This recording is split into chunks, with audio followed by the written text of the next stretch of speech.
acquaintance or be your friend. I wanna know if it mattered. I would have gone to war for you. I would have bent the earth in two just to get to our ever after. Something about this has changed. I wanna feel you close again. Don't let go. No, I don't want this to end. Whoa. Remember the start when you're breaking my heart again like blood on a pen.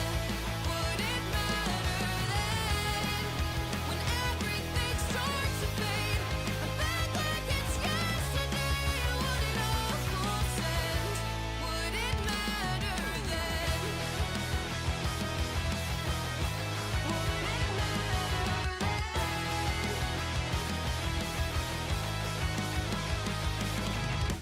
I did it all. I pulled the weight on my shoulders like it was fate.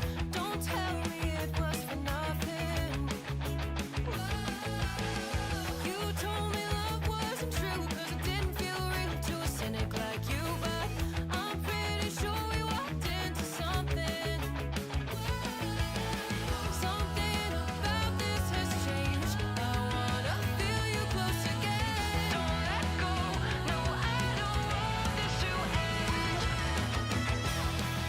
Remember the start when you're breaking my heart again like blood on a pen. Would it matter then when everything starts to fade? I'm back like it's yesterday. Or would it all consent? Would it matter then? Would it matter then?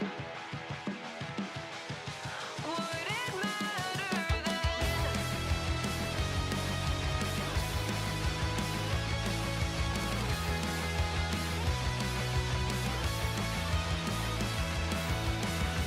Another time around the block, I loved you around the clock. Break of dawn, might as well be midnight, talking on the dock. Everyone around us knows, they say we're soulmates and it shows. So I wanna see where this could go, this could go.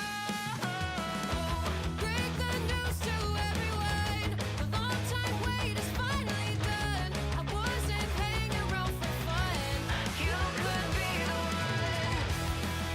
Remember the start when you're breaking my heart again like blood on a pen. Would it matter then when everything starts to fade? I'm back like it's yesterday. Or would it all consent? Would it matter then? Would it matter then? Would it matter then? Would it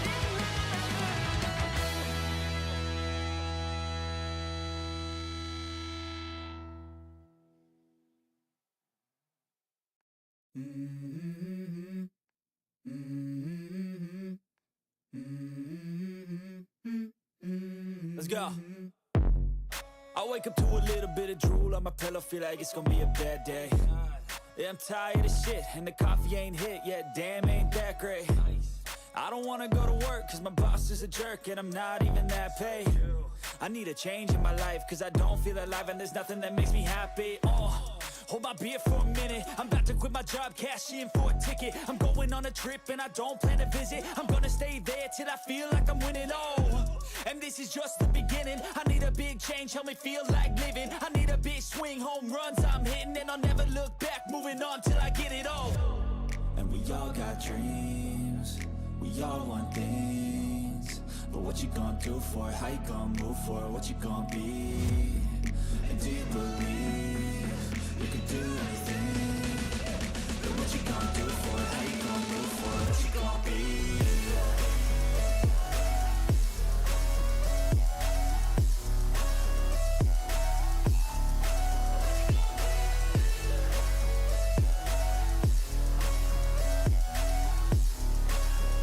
Let's go! Hey! Yeah, this is my life, my strife, my right to fight, to die, my game to play, to claim a brand new name, oh.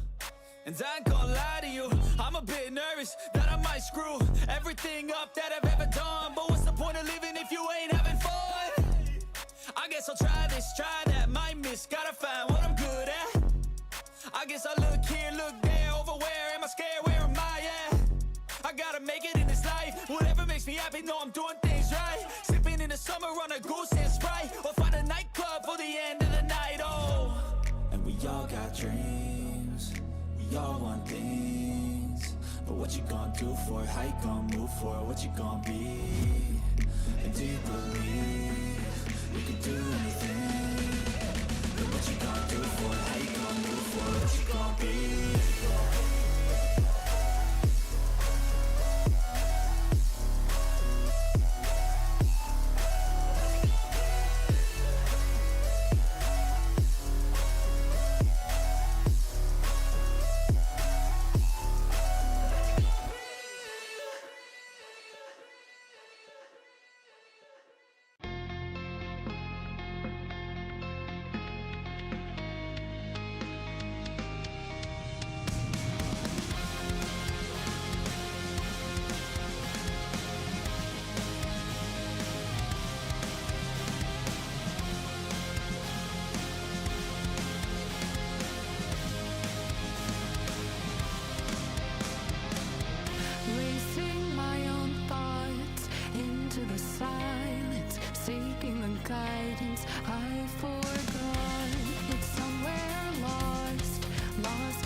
me stay, let's just stay.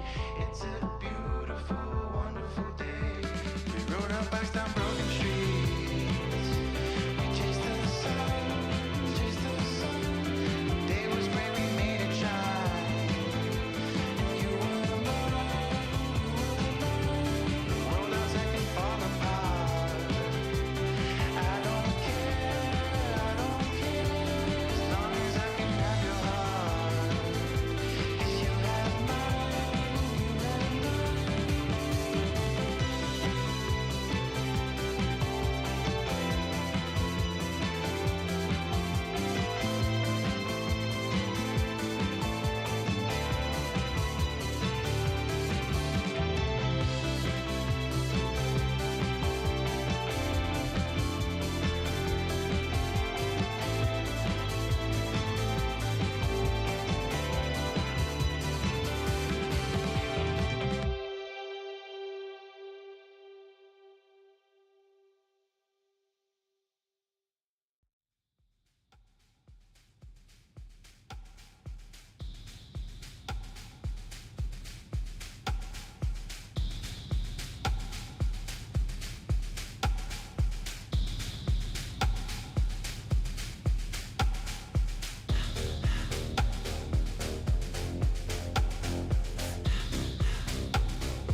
I wish I could give you up, but you're my new favorite drug. Enter into my blood, run with my toxic love. Look how you make me happy. You take a hold of me.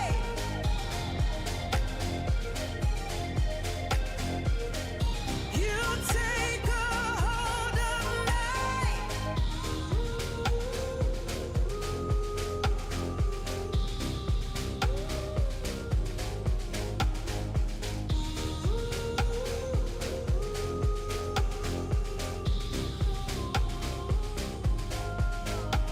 I wish I could give you up, but you're my new favorite drug. Enter into my blood, run with my toxic love. Look how you make me happy. You take a hold of me.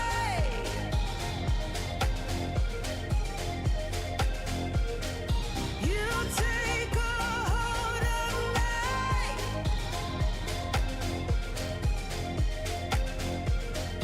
You take a hold of me.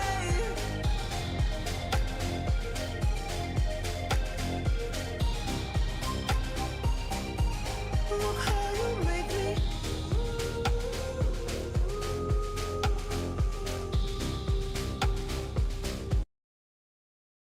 And ladies and gentlemen, with that, we are here once again for yet another day at the EPL Masters, but it is finally the playoffs kicking off, so the invited teams will be joining us, and of course, who else will be joining me is the one, the only, Crasheroni. Take it away, my man, because this drafting, I think with this Earth Spirit opener is definitely going to be interesting, right? Yeah, our spirit stocks have skyrocketed, I think, in the past month, I feel like, or two. I think the hero's always been talked about a bit for a while. But I think what we're seeing mostly right now is that changeover from, oh, we practiced this hero last meta, like last patch. It's still good, so let's keep playing it. And we're sort of slowly starting to see over there, the past month or two, we're starting to see the old, okay, now we've practiced with this new cool hero and we're locked in and we're ready with it. let's start pulling it out. And we've been seeing, I think some like true tier 2 teams. I say true tier 2 teams because these teams I feel like tier 1.5. Yeah, no, They're I like get you. right there, I get you. The Um, old tier 2, back when the difference between all the tiers used to be like very, mathematically Yeah. calculated. Because nowadays it's literally just based on the prize money. So if a tier 3 team Yeah. wins a really big tournament, there's suddenly a tier 1 team just because of that prize money, even though it could have been a tournament that was only tier 3 and tier 2 teams, right? Yeah. Yeah, so a little weird, but like skill wise, right? Like they're one qualifier away from that dream league or that one new thing, Oh yeah, that I can see. Um, Which is also why I really like what you said, like Earthspirit being a new and cool hero, because that really feels what it feels like, how people use him nowadays. Where some teams have really good strategies with it, some teams have kind of iffy strategies with it, where it's like, oh, everything relies on getting that like level 2 magnetized early, and then they don't, and the draft falls apart, that kind of thing. But I think Yellow Submarine, they definitely got to read that this Earth Spirit should be played on the aggression, that you really need to use your big health pool to go in. And the SF coming on out alongside it, I do really like, even if these bans are going to make it so hard to pick an offlaner later down the line. I think, and you know what, if I had it in front of me, I would look it up right now. Crit, I believe, tweeted. I'm not logged on to Twitter on my computer, so I can't get it for you, but I think he tweeted something like on like a 14 game win streak as pause for spirit or something like that. I think it was Crit. And that sounds like a Crit thing to do, to be fair. Yeah, it does. I'm currently So tracking. there is that world, right, where it is that pause for Earth Spirits. I'm not familiar with the game of Cemetery enough to say either way what it'll be. He does sort of play those for the lack of better words, those like jerks. He plays those like jerk pause fours. Oh yeah, Buffs, those clocks, techies, nicks. those complete Right, lane those like bullies. melee. Yes, I get you. Yeah, Bat Rider. So Earth Spirit kind of fits there. Like he's that melee brawler, but he isn't necessarily the biggest like lane dominator. Fair enough. I mean, the thing is, one of the reasons why he works so well as a 4 and as a mid laner is that Earth Spirit is like super momentum based nowadays. You snowball really hard, which is fitting because he can also turn into a ball of stone, so I guess he gets to snowball and stoneball at people. But I do think that Invoker, Mirana, Shadow Demon, it's already painting the picture of Power Rangers wanting to play the opposite kind of Dota, right? Wanting to go for more slow, methodical, and defensive Dota, and then kind of compensate with all of those pickoffs with Mirana. Yeah, I mean it's basic Dota, but not in a bad way. Right? Like I feel like you look at Power Rangers draft and at most brackets of skill, you can look at this draft and go, yep, yeah, checks out. Like Bane Mirana is Shadow Demon Mirana. It's the same thing, same idea of heroes, right? And just it looks good, it feels good to play, and they're just we got more gas in the tank. Why not? Yeah, Shadow Demon is quite good into Clockwork. I mean, actually, maybe it's different now. It used to be a lot better into Clock. Well, because the idea would be you trap someone in cogs, old Clock, right? You trap someone in cogs and then ping pong them around.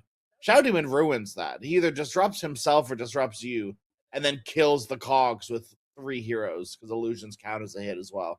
I'm not sure what it feels like now. I assume it's still fine because you can clear illusions pretty easily, or clear cogs pretty easily with illusions. But I mean, it's half a hit. Isn't it half a hit per illusion nowadays, or is it like I different think tiers? it's maybe. I think it's 1 hit though. I'm pretty sure it's 1 hit for cogs. I don't. That's why PL's really good against Clock, because you just destroy cogs. No. The thing with PL is different. I play a lot of PL. Like, the reason why PL is so good is the ultimate now procs on non-hero, non-health having things. So, those Lich Spires, those Tombstones, all of those give you more illusions, and those still count for half a hero hit on PL.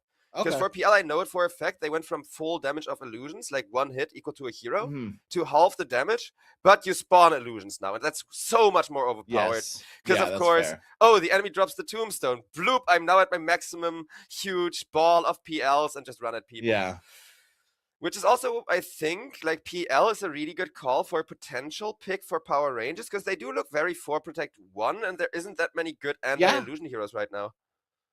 Yeah, I like the Yellow Submarine TB ban. I think it fits the same bill, right? Like PL, Spectre is a possibility as well. I mean, It's not the craziest Spectre game looking at it. yeah, I was about to say, like Terrorblade and Phantom Lancer feel so much better here Yeah. because of that. You want a hero that can like kind of fuck off though. You want Yes, you want exactly. someone on the other Just side, you know. fuck off, let the illusions run in there. Right. If I didn't hate, like with a burning passion, hate Naga Siren, I could see that potential room for it too. I hate the hero so much. I see people continuously trying to make the hero work, and it keeps losing the exact same way, and it's getting so tiring. Yes, I do really like the macro aspect and playing Naga Siren, but in this patch, it's kind of like the Wind Ranger. It just feels so underwhelming for what it's supposed to do, for how much space and supporting this hero needs to have a good laning stage at all. Our Power Rangers tied all together with a nice, pretty bow. What are we looking at here? Is Bashka playing again? I assume so. Yeah, he is. I think he's been playing with them the whole tournament, so. Yep, still playing for Power Rangers. I really hope good it's stuff. something greedy like PL or something else that's really slow, that really wants to fuck off and just snowball. Because I feel like that's what you need to do against all of this tempo from Yellow Submarine. You already know Yellow Submarine are going to be in your face, whether this Earthbird is going to be mid or, support. It's snowbally. It wants to fuck off and farm, but what do you think of this Luna? I'm never the biggest fan of Luna on heroes that can like get on top of you from long range and like disrupt you and not make you want to sort of Luna's a weird Luna's like a mobile turret. You know, like there's the Drows and the SFs, and maybe SF's a bit of a mobile turret too. These heroes that just like plop themselves on the ground one spot and don't move. Luna is a little, I feel like, different. You want to put the moon orbit, the lunar glaives, into full effect, and to do that, you do need to move around the fights a little bit. Oh yeah, I do love need the to Blink have some Dagger sort build. of Like Blink Dagger makes the that so Blink Dagger easy. feels really good. It feels too good for how stupid it looks.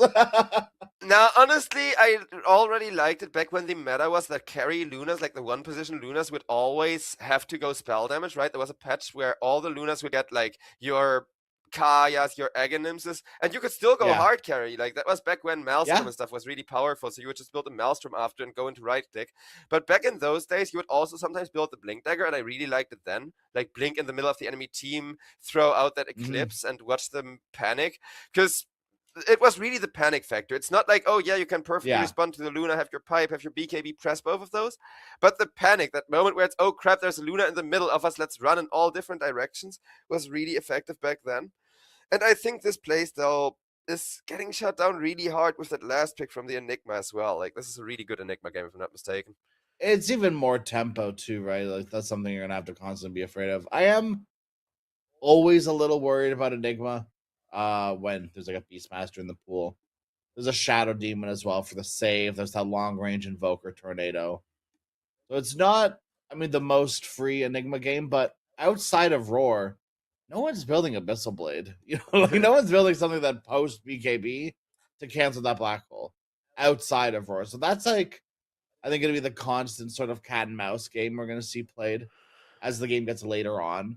Is like, okay, like if you roar, I will black hole. But if you don't, like, we're gonna keep these ultimates off the table for most fights until someone commits something. Yeah, I do think, especially whoever makes a mistake when ulting, like makes a big mistake when ulting, is just gonna immediately get punished. Whether it be Enigma having a Blink Dagger and it's like, oh, Eclipse misses or Roar misses and immediately Luna blinks in, or the other way around, immediately they blink in onto the Luna, or the other way around, where it's like Luna blinks in and catches the Shadow Fiend right as he's trying to ultimate if they know that Black Hole is off cooldown.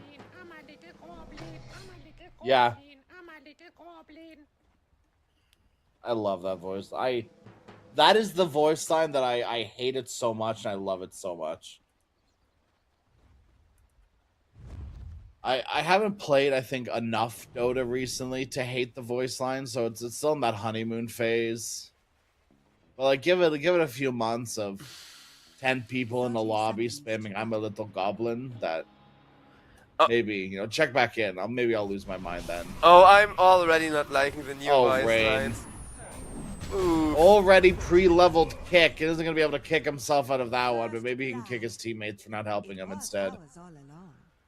Yeah, though honestly, he should not have been there.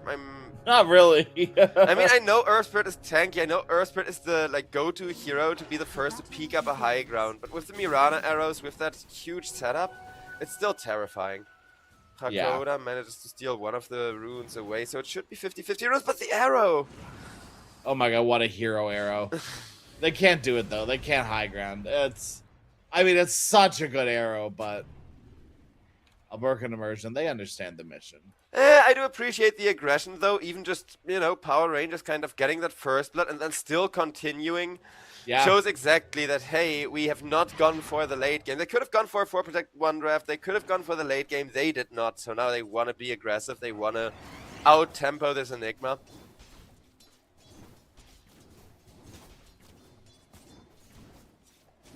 I feel like I see this Luna Mirana lane more often than I should. Yep, it's pretty powerful. Not that it's like the worst lane imaginable. It just it doesn't it doesn't tick the boxes internally Dota wise for me.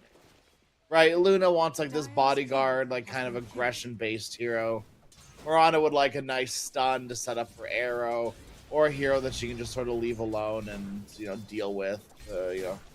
Have her deal with herself. Luna not really that hero, at least for a while. Eventually, that's gonna feel really good for Luna when you can just go jungle at like level 4, level 5 if you have to. Oh yeah, what makes it good is the power curves. Like, the only reason why people love laning that and why it feels really easy and really good to play is literally just that the power curve means you have like all of that extra right click from the Mirana passive and Luna passive stacking up, and you can already see that. Because Cemetery, he is playing one of the best lane dominating heroes together with an Enigma. The fact that they're like pretty 50-50 on the harass battle kind of shows the power of this lane. But I do agree the main and goal here is, oh, okay, my Luna is now online. Luna, you go jungle and I go, hunt, use those arrows. Because most of the time, by the time that you have enough burst damage and that you really need to get those arrow kills, as long as the Luna doesn't feed in the laning stage, you can leave her alone. The only risk, the only issue is if the Luna has a rough lane, then Mirana cannot, like you said, be that bodyguard, be that helper to kind of get it back to where it needs to be. Yeah, it's definitely a lane that doesn't pass the eye test, but I've played this lane one too many times to at this point still rightfully hate it. As the support or as the carry or against it? Both actually. Mostly more recently the support. I have not played carry in years. Fair enough. I'm usually a carry player, like a one-position spammer, but this patch, like whenever there's tickets telling people, hey, pick a hero you can't play in your ranked games, I do not. I regretted all of my carry games so hard, because you got really funny stuff, right? And I mean funny stuff as in what people pick so that they get their stupid event tickets. Yeah. See, I don't vibe with that idea of ranked. If I want to play ranked, I'm going to play ranked, right? I don't need MMR number go up to feel good about playing Dota. On the one hand... But also, I don't ever solo queue, so if I ever solo queue, if you ever catch me solo queuing, send me a wellness check, 'cause something's wrong. I mean, speaking of wellness checks, Hakoda may need one as well. Over on the bottom lane, the aggression is amassing, and that's gonna make it 3 kills in favor of Power Rangers. Though... Almost battery assault too, it's like double doesn't feel good. Yeah. Let me assure you, though, that solo queue, like, it feels horrible for everyone, but... It's awful. It is. Though usually in solo queue, like, as the carry player, genuinely find whichever support isn't an idiot and kiss up to that support, and you're gonna have a good game. That's how I actually... See, that's the right way to play it. The problem with ranked games for me is I'm not just playing the game, I'm playing my teammates. Yep. And it's just a lot of work. I'm trying to chill and vibe, man. I don't want to put on my business face for the schmucks in the top lane. I don't care about them. They don't care about me. Let's just move on, you know. Oh, I'm that angry guy who immediately starts playing wars when people fuck up. Because I don't mind people playing bad, but if you have shit, like literally, you know, role abusing is really, really common on the, in the trenches, where you will literally get a 5 position, Shadow Fiend, and then you're sitting there as like a super greedy anti-mage or whatever, and you got a Shadow Fiend taking all of your last and never pulling and telling you to pull. Bro, my last game was the opposite. I had a Witch Doctor, and the Witch Doctor was like making a stack on the pull camp, and I was so happy. I was like, yes, my support is immediately going for the hard pull. Speaking of hard pulls, Cemetery tried to interrupt the pull from Mirana with the Eidolons being there, and till the end manages to get away, but that was awfully close. The drums pick up. I love that people have figured this out with Enigma. I actually think this is something that will probably unironically get changed. I think that this is maybe too strong. Because you can, like, if you're right on the money, you can almost like triple up on Eidolons until the end. Unfortunately, tried to snipe Cemetery, not to be able to. But Luna has hit that critical mark, level 4. Time to go jungle. Bye bye, Bashka. See you in 20 minutes. They are gonna lose Lunas' tower incredibly early at this rate, because there is a like 3rd hero rotating over into the top lane, but Shigetsu is also starting to be pressured now. I'm pretty sure he's just cooked. Yep. Yeah. With the singular boar hunting him as well, it really did make the difference. Yeah, I did not see that boar before, and then you said he was cooked, and I saw it, and yep, 100%, because that slow is so cancerous. It's just that like little bit of extra, you know, zhuzh that he needed. So very well done. Radiant's bottom tower is under attack. Well, Yellow Submarine, they are in a kind of mimic position, but I do think having pushed down that top tier 1 earlier, like before they got to deal with their own bottom tier 1, is definitely a little bit of an advantage that they are trying to capitalize on with Clockwork here. But Hakoda knows he needs to be careful during this early game. Clock, outside of like maybe Earth Spirit, at this moment is probably the biggest threat on Yellow Submarines. Like, obviously Earth Spirit, but like, you're not gonna get 5-man Black Hold at 7 minutes, and if you do, that's your fault. You know, SF is obviously gonna be an issue too, but he's just as susceptible to dying as you are, I feel like. And Hoodwink's not level 6 yet.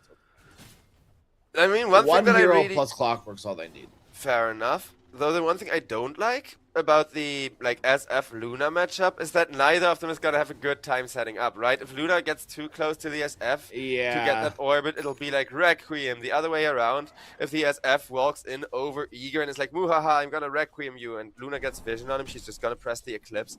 So I feel like neither team is currently doubling down on the vision yet, and that's why we're kind of talking a lot off topic. Because see, they always place a ward before they try to do something, just like with mid.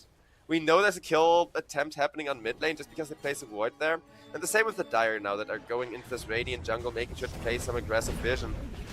Their Invoke is already gone on. Yeah, Yellow Submarine strikes first. Maybe some sort of cleanup, but anything you try to do after this is incredibly risky.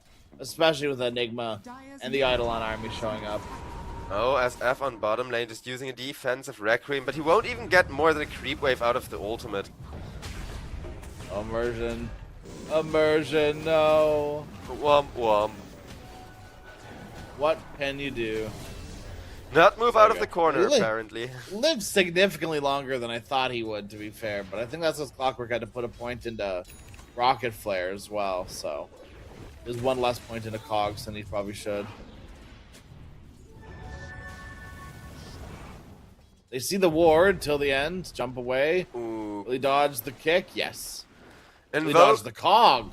Invoke doing some really good positioning. He gave vision, so Mirana actually kind of knows where everybody is hunting for her. And now that Kiyotaka gets back up, they're gonna try to turn around, but Cemetery, he's on that freaking Hoodwink. He can just walk out of there. Stupid squirrel.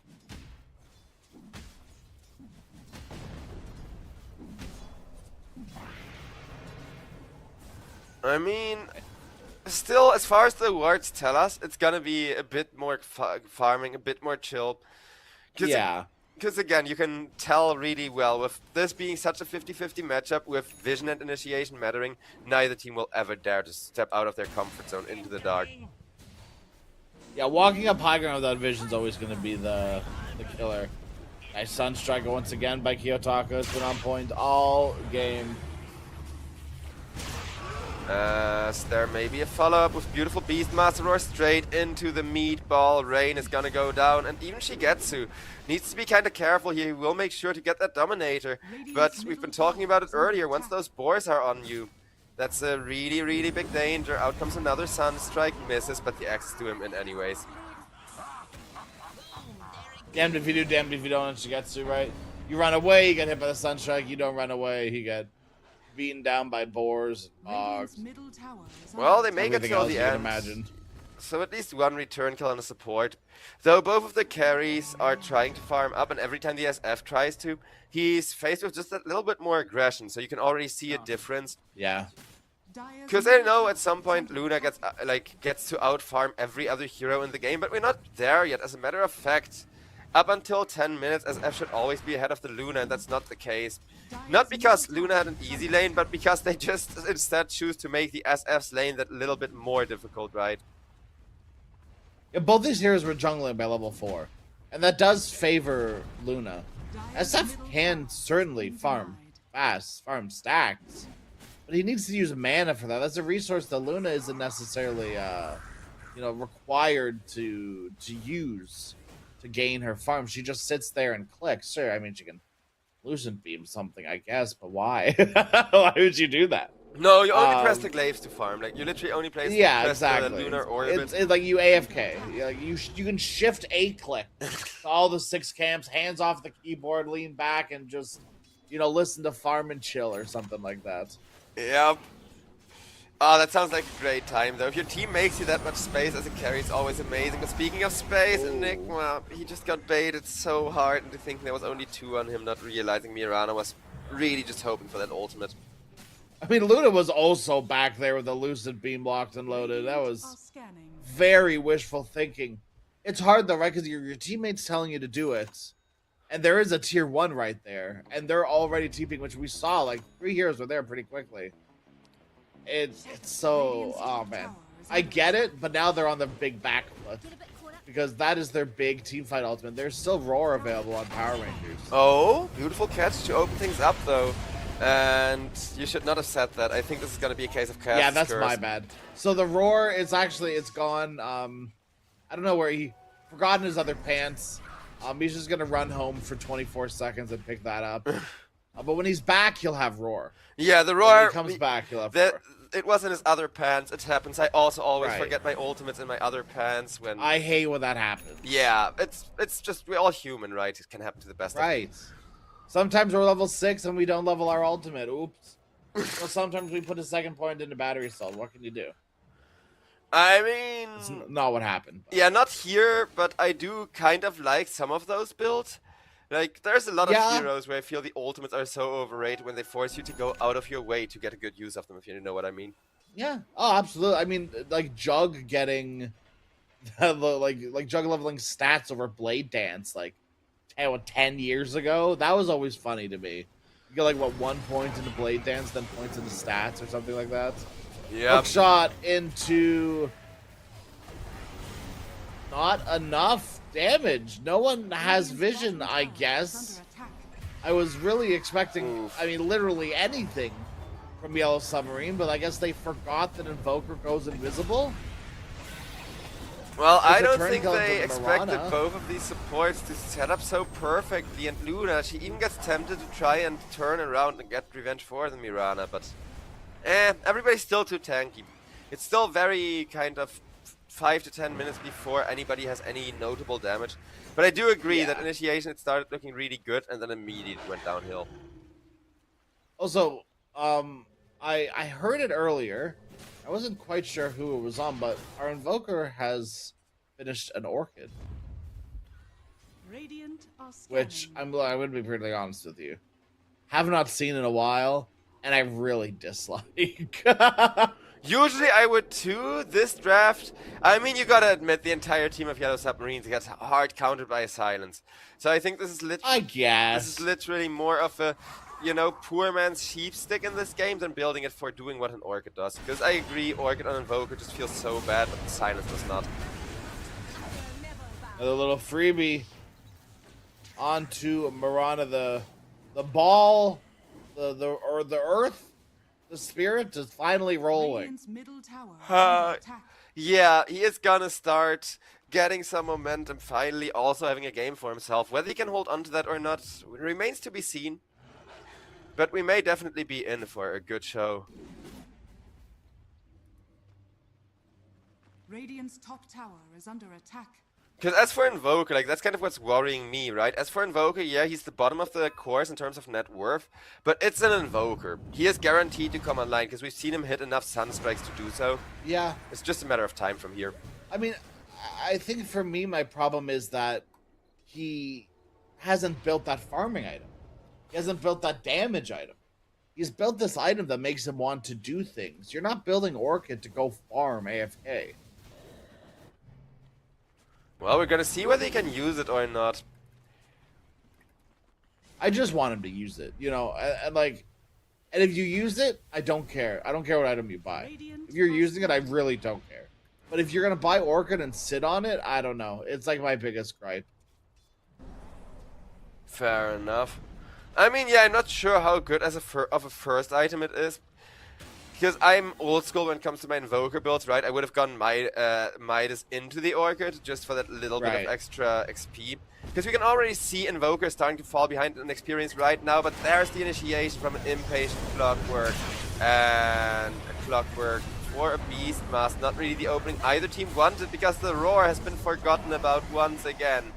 Enigma, however, got the Black Hole cancelled, so it's not like he can do anything else. And in a corner, but Duke has some time to regret his life decisions before he will be going down. Man, it was a beautiful black hole too.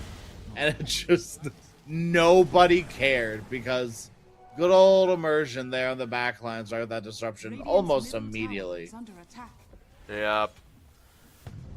And the Orchid was used. I think you cannot complain. The Orchid was used. Invoke Orchid got was some used. really good Orchid value out of that. Radiant's Yeah. middle tower Because is again, under attack. I'm kind of struck. On the one hand, I completely agree with you. Yeah, Orchid, it feels like too much of a right-click item. It's not great on Invoker. But on the other hand, the first time I was also really confused by hearing it, but it makes sense, right? Like, there's no hero that got any answer to the silence. And Power Rangers, they do have this one really big weak spot, glowing and super obvious though, like a 90s game video boss, and that is if you gank this Luna, she's basically a piggy bank. You're gonna make so much money because she's been snowballing, and if you haven't seen Luna in the team fights for like 5 to 10 minutes, you know what she's up to.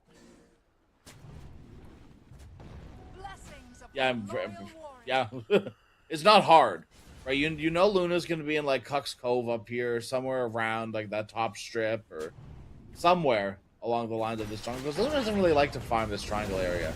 Nice hook shot. Leaves him on a sentry. And immersion. No amount of disruptions will be able to save you from this one. Yeah. The Cogs have been doing so much work here from the Clockwork. Hakoda 2 is gonna fall off at some point, but I really like his Clockwork 2 was always one of the most early game heroes that you can imagine. Oh, another burst. Clips and roar, yeah. Not much you can do about that one. Yeah, Leand even gets to finish off Dakota. if they can get Kiyotaka at least, that's a very valuable return kill. Not quite the Luna they were looking for, but a valuable return kill at least. But it does mean that they get free Roshan. So maybe it is worth it. Just sacrifice your Invoker for that sort of play.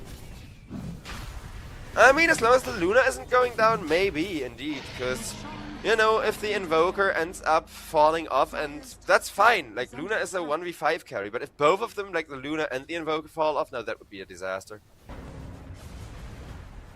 I mean, I did not expect Power Rangers to be the team to take the first Roshan. Radiant are scanning. So I think all in all, this is a good sort of state for them right now.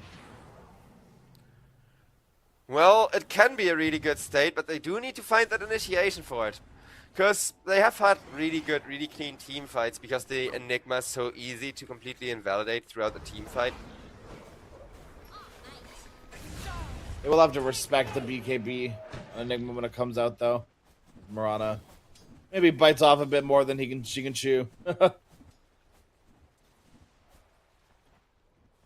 supposed to be afraid when you TP up top, not sit there and double down and wait for a hero to, show up alone like that. That's not how this works. I'm kind of trying to figure out, like, how do you get an initiation in on the Radiant, though? Because Luna, she's easy to gank. Well, she was easy to gank until she picked up that Aegis. So now she's finally a bit bolder as far as her farm goes, right? No longer has to optimize the farming patterns for not being seen, but just optimize them for getting from one camp to the other as quickly as possible. So 5 minutes of you can't gank the Luna, but the other way around, how do you, smoke initiate on Yellow Submarine right now, or get a good fight? Because like you said, they have to respect the BKB on Enigma. They have to respect that Black Hole now being up. But if you just take out the Enigma, like with a smoke gank or something, it's instantly another team fight 1 for Power Rangers with that Aegis. Yeah. You also, I think the idea is, I think pretty much what they have been doing, they just don't have that BKB yet. They need to hookshot onto Clockwork, roll in on Earth Spirit, and let the Enigma be like the second or third hero in. The later, I feel like, in these fights that you're playing around Black Hole and able to win engagements, it feels significantly better for you. As now there's a 3-man smoke from Power Rangers, indeed trying for that difficult initiation, but Yellow Submarine are immediately going to counter, looking for a fight with the Requiem themselves. Oh boy. Radiant's bottom tower is under attack. Dire's middle tower is under attack. Arrow. Oh. Arrow off the mark. But forces the BKB. And a good hookshot from Hakoda. So with that Yes. forced BKB, Rain is still going to get his pound of flash. And there's that Enigma BKB. In his pocket, for real, for real. The big time BKB is coming out for lots of different heroes. I think Luna will have her soon too. But Beast has Earth Spirit. Obviously, it's just used. And Enigma SF will be, one coming around the corner for SF2, I would assume. Yeah. Not even close, actually. I mean, SF, I would really like to see him pick up either a BKB or something that allows for those Requiems, but still fits the right clicker build, right? Yeah, it looks like he's queued up a pipe Wait, on the SF? on the Invokers while they black holed him, killed him. Wait, who's got the pipe queued up? Huh? The pipe. Oh, the pike. Okay, no, my bad. Pipe. Pipe Shadow Fiend, what do you mean? It's so good. I mean, nothing You- surprises me this patch. As far as itemization goes, nothing surprises me because of my pups being that rough.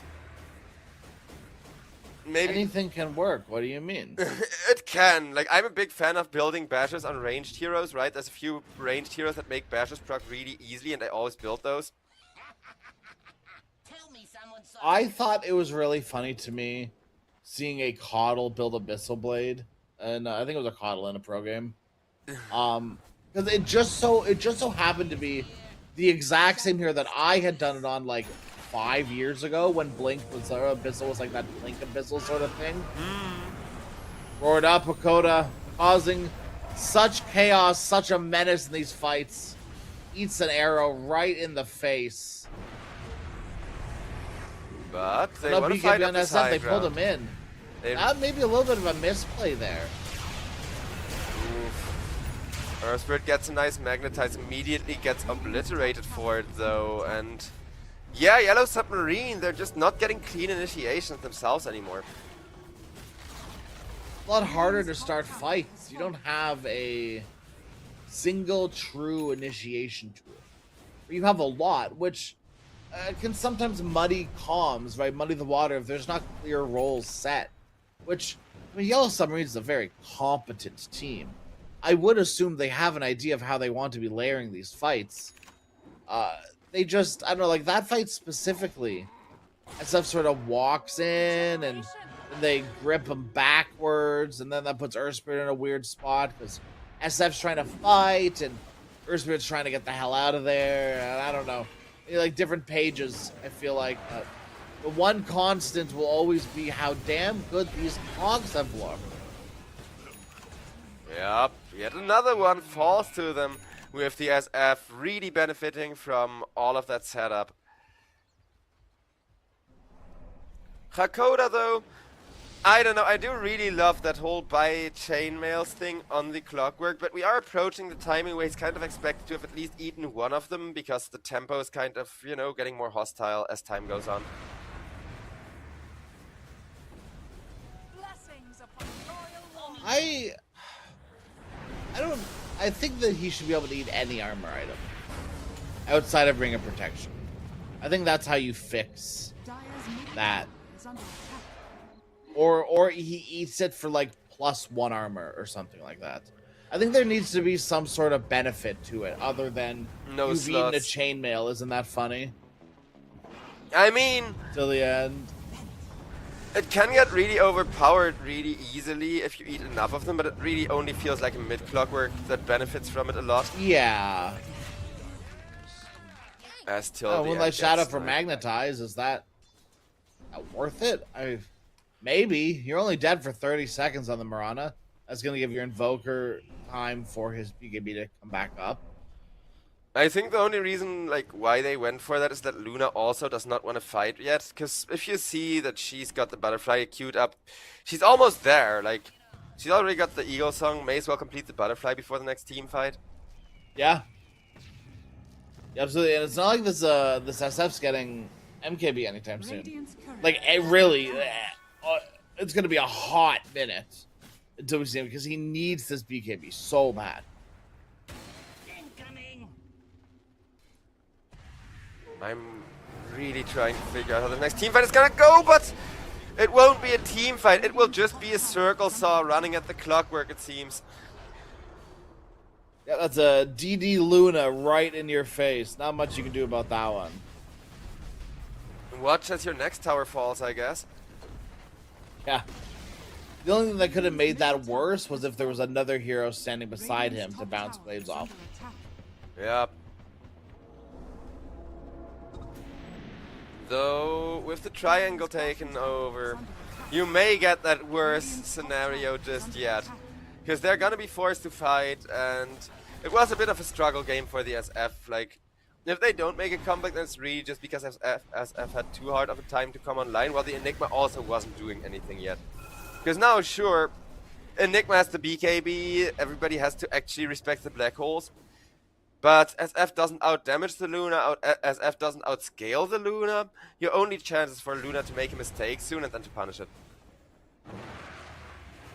Well, it's always a possibility.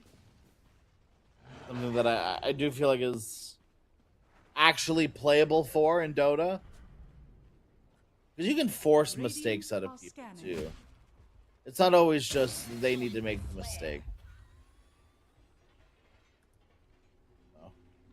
Whatever way that they can, take control, I guess, of that scenario would be best for them. But A good black right hole. now, Roshan is the big target everyone's mulling towards.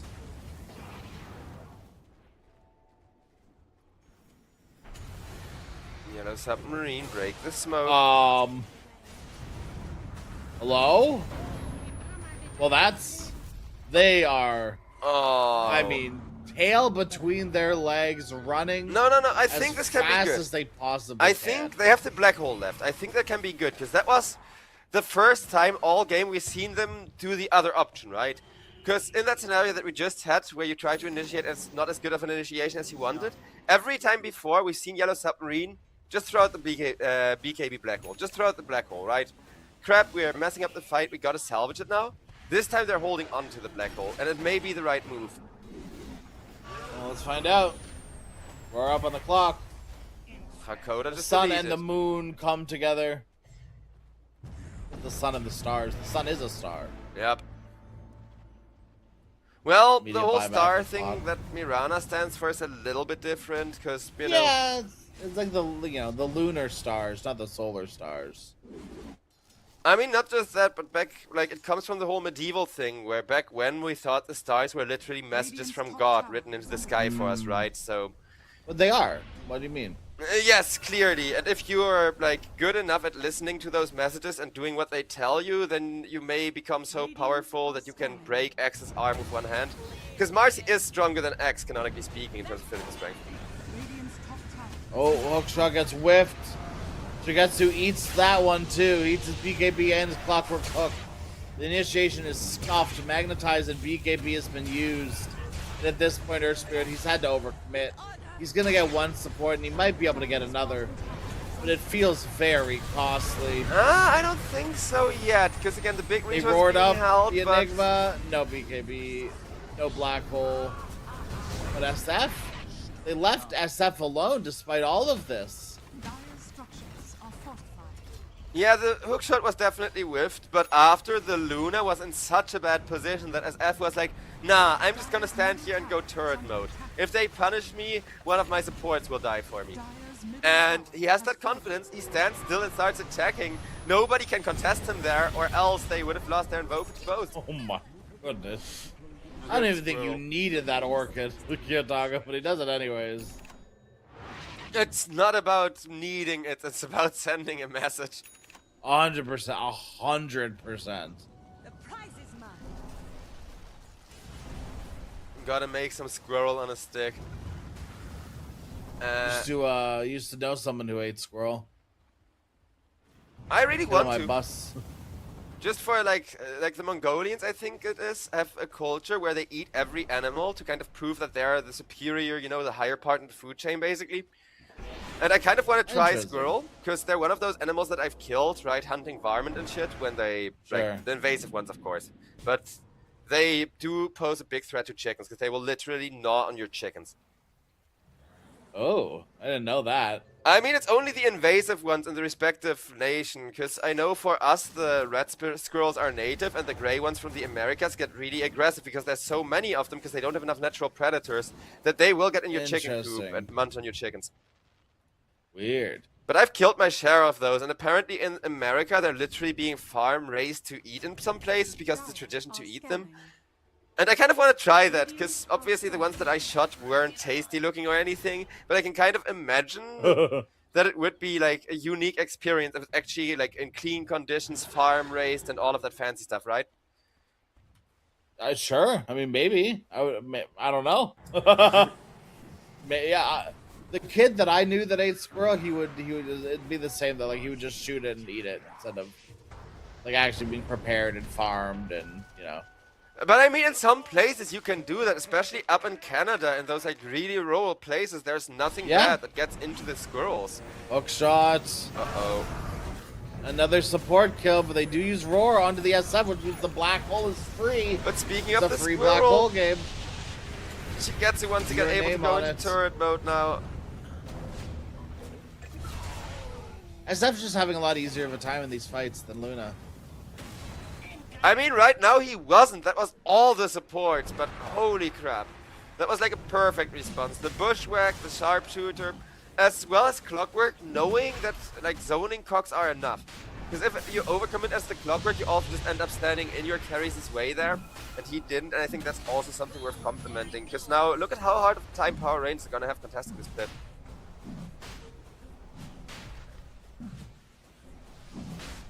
Shigetsu could just sort of walk in here for free.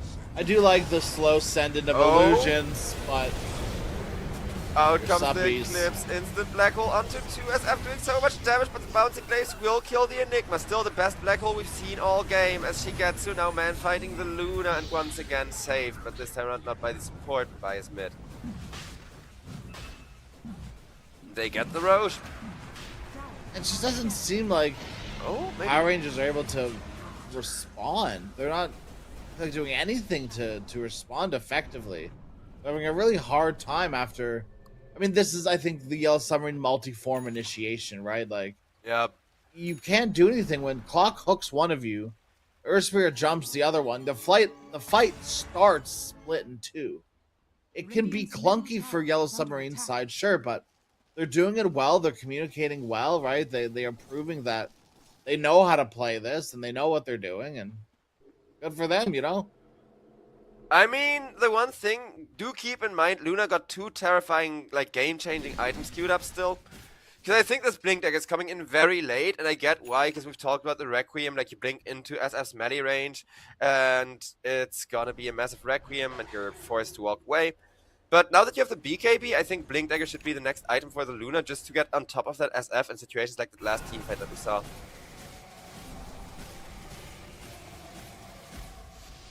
Yeah, you need to you need some sort of gap closer. That's been, I think, the Luna big problem, is that she hasn't been able to consistently have like her get on top of people. Her teammates haven't been having a hard time getting on top of people necessarily, and the other team hasn't been having a hard time getting on top of you and your teammates. But it's hard to do it on your terms. I think that like that blink will definitely help Luna decide when her terms are. Yep. Especially also with those ultimates, because that ultimate, you saw it come out and immediately they went on top of the Luna, saying like, nope, you do not get close to anyone. Yeah. And the black hole, like you said, like one of the best, despite it just hitting Luna. Didn't need to hit anyone else. The fight is won because the highest net worth hero on the enemy team is controlled. Out comes another beautiful hook shot. Clockwork, he may earn that MVP yet, but the follow-up is a little bit difficult with the Mirana ultimate and a lack of vision. They get a support for support trade, but now they gotta follow it up with something good, and I don't think they have the vision to do so. Earthspirit is gonna try, but a little bit too slow. Very funny. Just arrow the Clockwork while he's in the ice wall with the Forge Spirits hitting him. There was nothing he could do despite getting a very good pickoff on the Shadow Demon. He just absolutely eats it. Okay, we have a Lincoln Sphere now on Enigma. Ooh, that's worth pointing out. Yeah. I would have totally missed that one, but it's gonna be a huge game changer once again, because they only have one BKB piercing tool to interrupt it with, and the Lincoln Sphere perfect counters it. Radiant's top tower is under attack. Now it's just that extra layer of difficulty. Because things get chaotic in fights. You know, and it's not to say that teams aren't communicating in fights or are bad at communicating. I think that's one of the Dire's bottom tower core has fallen. things in high-level Dota. But any sort of thing you can add to just make it a little bit more difficult, to complicate things, somebody in the water just a bit, you will absolutely, take. And of course, it being an insanely good item to help there. Yep. Enigma feels a lot more confident sitting behind his SF now, and SF will immediately take the opportunity to push some high ground. The arrow whiffed though, oh no. Radiant's top tower has fallen. Oh, they do get the roar. Okay, that's Aegis. It is. That's pretty good. I mean, it was And costly. looks like Top Racks got taken by Radiant or by Dire. Wait, what? That's, The Invoker Forge Spirits. damn, that's actually not that bad then. Because, yeah, without those racks, that's not worth it. But if you get those racks, then having a really costly defense like that is actually kind of good. It looks like it was just the range racks, but it's still something. I mean, he's got to keep going from the looks of it. Yeah, he's actually going right now. He's making a personal appearance. Just sending up the Forge Spirits again, forcing teleports back into the Yeah. base immediately, and then just walks away. Yeah, he got no skin in this game. He doesn't need to be here. But this forces everyone on the Yellow Submarines off his side of the map. Very well done. I mean, the gold lead is still favoring the side of Power Rangers, which is insane, because he's gotta fall off, like, all the rules, everything I know about Dota says this SF is gonna fall off. But I don't think the Enigma and the supports that have been allowing him to stay in turret mode every team fight are gonna struggle anytime soon. Dire are Yeah, I completely agree. I think it's similar to the threat of Alchemist, right? Like, yes, SF, and I think Luna in a lesser extent, hits critical mass very quickly. Nice hook shot. Stops the BKB TP from Kiyotaka. They don't even need to commit the black hole. They will use the BKB just to make sure that there's no more funny business, because Kiyotaka did trade a kill. Yeah, he didn't get the value out of that orchid from earlier. Like, now we're at the point where people will actually respond to that orchid. Now we're at the point where people will actually respond to those blings. And with that, Shigetsu. Oof. That's not good. They get the roar, okay. So now they get him alone, isolated, and they do finally kill him. It looked a little sketchy when they were trying to figure out who to roar. Which one of these illusions is the real one. And that's an awful place to die too, especially with a creep wave Yeah, coming in. pressure is on the gold team now. And they don't know that SF doesn't have buyback, which is why they're being awfully respected. Like they're sure your Power Rangers did not, you know, have the player perspective. They knew like, oh no, buyback, they would immediately be pushing up the high ground. Oh yeah, 100%. Alright, chat, someone get in there, DM them. Just kidding, there's a delay, you can't do that. People have tried. Lord knows people try that. Oh, I bet people have definitely tried.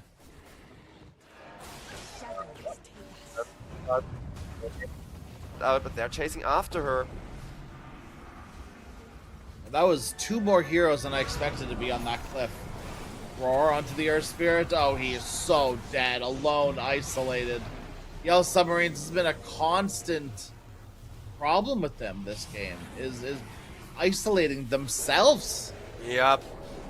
They want to play the map, they want to spread out the map, but it's not really going anywhere right now as Hakoda ran after with 2 more glaives, is going to get taken down, and Bashka putting in some very good work on the towers. Radiant's middle tower has fallen. Radiant's middle barracks has fallen.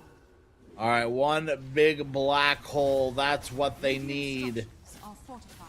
They need a black hole, and they need a Requiem to end all Requiems. Here it comes, baby. Big black hole. There it is. Onto the Luna. They actually get the Shadow Demon as well.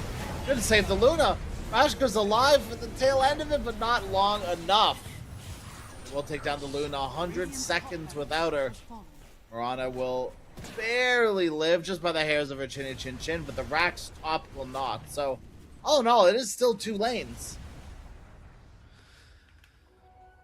And yeah, it's not Megas at least, because against Megas it would be a death sentence, but I do think this Luna respawn is now not nearly as big of a deal as you would think it is.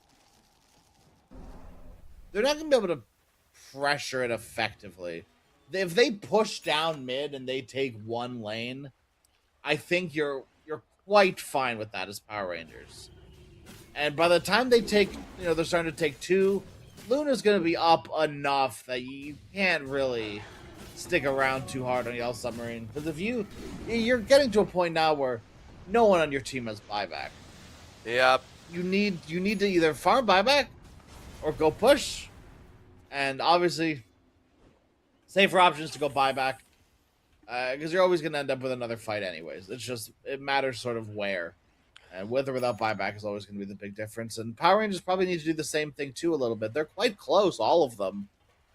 Just making sure that those numbers are, over. They are up to date on payments to the bank. I mean, Radiant's bottom Luna's gonna tower farm is so under quickly attack. it'll take her like less than a minute to farm the buyback. The question is there anything Yellow Submarine can do to capitalize on this? Because this is so much free space that they don't dare to use simply for this lack of high ground vision. Clockwork sometimes shoots out a flare, makes sure to at least give some of that vision away, but we're still not really moving forward as fast as we would like to.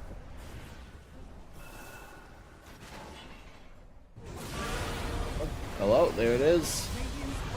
On the side, they can't quite get Mirana in time. Oh my goodness, that one stray SF right click almost really done him in. Yeah, Shigetsu, he does have the damage as long as he gets lucky on those crits. Though, with an aggressive smoke, it's maybe a greedy attempt at the Roshan, which has just respawned. Dire are scanning. I mean, both teams know this is the Roshan that's probably going to end the game one way or the other. I mean, it could, but like you pointed out, there is those buybacks, so there is a little bit of chances for, a a mistake again, a really rough position to lose the Aegis, that kind of thing. But we'll see, because this next team fight is definitely going to be hugely important one way or the other. There it goes. Oh boy, in comes the hookshot, in comes the Cox. Luna though, locked in place. Bashka, BKB out. Rain immediately counter BKBs, but no bounce for the Luna as Invoker stuck in the back. And there's the Enigma to finally grab her, lock her down. Bashka, oof, that was just very, very rough for him. He had an ultimate, but I don't think without the Aghanim Scepter it would have really made the difference there either. And now it's gonna be a 3-4-0, because even Kiyotaka does not get to escape. It was a great save on the Enigma too. The only way you kill him is by roaring him like that, isolating him and killing him. And because you have an Earth Spirit, you always have ways to manipulate that. He's isolated, pull him in, kick him away, easy peasy, he's gone. Invoker is gonna commit to the buyback. They realize letting Shigetsu get this Aegis could potentially be the writing on the wall. And there is an Earth Spirit immediately coming forward, making sure to scout out what's happening as Beastmaster just teleports out, says, nah, we don't get the Aegis, but at least we don't lose any more kills. Maybe the players' Invoker buyback push up bottom. I can't imagine that you're buying back to take that Roche fight.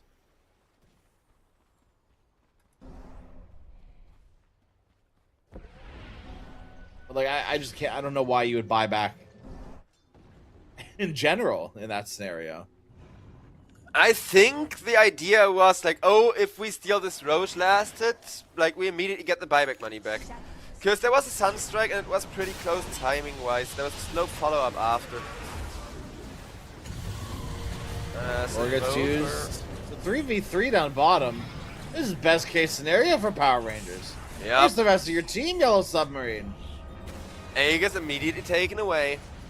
Shigetsu will be scary enough as he responds to force everybody back, because now he does have backup. But Yellow, they wanted to farm those buybacks we were talking about, and in doing so, not just 1 but 2 kills will get taken away. What a crazy roll.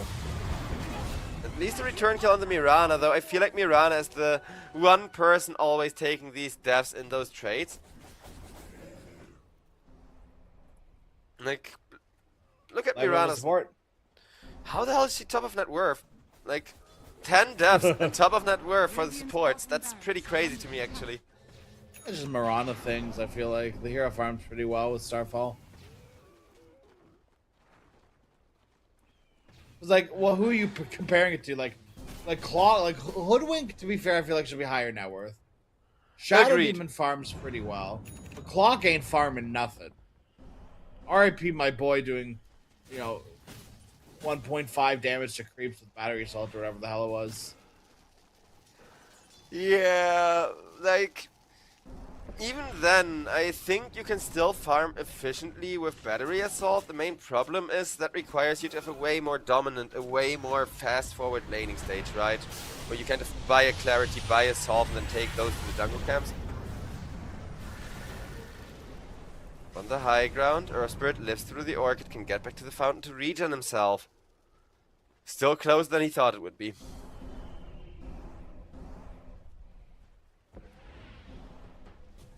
Both supports in about 5 seconds will all be up. Crazy that, like, Yellow Summer Power Rangers are the racks up. Yellow Submarine just took Roshan, but Power Rangers are on their side of the map, on the Yellow Submarine side of the map, looking to fight. It's an incredible game state that can only come out of games that are so damn close. Yep. I do like that, like, the first day of the playoffs today, the first game is immediately this close, though, because I have really high hopes for the quality of the playoff games.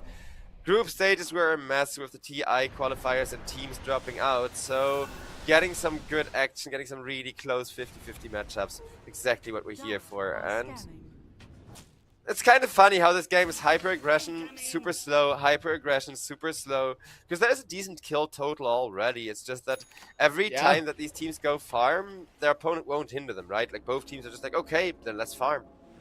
Yes, it's they shake hands, like we can't see the all chat, But the farm time, and then they'll shake hands, and then they'll all go farm. It really feels like that, and it reminds me so much of that old school Chinese Dota, because that kind of used to be similar, right? But it would also be, oh Yeah. hey guys, let's just farm up for an hour because we got nothing. We just have nothing better to do. I love watching different versions of that sort of like agreement in Dota, like those adaptations to it. Wards get dewarded. Immersion's trying to make a great escape, Ah, he's fine. and he's able to get out. He purges it off of himself, all the gunk in the beginning. SF, Oh, the black Black hole Hole connects, but they didn't catch Luna. Is that going to be an issue? Bashka, they need to get on SF. They need to kill this SF. He's just standing on the high ground, destroying them all. Finally make that escape away from SF. He's no longer hitting the cores. He's spending time killing Shadow Demon. Finally, he'll turn around. One raise for Luna, and a tick out there for Alberca from the Magnetize. Ah, so that's how he went down. Because, yeah, Kiyotaka, like, he was the last core remaining for the SF2 hit, and he didn't have vision. Because he really wanted to get him. He tried throwing a few blind raises as well. Because Invoker was that close to death. But yeah, as long as the SF gets a fight like that, because the black hole was whiffed. They tried to get it on 2, and the Luna just barely, like, I think it was piked out of it, I'm not sure.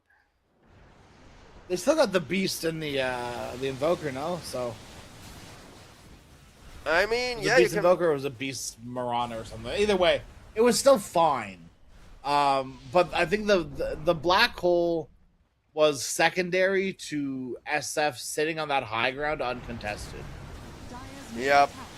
I mean, it did help by making him even more uncontestable, so I do think it was like a large Oh, yeah. contributing factor, but SF definitely 80% of that team fight there, just doing way more damage than anyone is able to handle. And now he's turning that damage into tower damage, taking the first tier 3 for the side of Yellow Submarine in exchange for Shigetsu losing all of his mana pool. My favorite types of cores. The ones that actually turn their net worth into, like, objectives. You really do love to see it. Yep. Oh man, that also reminds me of traumatizing pups. Guys, my pause 1 Ricky is so farmed. Look at him go. Oh, what's that? Can't do anything with it? Okay.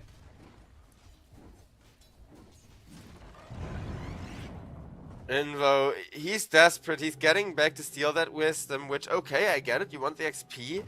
But the fact that, like, how long he's hesitating here, how long he's debating, can I push top, can I afford to show myself, or even my Forge Spirits in this lane? That's definitely not a good sign.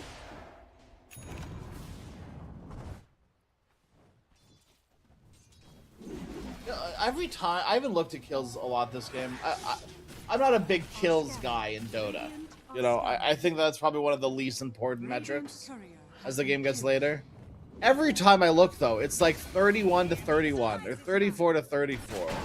It's so close. And Alberca, well, he's about to ruin that for everyone. May have just He's cursed about it to be again. lucky Yeah. number 35.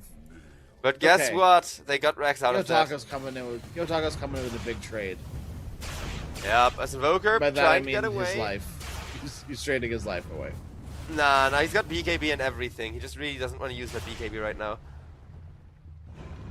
Half of his health pool, totally worth it for... Hook is available. Send it in. God hook. Radiant's middle tower is under That would have been attack. scary. Yeah, though this game, it's so freaking close, you don't want to risk all of it just for one God hook. I also can't imagine the pressure that Batuk must be feeling right now, because for him too, Enigma in late game, it just feels so stressful to play, man.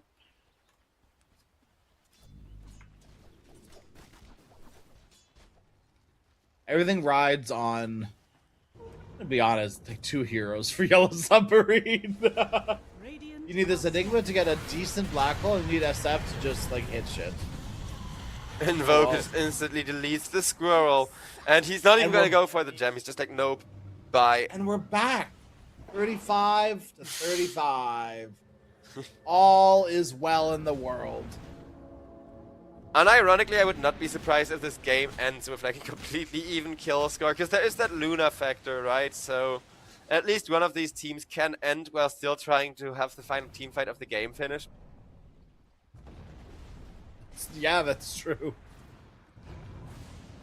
On the other side, the other somebody's going to end the game so quickly if they can get there that it doesn't. The kills don't even matter, you know. They'll just take whatever they can get and then wreck your buildings. Speaking of wrecking buildings, though, like now we're at the point with both teams having really good objective hitters, where a single team fight without like a single core having buyback or whatever can result in your entire base dying, because all of these towers, they're melting so quick.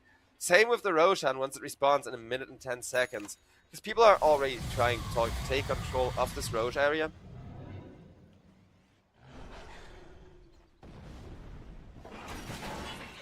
Oh, hook shot. Right. Just to make sure it still works. Well, he may get punished for it as Luna on the way. In comes the Circle Saw. Hakoda still in a really dangerous spot with that Catechism coming out, and Cox or no Cox, they gotta get something. Black Hole is there, but Luna, nice response from the Beastmaster. He will be the one to die first, letting Bashka get out that BKB, get out that Eclipse as well, and trying to kill Rain. Bashka is the one falling low now. He has the Satanic, but SF is hitting so incredibly hard. Manages to roll out on the Earth Spirit. Bashka, can he get away? SF still making illusion, still saving him, but no. Fights are just lasting a bit too long for Power Rangers, it feels like. That Luna ultimate was also once again completely whiffed. This lack of an Aghanim Scepter is becoming so punishing going into this late game scenario. Because Luna, in theory, she always outscales the SF. She always has more resources and more teamfight damage than the SF. But she's not building all of that damage, whereas the SF is. He's just going full turret mode. He can get that Aghanim Scepter once there's no other way for him to get stronger anymore.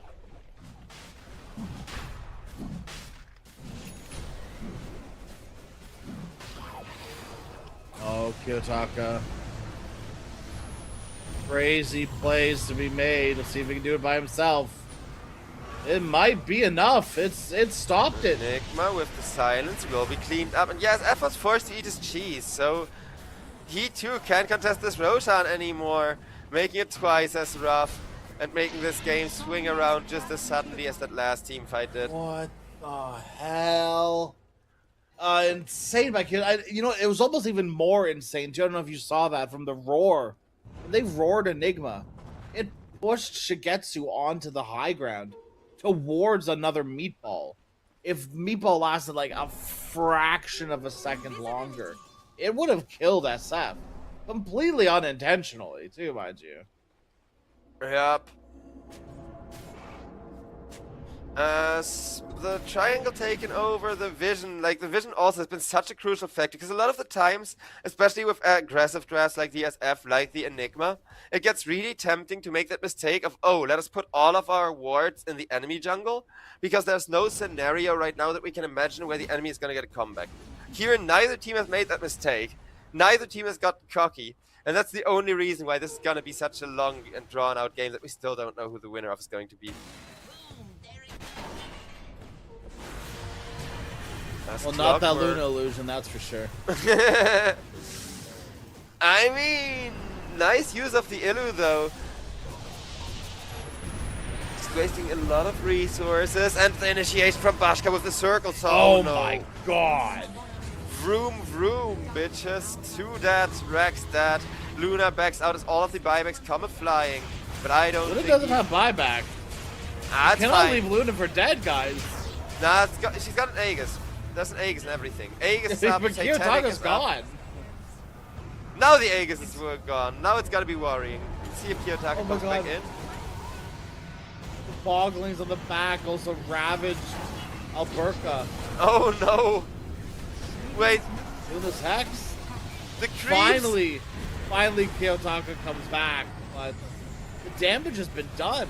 Yep, SF needs to be careful, but there's Enigma, knowing that there's only one more threat to him left in this team fight and instantly deleting it. Megas ain't worth it. They're not worth that. Not this stage. Not this point. No. Because, I mean, they're good, they're great, but not when your Luna's dead 100 seconds. Invo has a buyback. He's most likely going to get forced to use it up here. And at the start, that initiation looked really clean for Power Rangers. It's just once again what we said before. The fights are that little bit too long.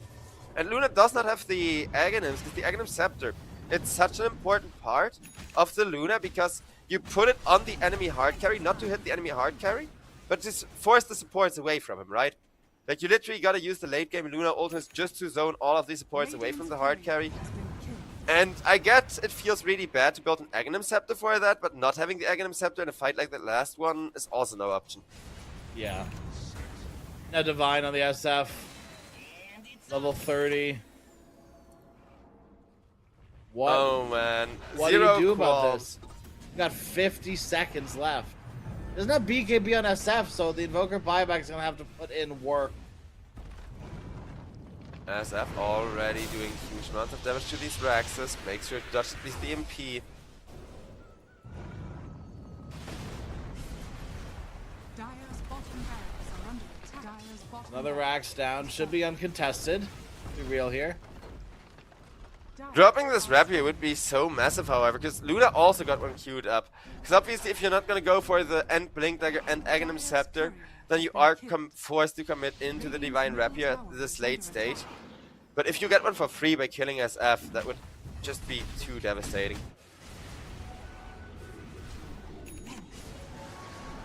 Yeah, I mean, especially in the next, 5 minutes where SF's dead forever. Well, Clockwork's dead forever. 2 minutes without him. Dire A big nuisance in these fights, too, so. A good hero to get out, get off the map for 2 minutes.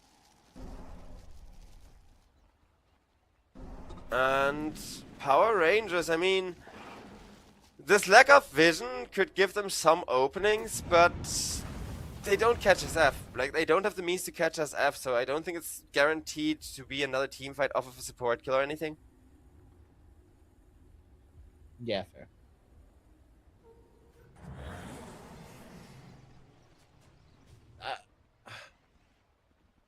Radiant Are we just we're just AFK now for the next 60 probably 4 seconds at minutes, least. are we?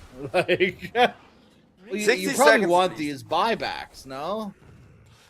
I mean, on the one hand, yes. On the other hand, you saw that incredible confidence with which the SF just pushed up.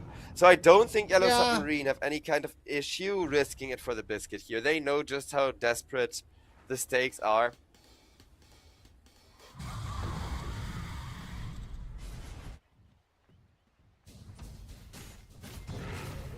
Dazun, Bloodright on Kiyotaka. Oh boy. Book of the Dead for Alberca. Jesus. I mean, these are some crazy neutral items.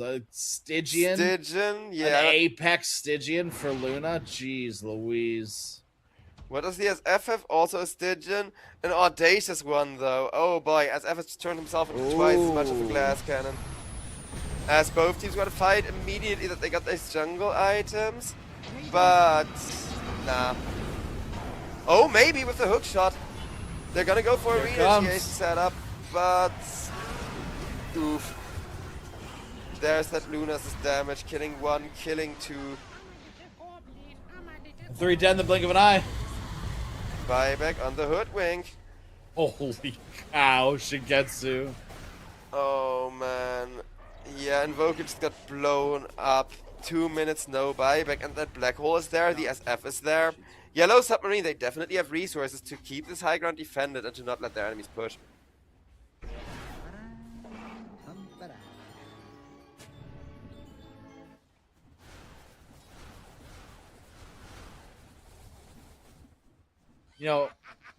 I blame you for this. Why? Are you now also Well- joining the club of like European casters that think I'm cursed? No. I just think that at the beginning, before we were on stream, not gonna name names here, but someone said, "Oh, it'd be really fun to have a nice 70-minute slog fest." Yeah, I was And, about to say, here we for a are. change, I'm actually being blessed, because this season there was teams dropping out, there was teams disbanding, we have lost out on so many potential hype and so many potential great games. This series, this is like Dota giving back to us right now. True. True. I did not expect the late game to be this boring. Like, I saw the SF, I saw the Luna, I definitely did not expect that this would be that 70-minute game. But it is tier 3, tier 2 Dota, right? Anything can happen. Though I guess officially we are entering the tier 2, like, part of this Yeah. tournament. Because Mouse is gonna play next, and Mouse have been looking insanely strong.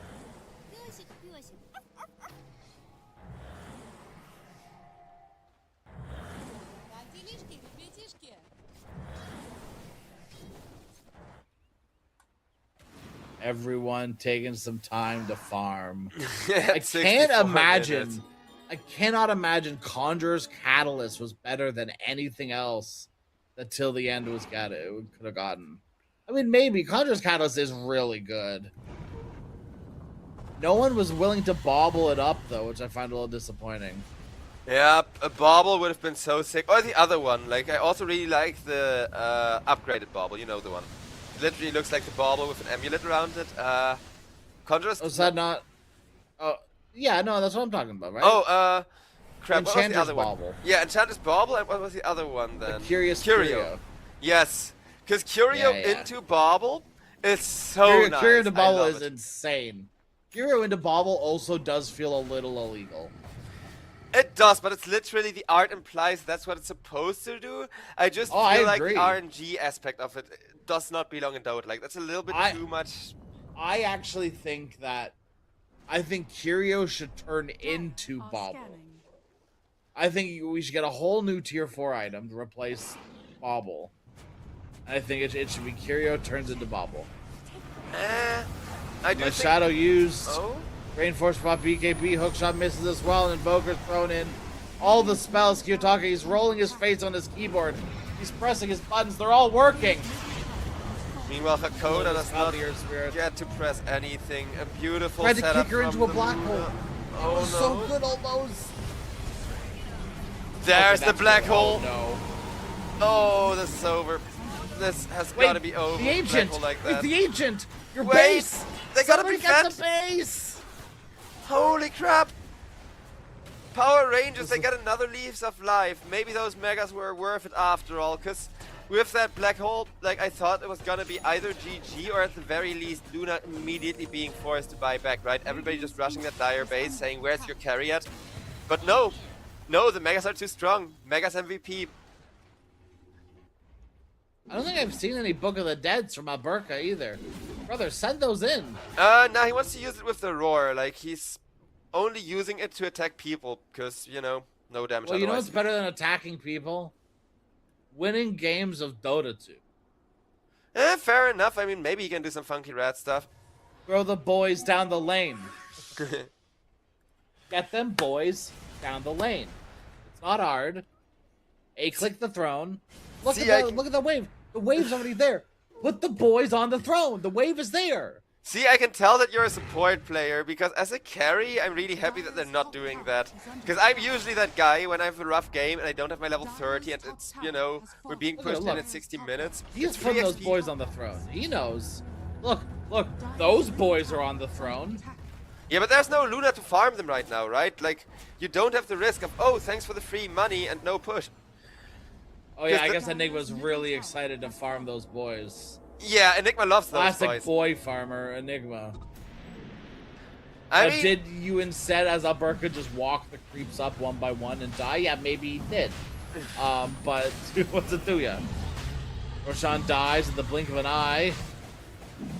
The disarm is helpful, but it just delays the inevitable. Shigetsu, Ages of Immortality in his pocket. He's not just happy to see you.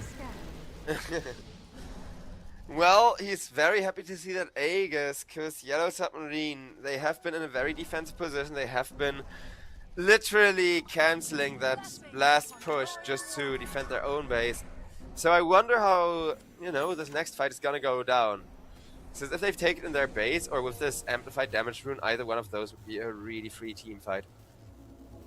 But Kiyotaka did scout out that SF has an amplified damage rune. Radiant Every time I look scan. back, I go, "Oh, we're still in this game." I take a sip of my coffee. I look back at the screen. I'm like, "We're still here." It's a game that I think you could maybe not expect to go long, but aren't surprised either. Yeah, pretty much. Because it is two teams that both want to end early. Like, they both have Right. momentum-based carries that want to end as soon as they have the snowball rolling.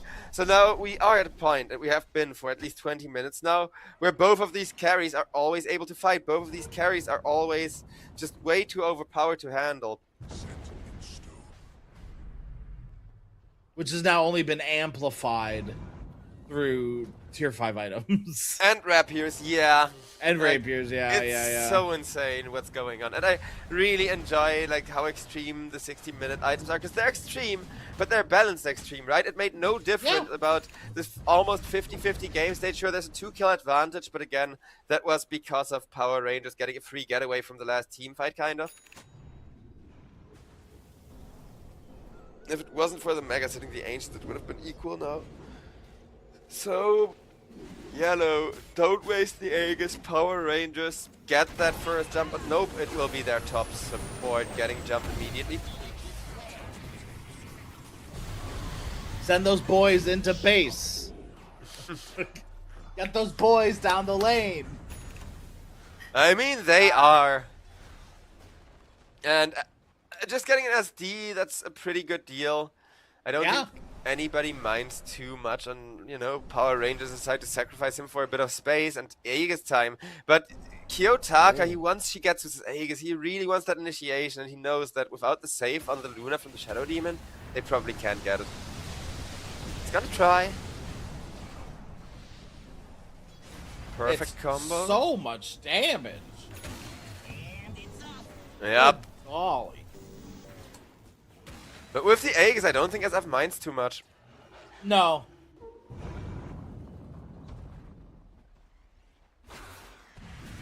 Oh no. The squirrel has found the zoo. Wait! Beastmaster got greedy! He procced the roar. Okay, well, Bashka has the perfect circle saw, but a bit of a mistake from Beastmaster as F comes in trying to punish it, now loses his Aegis for that. But the Luna's already dead. The damage has been done. Yeah. They're gonna have to be using like 3 buybacks here. So Beastmaster with the like book creeps, he does insane damage during the roar, and that's why he got so excited to roar when Earth Spirit came in and immediately roared the Earth Spirit. At the moment that the roar was heard, there was a black hole right on top of both of them. Yeah. Oh my goodness, Kiyotaka's been caught. Nah. Nice tornado. I mean, even without Holy. the tornado, they don't have any BKB piercing stun, so as long as he has BKB... Yo, they just kill him. Oh They yeah, right click F him. with the rapier, I guess, fair. I've just 2-shots him. Time to defend your base. Time to do something about it. Dire's ancient is under Well, as F, really bad position, no buyback, as Bashka has used his buyback, but for that bad position, they make sure to punish the SF, make sure to take Roshan's banner. There's my 70-minute mark surpassed. And now I'm cool if the game ends, just because there's not gonna be that many developments, but maybe another fight like that one just now would be dope. You gotta go now on Power Rangers, or you're gonna have to deal with another round of these buybacks. Not full round, but a half round. Clock and Enigma are still a minute and a half-ish away. Let them be a minute and a half away. Go now. Your buybacks are not going to get any better for another 7 minutes. Agreed. Get those boys and you down the lane. Now it's time, and see, he is actively using those boys to push, now that he knows there's not enough people to just freely farm all of those book creeps. You can actually use them to pressure objectives. They get those boys in the base, they get the Hoodwink stunned up in her fountain, and they stun and kill off the SF instantly as she gets to immediately calls the GG. But Duke comes out, just wants to go for that like last kind of flex, but that was an insane game from both sides, we gotta be real. About a second rapier too on the SF. Wishful thinking, I guess. That doesn't go horribly wrong, but as fast as the game, I feel like could have been. It also ended just as fast as maybe it should have been in the blink of an eye. Yep. Cemetery gets arrowed, gets hit with like a quadruple star storm. He's dead. Shigetsu's dead by an eclipse because he gets nailed by something and stunned. I don't even know exactly what happened to Shigetsu at the end there. Maybe just not expecting Power Rangers to be at that exact place at that exact moment. But either way, they do the thing. They get the job done. And look at Kiyotaka's damage. Yeah. Who do we give the MVP to? Question number 1 and question number 2 are, well, more like an explanation. I can tell you what happened there to Shigetsu at the end, because he was hitting the Luna. Luna, while he pressed the Satanic, got saved by the Shadow Demon. So he tried to turn around to get that heal from the Satanic, and as he did, the stun lock hit him. Oof. Not ideal to say the least. If Yellow Submarine were gonna win, I had the MVP locked in with Lakota. Same. But it's probably got to be Kiyotaka from Power Rangers, right? Like, not even just I evoke her, I do lots of damage. The combos were clean. The rotations were good. The rat play with spirits and getting the racks were necessary for that game to be in the state that it was in. Yep. And look at the double Bloodthorn, by the way. Not 1, but 2. That's how good of an item it was that game, and I don't think they regret building those. So, yeah, I think Kiyotaka. Let's just give it to Kiyotaka, even though Immersion is also a close contender with the amazing Shadow Demon saves. But I think he was the one that immediately came up with the Orchid that we both criticized, and he ended up being proven right regardless. So knowing what you're doing to the extent that you can think 2 items ahead deserves the MVP here. There we go. Sorry, my headphones died. Hello, I'm back. Oh, I just thought, like, hey, like I was trying to get you to agree to name Kiyotaka the MVP, not yes, for the yes. combos, because Clean Invoker combos, yes, but Immersion Sure. also comboed everything perfectly. But we both hated on the Orchid, when the Orchid was such a large part of what made it work for him, right? I hated the Orchid because I've seen Orchids come and go. I've seen Orchids be purchased and then never work out. And it's always that fear, that pit in the bottom of my stomach, that always possibility, but Kiyotaka makes it work. So, we'll give him the MVP and head to a little bit of a break after that 73-minute slug match. Because who knows?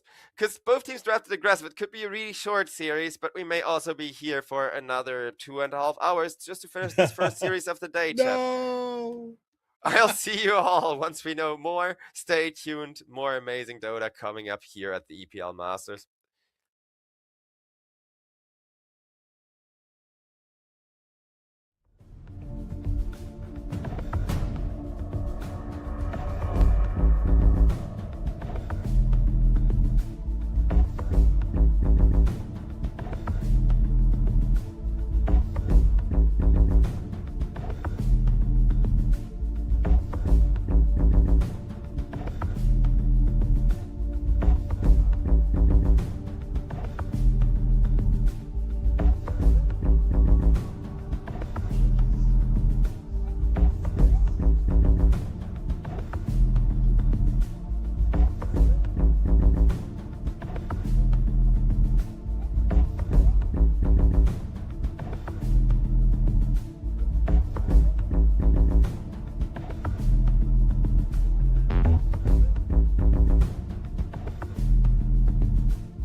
And ladies and gentlemen, with that, we are back in once again. Oh man, you put on the cap. That's actually a nice cap. Yeah, I found it recently, so I was very excited, so I thought I'd put it back on. Man, now I feel bad because I should have like worn my EPL t-shirt, but also it's covered in little black cat hair, so I currently got it in the laundry waiting to be done. Mine's covered in dog hair, so I understand. Yeah, it's fun, ain't it? I am jealous though, your dog is so cute. I do really appreciate all of those pics. Of course. Well, talking about cute things, Yellow Submarine, they're gonna go with that squirrel, which I'm not so sure is gonna deliver here, but apparently they were just picking it as a setup. Because, like, Hoodwink with Centaur in the lane is good. We know that much. It's been Yeah. a, like, really time-tested combo. But I don't feel like after that last game with the SF, you know, having, like, this much damage and bursting all of the squishy supports, Hoodwink is really the play here when the first pick SF is revealed. But with the snowball, it looks so hard to Yeah. play against. You know, I was really scared for you for a moment. You had two avenues you could have gone down there. You said, speaking of cute, and there was Dark Willow on one side and Hoodwink on the other. And you're a freak for going down either path, to be fair. But I may arguably chose the lesser of two evils. Well, not in that way, cute. I am not a fucking furry, okay? Like, You went on record saying it, not me, so just saying. yes, but Um, like Dark Widow has like an actually attractive accent if you ask me, but I'm not a fairy fucker either, you know? Fair enough. Someone's got to draw the line somewhere, you know, so you got to respect the line being drawn, you know? Yeah, I so. don't judge. Like everybody draws the line somewhere slightly else, and then there's like the trenches where everybody agrees, nah, man, that's just weird stuff. Yeah. I think Yeah, I we think can... Enchantress is the line for most people. I think that's the common line. Fair enough. Yeah, makes sense. I mean, I don't know. Dark Willow is the line for me, like, you know. Because that's no longer, like, human, okay, elf, or other, like, very humanoid fantasy race, Sure, okay. humanoid, yeah. Yeah, humanish. But... well, humanish is sort of what Lich is, too, right? Like, was he... Was Lich a elf? yeah, he was life? an elf, at least in Warcraft 1 lore. Yeah. He does the elf ears, like, look, he has pointy ears. He does have the elf ears, yeah, that's fair. But as long as we can both agree that as F is hot, I think we can be happy. See, once again, two paths. I was gonna go say Lich, so same idea. We're both freaks. I guess so. I'm not too necessarily big of a fan of the Lich hero for at least what Yellow Submarine might be presenting as their lane. A Lich Lina lane sounds meh. It doesn't sound bad by any means, but it's sort of similar to like the Marana Luna lane. It doesn't have a good mouthfeel to it. It doesn't pass the eye test. You know, you look at it and you're like, I mean, I guess if they're both gonna spam their spells, it can't be bad, right? But no, I agree with you. It doesn't, you know, it doesn't have the same pop that a Dark Willow Mars lane does. Now, I also think Mars hero kind of doo-doo, but it's a pretty good Mars game. Like, this is, as far as Mars games go, I mean, this has been set up pretty well. I'm surprised that with the rise of Centaur being in pretty much every game, we haven't seen more Mars. Yeah, though, as far as the Mars goes, he's so slow. Like, we've talked about that Enigma a lot last game. He was online so quickly. He was doing work by 15 minutes. If Mars, yeah, sure, you can try for, like, the odd arena at 15 minutes, but more than one-man or two-man arena, you're not going to find that early because you need so many more items to set up. And that's why, like, the moment the patch got faster, Mars just instantly fell off. Despite the hero not being changed, sure, some other heroes were being buffed, but Mars was in the top tier heroes the patch before. So the only reason why he falls off is he's not late game enough to play for a late game draft, and not fast enough to be the typical offlaner against the Luna, against the Shadow Fiend, against everything of these super fast in your face carries. It's a weird pocket, isn't it? Yep.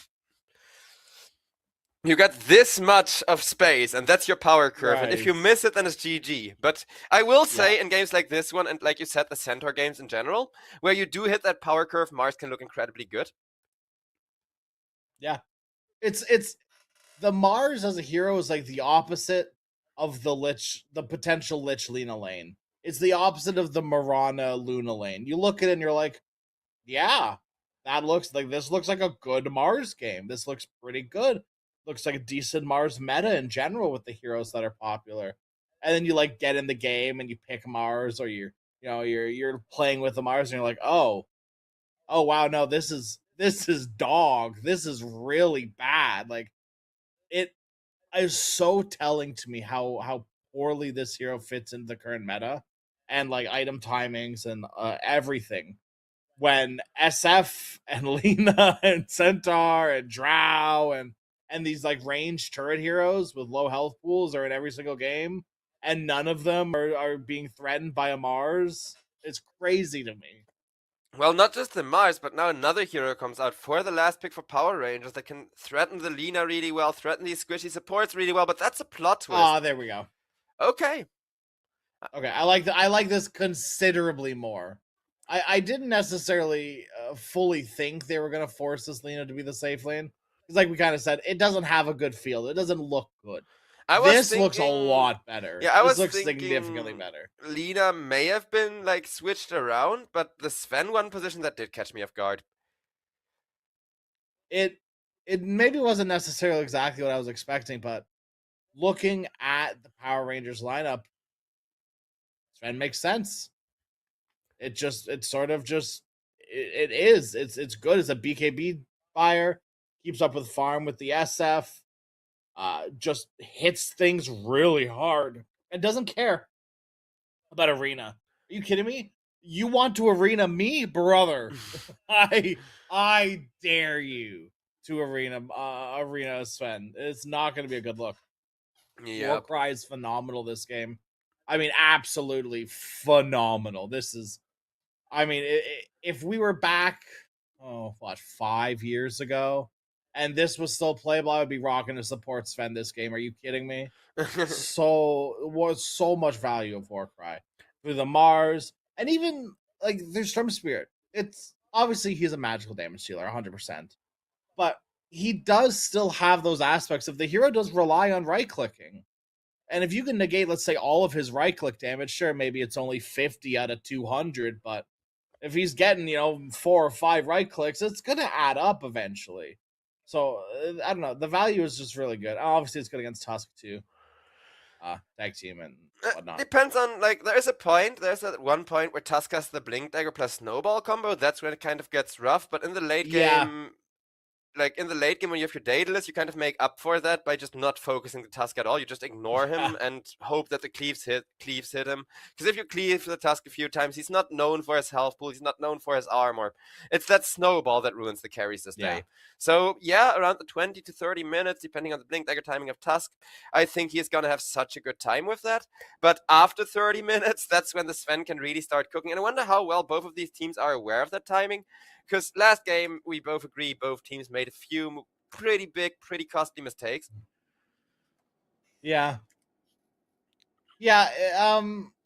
I would like to see PR just sort of, they kind of have to run it down a bit sooner, I think, than Yellow Submarine. I think that once you hit like 45 minutes, I think Sven might just auto win over SF. Maybe. If they're equal farm, I'm just worried about, like, you hit that 45-minute mark. Mars stops becoming a reliable hero. Not sure what Dark Willow will have item-wise to deal with a BKB Sven who's Yules. like, stampeded, and a Cart Lena. Like, Yeah, Yules. we talked about the Orchid and how there was even 2 of them because there was that good of an item last game. I feel like the Yules, even though it's a crap item this patch in general, and it's really lost favor. On a Dark Willow, feels almost necessary. Yeah, it feels mandatory on the Dark Willow, and on the Tusk it wouldn't be bad either. So I expect 1 Yules, and I would not mind the second one on these supports just because of how good it is for kiting the Sven around. Because even Essence Distiller Yules could be pretty sick. Yes. For the Willow, specifically. Oh, Willow will love all of that insane regen and vision. I do really like that idea. I think it is a little OP. I think if you remove Essence Distiller giving armor, I think the item feels a little bit worse to buy. I think it's still probably going to see a lot of play. I think that the fact that that item gives armor is so good for supports, man. Like even if it's just a little bit, it's like when supports were buying fluffy hats. They weren't stacking two fluffy hats because they liked how it looked. It felt good to just have a huge chunk of health all of a sudden. We weren't buying 3 bracers because they were 30 fun. seconds to battle. It was, had to live somehow. And you get the Pavis, the Solar Crest that was so good for so long. It's a bit too slow now. You still see it sometimes in like high physical damage lineups, right? But now we have so many like little items that just give you that armor that you need early on in the game. I mean, for yellow And, sub, I still really like the idea yeah. of potential Pavis, just because they have two, technically Yes. 3 in the early game before Lina kind of gets her own Yeah. attack range and defensive items. Heroes that really benefit from that little bit of extra tankiness here. And Lich is pretty sick with it too. Right? You can definitely do that, and you go Essence Distiller on the Hoodwink. Yep. I genuinely think that Essence Distiller should be a like must buy in almost every pro game. I don't know. With the current supports, definitely. Like, Dark Willow in a game... That's true. Dark Willow That's against the melee carry, it's mandatory. Lich against the momentum-based carry, it's mandatory. So this game, I think, yeah, or well, not Lich, but Hoodwink, so that Lich can build other items. But you get the idea, right? Like, one of these two supports is gonna need to build it just to keep the vision on the Storm Spirit that's gonna run away from you, and on the setups from the SFs as well. Yeah. Yes, that is true. With the because if you've got like Oracle IO supports, you're not building Essence Distiller. Heaven forbid you have both those supports on your team, but Or I get the Dispels. idea, Like, there's also those drafts, which I see a lot in yes, the or current like patch. a Largo and stuff. Like, I love Slark, and you would be surprised how many people are stupid enough to build Essence Distiller into Slark. Oh, see, it's funny is I don't actually hate Essence Distiller into Slark. It wastes some mana, Because- but it's not worth it. You're so much better off Well- building literally any other good support item this patch. That's true.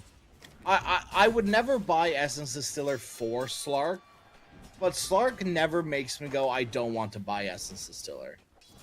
I think that like you can play around it, right? It's like playing Dawnbreaker into Nyx or Silencer.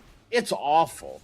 It does not feel good, but it is very playable. Fair You just enough. need to sort of use your head a little bit. If Slark Dark Packs and then runs into trees, and you Essence Distiller him, he's not regenning anything.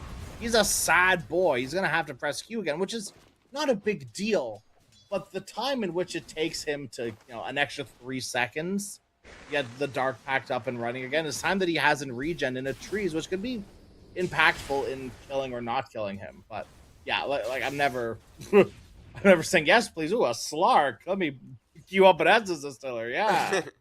I mean, again, Estes Slark, there's a really easy solution to that, which is that Sage, but Storm Spirit, ooh, gets his bottle just in time to not be the first Oh blood my there. goodness. I mean, again, it's gonna be a quiet laning stage, just like last game, I think, with the side lanes having very little kill potential until there's a few ultimates, other than Mars and Hoodwink. But Yeah. Dark Willow, every time that they've tried so far, Dark Willow was there saying like, nope, good luck walking through the brambles before your stun wears off, that kind of thing. So, as long as no mistake is made, top isn't gonna be a kill, and bottom lane, everybody is waiting for those level 5, level 6 moments. Yeah. Well, I would agree with you that all the lanes are going to be sound, but if you listen just very closely, you can hear the subtle cries of Storm Spirit in the mid lane, the Siesta. Appropriate, Lane yes. against this dog hero Luna, or Lena even. Just very, very slightly, the subtle tears. Well, Storm, he needs his level 6 more than any hero in this game, and he will not have a good timing for that. But over on bottom lane, this would be an excellent timing for the first blood, because, yeah, Bashka secures it, and Bashka's Who gonna cut be that so tree? happy. Someone cut that bushwhack tree. I think it was Bashka, but till the end might have as well with the tango. I'm not too sure. Either way, it was sick, whoever did it. No, it was the Shadow Fiend. There was no tangos in the 5 Okay. recap. Oh, good shout. Good catch.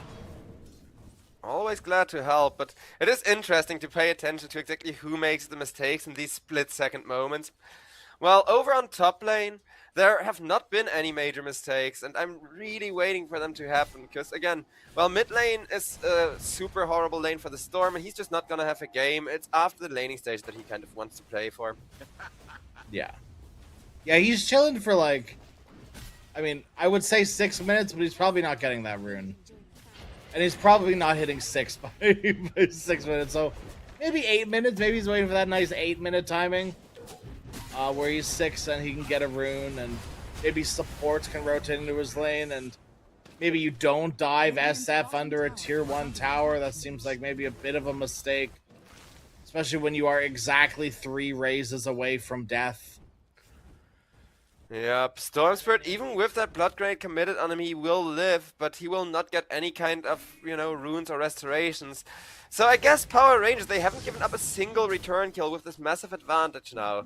And Lina is kind of getting more desperate, thinking, oh, but if I get that kill, it will be so huge. Mm-hmm.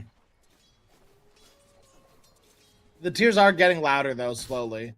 It's still a little subtle. You do have to pay attention to them, but they're definitely there. Oh yeah, 2 times now Storm Spirit had to, go back way to regen, which is just costing him so much time and so much space that he usually needs. And now with Cemetery is going to sit here. Cemetery's going to be a little baby, and babysit the mid lane, but I love the setup from PR, right? They knew that this was going to happen, so they're going to bring in heroes. They're going to feed Lina. They're going to feed Lich maybe a little bit. So what?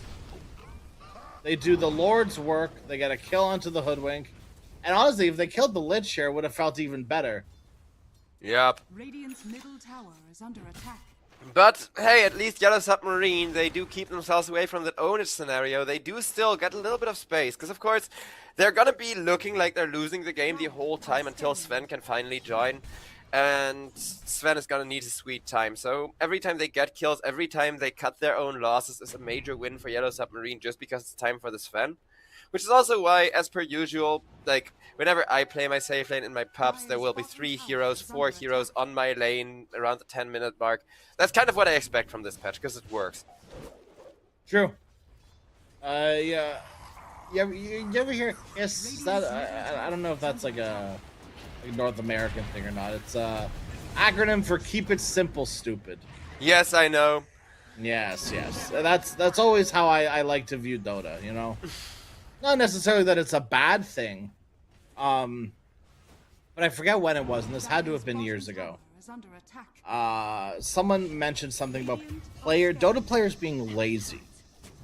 And it really resonated with me, because it's not that Dota players, and I mean most pro players in general too, it's not that they don't want to make the best possible play, they want to make the optimized play.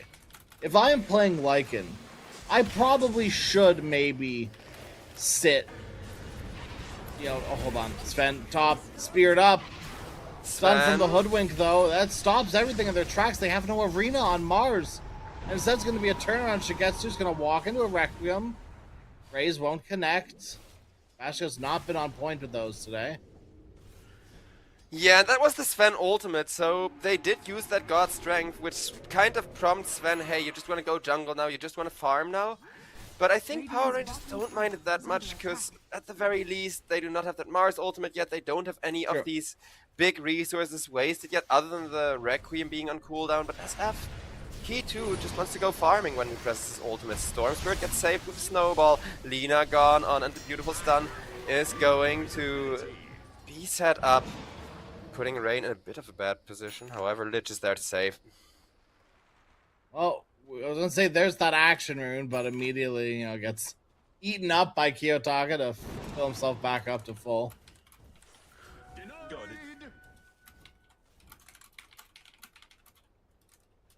Mid lane, maybe a go on to Storm. I don't think they can kill him. Maybe they perfectly chain stun him, but he shouldn't get chain stunned, I guess is more of what I'm saying. Maybe they have to start with Lich grab. He should be able to see the bushwhack.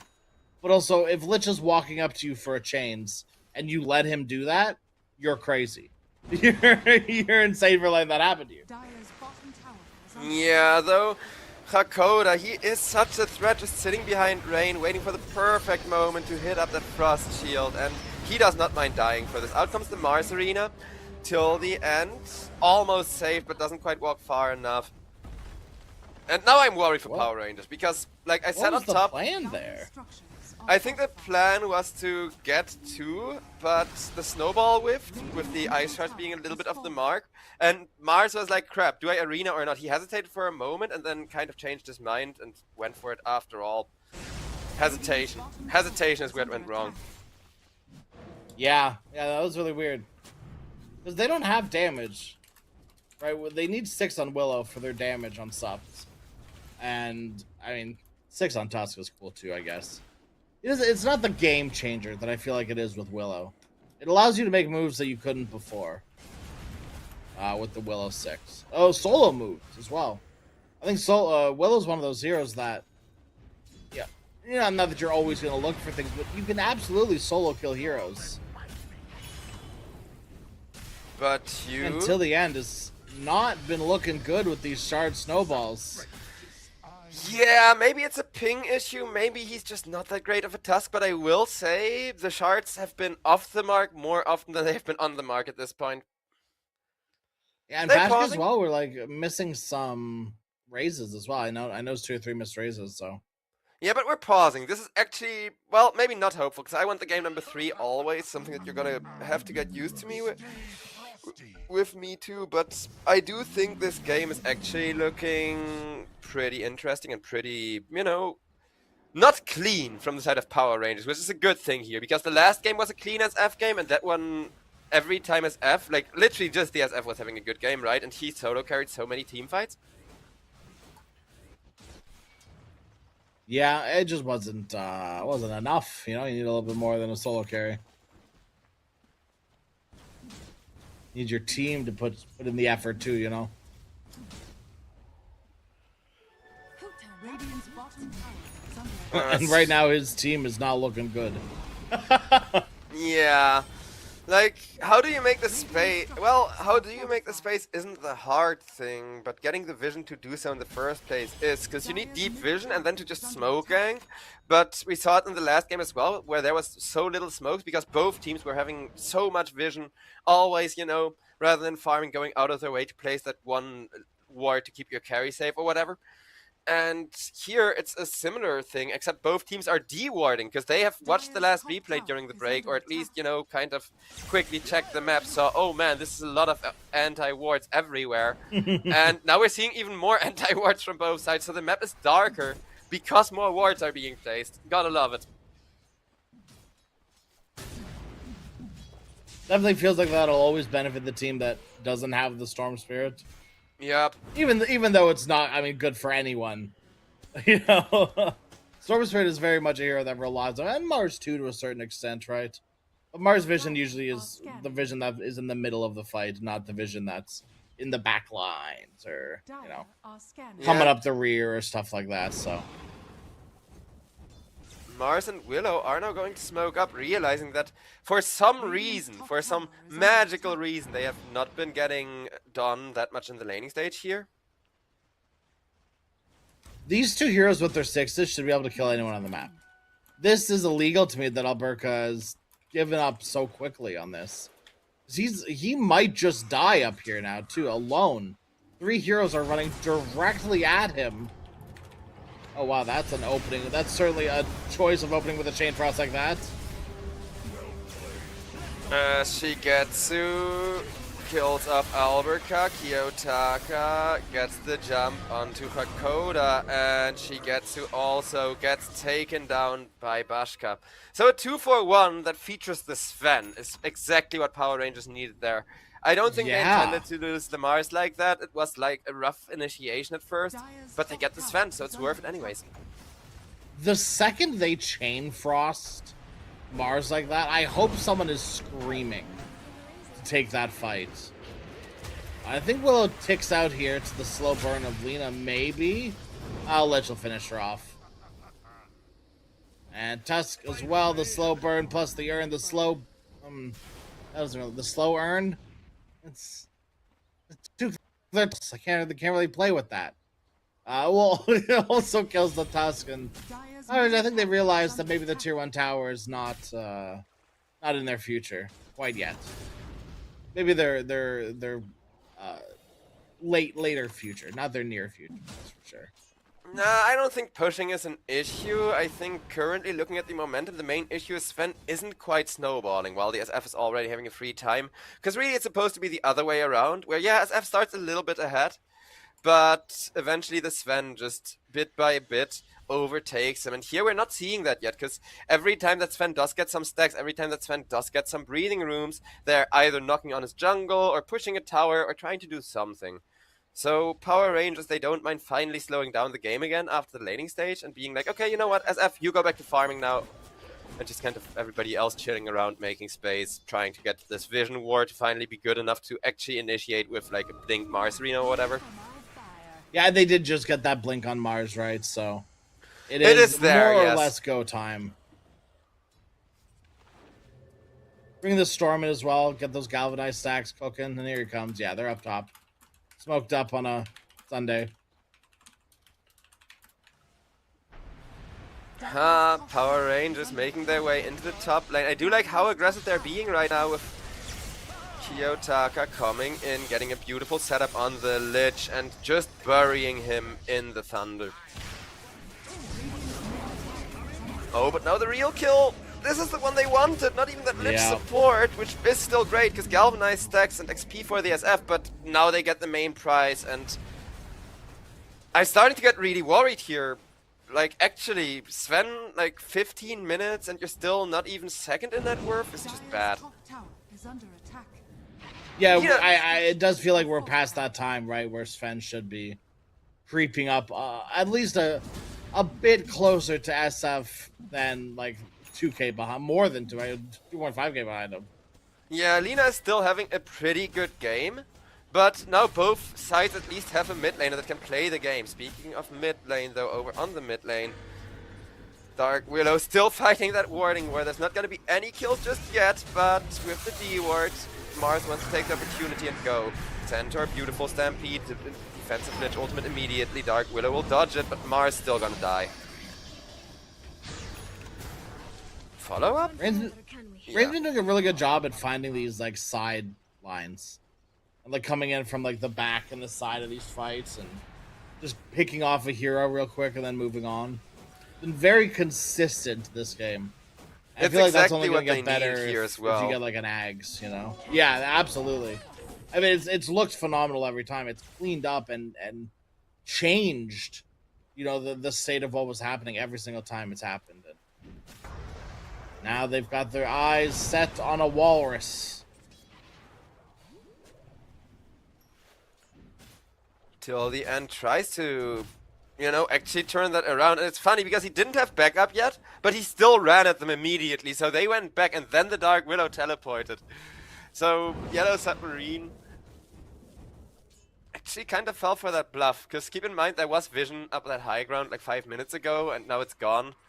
So they don't know how much backup there is, but at least Shigetsu, he's finally back to creeping up. Very slowly, not as fast as he wants to just yet, but with that Mask of Madness and the Echo Saber, farming is just that little bit easier. Stacks are just gonna go so much longer of a way. I'm just worried that his BKB comes a bit too late because of it, because it's just little bit further behind, you know? Oh, well. You know, I guess the Lich doesn't need to walk up to you to change you and you just zip right in front of him. Lich, once again, using this Mars Arena against the Mars Tusk, at least with the Snowball, able to get out. He gets it though, he wants this SF, and look at that damage. Bashka, he body blocked himself with his own Manta Illusions just to add insult to injury. And Sven, he's still trying so hard to get out, but at least they do get him in exchange. I'm not sure if this is going to be fully worth, even if a trade arises. Because yeah, Lich gets one more, and 3-4-2 in favor of Yellow Submarine as Hakoda wants immersion with the Lina coming in, getting the stun. That's one dead Willow. What a weird fight for... I mean, everyone. Storm is a lot... Still not done, a 1-for-1. Storm will lose some galvanizers out of that. And Mars tries to teleport, will make it. Sorry, what were you saying? He's gonna lose a lot of galvanized because he just respawned. Oof, Storm yeah. just died back to back. He spent more. He spent 50 times dead than he did alive in that moment. That's so bad. Say what you want about how poorly Sven's, considered doing. Look at Storm's net worth now compared to everyone else. Honestly, no, I think you're entirely right, because you called it way early when I was talking about this ward and war and how both teams had taken some lessons and how both teams had altered their ward wars. So, you said Storm Spirit can't really jump without good vision, and that effect is coming in here, because he still has to try and jump, but if he jumps into the dark, then he's just gonna die, and happening twice in a row means you're out of galvanizes, you're out of breathing room right now, like he can't just have that, kind of chill that he needs as a Storm Spirit to both push and hunt supports, but also be there for the kills, right? Because it's a delicate balance. I think you just need to grab your Mars, you need to grab your Willow, you need to grab your Storm Spirit, Tusk. If you want to come too, so be it. And you just got to start making plays. You can kill anyone on the map with those 3 heroes if you just find them isolated. This Centaur, very killable. You just need to get him in an arena with Willow on top of him. Radiant are scanning. This could be a good opportunity. If they can scout this happening, they have the right heroes down here to do something about it. But it's happening so quickly from that God Strength right under their noses. Yeah, I don't think this is gonna get them any chance to contest on the side of Power Rangers. This is just gonna be a free shard for Hakoda, who Lich Shard is sick if you get it this early and for free. Never gonna say no to that. Yeah, that's the feels good stuff right there. And Centaur now a lot harder to kill. Doesn't only just have the heart, but a blink dagger to boot. I think they are going to probably just ignore him. Too close to a tier 2 tower anyways to really make sense to try to all in him. So close to Alina.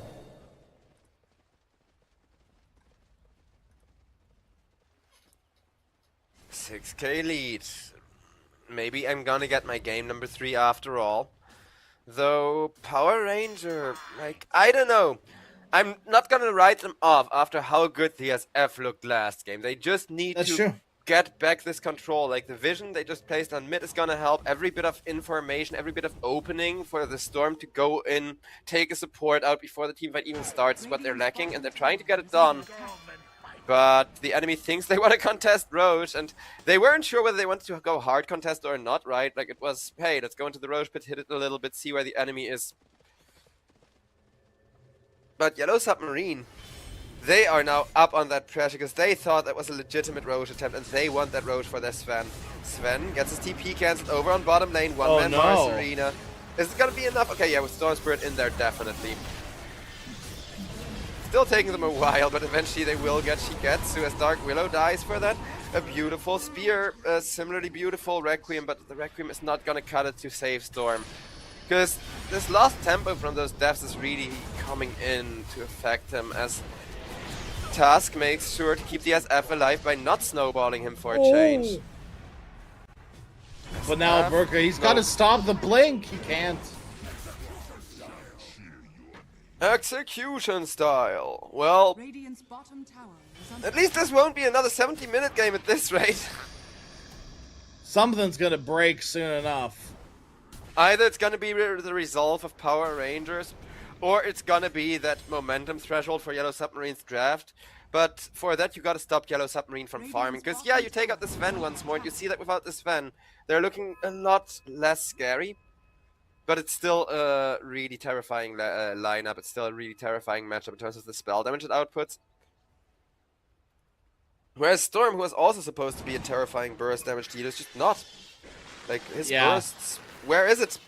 It died. He's too far behind. He's way too far behind. Yep. He's only like 2k up on a Lich. Which is kind of funny, because Power Rangers, once again, they have an SF, and SF will lose in late game to the Sven, just because of the melee versus range hero dynamic, right? Yeah. And still, I think Power Rangers really want the late game right now, just because those arenas and those Storm Spirit jumps are still gonna be good. Because they need to wait for Storm Spirit to be able to do something, so they have to get him over this hump. And man, I don't think Lincoln Sphere is gonna do it for you, brother. Fuel for my fire. Man, there's gonna have to be so many items in this game. It's actually insane. Dire are scanning. Because Shigetsu, for him it's BKB and then a crit, I think, and he can play the game. Like, he doesn't need that much anymore before he's only gonna join the team fights and only gonna start hunting every opportunity he gets. Then Power Rangers, they're looking for him in the top jungle without any success. Oh, but they found SF instead. Snowball, they take the ice away. There's not enough. Dusk dies, and on the back, Willow dies as well.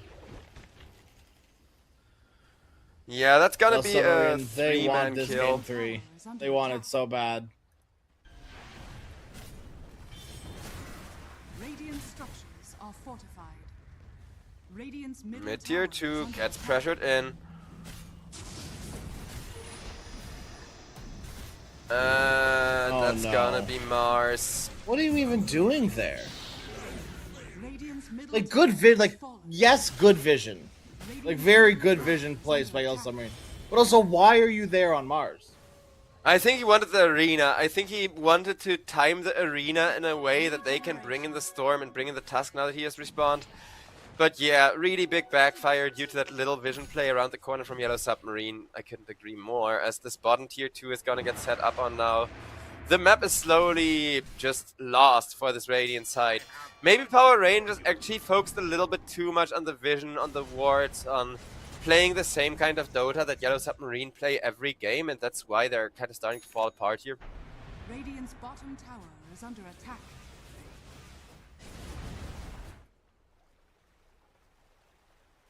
It's always funny to me seeing Centaurs top of the net worth. It happens more and more often nowadays. Yeah, with the like Aghanims rush, it's so easy to farm incredibly fast and be top of net worth on that hero. I do love the Aghanims rush. Like, you can just rush an Aghanims and never build boots, and I love it. I think it's so fun because it's still a bit of high risk. It's really strong right now, I know, but it hasn't always been, and it isn't every game either. This is a good Centaur game. There is a lot of good Centaur games with the current meta. But if you have like 2 percentage-based heroes, then Centaur is such a crappy hero because of how reliant he is on, you know, having that strength, having that movement speed from strength.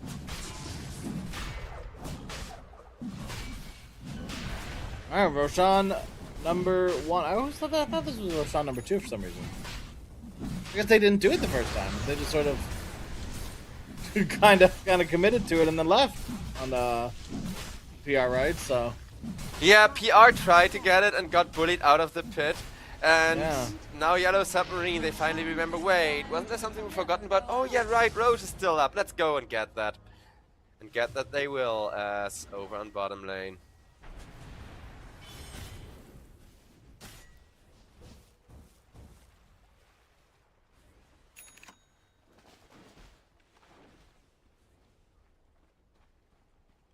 No action is going to kick off, apparently. if you're Power Rangers, are you waiting these 4.5 minutes? Or are you going to still look for something? I mean, Bottom tower has fallen. I think you gotta wait. Like, maybe you can try and get a mistake forced over in this top half of the map. They're trying that right now. But I don't think, like, even if they kill the Lina, that's gonna be worth it. Because let's say you kill the Lina twice, you get rid of her Aegis, you immediately get that double death on her. You're still gonna have to follow it up with a team fight. Whereas if you defend base, yeah, you're probably gonna fight into the Aegis anyways. But a good Requiem will do so much more if you up that base high ground. They will find the Lina, as the entire team of Yellow Submarine is coming in to back up their mid laner.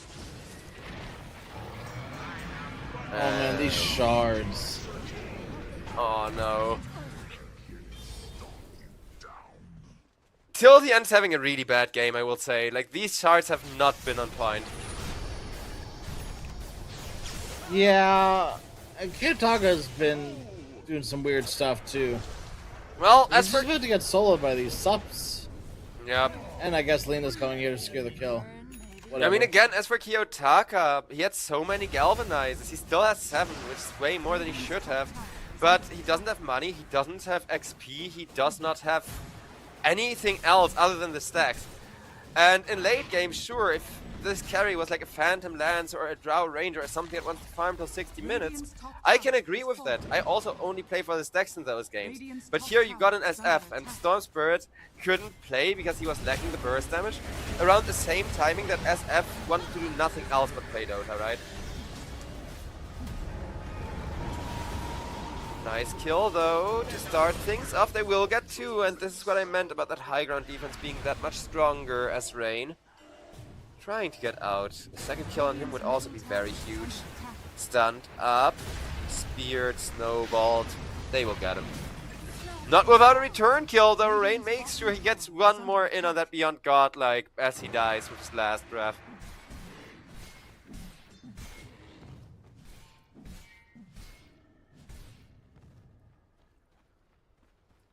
Finally a team fight that Power Rangers do take. But again, I'm kind of rooting for Yellow Submarine just to give us that third game, give us that little bit of extra Dota action that, you know, after so many teams and stuff withdrawing, I'm really eager for every long game, for every close back and forth.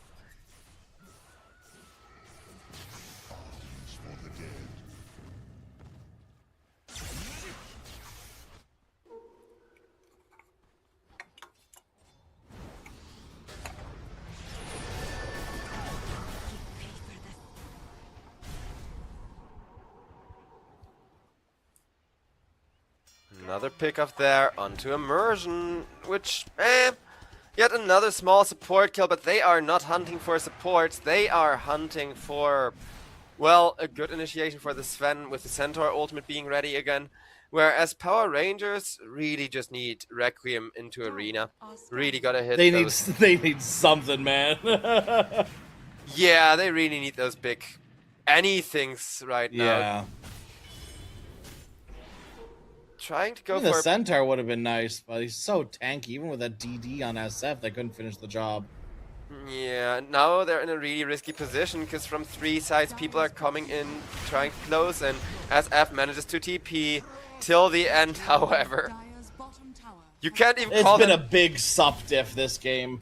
yeah, you can't even call that like an ambitious TP, because ambitious means there's a chance that, you know, that you have any chance at all. Right? Storm Spirit, he may be able to get out, being a storm and all. Space Thank created. goodness. Space for what? I don't know yet. You let me know if you find out.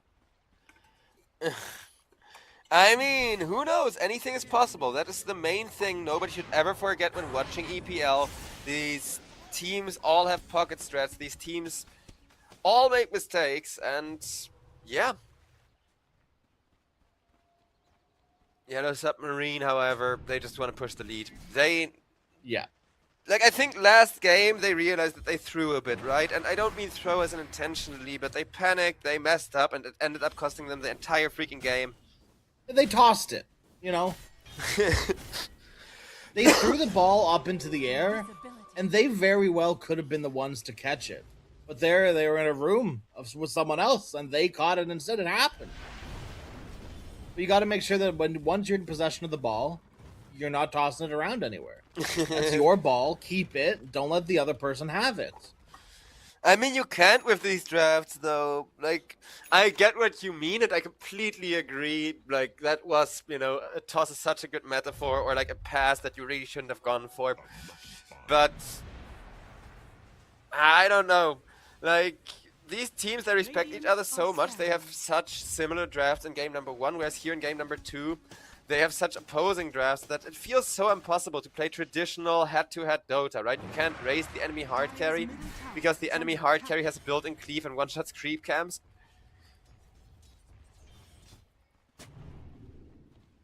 It does make it a little, you know, more difficult for sure, but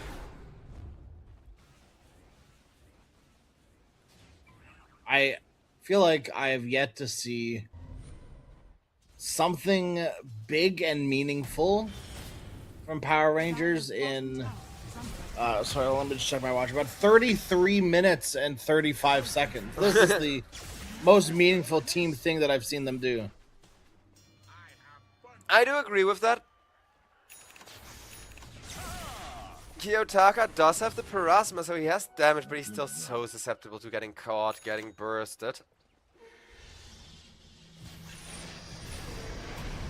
You mean like that? Yep. But a nice save from till the end, so at least they burst the support instead of the Storm Spirit. Dire's bottom tower is under Till the end. The he gets shard's tipped. weak. The snowball's on point. Yep. Give you your flowers where they're deserved. But yeah, the shards have been weak. They have. I guess he's just not a Tusk player. Because, Yeah. again, last game, I really wanted to give him the MVP just for those Shadow Demon saves, just for those last second Shadow Demon plays on the SF. And here he's doing the same, so he's still doing his main job. Alberca, though, DD rune or not, he's just gonna get broken. Forces a BKB at least, but Right, and the rest of Power Rangers are just hanging out over Trying. here, I guess. but not really getting as much as they need, as F at least gets a BKB if he can teleport. That would be something, even if Kiyotaka gets left behind for that and tries not to get Oh, himself no. killed off. That's just such a weird fight, man. Like, what's happening there? Why is that happening? The dusk is always ready for a fight. Radiant's Who's forcing you to be there with a dead hero? Is the squirrel? Is at any point is killing squirrel worth it? Worth like the possibility of losing all that when you've been consistently losing all that? Task. Oof, not worth it. Definitely not. I think they're consistently losing this game. Radiant's bottom tower. She gets to Sven Yeah. already pretty much done. He's gonna upgrade his blink and then he's basically fully 6 slotted. Dark Willow. Radiant's bottom Either buy back or put the GGs in chat. I don't think I there's agree. more Power Rangers can do. Like, they're just tilting themselves and making themselves go into the next series more tired. And I'm not saying they should GG out, because they do have those buybacks, but Stop Don't- loitering behind these stupid racks like this. yeah, I don't That's think my they know biggest nearly pet how peeve in far they Dota, are man. behind. Like, I really think they're sitting here like, it's fine, 10k gold differential, we'll come back in 10 minutes from now, but really it's like 25k gold difference. Oh, there we finally go. Mars Arena is there, Ball Lightning is there, Lich killed off. Pakoda trying to keep everybody alive is gonna die to Bashka till the end. Dies to Shigetsu for saving his SF a little bit longer as well, but now Shigetsu deep under the tier 4s, even for a fat Sven, it's gonna get a little bit too hot. SF, is he gonna buy back? He may have to, because Storm will go down though. Clean initiation, but too late. Radiant's middle tower. Get him out of here. Get him out of here. See you guys next game. One last GGs. hurrah. One last hurrah, I guess. SF is It's gonna just- try. I don't know if it's worth the mental. I don't think so. I genuinely don't think so. Because that last fight, it was the good initiation they have been looking for like 5 times now. And they do finally find it, and it's no longer enough. So you're not just going to need a good initiation, which is already hard to find. But they need a great initiation, right? You need a good initiation, and you need your enemies to be asleep at the keyboard. So, you're asking a lot here.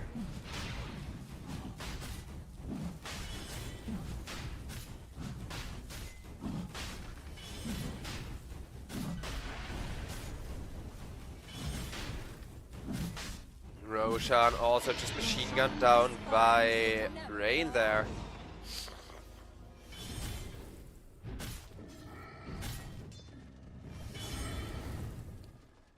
Alright, well, I guess Power Rangers, they get one more chance. Respectful, slow pace set by Yellow Submarine. Not that it's... I've been seeing a lot of games like this, despite being one-sided, despite it being 30k up. Game still goes for like 40 minutes.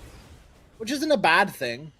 I think like when you're playing in tournaments, especially like EPL Masters, right? Like you should be giving the opposition that level of respect Dire are and scanning. give yourself that clean sort of cut version of Dota where it's just simple like, okay, we want to end game. Do we have Roshan? No. Okay, we do not end game yet. Yeah, pretty much. It may come to cost them, but I don't think with a 32k advantage that's gonna happen anytime soon until the entrance that goes Yeah. down. I mean, you'd rather lose him than anyone else, like, because there was 4 people in the top lane and 3 of them are gonna teleport out immediately.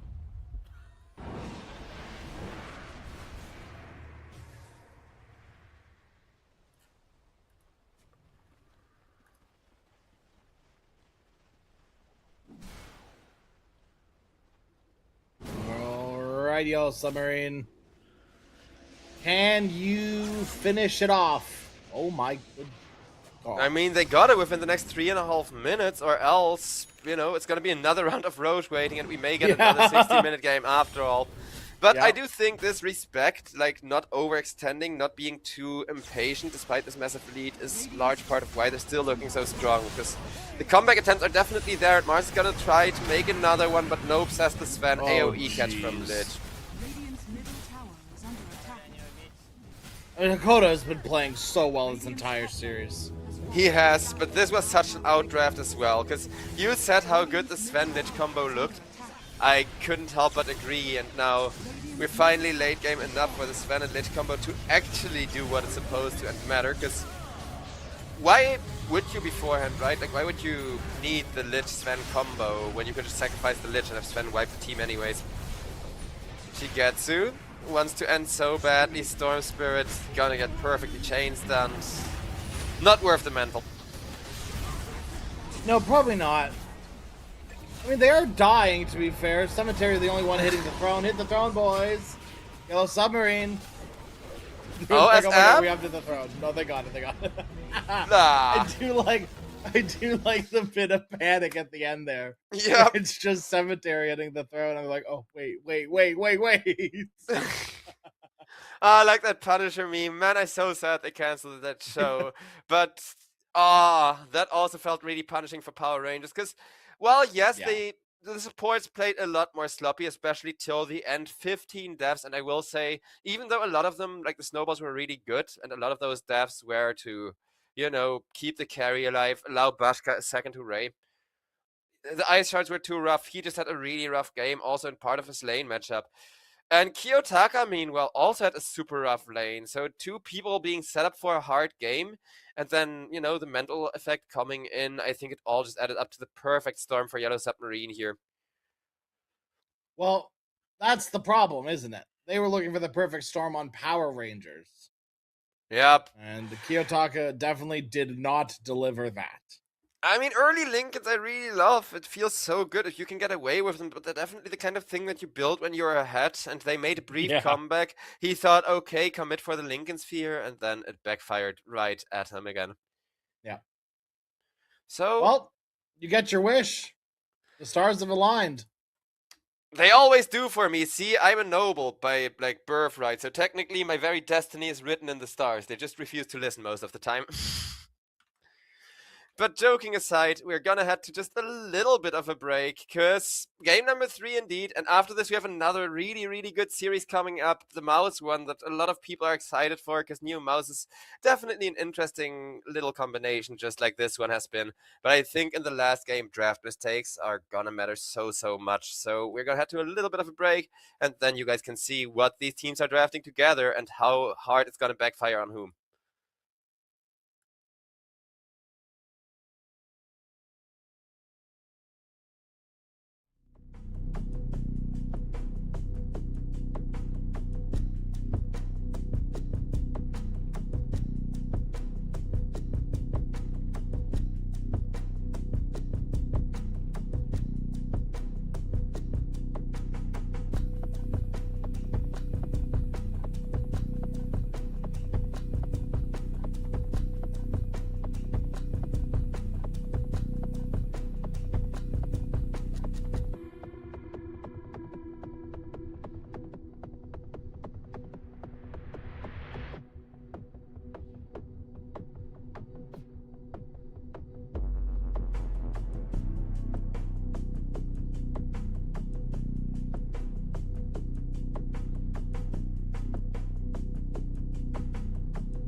themselves. Oh, it's a habit I wanna break, like a baby bandit is on display, and you pull me in and I can't look away. Nothing matters, it's a pattern.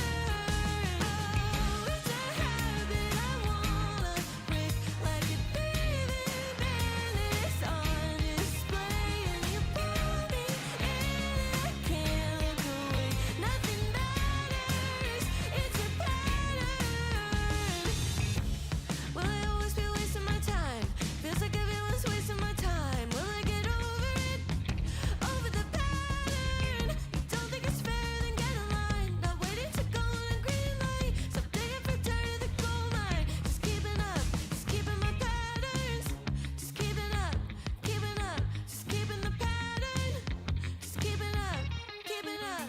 Oh, it's a habit I wanna break, like a baby bandit is on display, and you pull me in and I can't look away. Nothing matters, it's a pattern. Oh, it's a habit I wanna break, like a baby bandit is on display, and you pull me in and I can't look away. Nothing matters, it's a pattern.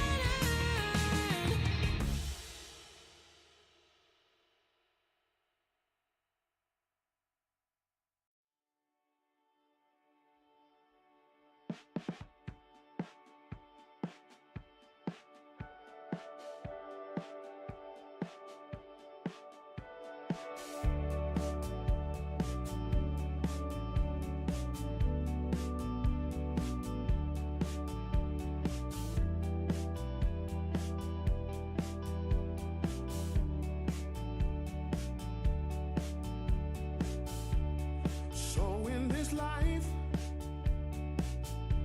don't you try to move too fast, or the good times will roll by. So don't just slip by. These days they will come and go. That's how you build a good life. One step, two steps, three, and it's over. 5 and to 6 again. 7 steps, 8 steps, 9, and I'm older. Trying to figure out where I fit in. So hold yourself tight. So hold yourself tight. Everything will work out fine. So hold yourself tight. So hold yourself tight. Everything will work out fine. So hold yourself tight.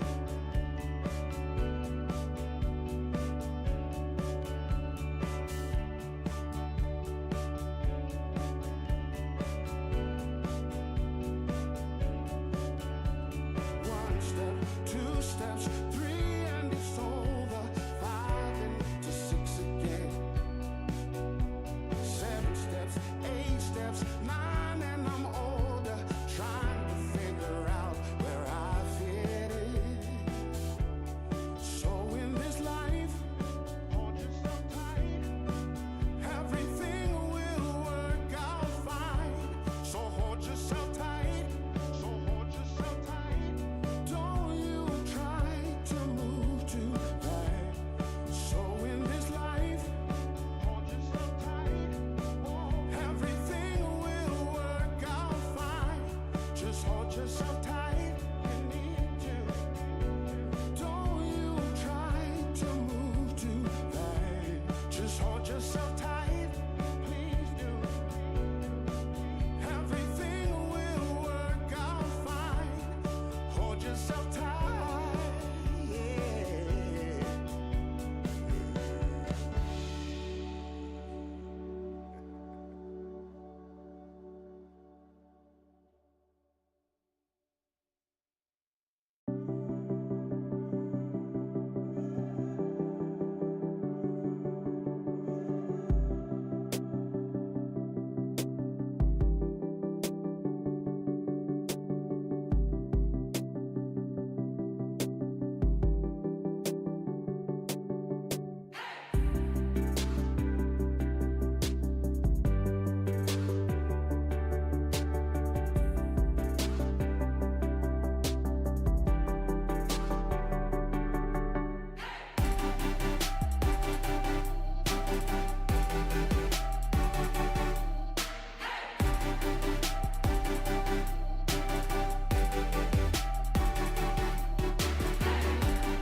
And ladies and gentlemen, already behind schedule, we got game number 3 for you. But I'm a lover of these endurance matches. I think it's really interesting to see how it affects the teams, how it affects the mental, as you said before. Because I think we both agree that last game Power Rangers, they should have tapped out a bit earlier maybe. Like, don't get me wrong, they had 2 really Yeah. good attempts. But when you see that Mars Arena hit like you needed, a 2-man stun, and you still don't get him, Yeah. Yeah, it doesn't feel good, to say the least here. Yell Submarine, they've already started out their draft really strong. At least against Coddle.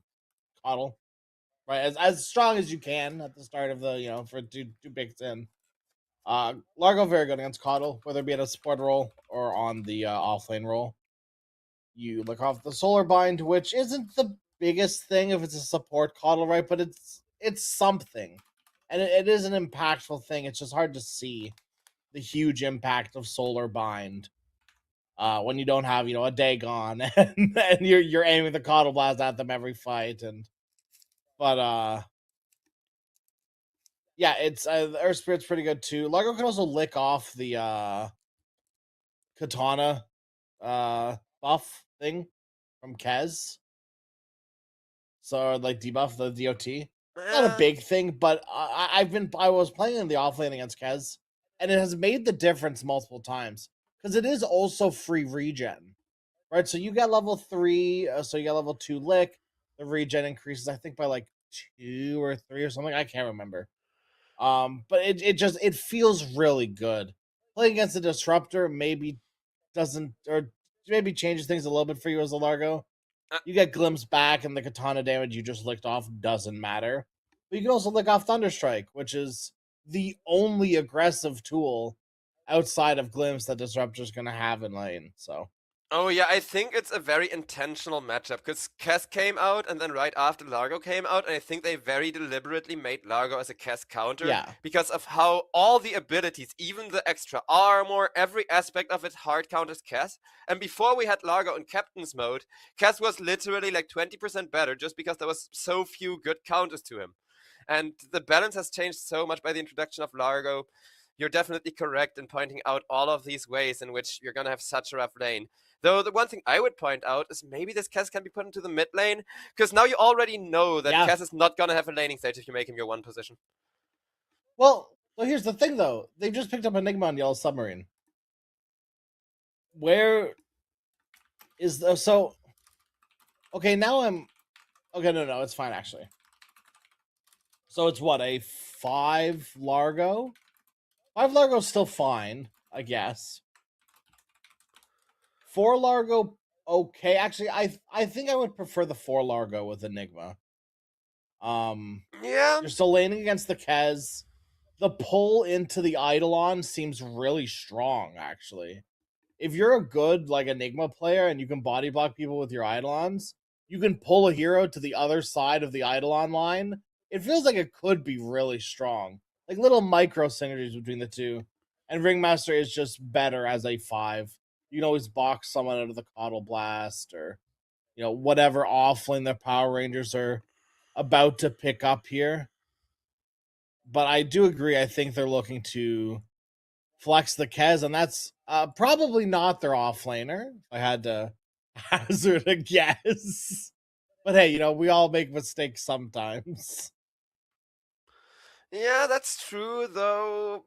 I don't know. Like, as the cast, there's 2 options that you can go for here, and neither of them seems super good, because option number 1, cast mid, which could still be possible if the Snapfire is an offlane, but with the Snapfire Yeah. it seems unlikely. And option number 2 is you rush enough damage to kill the Eidolons, because that is actually possible, but I'm not sure if these Yes. supports are how you enable that. Well, so Eidolons have what? 35% magic resistance or something like that? Well, let me. Yeah, their quickly- magic resistance is pretty high, so usually my go-to like anti-Enigma Eidolons cast build-up is Blades of Attack, the what do you call it? Oh, Blightstone? like get that like Falcon Blade. Yeah, like well, the- you start having with the Blade of components early. Attack, Blightstone, and a Quelling Blade. Those 3 are must-have, because then if you have level Interesting. 2, like the Echo Slash level 1 and the Katana level 1. If you had both Echo Slashes on the Eidolons, they die to it. Oh, okay. Yeah, so it's 30, 40, 50, 60 magic resist on the Eidolons. Why? Could not tell you. Because AoEs are really strong this patch, so otherwise you get that Yeah. Centaur. Just also feels really strong in lane. Like Enigmas have found a way to abuse that at this point. Or like because they're buying drums and you can you can almost pretty much double up on Eidolons or like triple up on Eidolons, which isn't something that's ever really been available to you before. And it's created a lot of like niche scenarios where, all of a sudden carries that walk up into you in the jungle because it happens, right? Oh yeah, All of a that's sudden, what you're oh, they supposed can to live do. against one stack of Eidolons they can live against. They can maybe live against two, right? But then all of a sudden, there's like 20 Eidolons attacking you, and it's like, oh my god, what are you supposed to do about that? You just instantly die. Ooh, I think the Enigma is being addressed really, really well with this last pick, though, because Night Yes. Stalker, that's and the silence that you need, and the extra heal and catch against the Eidolons. So you can actually yeet somebody in there into the Midnight Pules, into the Eidolon army, and kind of go for that really big back and forth slugfest.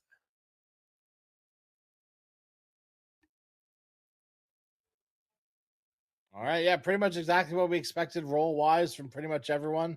I do very much like the Night Stalker though. I do agree with you. It can create some interesting scenarios. It's really good against the Ringmaster too. It's also very specifically, and I think this is very good, a nullifier buyer. Very important against Ringmaster. Because if you get on a hero and you nullify them, you can't box them. Now you can't nullify someone who is boxed because they're untargetable. Unless you can portrait click them. I'm not sure. I haven't actually No, tested it doesn't I work. don't buy You nullifier can't very often. target I didn't stuff think in so. the you can't. It's target stuff in untargetable, right? Ringmaster. That just Dota spaghetti code. You never know. You know what I mean? Yeah, it's not a bug; it's a feature, of course. Famous right, saying. right.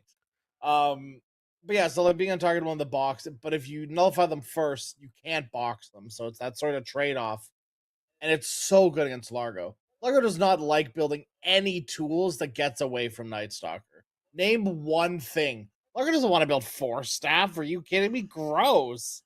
Glimmer Cape, okay, get nullified, idiot.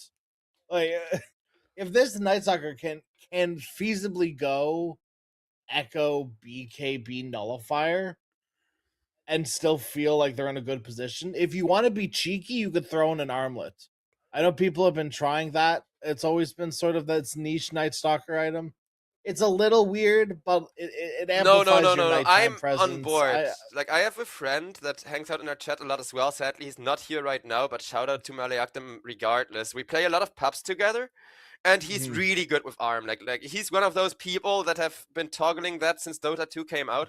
Because I'm still not good with ARM. I don't build armlets. No, neither am I. I don't either. I'm used to the Dota 1 armlet, man. Like, to me, it's a lot less timing. Like, you don't get that slow strength build up. You get it instantly, but on a really long cooldown. So I'm the kind of, the jungle item that increases your max health pool? That one I love, because that works how old armlet used to work, except minus the damage that you get from it.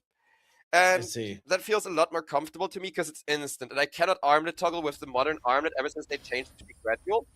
And my friend, meanwhile, because he's always been playing armlet basically since that patch on all of his main heroes, he is such a god with it, and he makes it work on Night Stalker every time, even if we have like a really losing lane matchup. So I believe that somebody who has truly mastered and Night Stalker and the armlet, both in a vacuum, should always build the armlet on Night Stalker. And we're paused. Whoa, nice! Оце потужно. There was a brief period of time where I would look on Dota Pro Tracker and I'd see this one guy building like Armlet Dawn. And I was like, oh man, I wish I was as cool as you. And I think there's a single pro player that does it too. And I saw like a single like just high MMR player do it as well. I cannot remember who the pro player was, and I cannot remember who the person was either. But shout out to you. I bet you're really cool. It may have been Monkeys I love Forever, people but that I do know this. that Monkeys Forever stole it from like an actual competitive player. Oh, I mean, maybe I could probably look it up. Because I know was Monkey's this forever year. made it go mainstream, because he's a pretty big streamer, and I watch his stream as well, and he did give credits. He was like, oh yeah, I'm totally gonna steal build, right? And that kind of got it to Yes. like 10 times as popular. But now I also only remember it because Monkeys Forever used to spam it a week on stream with really good success. So Dawnbreaker Armlet, I think if you know the exact build, and it has to be a game where you're kind of guaranteed to get those, actual Yeah. spin to win values. And I think it's the same with Night Stalker too. Like it's the same trope, right? Of like you got to either make it work or go the safer route, son. Like For sure, though I do think the main thing that, between quotation marks, does make it work is the AoE silence here. So going Blink Dagger into Armlet or Armlet into Blink Dagger, I wouldn't mind for Albacar, as long as he has the way to get him in there safely and with a good AoE silence. yeah, that's true. Because the more you're hitting someone, like the more you can make that silence time impactful, the better it's going to be for you. And I don't think Echo Saber is higher DPS, but I could be wrong. The battle begins. I'm willing to be wrong, but I don't think it is. Yeah, I think you're correct with that assessment, and It feels right in my head, but I could not like quickly crunch the numbers if you ask me. You know, like, it do be like that. So as for the Sven, like, I think it's really funny because Power Rangers, they played this SF 2 times in a row. One game it went really well, one game it went really terribly. I wonder if this Sven is gonna work 2 times in a row, or whether he's now gonna suffer from the same effect. ooh. I guess we'll have to wait and see, huh? Because that's always the fear, is right. Have they figured it out now? Is this right? Like, now that we've done it again, have they figured it out? Either, either if it's on your team or the other team. Because if you play it, hopefully you figured it out. Hopefully if you played one with it, you figured it out. But you never know. You never know. I mean, Dota has so many interactions, and what's even worse Yeah. is every patch has like a dozen of things that are broken that they don't mention in the patch notes as being broken or being fixed. Yes. Oh crap, there was one really annoying one that for several patches didn't work that way, and they changed it. It literally cost me a game because it caught me that off guard that it got stealth changed, and it wasn't even Was it intended. the timber chain thing? No, it wasn't the timber chain thing. It was like on a carry hero, some interaction. I think it was like PL Doppelganger or one of those weird take you off the map spells that takes you off the map but still leaves you targetable by some stuff that it shouldn't. And then they fixed it now. Like at this point, PL works as intended. But there was a time where you could dodge spells that you shouldn't be dodging that can hit you like always, right? Including Doom. Interesting. You're not supposed to be able to Doppelganger out of a Doom. That's straight up physically Oh, I feel like I impossible. remember that. Yeah. 'Cause I feel like I remember that scenario specifically. Yeah, you are being not mentioned. supposed to Doppelganger out of the Doom. Like, either you cancel the Doom cast and the Doom still has his ultimate and you Doppelganger away, or the ultimate goes on cooldown, you are doomed, but the Doppelganger still goes off and you come out of the Doppelganger doomed, right? But, Right. And that's how it's supposed to work. But what it used to do when, like, this cleanup patch before the first mini patch had arrived is you can dodge it in a way that puts the Doom on cooldown and you're not doomed. Like it was a projectile. Yes! And that Yes, happened yes. to me an entire Doom game. And I did not know it was intended. And I'm a PL player, right? So I was like, hey, every time I'm against the Doom and he finds the real me, the game is just over. I'm gonna pick Doom because he's so annoying to lane against as PL. Then I picked the Doom, and PL is now a hard counter to Doom without any word of that in the patch notes. Give me my MMR back, Valve. Okay, everyone's been squished now, so just because of that. Okay, so Valve is like, I'm so sorry that you guys lost MMR that you don't deserve. Here, we're gonna make MMR inflation so you get it back. Right. We have to remake. We have to let you climb the MMR bracket again. Magic up top. Nice body box from Cemetery. Till the end, now the one in trouble here. This Largo's got hands. Don't forget, this boy hits. Oh yeah, Cass will get one, and Largo, he's trying to get the return kill, but till the end he has and a heal ready and this really strong Bashka Cass sitting in his way. This is exactly what Cass needs, because of how momentum based he is, but you can see how easy of a time he has against level 1 Eidolons yet, right? Yeah. I think maybe a little bit of miss micro there from Enigma. Not quite sure he wanted to be walking up where he was. Oh yeah, I don't think so either, but I think the current like mentality for Batyuk is he's trying to figure out which items is the cast going for and how is he gonna use these Eidolons effectively? Because he had Eidolons level 2, so I think the line of thinking is, oh, I got the Eidolons level 2 now, Cass has a way harder time killing them, but that's not how it works. Well, over on the mid lane, Kiyotaka obliterated by Rain, and Rain just walks away, saying, if anyone dies for this, it's Hakoda, but definitely not me. I mean, if Hakoda can get the water rune. No, gives it to Rain. It's fine. Rain actually goes for Gives Rain a reason more. to turn around. Get the courier. Get till the Yes. end as well. Oh boy, that's expensive. Immersion gets hold a on, return Snap. kill on Hakoda. Okay, no gold, but does get XP. Worth? Hope? Hope? Radiant's bottom tower is under attack. Lick? Oh, Solitary. He tried. And that's what matters. Yeah, but neither of these carries is feeling any pressure. No. No, and I wonder... I mean, I feel like that has to favor the Kez, right? Sven's gonna farm I mean, it either depends way. on the kills, because, you know, with Yeah. one kill, it's always going to favor the Sven because he hits creeps more efficiently. But yes, if Kess can force those kills, or even just go for the twin gate gank. Like, gank the Sven. If you can't make kills as the Kess, Sven is gonna win. But as the Kess player, I can tell you right now, the solution is tell your support to get his ass through the twin gate with you have 4 people on the Sven's Yeah. lane to kill his ass. Yeah, because you're the hero that can do that. Yeah. Right, and there are always a lot of carries that have that opportunity. Especially now that it's 5 minutes. I don't think you're defending this tower. Enigma just got drums. The catapult is here, so you either need to kill the catapult now or just abandon your tower. You're probably not going to be able to save it if they can keep this catapult. Are fortified. Yeah, a tower to open up the map would be really, really valuable this early on. And at the first nighttime, the next 4 minutes, Alberca can do whatever the hell he pleases with that massive vision advantage anyways. I mean, use that vision though. Like, at least maybe bring Disruptor down here. But if you're bringing Disruptor, I mean, you might as well bring Kez. They're gonna kill Disruptor up top.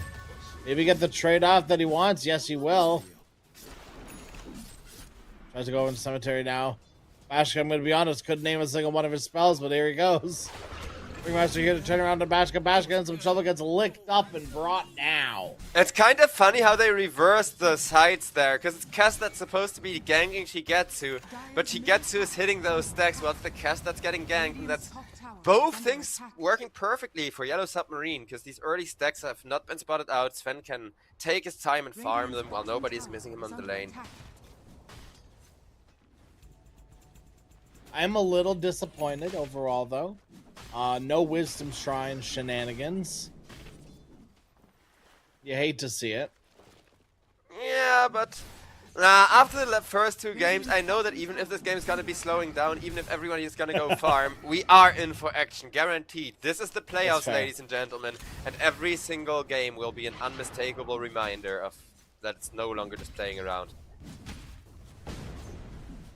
The big dogs are here. Radiant's bottom tower is under attack. Well, Dire's who's the top big tower dog is under going to attack. be, though? Like, that's what I keep wondering, because Batyuk is gonna get really good level 6 timing. Bashka is still fairly farmed, but Sven is overtaking him as is right Radiant's now. bottom tower But every is single fallen. fight in the last game was a massive game changer and a massive upset. And that's why, even though they don't like the game state right now, Power Rangers are trying to be chill and not give up these return kills just yet till the end, however. Maybe one of them. Oh, yeah. Oh, the electromagnetic repulsion. Oh my god, No it saves way. him, but he sets up the kill too. Here comes Big Daddy Night Stalker. Enigma will fall, but so will your subs. Run, Largo, run. You can't escape the night. Knight of Roshan? No. Ooh. Taka will And that's what secure I a mean. double. Every single fight, if it happens, it's gonna be like a 5-4-2 or 5-4-3, or in this case, 3-4-0. But always something with game-changing consequences. Really good use of the nighttime there by Power Rangers, making sure to immediately use the rest of their extra vision time and Night Stalker ultimate to push as much as they can down this mid lane.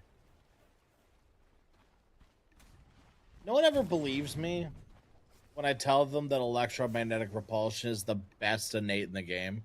Oh, And bro! the only... Dude, okay, listen. The only reason I say it is because it happens so many times, and it like is always relevant. He does not live there. He does not have electromagnetic repulsion.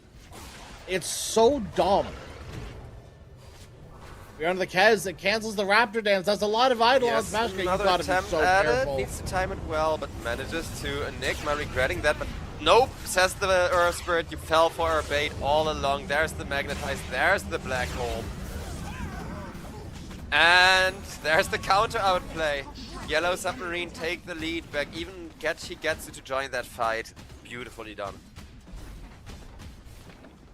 Didn't respect the box. Went for a risky Raptor dance. You didn't need to do that. You didn't need to put yourself in that position. And with nighttime just ending, I feel like Alberto is a little not quite able to get there, and maybe not even quite wanting to be there. Yeah, I mean, Alberca, he wants the Blink Dagger. He has one thing he wants, and now it's daytime, so Yeah. now he's relieved from having to lane. He's relieved from having to actively play a really proactive game and can actively go Yeah. and hunt on it.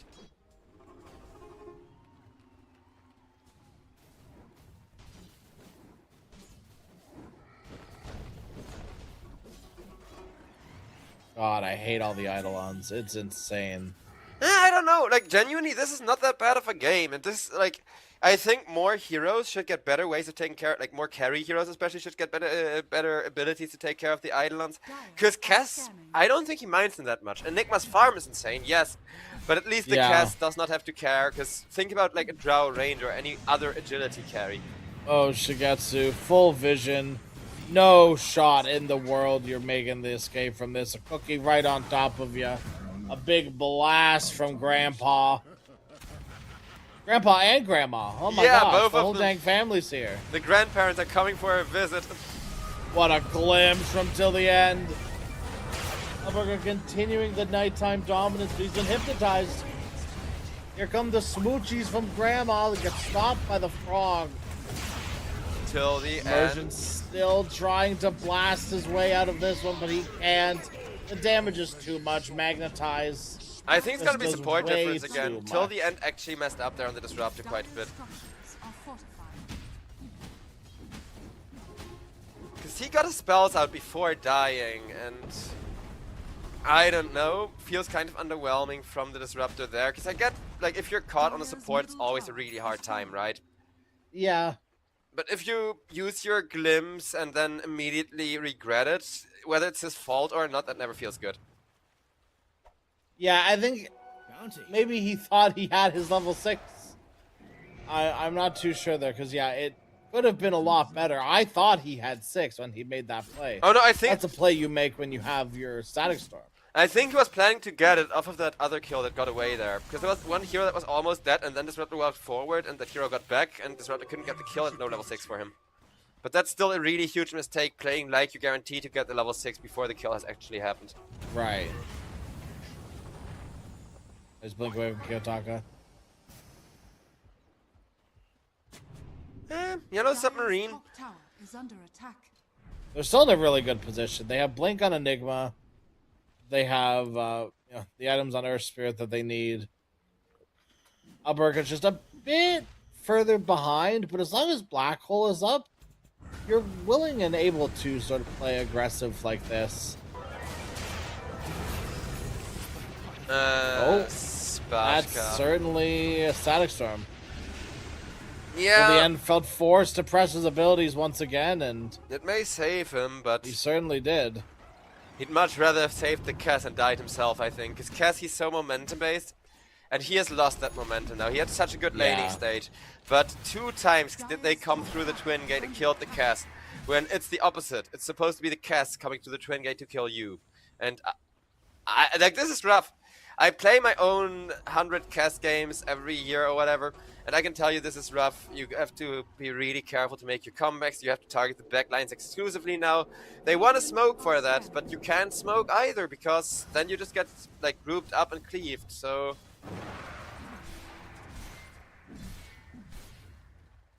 Damned if you do, damned if you don't. it really feels like it, yeah. I can see a comeback happen, like the kind of 4v5, right? Like just 4v5 a good fight with the Disruptor ultimate into grandparents combo, I guess. But Duke is gonna initiate first, and well, sorry, there goes Grandpa. Rip Grandpa.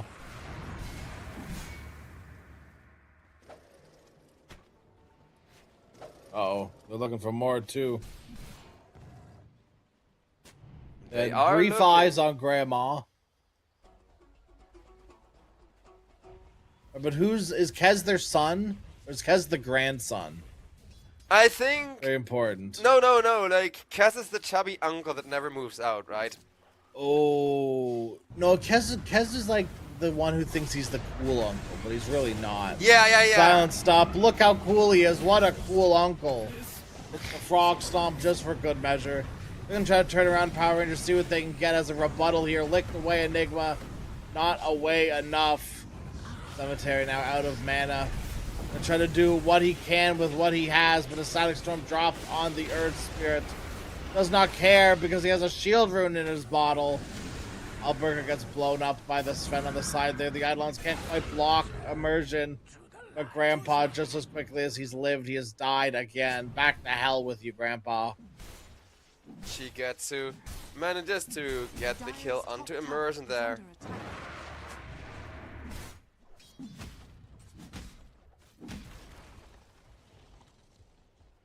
Rain's been putting in work too. The amount of damage this Magnetizer is doing.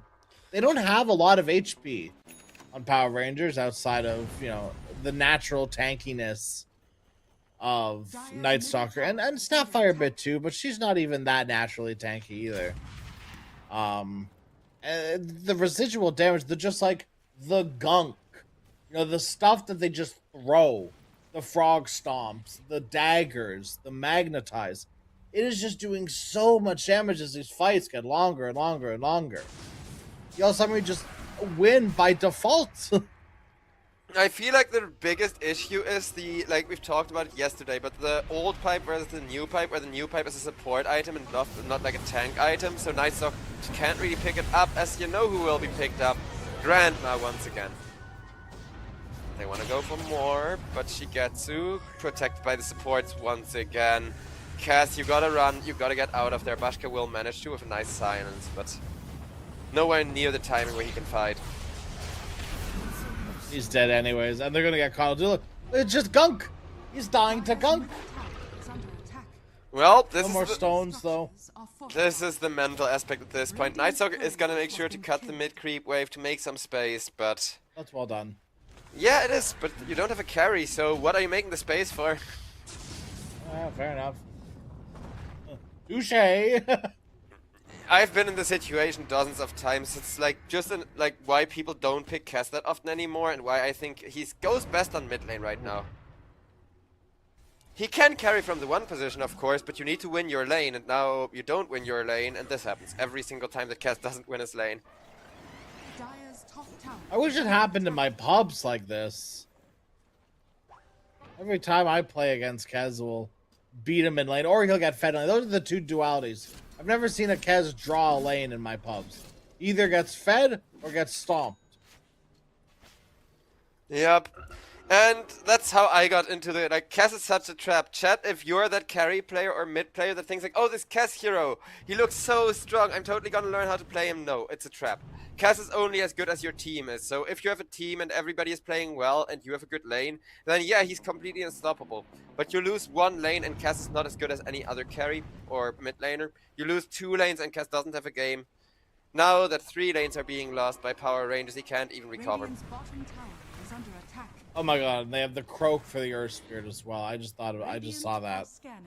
Gonna hit the 15 on the Largo too and probably get the the 1% max health is damage, but it's not even that big of a deal because they don't have high health pools on Power Rangers. That's actually not that big of a deal. So you could just go for the lick range. Interesting. Alberca, goodbye, sweet prince. Oh, that glimpse feels so bad because he only makes it easier for Sven to go for him more, and Is under attack. I guess it's support That's the difference problem again. with Disruptor, you know, when from behind. Yeah, though I think like till the end last game he messed up a lot of the ice shards. This time it's not so much a lack of mechanical skill, it's a lack of the supports having synergy between each other. Because Disruptor is good, Yeah. Keeper of the Light is good, the kinetic field into Illuminate combo works really well. It worked really well in the early game, and they still hit it. They still deal that massive heal and damage to everyone.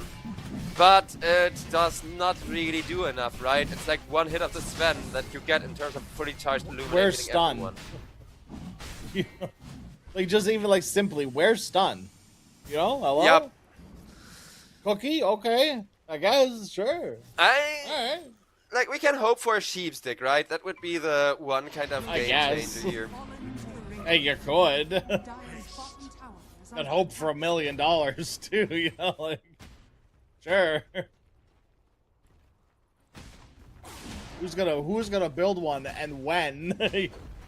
Model in like 15, 20 minutes of straight farming, maybe. Dire's bottom tower. Yeah, that's what I mean, because they have not a single hero that can do stuff without money, except maybe, if you want to argue like that, the Disruptor, but even he needs an Aghanim Scepter because everybody's already so fat on the enemy team.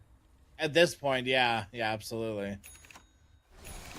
It's a near impossible game at this point for Power Rangers to play from behind, just because of the heroes.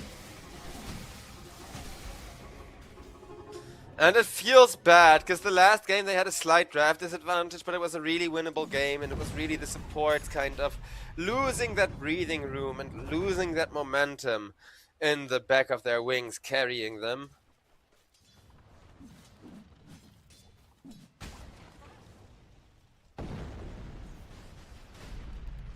Power Rangers went, I mean, pretty much undefeated during groups. Dire are scattered. Deservedly so, but Yeah.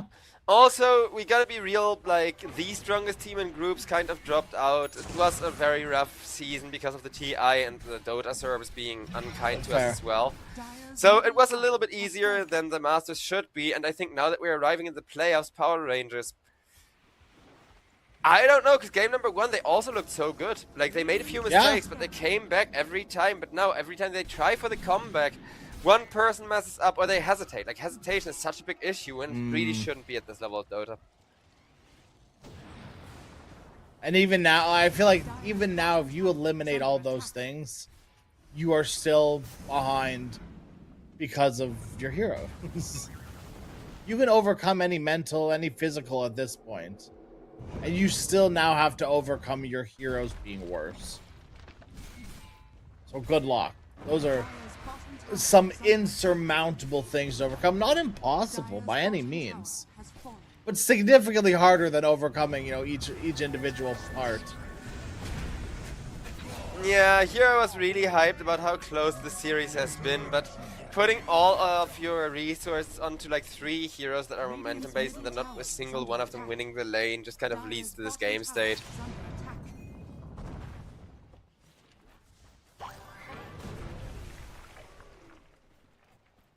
We do love some family farming. Oh yeah, I mean, like, what else can you do but try and farm up? Yeah. But Yellow Submarine, they still got 2 minutes to take it, so I don't think they're going to have this high ground. Dire's middle tower is under attack. The world is their oyster. Go hit it. Dire's All right, up onto the coddle they go. BKB pop Kiyotaka. What do you think you could possibly do against a big bad Sven? They're gonna glimpse him back into a static storm, but does he care? Nope. Who cares? Who's gonna hit him? Where's your damage, friends? I mean, you just saw their damage. not That was like all this. of it. And Sven, he wants that Forget him. rampage. He wants a rampage. He's earned it. He wants it. He's damn well got it. And Two godlike heroes on Yellow Submarines, Power Rangers, they know that's it, GG. They can't take it anymore. They've been beaten, they've been battered, they've been bruised, and they've even been a black beaten. hole just showing like, hey guys, we are still ready for that cast reinitiation. This is the draft. This is all down to the draft. Like, Wow. Cass was winning the lane. He was going 1-0. Yeah. And it looked like a completely different game. And what changed? Sven came over not once, but twice towards that top lane. And by the time the Sven arrives the second time, saying, hello, Cass, goodbye, Cass, we literally mentioned, like, oh, hey, Disruptor, like, till the end, really wanted them to take him instead of his Cass, but the Cass could never recover from that point. Yeah, it was just insurmountable odds. You know, to the point now where, you know, Earthspear is doing too much. You have no BKBs. You have a bunch of Mithril Hammers. That's a wow. Great Mithril Hammers, guys. Very cool. Now, if we could find a way to turn those into BKBs, we'd be looking golden. Just no one had any items that could do anything on Power Rangers. Yeah. These aren't items that you buy when you're behind. You don't buy Deso when you have 8 kills. What are you doing?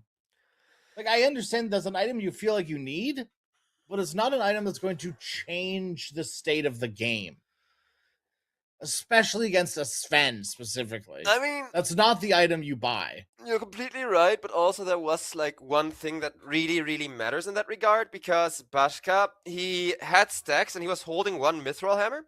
Not sure whether to turn it into the Desolator or the BKB. And then they made that one miniature comeback where they like killed the support and wanted to go for more. And that's when he bought the Desolator, like right before they charged in. And I think the moment that charge in failed, he also instantly regretted that, right? Yeah, probably. He tried thinking it through and it was still not enough. Because how can it be enough? They needed to win 2 of the lanes. If it wasn't for the Sven ganks, completely different game. But we were calling for the cast to gank the Svens, that wouldn't happen. They did not have the resources to do so, and now it's too late forever, because the first series of the day is gonna be taken by Yellow Submarine, ladies and gentlemen, but we are gonna get right into the second one as soon as the lobby is ready, because we got ourselves a mouse sports game, and I have not gotten to cast mouse sports in a while, but against Level Up, I definitely think they're gonna be made to work for it here. So, with that, we'll see you all after the break. Hope you're enjoying the EPL Masters. More Dota 2 action coming up.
strong crazy bets on me.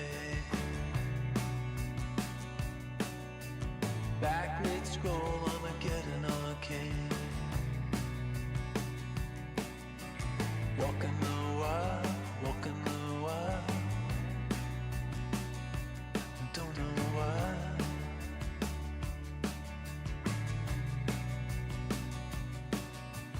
Cosplay cowgirls and numberless jazz. We're feeling just fine in our brownie hats. Walking the wild, walking the wild. I don't know why. I don't mind the hustle and the tussle. I don't mind the grind. I don't mind pretending we don't see these signs. I don't mind the hustle and the tussle. I don't mind the grind. You and me dancing on the Gideon time. Try to unplug it, turn it back on. Try to unplug, but the feeling's gone. Walking the wild, walking the wild. You don't know why, you don't know why, you don't know why. Radio play in the cesspool stream.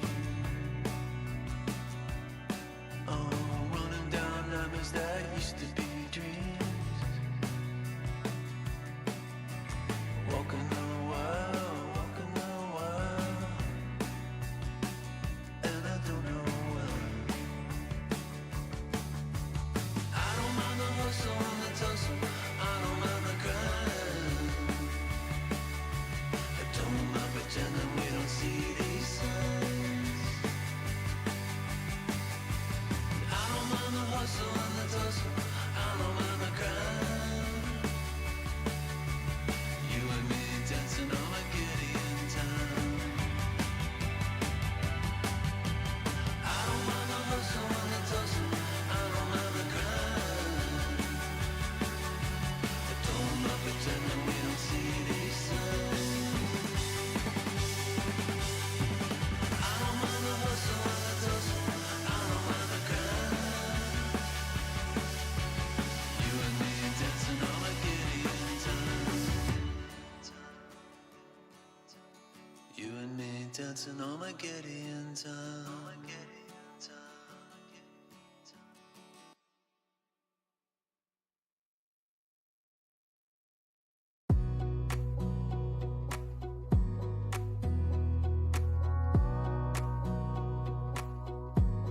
Wanna clear a bottle of Cabernet.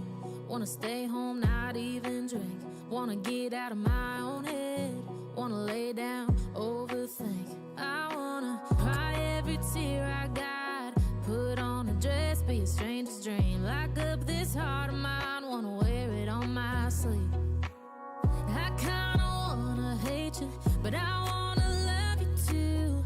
I wanna hold you close and let you go. Find someone new, and I wish it wasn't, but my mind's made up in two. What's killing me the most is knowing two things can be true. Wanna throw away your vanity. Wanna wear it to sleep tonight. Wanna wipe our slate clean. Wanna pick this thing up right where we left off. Wanna block your number, take one last time, make it another. Wish I was one or the other. I kinda wanna hate you, but I wanna love you too. I wanna hold you close and let you go. Find someone new, and I wish it wasn't, but my mind's made up in two. What's killing me the most is knowing two things can be true.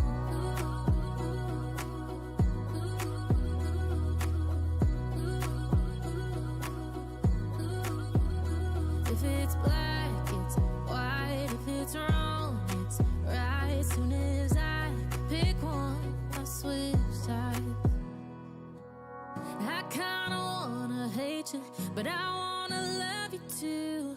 I wanna hold you close and let you go, find someone new. And now this shit wasn't blood, my mind's made up in two. What's killing me the most is knowing two things can be true.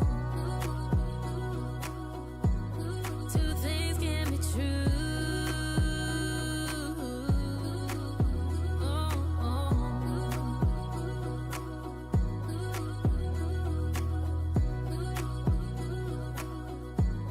Two things can be true.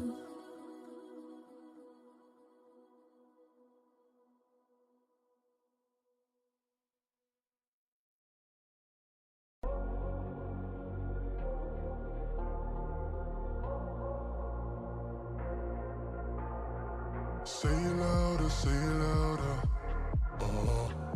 Feel the moment, feel the power. Bring the animal back to life. Bring the energy one more time. If you feel like letting go, you can take control. You can turn this all to something beautiful where you feel life gets you down, down, down, gets you down, down, down. Say it louder, say it louder. Feel the moment, feel the power. Bring the animal back to life. Bring the energy one more time.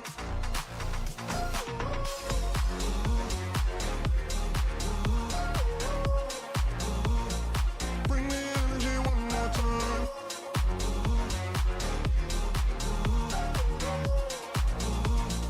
Bring the energy one more time. Say it louder, say it louder. You're the question, you're the answer. Bring the animal back to life. Bring the energy one more time. If you feel like letting go, you can take control. You can turn this all to something beautiful where you feel life gets you down, down, down, gets you down, down, down. Say it louder, say it louder. Feel the moment, feel the power. Bring the animal back to life. Bring the energy one more time.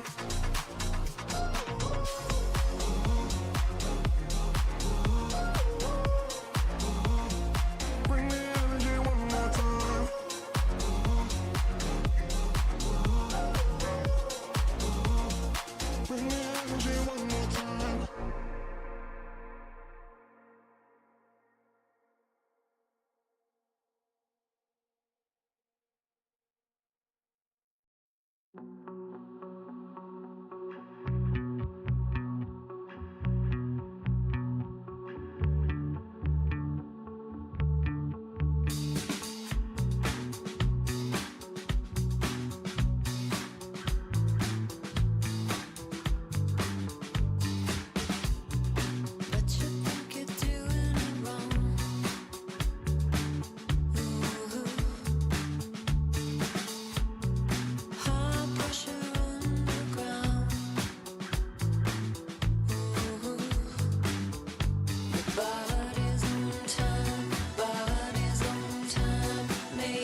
catch your breath.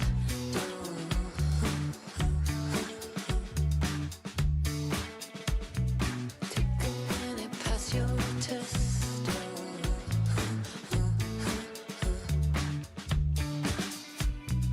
Take it easy, take a step.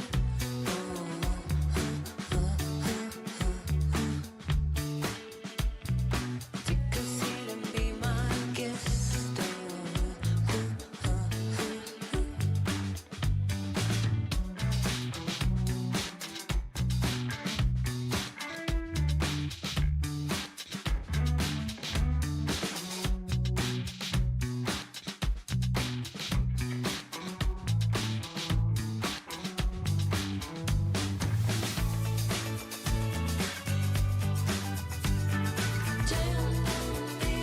Jam, don't fight.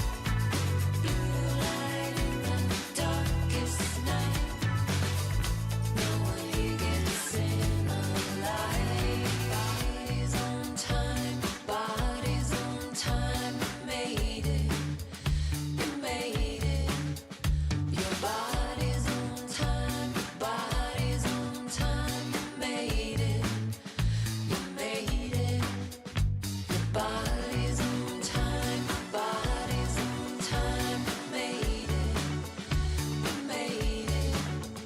Your body's on time, body's on time. Made it, you made it.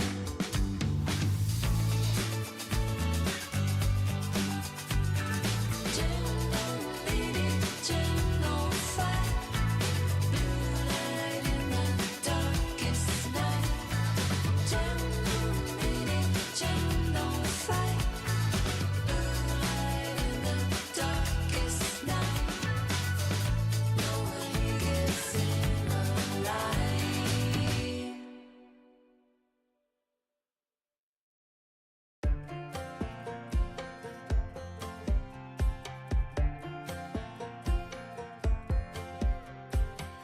Last time we talked, you had nothing to say. You chose to walk, give what we had away. I hope you get what you're looking for. But babe, with me, you close the door on everything we could have been. Don't go thinking we could be friends. No, you can't bring us back from the dead. 'Cause when you know, you know. And when you don't, when it ends, it ends. When it ends, it ends. I really thought we might have been it. So my heart was shattered when it took the hit. Oh, I can't imagine doing all that again. Even for one night to see where it went. Here's the thing, you made your bed. I just got your stay out of my head. No, you can't bring us back from the dead. 'Cause when you know, you know. And when you don't, when it ends, it ends. When it ends, it ends. End of the road, nowhere to go. You cut the ties, you burn the rope. So don't let me see your name lighting on my phone when it was you who let go of everything we could have been. Is it sinking in all your regret? No, you can't bring us back from the dead. 'Cause when you know, you know. And when you don't, when it ends, it ends. When it ends, it ends.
And ladies and gentlemen, we are back once again. We got ourselves the second series of the day. Now, of course, I've been looking forward a lot to see Mouse play here, as Mouse are one of those teams that if you live in Germany, everybody has met one of their players or managers, everybody kind of knows them.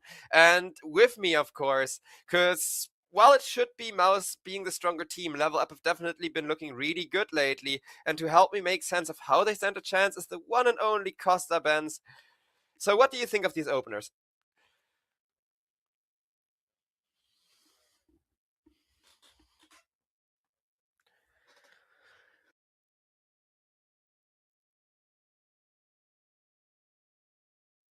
I hear him.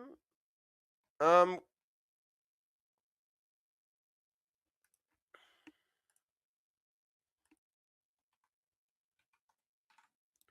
we're having some technical issues with Costa's mic, maybe? I can hear him loud and clear, so it should not be on his end. Costa, check if you've muted yourself in vMix or refresh. Yeah, there we go.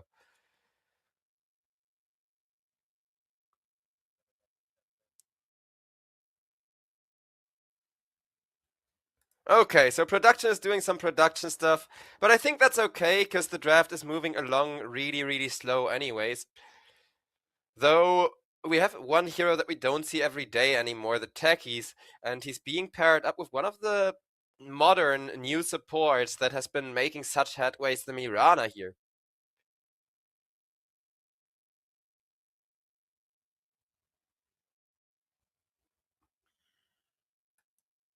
Tidehunter is gonna come out next. Okay, I'm back. I can see that you pointed out Night Hunter. That's really interesting. It got immediately countered by Razor. I really like this thought process coming out from Mouse. Well, I just wanted to appreciate the fact that how you introduce Mouse. It's really that because you're from Germany, you definitely know that Mouse is one of those old school. Can I call them clans? I can call. Them, I think Yes, I can call they them. started as a gaming clan, Yeah. so I think it's appropriate, even if they're an orc nowadays. In the Warcraft 3 days, they were the biggest German clan, and I miss those days. Razor comes out immediately and deal with the Tidehunter issue. The problem is the problem with Razor in this particular session that okay, it might be good against the Tidehunter, it can survive the laning stage, it can have a decent farming pattern, but Storm is one of those heroes that you would like to see against Razor. What do you think about the Storm versus Razor matchup in the mid game, for example? I mean, in the mid game, it should be fine, provided Storm has a good early game. But the previous Storm game in the last series that we saw, Storm just kind of got himself destroyed. So we saw Storm Spirit get ganked twice in the lane, and no matter how good Storm is in the matchup, it depends on can you get those galvanizers in the laning stage, take the galvanizers to the jungle, farm your first item, and then you destroy the Razor. But that's three things that you need to do against the Razor, who only needs to do two things, and that's avoid the arrow and make sure you don't overextend, basically.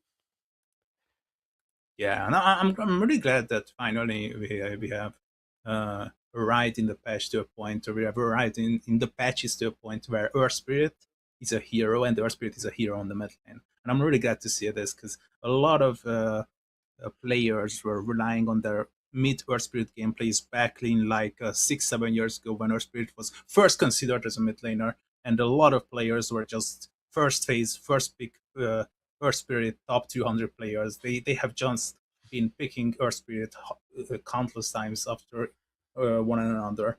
Slark gets banned. I hate this.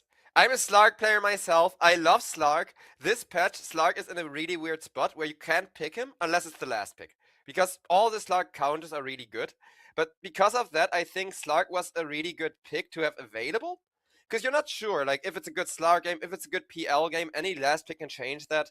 Because if a Sven comes out, you can just trash that PL anyways, and it's a waste of a ban. But I think Mouse, they're just trying to keep the best options open, so they make sure that the two carry heroes that you need to counter no matter what you do are removed. You don't have to worry about them. What do you think Level Up can do with this? Because, like, the carry options look really meager, even though I like the synergy between Tidehunter and the Mirana. Getting the Underlord out of the question as well, it really makes me think that Level Up might be focusing on a melee-based hero, kind of suspecting because of the slug ban and the fact that the mouse draft already included 3 different melee heroes. Bane. How do you feel about Bane? Bane has been really popular nowadays. I mean, you did just point out a really big weakness of the mouse draft, that being 3 melee heroes, and having a Bane to set up and allow those to go in is very important. On the other hand, though, this means Razor is gonna be a 1 position and the only real source of damage for mouse. So now they're super reliant on this Earthbird getting a good lane as well. And I think this entire game, unless level up really throw off the dynamic with the last pick, is gonna be mid laner versus mid laner. Because if one mid lane stomps the other completely, it's gonna be GG from there, regardless of who it is. Yeah, I completely agree. We got 1 minute and 50 seconds left for level up to decide what they want. I personally would suggest Shadow Fiend, but in a game like this, when there are multiple objects can get on top of you, Razor is really fast, First Beast can roll onto you, Undying is really annoying on the laning stage. I don't know, it's a bit of a tough situation, isn't it? Terrorblade, Yeah. maybe Drow Ranger? I think Terrorblade is a nice middle ground, because I agree you want... Oh, Morph. Okay, fair. That's also the best. tempo. Because I was gonna say you want the tempo from the SF, but you don't want an SF, and Morphling kind of fits the same power curve, but do you think there's a good reason why we hardly ever see Morphling picked, or do you think, like, oh, Morphling isn't counted here, so he's actually still a good hero? I would say Morphing is like not is really situational. I just checked quickly that in EPL Masters, Morphling has been picked 4 times and it has a 100% win rate. Because Joe, Morphling is being picked because of a reason or multiple reasons. In this particular game, you cannot pick Joe, you cannot pick Shadowfin, which I mentioned stupidly, because there are just players, I like to call them getting on top of you, like Spectre, what Spectre does, for example, with his ultimate. He gets on top of you, he's annoying, you cannot escape him. With Drow Ranger, with Shadowfin, you have to get Hurricane Pike, but with Morph, you just wait for him out and problem solved. Yeah, that's fair. I mean, one thing I see the Morph struggle against, well, 2 actually. The Bane, but if you get your Morph attributes off, at least you can kind of survive through the Fiend script, but also the Supreme initiations, because Supreme on the Earthbird, you talked about like how long it took players to reinvent, to rediscover that hero. But now that people know how you change the new lockdowns, like get that instant silence off on people, that could be the biggest issue for Morphling I foresee. Because if there's a level 6 or level 7 Earthbird that just decides, hey, it's 5 minutes in the game, let me visit the enemy hard carry. I hate it. I play carry myself. It has ruined so many laning stages for me. That's kind of what I expect on how you deal with the Morphling, right? Prepare for battle. Yeah, absolutely. It's going to be a really exciting game. Just once again, Mouse is going to be on the Radiant, and we got level up on the Dire. I've been looking into the past matches of Mouse. They have been an active member in Tier 1, Tier 2 Dota, and they have been struggling. But you cannot blame them, because it's Tier 1, Tier 2 in the end. WoW level up, they are dominating in Tier 2, Tier 3. So it's going to be a really exciting match, I believe. If you have to predict, if you have to like give an honest prediction, leave that aside that you are from Germany. You have I hate grown to up say with it. Mouse, basically. I like Level Up's draft better. Like, if both of these teams, because again, Mouse is kind of a better team, but the kings of like Tier 2, Tier 3 against the up-and-comers of Tier 1, Tier 30 2, seconds to battle. definitely an interesting matchup, but I do prefer if both of these teams are playing 100% equal in skill level to Level Up draft by just a little bit. Because the scaling works so well, like all of the power curves sync up that little bit better. Whereas Mouse, if either Earthbird or Razor falls behind the other core, then it's gonna be so hard to engage in team fights, right? Yeah, I can see your point. Finally, we are reunited, but I think we are gonna split here because if we look at the drafts deliberately, I think I'm gonna go for Mouse. I like the morphling thing. We have discussed the morphling, but there's just so much stuff to deal with as a morph. You might be waveforming out. You might be first. You say you go for Mouse, and immediately we have a first God blood. damn it! Coincidence? I think not. The caster's curse is very real, and we prove this on a daily basis. Some things never change. Well, one of those things that never changes is the Cass off, the Largo offlane as well. Against Morphling, I think he's gonna have a way easier time compared to Cass or those really aggressive carries. But over on bottom lane, you did talk about Crystal as being a really good Tidehunter counter, and he's already starting with level 1 static Blink, and oof. He might even have an opportunity to kill. Oh no. Leap saving the Mirana. Still Mouse, like, I see why they put the Razor in the safe lane, to give him a really free lane, but I don't even know how you play Razor safe lane this patch. Every time I try to, whether it's the Radiance build, a farm item build, or just a full teamfight build, it always feels really hard to fix the exact items that you need because of how many items Razor needs, right?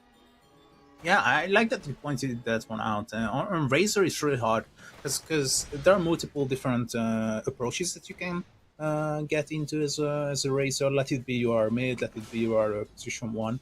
That's where the skill sets you apart. The Crystal is... Oh! Cast is cursed again. It's your fault. It's your fault. You had to curse him. This time, I was about to say, this time it's 100% on me, but BB3 PX with the Tombstone, they really want that kill, but Mirana is definitely gonna get the Tombstone money for it. And I think that's still not bad for Toby, because you shut out the Tidehunter. Yeah, Tidehunter down. I don't think even the Tidehunter minds resetting his mana pool, so he's gonna be back. It's early on, it's not that big of a deal. Storm, not the worst of lanes for him. Very favorable against the Earthspirit in terms of like harass.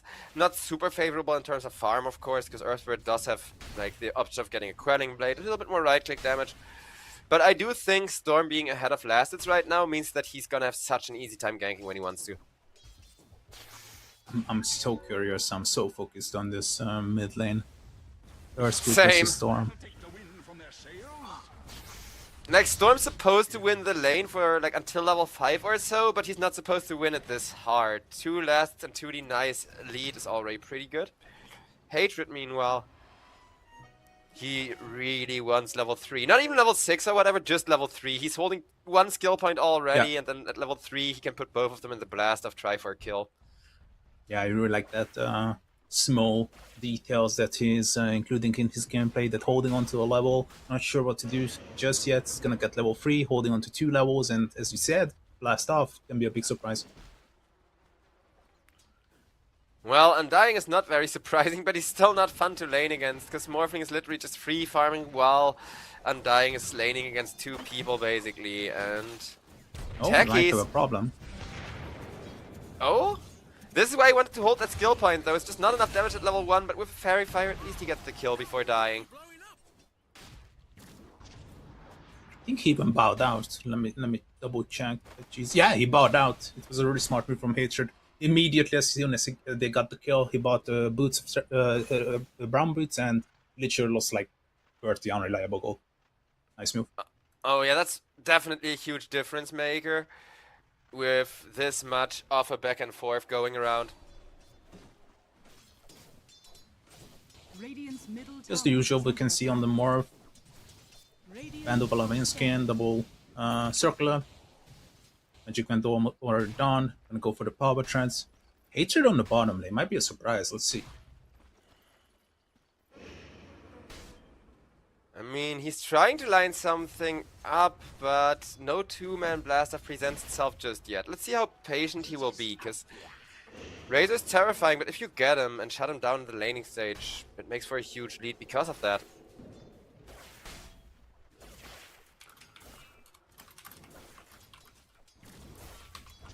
Action-packed game so far. I mean, 5 kills in 5 minutes. We can say so. It can be slower. It can be faster. I think we are still having a lot of information on our hands. 1J though. It's scary.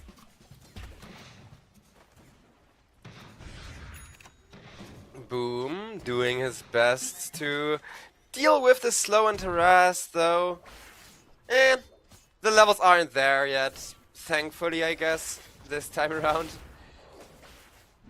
But mid lane, they are about to approach level 6, and we're gonna see Bane rotate over to the mid to try and finally give Earthspirit some relief against this terrifying storm, now that Earthspirit is kind of ahead in timing. Oh? we got a Hatred kill. instead goes on the Bane. Return rotation over to the mid lane. One galvanized generated. The Storm tries for the second one immediately. Radiant's courier. lot of credits goes in favor of Hatred. That he is appearing on the mid lane. He was just hiding in the shadows, waiting for his opportunity to save that Storm Spirit. Storm Spirit got ganked just before level 6. I think he was like 2 creeps away from hitting level 6 to be able to escape with the ball lightning. They ganked him obviously, but Hatred, I mean the protector, he's there. He's there to save the day. Radiant's middle tower is under attack. A quiet laning stage, but not a good one for Mouse thus far. Woe is gonna start having a big target on his back, and while they still have a couple minutes to shut down this Morphling, it's really gonna become a priority. Crystal is meanwhile trying for the kill, but I don't think he expected Storm. Yep. He's gonna get double kill as well, and the Tombstone. That is just really beneficial. He's even living in the tide, so he can get his phase boost faster. Profitable. He even left the tide, one of those kills, 2 for the fishy, because Storm gets the stacks as long as you're nearby, and if you get an assist, you still get galvanized. So you may as well wait, like just with the slowed enemy, and wait for your tide hunter, like, hey, you make sure you kill him so you get a fish. Darknia making sure to share, and Magnetize is gonna hurt. Oh, he's just borderline almost enough, and he has a Fairy Fire as well, so no need to worry. Beepex is gonna make a travel back home. It's not that big of a deal. You're not in the meta of where you would call this kind of move the walk of shame. It's completely fine to go back home sometimes. It's better than dying, right? Yeah, I mean, it's not a walk of shame if you use like all of your resources, got 2 fish stacks and a creep wave worth of farm. Absolutely. Push out the lane as he did. Yeah. I'm really just waiting to see these mid laners in action more, because Storm Spirit revealing himself the first time over on bottom lane was so huge. And level up, they're doing surprisingly well against Mouse. Of course, they're supposed to be the faster team, but Crystallis isn't going to get a free comeback. They are going to have to work for that. They are going to have to get some, I don't know, a mid lane rotation, or the other way around. Group up around the mid laner with the supports and go hunting while the carry farms. With the Earth Spirit, it can be both ways, right? You can gank the mid lane, but in most of the situations, it's gonna be the Earth Spirit. Might still kill. Oh, not just one. His Earth Spirit, he's definitely dead. Bane gets a nice brain sap at least. Hatred, though, almost guaranteed to die to Cass, and Storm Spirit just barely jumps to the back lines. Definitely a great fight for Darknia. Boom, I think he felt really sad there, just a lack of resources to really commit in with yet. And BB3PX almost got killed in the bottom lane as well. That was really close for BPX, but focusing back on the mid lane, that was a really smart move from Darknia.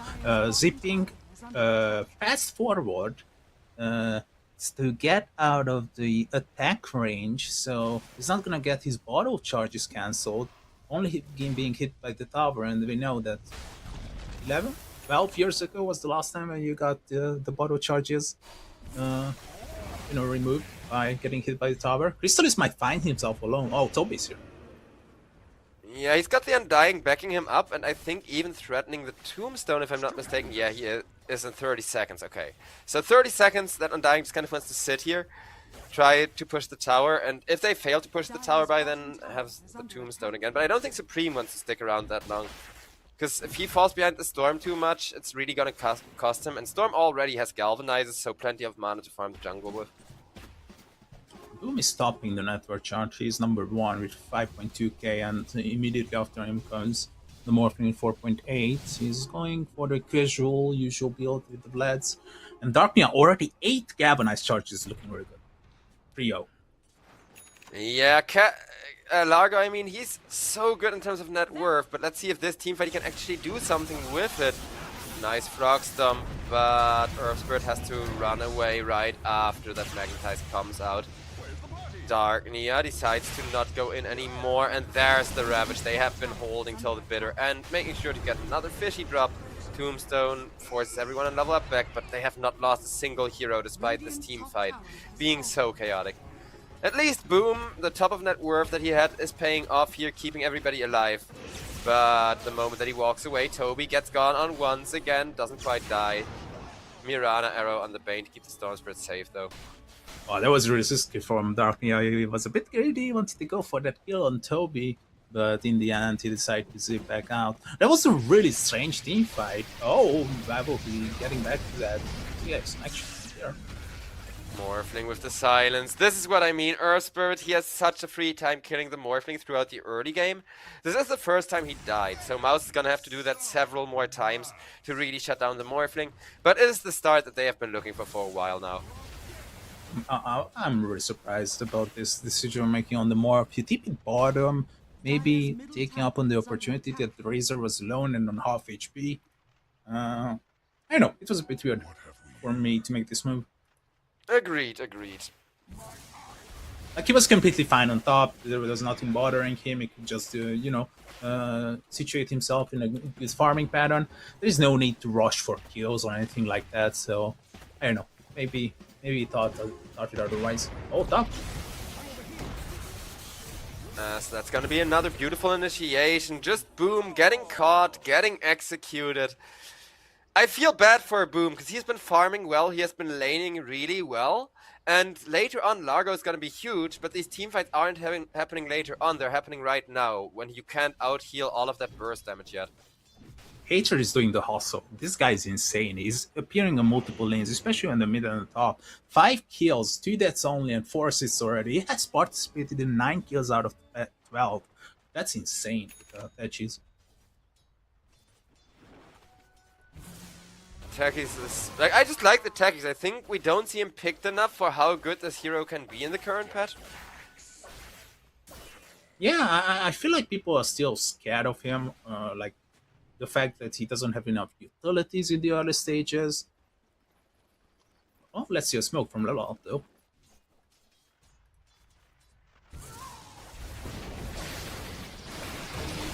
PX immediately gone on by the Razor, but the smoke exactly where it needs to be and when. They make sure Mouse are the ones that try to team fight before level up, try and turn things around, but at least the techies will die for that.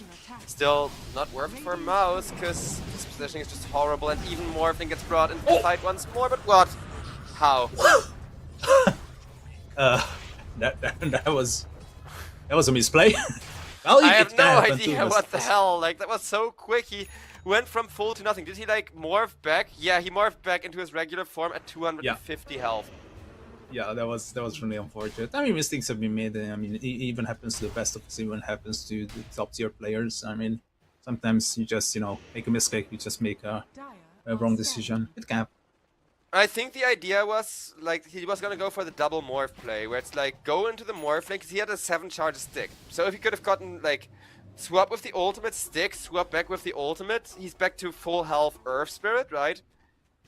But, yeah, he got killed, bursted, while he was at 250 health in a single ability, which looked so silly. Why don't we have some further action?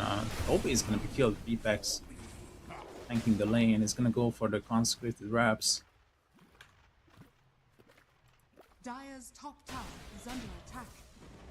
2 failed morphing rotations, but the third one is paying off. They can push the lane, potentially deal fatal damage to this tier 1 tower, and there's a Frisch steal that they can just take just under the tower. They're making sure to bring in everyone towards the bottom lane as well, just for maximum pressure. Yeah, I really like that you pointed this one out. Because you see Hatred, you see Darknia farming the enemy jungle. They are making sure that no one is going to be smoking out, no one is going to be bothering them onto the bottom lane. I really like that, how you pointed this one out. And they will get the reward. Your tower taken down. Now the real question is, what does Crystallis do to come back into this game? Because step 1 is obviously that BKB, and he's already farming it. But what do you do here? Like, do you build BKB, then just keep farming and press BKB and teleport if the enemy tries to kill you? Or do you join these really aggressive smokes for the Bane ultimates? Razor is a really complicated hero when it comes to farming from behind. Oh, I will take it. Oh, we might have some kills here. Storm, nicely taken down. Queasy. Already dead. 3 for nothing in such a clean fashion. Oof. Boom's finally online. crazy damage coming out from the Largo and the Earth Spirit together. It was insane to see them just disappearing. Crazy healing as well. Largo healed over 1,000 points of health in that fight, Wow. and Earth Spirit did all the damage, like 2,000 damage from the Magnetize is also really ridiculous. Is that an Octarine core on Largo in 1545? Yep. This man. He had it for like almost a minute. It's insane. So now he's almost got that shard already, and boom! He's been looking really poor because they forced him to fight too early when he wasn't going engaged. Maybe not this one in the mid though. Fish number 5 for Tidehunter. Yeah, fish number 5 and potential chance to either push mid or back up onto the bottom lane. But I don't think they have the idea of the Morphling might be in trouble. Let's see. Oh no. Okay. That's not trouble, my man. That's like another execution just instantly evaporating that pit of water. That was quick. And that was the first time that the Morphling goes down. And Dire's bottom tower is under No, he Such a boost. he has 3 left. There was one where they failed to protect him on the top, 1 instant kill before, and 1 instant kill just now. 2 instant kills for Morphling is really painful though, because now we're at that back-to-back death timer, and you can see how Earth Spirit is out farming him. oh my It's god, getting dark tell yeah, me. as a bonus. that was insane. Just, casual rolling up to cosplay a ward. You find Darknia just sitting there. Dire's You middle got the tower AD is under Haroon, attack. so that's a lot of damage. Oh yeah, for sure, as 1J doing his best to at least get a little bit more progress towards that level 2 Fiend script, but I think on the mid lane, it's no longer time for supports to stand there. Supreme decides not to turn, and that's the smart move for sure, because without the Magnetize, half of Earth Spirit's damage just isn't there. I like Earth Spirit. I think it's really fun to have him like momentum-based, spellcaster-based hero. Makes him so much more valuable, makes him work so much better as a mid laner. But it also means, like all the other mid laners, it's, oh, you don't have an ultimate? Walk back and wait.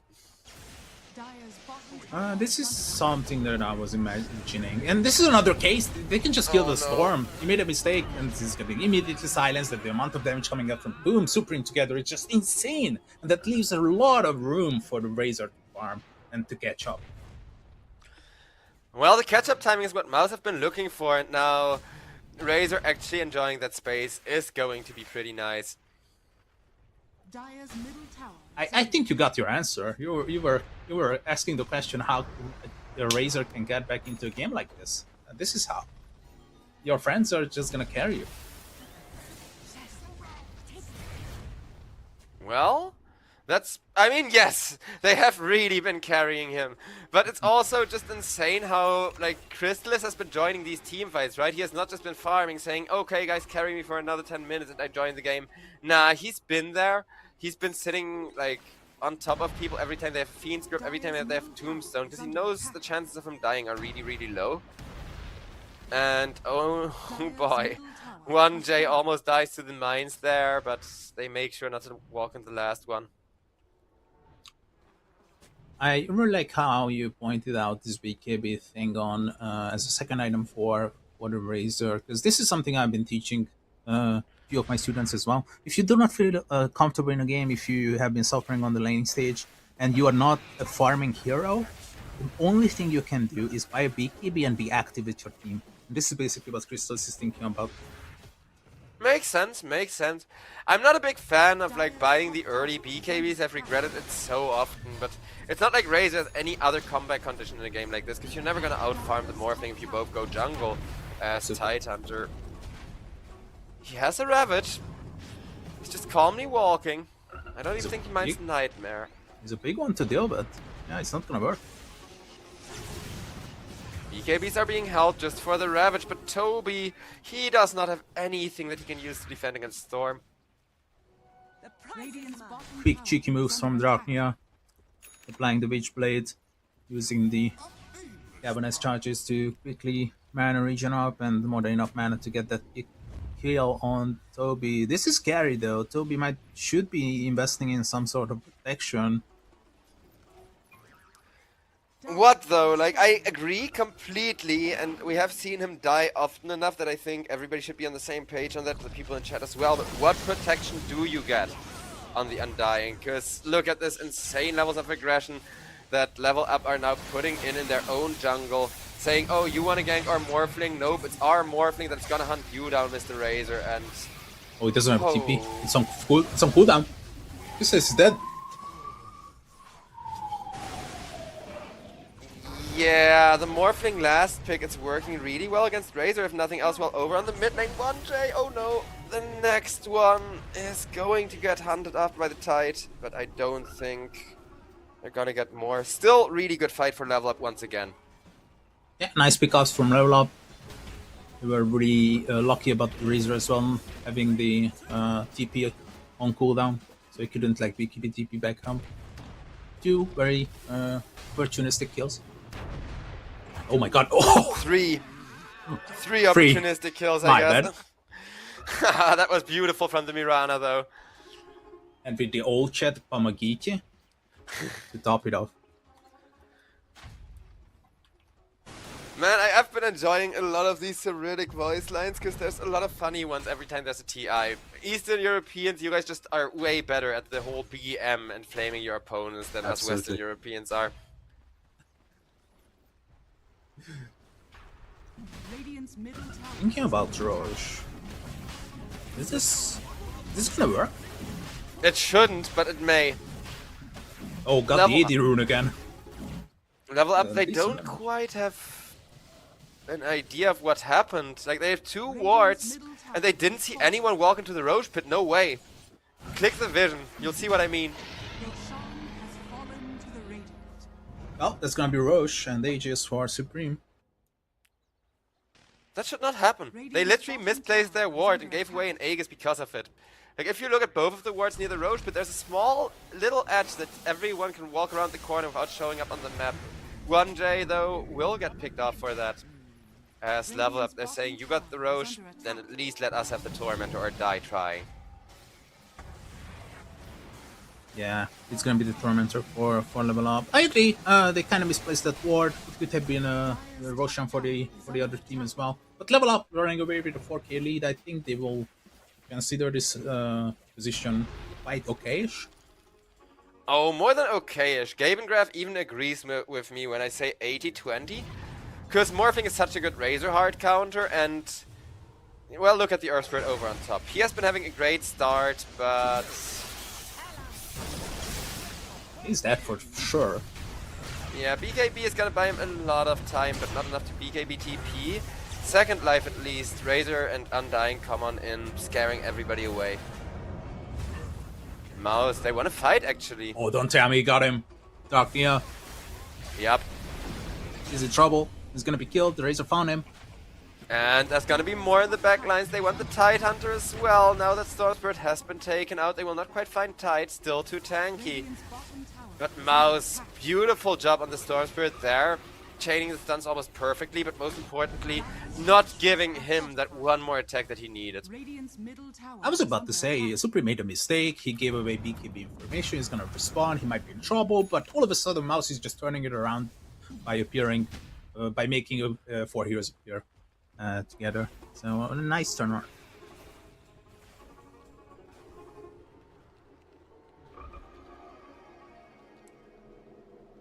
Mouse. They're headed to the bottom lane. I guess that is gonna pressure these side lanes, but 1J. Oh, he's playing it spicy. Trying to demine for his core so they can teleport.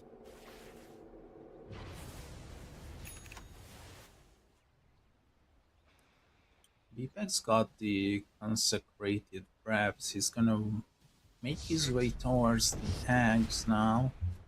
Looking at the others, don't see anything that might be surprising. Yeah, same. Like, that's the one thing, even though I kind of like this patch and the games being either really fast or really slow, but I don't like how static the itemization feels on a lot of heroes, where it's always the same build, basically. Yeah, absolutely agreeing with that. 35 kills later, we are still not closer finding out which team is going to be taking this game number 1. 3k gold lead for level up. Both teams are trying to be a bit defensive. I really like the position of the Mirana, like standing on top of the mines, waiting for the prey. And Supreme is gonna take the bait, but very quickly realizes what's up as the first mine explodes and just walks away. That's a fun little interaction for a support to bully other people with, though.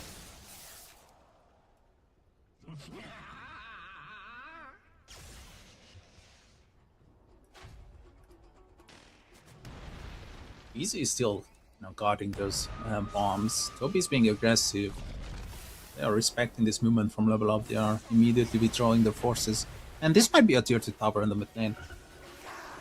It should be. Mouse, they don't have good enough push that they can like prioritize farm over objectives or anything. Even if they don't get the whole tower, you gotta damage it. You gotta take every free tower damage that you can. And then figure out how you can keep it free, how you can make sure that it stays free. Yeah, I mean, they're just reacting over what level up has. 1J, that was really off position. I don't think he's supposed to be there. Yeah, he wanted to de-ward because they knew that there was wards there, but one ward gone for one support gone doesn't seem fair. That wasn't really a good idea because they were showing 2 heroes still on the mid lane. There was 1 hero showing on the bottom lane, pushing the lane out, and him being there alone was a bit of a mistake. Well, got punished for it, so. Level Up, they're really good at punishing mistakes, and I do still think their draft is looking too sick. But Mouse, I don't know, like, if they get the tempo in their favor, they can do it. I just think it's still like 80-20 according to the Gaben graph. So it's a really uphill battle to find that team fight against the Ravages, to find that team fight against the Mirana ultimates. You kind of need to make sure that all of that is not gonna, you know, stop you after you've already committed to a team fight, basically. Game is really slowing down now. We are only getting 1 kill per 2 minutes. I think both of these teams are trying to figure out what the next objective might be, or the next objective, or what kind of objective the next one should be. So we might see a smoke here. I think more than likely, sooner or later, at least from one of these teams. Trying to fist them 1-1. I mean, I do think that's why the Bane went to the bottom lane and died as well, because you don't have the vision to even try and smoke up on the side of Mouse. But the other way around, like you said, if they do get a smoke, it's really good, it's really valuable. So I guess let 1J die 2 more times so you can finally get a 5-man smoke, and if it kills the morphing, it's still good enough. Mana issues is the one that level up is battling, not just the enemy, but mana issues. Not just only on the Storm and the Tide, but also Patches is constantly running out of mana, so. Oh, finally the smoke. Let's see.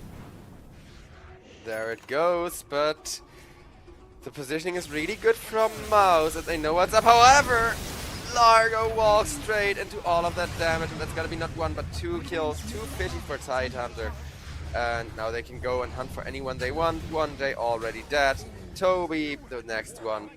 For nothing once again. The chain reaction, not only losing 2 heroes, but also 2 additional afterwards. 1J and Toby were not quite sure whether to back out, or maybe they can buy back Soup on Supreme and maybe fight.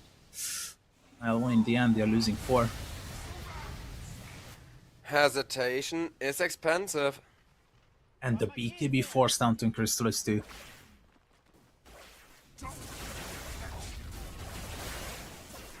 Level up, stacking their gold up on 10k now. Looking good, looking confident. You know what's necessary next. Mr. Roshan might be available in 30. Radiant's bottom tower is under Yeah, or in like 2 minutes and like maybe even 3. Who knows? Definitely a lot of RNG component to that with a draft like this, because if Morphin gets the Aegis, he has his BKB, he can just go in, waveform on top of some support or a backline and press the BKB, and guaranteed delete 1 hero before you even have to worry about getting away or teleporting or whatever. Oh, these kills are just so quick. 1J immediately deleted. And now level up, you can see that they are controlling like 60-65% of the map now. And they're not stopping. The Yeah, they're defense. just getting more wards removed, and every time they do, they will immediately try to charge in after. Ravage isn't there at least, so one of the two big ultimates not there. Well, both of the big ultimates aren't. A minute left on the Moonlight Shadow, 30 seconds left on Ravage. Really opportunistic level up is gonna go on to do this tier 2 tower in the mid lane. We can take the outpost afterwards. Here comes the counter smoke though. Dire are scanning. In comes a teleport, and 1J. He manages to scare 4 people away from the outpost as the reinforcements are trying to come in behind him. But Ravage is there now. Ravage available. Everything is ready. Both teams smoked up when the Storm Spirit is being left out of it. The bomb might give off the information if they are paying attention. Multiple bombs are free blown up so far. Oh yeah, Oh. now they're gonna do something with that information. So they left Bane as a living ward. That's just gonna mean your Bane is dead. Poor Bane. 1J is constantly being out of position. He's definitely having some difficulties synchronizing his movements towards the game. Oh god. So quick. And deliberate. I think Level Up got this. I really want Mouse to take it. I'm a Mouse fanboy, but I'm impartial, and they have so much better of a draft. Double Yeah, kill they for are- WoW. As you said, basically, they are just continuously snowballing forward. Anywhere they go, they just find a hero, kill it, and go for the next objective. Well, next objective is going to be Roshan. Let's just shove that Yarna arrow into that pit, and I think Roshan is going to be secured for the entire team. Yeah, most definitely, because even Supreme, the one person that was still nearby, hoping for a really good roll in and magnetize on everyone, will not quite be getting the chance right now. Problems on the horizon for Mouse. They have to figure out how to get back into this. They should sacrifice the outstanding 2 tier 2 towers and think about the mechanism. Think about something that can get them back into this game, and this something should be on the high ground. Dire's bottom Yeah, for sure, because fighting off the high ground is impossible, but we've kind of mentioned this during the draft, where the biggest weakness of this Mouse draft was they have one hero that deals damage, so if Razor doesn't get an angle, nobody can actually kill people. And that's what we're seeing now. Because here, Razor is gonna steal some damage, is gonna make Hatred's life hard. Ravage will come out, but BKB immediately forced in response. This is their chance. Ooh, nice Fiend Script, keeping him alive on the Storm Spirit, but Razor is being healed for so much. Put into the Tombstone and make sure Woe goes down the first time. Crystallis, though, only has 1 life. It's turned into a fishy. Tombstone will be dealt with. Woe, meanwhile, on the chase for more. BKB's there, but I guess that Doom, at least until the BKB's over, he's gonna be fine. I think catch? Boom still should be dead. They got the anchor. Boy, is gonna be following up with a lot of right-click damage. That Scott is hurting a lot. And of course, Woe, unstoppable with this morphing. That is way too much. Like, you cannot have an unstoppable Morphling just do whatever the hell he pleases. Because we're only 35 minutes into the game. Like, the Morphling, he still has a lot of scaling left in the tank. And Razor is never gonna outscale him, because you can just morph into the Razor and steal your own damage back. Mouse has to be kicking themselves, because you remember that those 3 mistakes that the Morphling has made in the first 15 minutes. Like, giving free kills towards Mouse, and Radiant's still, bottom tower he's just is showing up. Got the Daedalus Radiant's now. bottom Like tower has 4 or fallen. 5 slotted? Yep, though Razor is similarly slotted and in terms of net worth, doesn't have to worry about that. I think the main issue with the Razor is, other than the Morphling countering him, he's the only source of damage. Every single team fight he joins, there's gonna be lockdown galore on him, so either you press your BKB super early or right before you die, but neither of those two feels good. Storm Spirit, meanwhile, just says free Galvanize. Hell yeah. Continuously picking them apart. 1J and Toby dying way too much together. Another kill. Another free kill, rather. Yep, 1J taken down with extreme ease. Whoa, wicked sick. He's probably gonna get beyond godlike, because morphing is so hard to kill. Like, he needs to give away another one of those 250 max health kills or whatever. Other than that, they're not gonna go back into this game anymore. This is looking very rough now for Mouse to get back. I'm trying to figure out some situations where it can happen, but it's so tough. Like a 3 hero or more Ravage into Taggy's jump. Is there any way you can counter that? Because with the Ravage, with the Taggy's jump to follow it up, usually they're just forced to press their BKBs. And Pipe feels so good to have for games like these, but you never want to build it on an offlaner anymore, right? Yeah. Pipe nowadays is really, I don't know, it's a bit too expensive, right? And it doesn't provide as much as it used to do. It's not Like, really something that you pick up. I always categorize it as a luxury support item. Supports really like building the pipes, but you still only get it if you're super far ahead, like level up is right now. Yeah, Mouse, they are just completely disassembling the Mouse's defense, and they are not even high ground just yet. Here they come now. Whoa. Doing very solid work on the tier 3 tower. We are going to see Largo use his BKB to make a lot of space, but nah, as long as there's a Ravage, as long as there's the level up follow-up to the Ravage, I don't think that'll ever happen, like Tidehunter getting contested or anything, just no. And I really like how Level Up is not rushing, right? They're respecting Mouse a lot. They know that they are here for a reason. They have been invited for a reason, so they're not pushing this. Okay, Roshan Banner, we'll place it down. Tier 3 tower is enough. Let's get back. Let's wait for those mistakes where 1J and Toby is out of position. Let's get those kills, and maybe we can go back to the high ground once again. Yeah, because it's not like waiting for the late game against the Storm Spirit and the Tidehunter are an option. Even Morphling ever so slightly out late games the Razor just because of how good Morph is against him. As in the ability Morph and stealing your own damage back, but... Well, Mouse, they're definitely gonna keep smoking. They know how hard it is to come back here, and every minute that you do nothing is a minute more of farm that Tidehunter, Storm Spirit, and Morphling get. Hatred is so good with the statues. He's placing these mines at the choke points, so whenever the Mouse is smoking up, you just see there's you just see these kabooms in the shadows and in the fog of war, and you know, okay, they are up to something. Well, Mouse, they know that this has gotta be the comeback. They are gonna be planning and scheming and hoping. But whether any of that can still matter, only if you kill the Morphling. Dire are scanning. Mouse trying to surprise their enemies by placing themselves into this triangle, but I think Level Up is reading the game perfectly. Oh, look at this. Second time this exact interaction happens, in this exact same triangle, where Level Up just come in from behind with a smoke, under the vision no less, and Mouse, their vision gives them nothing but false confidence. As Darknir comes in, making it a double kill already, they've not lost a single return kill just yet, though Techies will finally go down to the Magnetize. That was a buyback from your carry.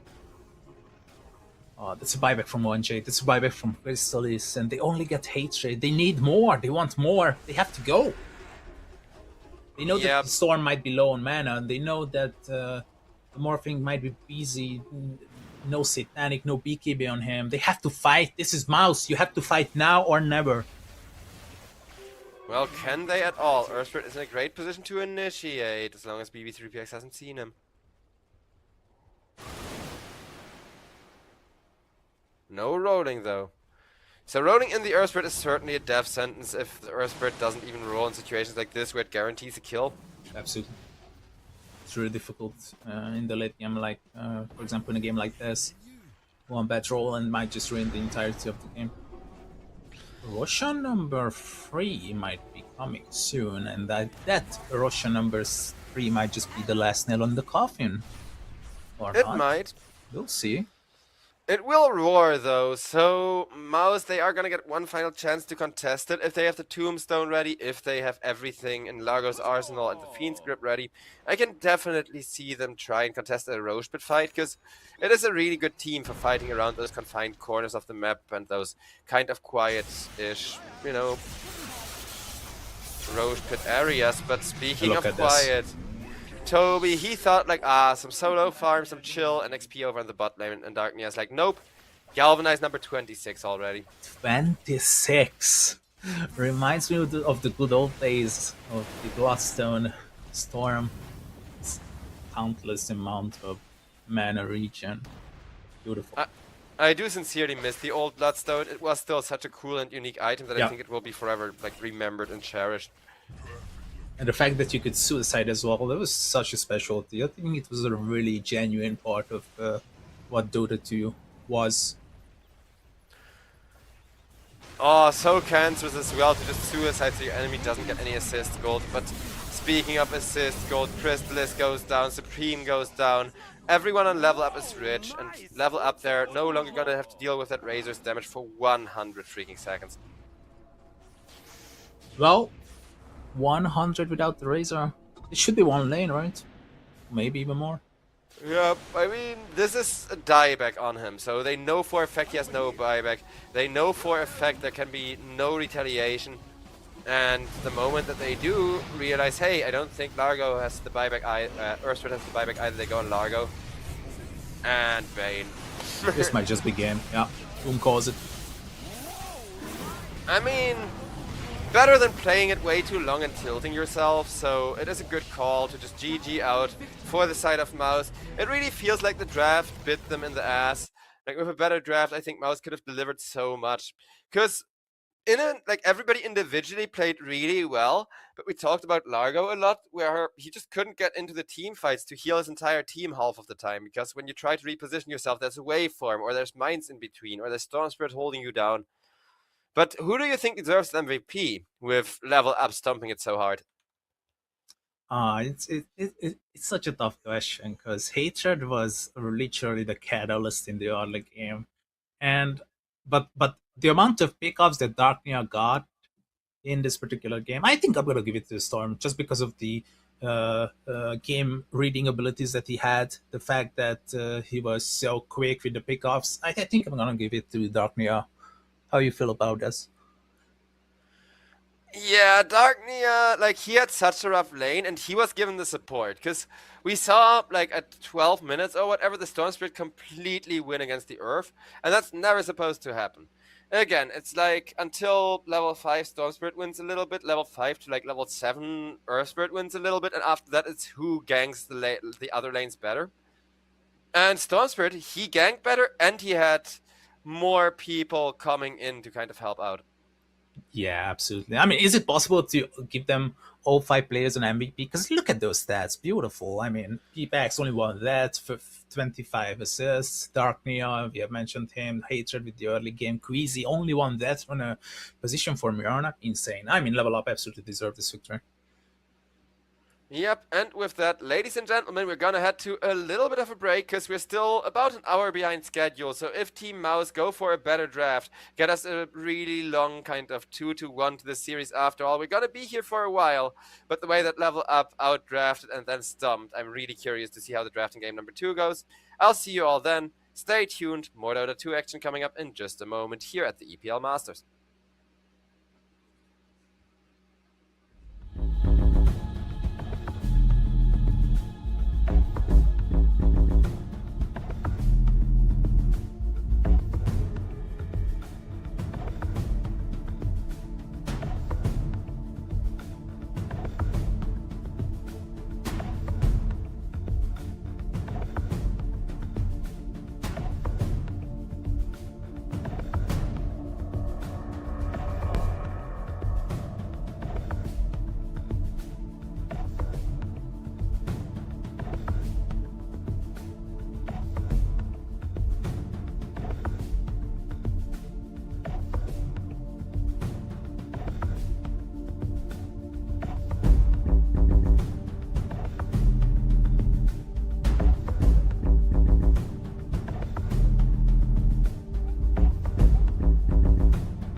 Yes, ladies and gentlemen, back again we are, and an interesting game at that to both, because Level Up, they got Mouse and Invoker up against them, but they also have one of their signature picks. So I think both teams are approaching this game a lot differently than game number one, and immediately being like, you get your strongest hero, we get our strongest hero, let's play with the best we got.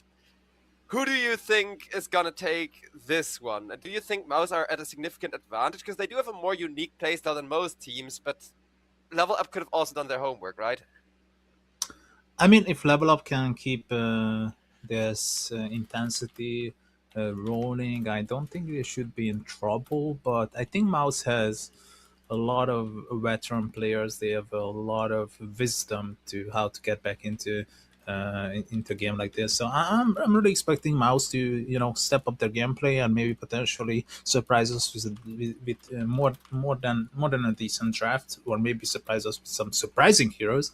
But we'll see. Level Up is kind of relying on the similar things. We got Spirit Hero, we got Mirana again. Yeah, I mean, Ember Mirana is a good combo. The Bane feels kind of out of place, sandwiched in between these two catch heroes. Though it is a good indication of team fight, and Mouse will immediately respond by taking some team fight of their own in the Dark Willow. Dark Willow is really good with Invoker. It's not just only that Bane gonna set up you for some really nice Invoker spells, but now you got the Dark Willow.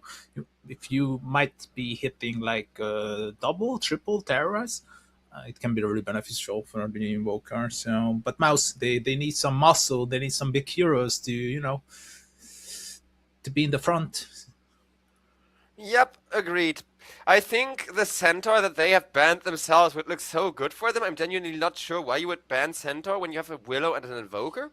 Is there any particular reason, or is it just that Centaur is that good this patch?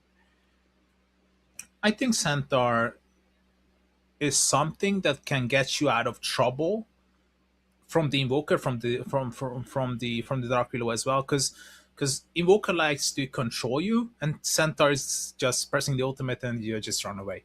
And then the Invoker is like, oh no, it's not gonna work. I cannot control them anymore. But here's the muscle, the Underlord. Yeah, I was about to say, like, while you're still talking, they show exactly why they went for the why they went for that Centaur ban. Even if they could have benefited from the Centaur themselves, Underlord would have not been good for Level Up, but it would have been really good for Mouse. Clever drafting there. Also, Mouse got the last pick this time around, so maybe like Level Up can't pull a sneaky one on them. It might be. I'm really curious about the fourth pick for Level Up. Which lane is gonna be revealed here? Mirana, Undying, Ember. Expecting. I don't know. I'm kind of lost now. Yep. Level Up. I feel like it's such a corner that they've drafted themselves into. This feels like, hey, we got this really good team fight, we got this really terrifying team fight, and Mouse just never have to team fight. They will not be fighting in a team, they will be fighting with 4 people coming out of a Fiend's Gate to kick the crap out of one core and then teleport back. Yeah, I can see that happening. In the early stages, it's not that, right? It's just about setting up different scenarios for the Underlord, setting up different scenarios for your future carry, setting up different scenarios for the Invoker. But once you hit the mid game, it's just we go through the Fiend's Gate and help the one in need. Let it be anywhere on the map. Level Up is really thinking this through, and they All might of be their reserve time. Yeah, they might be having the same ideas. I mean, like, oh, what are we picking here? What are we revealing? We have to reveal something. Oof. I love You seem Alchemist. excited. I love Alchemist. Alchemist is a really situational hero nowadays, and it can go really well, or it can be a total disaster. There is no in between, right? There is no in between. Yeah, for me it's the opposite. I'm kind of worried that because game number 1 went so well, Level Up are feeling really confident now and may pick this Alchemist and then really regret it, because Underlord's percentage-based damage works against him. At least the lifesteal is banned, so now they do know, okay guys, we all got a draft to protect our Alchemist, because I do like the possibility of giving a really early Aghanim's to the Ember. It's one of the best Alchemist synergies in that regard. But I don't know. It feels like he is gonna have such a hard time if Mouse play like a better laning stage than game number 1. Because right now this Alchemist is picked with the assumption of, hey, we're gonna have a really good laning stage again, and from there they basically have their win condition with Alchemist Ember now. But if it's not a good laning stage, what do you do then? It can be confusing. You got Undying, you got Mirana, so you can create a situation where even if the Alchemist is heavily losing the lane, it can rely on the stacks that the Mirana is and the Undying is going to be making for them, or you can just get a blink on the Alchemist in the early stages and be active with your team. We will see. I think it will really matter what kind of off laner level up will pull out of here, or it might be the Undying. I don't know. It might be that, but I would give that like a 15%. But let's see. Mouse level up, as you mentioned, got last pick, obviously.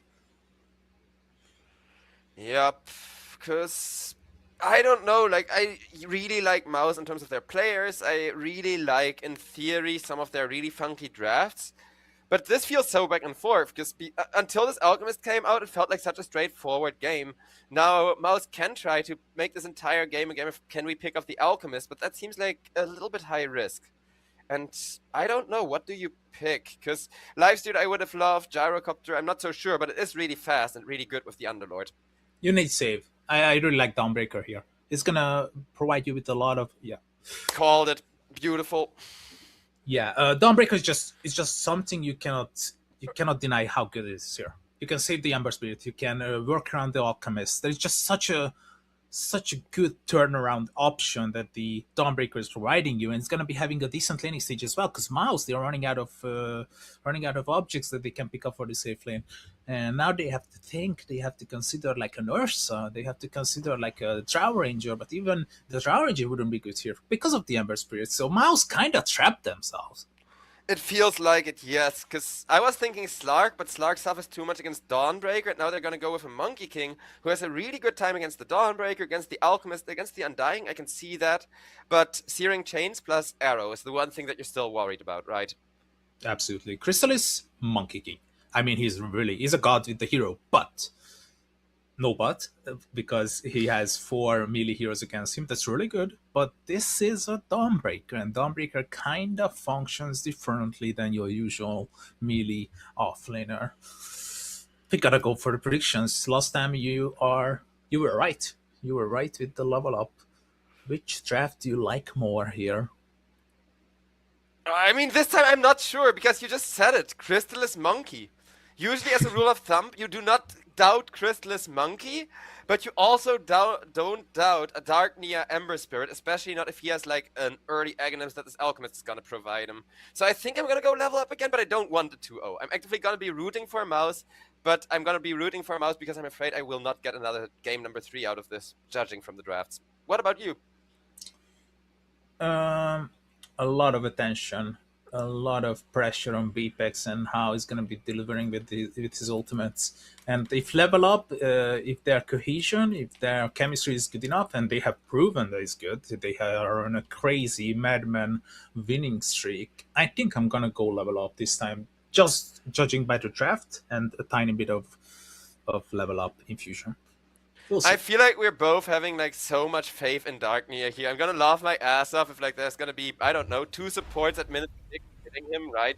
Because Ember Spirit, yeah, he feels like a really hard hero. Dark Nia is gonna play him really well. We already know that guaranteed.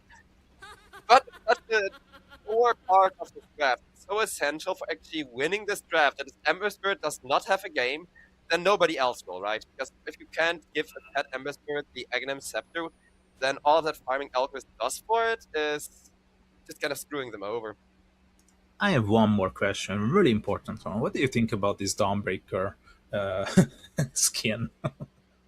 I don't like it. It's silly. It's way too silly. Dawnbreaker, she has 2 good skins, and now she has 2 good skins, so I was like, okay, it's silly shit. I don't absolutely mind agree. silly skins, but it's a bit too early. Like, silly skin when you don't have any silliness to combine it with, right? Yeah, it reminds me some other MOBAs where they completely the skins got completely out of hand, and they are including some crazy stuff there, which has nothing to do with the lore or nothing to do with the universe where Dota is being played. Whatever. Smoke I mean, they breaks. do make it part of the lore. Like, that criticism is why we have the whole train story, and the whole train story is gonna be recommended canon, right? Like, good things happen to the heroes and stuff. But I do feel you, because I'm starting to genuinely get the trouble that we've both been casting for really, really long, so this should not be the case, where I cannot recognize which hero it is in a really big team fight sometimes, because of skins being that wild. Crystal is taking some damage, but he's gonna be fine here. Yeah, Undying, however, he does not want to get him into the lane. Hatred skills level 1 DK and just camps there. Not even like Tombstone to try for first, but no, he just wants to camp here and keep the Monkey King away. So that's something that many Undying players usually do. And I really like how he applied a lot of pressure. And I thought for a second he's gonna stay for a while because he applied a lot of damage, right? And therefore the enemy is gonna be delivering some, regions. So maybe if he would have waited for a couple of seconds, he could have sniped Courier, but now he has job on the bottom lane, and Hatred is already putting his hands to work. As you can see, 1J is like having some troubles. Yeah, before that, I think he really wanted to stay for longer, but he asked like, hey Alchemist, do you need help? And Will was like, I'm laning against the Dark Willow, of course I need help. Because he was just getting harassed non-stop before Hatred shows up, and now you can see Hatred taking those constant little right clicks, which really add up if you take a few too many of them. Whereas for the mid lane, I mean, Darknir against Invoker is 100% free until the supports show up, because with supports, Cold Snap, Deafening Blast, EMP are all really powerful suddenly. We'll see. Invoker is such a weird tier. Oh, whoa, might be in trouble. He's being right-clicked down. He's dead. That's surprising. Yeah, not what's supposed to happen here, but it is exactly what Mouse need, because shutting down the carry, shutting down this Alchemist, just delaying his ultimate could lead to a follow-up kill later on. Because if Alchemist doesn't have level 6 and Underlord does, Underlord can do the thing where you use the first Fiend's Gate right behind the tower. You have really well. You have summarized this really well how the Alchemist might set for this game, but I did not expect him to die this early. They were just about to hit level 2. They just hit level 2 and he died immediately. That was definitely a mistake there. Yep, so I think this bottom lane is gonna be a lot slower now. I think Level Up especially are gonna have a lot more chill about how they want to play this, or rather how they don't want to play this. While Dark Widow manages to solve up and basically a full heal, but those are gonna be expensive. And Alchemist even cancels part of the solve. So the regen trades are favoring Level Up, even if they did lose their hard carry here. The real question is though, how do you stop Crystallis? Because as you said, Crystallis, Monkey King's his signature hero. He's probably one of the best Monkey King players in the world. If you don't stop him, he's guaranteed to do work. Yeah, this game is a lot about Crystallis. Crystallis in the first 15 minutes. Another kill might happen there though. Hatred is gonna go down. Boom. And no, it's actually gonna be 1J securing kill. And the warfare for the Lotuses. 1J might die. Oh, no, it's just a bait. Do not underestimate the Willow, as Woe manages to get himself away, but I don't think Alchemist is having any fun in the laning stage. Alchemist is having some troubles, but as long as you see that number on the left side of your screen and it's like decent-ish, I don't think the Alchemist minds the pressure that much. As long as he's not dying, of course. Yeah, as long as he doesn't die, I agree. Because his lasts are okay, it's just that like 2 kills already in favor of Mouse is so scary when, you know, you can't do anything before that first Aghanims has been given away other than hope for good Dawnbreaker ultimates, and even that requires level 6. So it's not like there's any early game timings that they really got looking forward to. Even though I will agree, Dawnbreaker one of the strongest heroes in the entire game, but the tempo she needs to really pull it off always takes a little bit. Yeah. I got so excited about the second kill, I did not answer your take on the Monkey King. Yeah, first 15 minutes, Crystallis. If he can be active, he can be decisive, he can shut down the Alchemist around the map. He can basically solo carry this game. Yep, for sure. And I think that's why they need to put a lot of pressure onto Crystallis, because for Level Up it's the opposite. It's not the carry that's supposed to solo carry this game, because that's an Alchemist. The one that's supposed to solo carry this game, until the Alchemist comes online at least, is the Ember Spirit here. So, one team needs to shut down the mid lane and the other team needs to shut down the carry, but I guess if Alchemist is shut down like this, that's also going to be really brutal. Whoa. Nice walk around the pit, and Hatred is like, I got the instant respawn, just let me die, but look at how much work he's doing with the decays. One more right click and it's gonna go down. 1J secures another kill for himself. It's really beneficial. He can get a faster earn, probably. Maybe he can assemble it. I mean, at least Alchemist lives, because another death on WoW would have been so rough. As long as the Alchemist lives, it's completely fine. I mean, Undying, you run out of mana, you can just, you die, you reset. And Dark Nia forced to go back home because the Invoker's pressure is just way too much. No, that's what's not supposed to happen. I mean, Ember Spirit, he's still got a massive farm advantage. But having to do that walk back into the base as an Ember, you feel your XP, like you physically feel your XP going behind that of the enemy. Yeah, you mentioned that gold-wise is okay. Is like there's a difference between them, which is not that big of a deal. It's actually the Ember leading, but the experience, yep. The go-in ready thankfully gets called, and let's see just how big. Oh, that XP difference. It's like half a level already by the time Ember comes into the lane.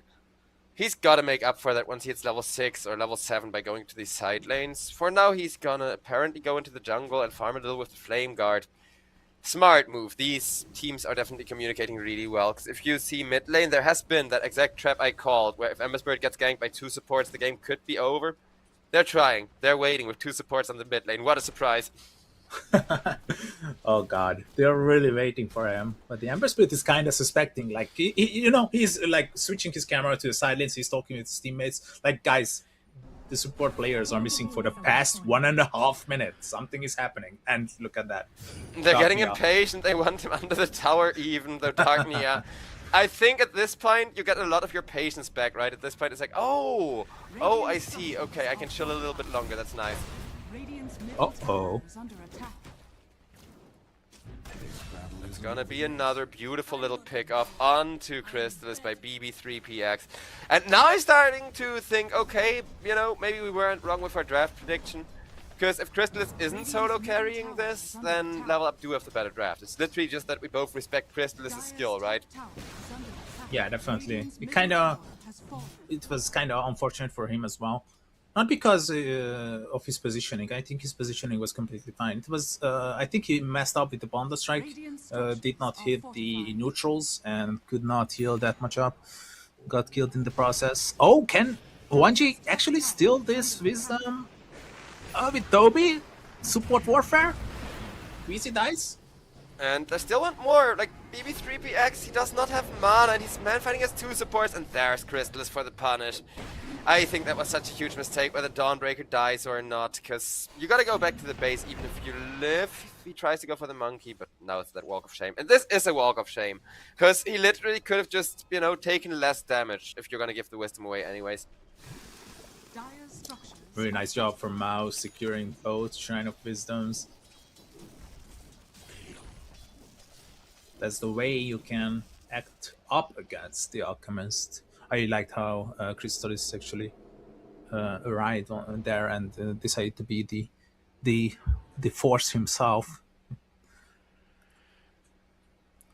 I am also wondering, what do you think the Invoker build order is gonna be, and more importantly, which of the elements is he gonna choose for the Shard and the Aghanims? Because every Invoker Aghanims is good here, and most of the Shards. Because usually I think the meta is still Ghost Walk and Cataclysm. But I don't see Cataclysm doing that much work later on, because Ember Spirit moves around and won't be hit by it. Alchemist has a BKB and will keep walking around, so that he's probably not going to take that much damage for it. Mirana highly mobile. The 2 heroes you really punish with Cataclysm are Dawnbreaker and Undying. But do you still go for the Aghanims Cataclysm build? It's such a tough decision. Oh, let's focus on Deepex first, and I'm gonna answer that. Massive rotation. Boom is arriving as well with the ultimate, and the kill is gonna be made by Crystallis. Back to Invoker. I think you wait. I think you wait how the game is gonna go. I think you wait and read the game, ask your teammates, what are we missing, what's necessary, do we have enough damage, do we have enough control, do we have enough lockdown, can I afford this, can I afford that? I think time. We need time, and we'll see. It's really hard. Because the Invoker is much more options that you can choose nowadays with this X shot upgrade and another kill. Boom. Boom, he is gonna be taken down with a large boom himself, and only 2 kills for a level up, but every time they do go for kills, they make sure it's valuable ones. Because they got Crystallis ones and they got Underlord ones, so the 2 most valuable people are currently the only 2 kills they have. And that has led to this Invoker now climbing to the top of net worth. Invoker's looking good. Even though that the Ember Spirit was kinda, I wouldn't say dominating, but was ahead by like 5 or 6 loss hits. But then, as you mentioned, the supports came to oversee the farming methods that the Ember Spirit was doing. Oh, meanwhile, beautiful. Keep up the farming pattern. Stack for yourself. I like this. Alchemist gameplay is so tasty, so satisfying to watch. Yeah, Alchemist is really satisfying, both farming and fighting. You wanna know what else is satisfying and online? The Dawnbreaker ultimates though. Oh yeah, it's gonna be scary. You can make this plays easier with and look at Dark. Yeah, already level 9. I'm gonna actually check the experience. Yeah, I mean even-ish. I thought the Radiant team might be ahead like a 1 or 1.5k, but nah, even experience. I mean, that's also largely because of Mouse making sure that Monkey King is given some stacks, making sure that, you know, they're not just jungle farming on their carry. They're always getting that little bit extra every time Monkey does go off into the jungle, but this time Ember Spirit tries to find Monkey King and punish. Does not find Monkey King, will find the Bane, but he does miss out on what could have been 2 bounty runes to try and join the Alchemist instead. Maybe worthwhile, because they will definitely get 1, and with the Dawnbreaker ultimate committed, they want this Dark Willow. Beautiful. Yep. Just 1 kill, they will get 1J as well, they will run him down. Maybe give the kill to Bo, not even necessary. I mean, as long as he's in the neighborhood, he's gonna get the experience, right? And there's a tiny bit of a bonus goal. And you called it out, Solar Guardian, and a beautiful one, affecting 2 heroes at the same time. Oh, and they found the stacks, Joe! Look at that! The bounty! I mean, only half of the stacks. I gotta compliment and point out, Mouse have been stacking every camp over in the top lane like once, you know, they've just been making like a stack here, a stack there, to make sure they don't overstack the triangle. But yes, any value that they did have in the triangle, they're forced to defend and already lose a large chunk of, so they're gonna have half as much space to even make stacks if this aggression on the bottom lane continues from the Radiant. Vanish. Defensive measures are necessary because Darkneo might have been in trouble. He's quite low on mana. BPEX is doing really well so far. I mentioned this kind of his job in this game is almost as much as important as Crystal's is. Bottom tier 1 is gonna go down, and that is what Mouse were really looking for, because they know this Alchemist is gonna be farming regardless. Alchemist is gonna give the first Aghanims to Ember Spirit, and then Ember Spirit is just gonna deliver the damage. But over at the Twin Gate, Mirana trying to tank for the Dawnbreaker, but nope. You can tank the Nightmare, but you can't tank all of those AoEs as now Queasy. I mean, 2 kills for Supreme, but I think level up is fine with this. This is room for Alchemist. This is room for Ember Spirit. This is a tiny room for the Undying to get the experience. And the fact that I'm saying this is because Mouse, they used 1, 2, 3, 3.5 ultimates. Okay, fair enough. If you count the Invoker as well. Yeah, Invoker did use all of his big cooldowns, so I think half an ultimate is a really nice way of putting that. I mean, losing the Dawnbreaker, that's the one hero you're not happy about. If, like, it's 2 ultimates for a support, that's a big W, and I do agree that right now is when the farm and the space matters the most for level up. So, I'm not sure if it favors them, but it's definitely the best possible trade. Like, anybody else dying would have been worse. Radiant's top tower is under attack. Level Up is reacting really well so far of what Mouse is doing. Mouse, it was really necessary. It was such a weird situation, by the way, because both teams' players were using the Twin Gate to travel, and the first one to appear on the other end was Mouse, and therefore they took the opportunity to get the team fight done and got 2 kills. 11 kills so far, 14 minutes. Less action-packed than last time. Yeah, a lot less action-packed than last time, though going into the super late game level up win, whereas Mouse, we've been talking about that timing, they just need Aghanims on the Underlord, Underlord level 2 ultimate, and a little bit of farm like Battle Fury +1 item on the Monkey King to the they can fully commit. So there is still a timing that they got to look forward to.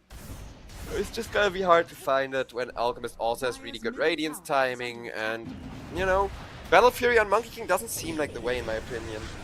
Oof, Bane though. He's dead. Yeah. Invoker a little bit too late with the tornado. Good try, but now Supreme may as well just walk it off, act like he wasn't Oh, no, wait. there. Oh no no no no no. Oh my god. Dark, yeah. B-Pax was cutting down those freeze continuously with his second spell, and jackpot, he hit the jackpot. And now with the 2k gold lead. Oh, level up, you are really doing this. Something you mentioned I really liked. Battle Fury on Monkey King in this particular game, I agree with you. I just don't feel like that's the option that you should be going for. Dire's middle tower is under attack. Like, I see the idea. Yeah, Alchemist farms really fast. I'm gonna have to farm really fast as well. But I feel like that's just completely ignoring the Darknia factor, right? Like, what do you do against the Ember Spirit now on the Monkey King? Yeah, I mean, Battle Fury is a great way to get the Monkey King job done in a normal game, but you have Alchemist against you. Just imagine, like, most of the heroes on level up are operating with... Oh, I will finish after this kill. Yes, over on bottom. It's not just gonna be a kill, it's gonna be a full-blown fight. BB3 PX gets gone on, but Alchemist says, nope, if you're that tanky, I'm gonna try to save you. Putting his own life at risk, but he does still have a massive heal to at least try and deal with the Bane. Supreme, though, in a bit of a bad position, as one day will manage to get himself taken down, but at least maybe set up this beautiful kill on the Alchemist. So Dark Willow did die a hero there on the tail end of what was otherwise a really rough team fight for Mouse. I think that's okay though, right? Like 2 supports for like a carry and an offlane is still definitely really good for Mouse. Yeah, Mouse, this turned out to be a really good team fight in the end. And it's gonna give Crystalis that Battle Fury to be completed. Shoutouts to Boom, because Boom has been having a bit of a rough game himself, not in terms of the like farm department, but just finding these openings. And now, while the teamfight already looked lost, he comes in at the perfect moment to turn it around to enable that kill on the Alchemist. Yep, a lot of credit goes to Boom. Darknia hunting. He's invisible. Crystalis has been found. They have everything. Oh, arrow misses, but I don't think that doesn't matter. Darknia, like, he's just hunting Crystalis. He's even risking his Mirani, saying, well, Queasy, I'm sorry if you die, but I am gonna get that kill on the Monkey King, because if I don't, then Monkey King will kill us all later. And out the Ember Spirit goes. Good trade. Exactly what they were looking for. Maybe another one on the mid lane. Hater is gonna be in trouble. Bob's a tombstone, Oh, so maybe Darknia they can just turn this a little around. bit too late. Both teams have had one team fight now where they're almost about to turn and are just half a second too late. Ember Spirit still really wants the kill and will get it with the Slay of Fist. Alchemist Darknia. already... Wait, Alchemist, is he going for the Aghanims? Because I think then it's gotta be completed, but that would be... Yeah, no, he's just skipping it. Yeah, it's Manta. I think it's just the natural Alchemist way, like breaking as Manta into building BKB and potentially AC, and then you can build the eggs. I don't think going second item eggs is that much necessary for the Ember Spirit, because I've been actually doing a lot of research on the Ember Spirit recently, and I realized that Ember Spirit doesn't need the eggs that much anymore. I think it's Kaya and Sanj, Spirit Vessel, Shivas, and BKB. Oh, look at the bottom though. Alchemist, meanwhile, he wishes Ember Spirit was there with any items at all, but he will be killed off so quickly thanks to that Underlord ultimate that now that his team arrives, they're even gonna struggle to bring down a Bane in a timely fashion, but Ember with the Remnants should be able to chase for more if they get the catch. Nice Slay of Fists to set up a 2-man Searing Chase, but Darknia, oof! That was a huge mistake. Crystal is immediately there to punish.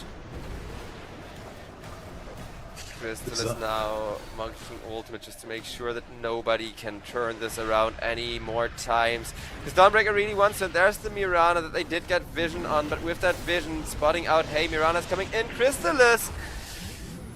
Oh no. The last right Queasy. kick! Queasy! Oh, the cheeky right click coming out from him.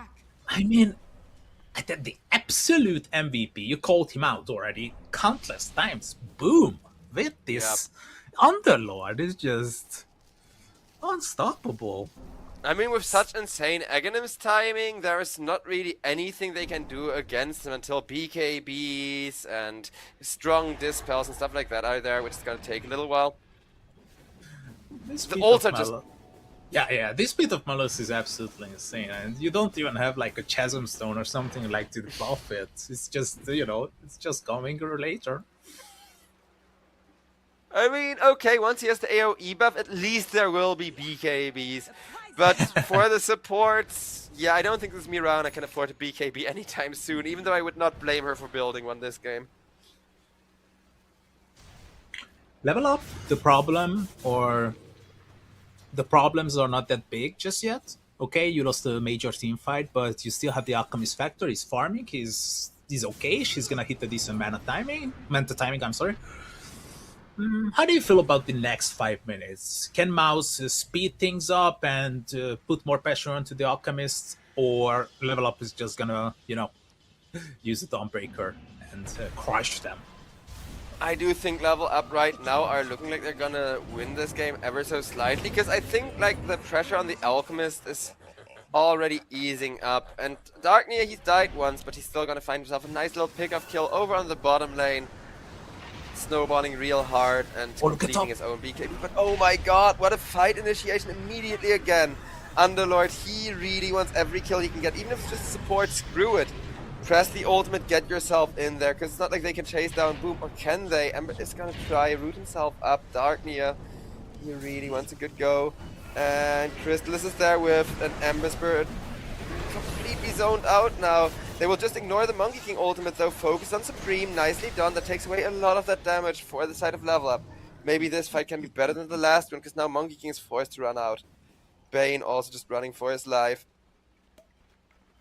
Bob. And one more. It's gonna be the Bane. They will bring him down as well. Toby is gonna die. It's 4 kills, right? Because the Dark will just respawn. Meanwhile, Level Up. As you predicted. I mean, I like how you completely summed up the situation with like 3 words. What's gonna the Monkey King do? Like nothing. He's gonna you just ignore him. That's what you said, and it's absolutely right. Why would you I do fight think him? he's at least going for the right build. So he did learn from that last team fight and immediately queued up an Aghanim Scepter, which makes it so much easier to at least do something while the real hero has to run away. Whether it'll be enough to actually do the work though, that depends on when he has that Aghanim Scepter, right? It really feels like the Monkey King is trusting his own teammates, which is not a bad thing, obviously. He's trusting his own teammates to deal with the Alchemist, so he can be the super carry in the late game and pay back the amount he owes for his team. Darknia might be if they can get this kill, that can be huge. Ember Spirit. Nope. Always have a remnant. Always. In a game like this, if you don't, you're just dead. But it looks like Level Up, they may even want to go for a turnaround. Queasy, though, does not get any vision, but Dark Willow jumps right in front of the Mirana, dusts the Mirana, and still can't chase. On mid, we're also going to see a bit of a chase. Crystal is even being brought in for it, but with the Invis at BB3PX, the fight is instead going to be happening over on top once again, where Invoker goes down. Mouse, they try to set up on 2 lanes, neither of them works. Level Up, they go for 1 setup and get not 1 but 2 kills out of it. What the hell? That's your playmaker. You cannot lose your playmaker, Joe. That's the Invoker. If you die on the Invoker once, that's okay. Die twice. Die 3 times, that's GG. It may be the case, yes, I can definitely see that. Thankfully, at least Darknia, the playmaker on the other side, died once, but BB3PX did not. And you just see, it's not like anyone can do something, right? You can't punish the Ember because you need to get past the Dawnbreaker, who's spinning to win first. And that's where the objectives are piling up and lining up. one after another, get a kill on Invoker, kill their carry, get the Radiant favored because the outpost is closer to the Rosh. Your outpost is closer to Rosh, so it's free Radiant Rosh. And problems on the horizon for Mouse. It's not the Alchemist anymore, it's everyone. Oh, Queasy, was that a solo kill? Yep. What the hell? Really unfortunate arrow for the Dark Willow there, and this initiation right after the Aegis. Like, Mouse, okay, they got a really nicely placed Fiend's Gate, they will make sure to split right up again, so it didn't really cost them much. But I feel like level up, they're just controlling too much, right? Like, they knew exactly what was gonna happen there. They were the ones that decided, do we want a team fight right after taking Roshan or not? At least for a change, Invoker didn't die, right? That goes a long way, I think. I mean, Mouse, if they can take this very late, I can see it happening. I mean, they got a nice setup on Underlord. The Invoker can get out of hand. But once the Alchemist is gonna be 5 slotted and he starts handing out those Aghanims, it's really tough. Mouse, you gotta do something. You gotta smoke up. You gotta take that Aegis. You gotta maybe remove the Dawnbreaker. You gotta do something. Yeah, but that's the thing, like, we've had that exact same scenario in the other game, where you can't smoke if you don't have the vision to do so. You're just gonna walk around the map and waste time that you should be spending farming.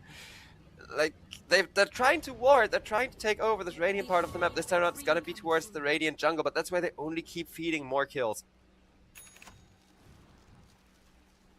Here they come. If they can catch Supreme here. No. Easy. Toby hiding. Got the bonus cast range. But they will not reveal themselves. They will be fine. Well, I mean, any small mistake is gonna get punished so hard, and that's the small mistake then. Boom instead. We've been complimenting and praising him, but Alchemist comes in and it's like, nope, nope. You get praised into fine red ribbons. Dire's bottom tower is under attack. And you cannot do these combos anymore, right? What you did like 9 minutes ago with the Invoker, with the Underlord, because they are too tanky now. Look at the Ember Spirit, look at the Dawnbreaker. Even the freaking Mirana is too tanky to do these combos and quickly kill him. Yeah, like, they have the damage on Mouse, but you need to smoke and find one person alone, but you do not have the vision. Like, what do? Can you buy 3 smokes and then just smoke? Oh, smoke expired without us finding the carry. Smoke expired, we still haven't found the Alchemist. Smoke number 3. Because if you get away with that, it actually works out. There is teams that do that on a tier 1 level, but it's also something that you need to practice 1,000 times on a tier 1 level, and it's still sometimes a waste of 3 smokes. As over on top lane. Uh-oh. Ember? No. He's gonna be fine. I mean, you basically summed up the situation perfectly. Mouse, you need like 15 smokes and put the Monkey King into farming mode. Dire are scanning. That's one way to get back into this, or you're just relying entirely on your tier 2. A 3 kill for Dark, you're just running into a random Toby. Yep. Oh, and on the other side of the map. But, oof. He didn't get Toby at least, because he rather wanted to help Boom, like, actually die there. So I guess Boom is doing his job, right? He saved the top lane Bane by forcing Ember to Remnant bottom. Good job tanking for support, man. Genuinely, like, these kind of plays are why I think Mouse do deserve to be a tier 1 team in theory. But today, like, I love Mouse. I want to fanboy for them. I want to hype them up. But it's just their drafts don't give me anything to hold on to. They don't give me that hope. Yeah, this Alchemist pick was really something that they couldn't deal with. This fight, like when the Underlord came out, I think Mouse were looking so favored draft-wise. But yeah, the Alchemist, it's so unanswerable here that even that extra muscle from the Underlord will not quite make the difference. And that one will, though, because Toby, he died with the Fiend's Grip. And we're gonna pause.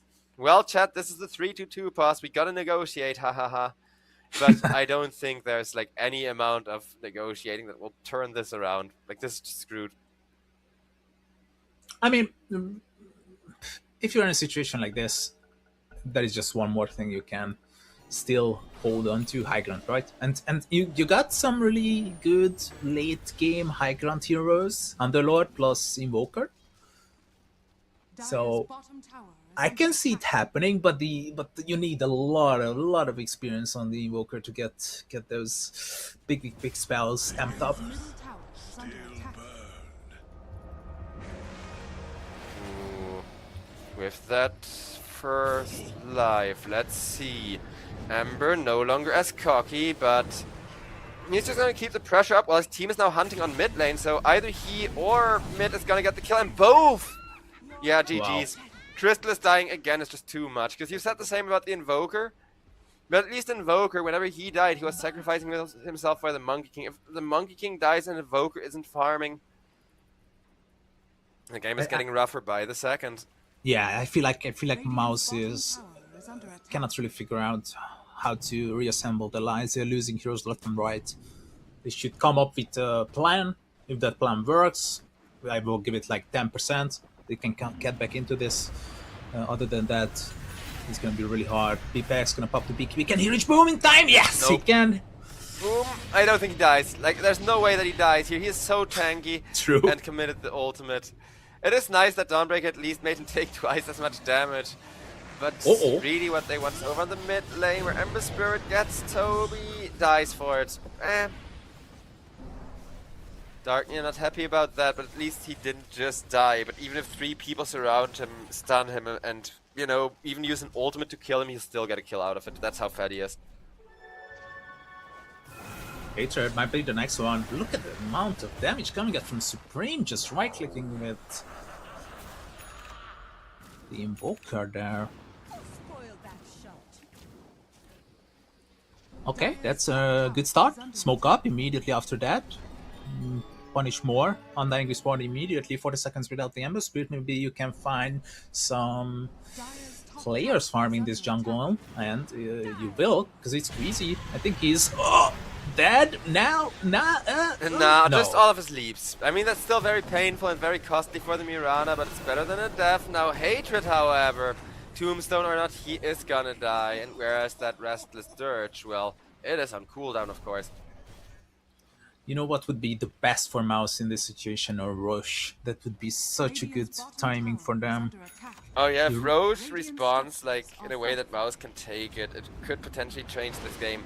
Because Mouse, they will not win the late game, but right now they do still have a pretty big time frame, thanks to that Monkey King Aghanim Scepter, but Crystal is in a very bad position with the BKB piercing stun from the Dawnbreaker ultimate, will turn around with the lifesteal and an ultimate of his own. Changing of the guard coming out. He's trying to carry so hard, but Alchemist using the BKB, saying there is no resource too expensive for you, dear Monkey King. And they will get him with some help of the Ember Spirit eventually. Yeah, Mouse kinda overestimated their power. Supreme is sticking around. Why is he sticking around? Oh, he got the... I think they just overestimate how good Monkey King is of a pick this patch, because you see him, like, against 3 meta heroes, Monkey is supposed to win that, right, because of the Jingu. And you see him fighting back and fighting back. But when there's 2 or 3 heroes combining their spells really well to overwhelm him, Monkey's just not strong enough of a carry, because there's, you know, the Battle Fury build instead of, like, the Manta build or anything like that on him, and a nice little attempt at Mirana, but Fiend's Grip gets cancelled by the Tombstone. Wow, nice save. And now Bane, it's not just a save, Mirana's immediate like turn around and kill. I'm starting to understand now why Mirana support is such a niche, popular pick. Oh god. Mouse. One of the few support heroes that I really enjoy watching just because of how exciting she is as like even to core players. At least Mouse, they may save Boom yet. That's very nice positioning from Crystallis, and BB3PX is the one getting smashed for that and will be taken down instead. I mean, let's give credit to Supreme. He's really trying. He's now on a killing spree. 3 kills in a row for him. So and we are nowhere near to high ground just yet. So Mouse, I mean, usually I like to call this the alchemist factor. That 12k lead in reality is around like 8 or 7. Okay, 8k. So it's not impossible. Yeah, I get the alchemist factor. I think 8k is kind of steep, you know, that is kind of generous. But it does feel like at least a 5k gold lead for level up still. Yeah. Mouse, however, they realize they're running out of time and they are now the aggressors for the second time in a row, going in with that Fiend's Gate, barely missing and not quite catching anyone else though. Just in 30 seconds. They you know rushed what's it a gonna bit too much, even because they got the Idiot rune as well. Smoke was affecting every one of them, and they rushed it this decision making a bit too much. I don't know. I think the decision making that's punishing Mouse is thinking that Monkey King is a good hero, a good enough hero that you can pick him this patch. Because neither of us are disputing Crystal as a skill. Both of us were really hyped when we saw Crystal displaying his signature hero. But I think this patch he just doesn't have a signature hero. Yeah, it really feels like next rush is everything. Yup. I mean, this may be good for Mouse still. I'm not saying it is, but we'll be up very soon when Mouse are in a position to contest it. All the ultimates are there from both sides, except the most important one, the Underlord ultimate. 20 seconds though, that's not too bad in terms of the Roche timing versus Underlord timing. Rush is up. Yeah, Roche is, Underlord ult isn't yet, because Mouse, if they try to go for that like kill into Roche fight and they don't have the Underlord ultimate, they may get themselves overwhelmed, so they're trying to wait, but I think we're both already expecting Dawnbreaker ultimate, Tombstone, and let's see if Mouse can deal with it, because here it comes. Tombstone used defensively once again, making sure that Ember stays alive, has vision on where everybody is now, but Monkey King still wants to take the fight. Crystallis, this time around it's a nice ultimate thanks to the Fiend script. Darknia gets away thanks to Undying with the Tombstone once again, but Undying, is he gonna die for that? It looks like it. Not before they kill Bane, however. Crystal is still man-fighting. Hatred finally goes down. Crystal is life-stealing up against... Whoa! Whoa! He underestimated the Boundless and the Bane buyback. Oh my god. Bane carried that, as that is gonna be BB3PX going down. Well, I guess we got that comeback factor. Not intact, but it's being researched. They're trying, happening. yeah, with this Roshan, it could be a really big comeback. But we both talked about how good the Aegis is going to be for either team right now, because this is kind of the time where you want to try to end the game, or at least push a lane of Rax. And they have not been able to push on either side yet. So Roshan will get contested by Mouse. Level up, they don't have buybacks. I don't think they have anything that they could throw at this, even if they wanted to. I was about to give the entire team fight to level up, because Monkey King ultimate completely missed, no one was caught in it. Same for the Underlord, Spit of Malice, and then the Bane, as you mentioned, saved him, and Crystal is stuck in the corner. Can he steal it? Can he? Nope. He will immediately ruin it though, that's still something if Darknia can get out, and Darknia not quite up the high ground though. His BKB ended a little too early. Oh no. 0.1 or 0.2 seconds of the BKB being too short. Maybe we get that game number 3 after all. There is a good reason that Mouse are borderline tier 1. I don't agree with their drafting here, I don't agree with their approach to this game. However, if they do get this Monkey King one more fight like that, I don't think anyone can deal with Crystallis anymore. Yeah, and we have talked about this Alchemist Factor. This is an even game now. This is that even. Maybe even a tiny bit favoring Mouse now. Radiant's middle tower has fallen. Wow. Mid tower, nicely taken down. Like, even if no high ground gets pushed, if level up come back, they're not only going to be at basically a 0 gold advantage, because it's only the gold that the Alchemist has printed for them, but to make matters far, far worse, they're also going to be, well, entirely out of good opportunities to go. At least against the Monkey King. But I think they still want to wait for Mouse to go and then just do this kind of thing. Still a BKB and a Tombstone waste for that. big question now. Alchemist just purchased his first Aghanims. Who are you giving this to? Radiant's top tower is under attack. Oh, such a big decision. Like, Ember Spirit, for him it's not that big anymore, but he will wait for the Ember Spirit to respawn and give it Yeah. to Darknia. I think just for the attributes, right? He needs the tankiness more than he needs the actual remnants right now. Okay. On Undying, it's like not that good anymore. It's been kind of a tiny bit nerfed. On Mirana, it's not worth it. I mean, I still Maybe think it's really good on the Undying, but you need more items than Undying has right now. True. He cannot sustain the amount of times he has to use it. Oh, What about sustaining the damage on the Underlord instead? Boom! Almost dies to the Bloodthorn. Will be kept alive just a little while longer. Dawnbreaker doing everything she can to tank. And with the Tombstone, Nice everyone's save. gonna try to back off, ignore the Monkey King, and then back in the back lines with the Bloodthorn. Alchemist Beautiful. looking way too strong. BB3PX finally dies. But Crystallis, he spent that entire team fight just setting up Monkey Remnants and hitting the Dawnbreaker. And now it's him and the Invoker against the world. But Alchemist, he is very susceptible to the Invoker. Now that his BKB is out, Alchemist dead. They need to get Monkey King, and they will in order to secure that gem. Supreme, the Playmaker lives. Level up, win another fight, which is very important because without it, they would have been out of this game. Then again, I want that third game, so I wouldn't have minded if they were to throw that one really hard. 4 kills will level up. Darknia, that Aghanims really paid off.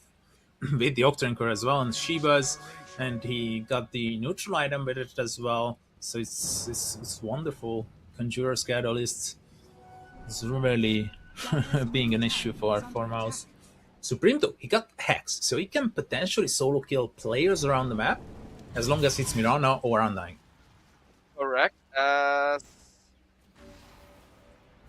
Well, Undying, got the things that are good, getting top items that can sustain.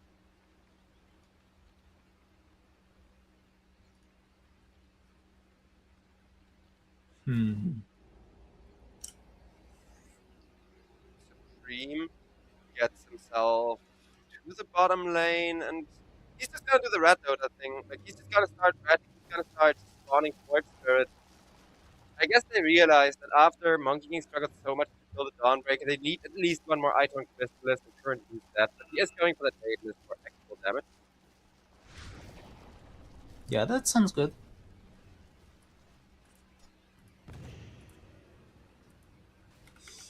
Still cannot believe that Mouse was the first one to take down a tier 2 tower and not level up. This game is gonna be long. I hope so. I mean, 70-minute game would be funky because Alchemist is actually a really good late gamer because he gives every hero a permanent 10 all stats. Though, whoa, he self-stuns trying to hunt Dark Willow. Dark Willow's still alive, still dealing with all of the heals and stuff. Ooh. It's fine. Wow. Support's overpowered, I guess.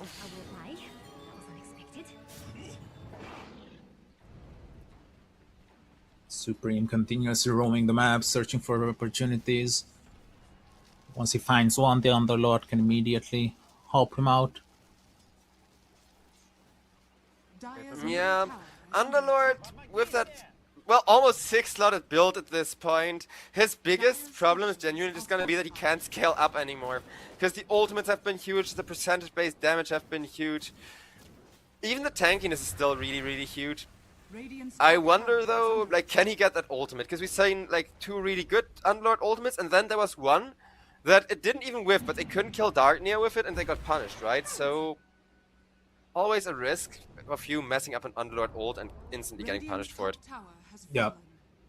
Gotta be careful, especially if you are 43 minutes deep in this game. Radiant are scanning. Can basically decide the entire fate of the current map. Well, I guess, as the old saying goes, next rush soon. As Roshan almost certainly is gonna get set up on, and Got a smoke. Yep, no team has vision once again. So Crystallis, he goes up a really dangerous high ground. Ember Spirit will immediately see this as the opportunity to go. Dark Nia goes in, Searing Chains goes out. Arrow is there, forcing the BKB from the Monkey King. Undying, sitting behind, ready with the save as Woe jumps onto the Bane. Bane, that beautiful Dawnbreaker ultimate, it didn't quite connect on Crystallis as well as it needed to. So he did get the ultimate out first, however. And Ember Spirit now forced to press his own BKB, trying to fight off this high ground. Bane being that could become huge, but Invoker is making up for the support impact that they're lacking right now. Underlord portal gone, a bit of breathing room. Whoa, needs to be careful front lining though. They just want to get back, or at least reset right now, but with the Tombstone being forced out, a nice arrow, oh no! Oh, Arrow that was through beautiful. all of the zombies, and you can do nothing because you're not even fast enough to dodge. Downbreak, guts on top of Crystallis again, and now it's gonna be a repeat of that last mid-fight where Monkey King is just gonna slowly get kite and killed. the patience game. Like the last one, similar scenario, similar skill set, similar decision making. And Woe officially 5 slotted. Dire's middle tower has fallen. Yep. Then, I mean, I'm waiting for all of those Aghanims. Not for the Aghanims effect, like you said, Undyings. He will not get that much extra use out of it, like you would think. Because of the additionally needed sustain and stuff like that. But the extra attributes are good for anyone, because Mouse, they can win team fights, but if they do, then they win them by the skin of their teeth. It's not like they have 1,000 overkill damage to spare with how tanky everybody is. Dire's middle tower is under attack. Finally got to remove the tier 2 tower, and they can further approach the potential high ground soon. Supreme still searching, looking for opportunities, and the BKB has been forced out. Dire's bottom tower has fallen. Yeah, once the high ground is still left, you always have something to defend. Except that 20 minutes ago, and Mouse have made a wonderful comeback since. However, the high ground, once it starts crumbling, that's not going to stop. Forced BKB immediately, will be using that one defensively very, very well. So everybody's going to be forced to back off. Dire's bottom tower is under attack. Roshan up in 20, so it's gonna be the major turning point if Mouse wants to do something. I think it has to be around Roche. Busy pausing up, so they might think this through. Might be some internet issues or something, yeah. Well, I mean, that's good, because, you know, my favorite part about EPL is how every time that we have some really good games, there's like 5 restreams popping up on YouTube, so I'll just use that time to, you know, report some people for stealing our copyright while we're at it.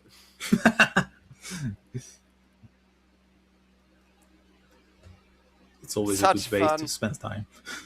I mean, honestly, bro, it pisses me off that guy on YouTube gets more money than we make, so it's like, nah, nah. Because, right, we pay the teams, we pay production, we are actually paying everyone. This person just takes our stream, restreams it solo, and gets money from it, which is so fucked. It makes me really mad, and I make sure to report all people like that always. Well, don't be gone for long, because Darknia is back. And yeah, I think we're ready to go soon. Mouse, those last 2 team fights hurt so much. And with Roche, potentially, if Level Up can get it, high ground is going to be the next objective. Yeah, the objectives are just gonna keep going, though it's hard. Like, maybe if Underlord can set up the ultimate from behind into the perfect refresher or meteor combo from Invoker, that's the kind of damage you need right now. And they do have that damage, in theory.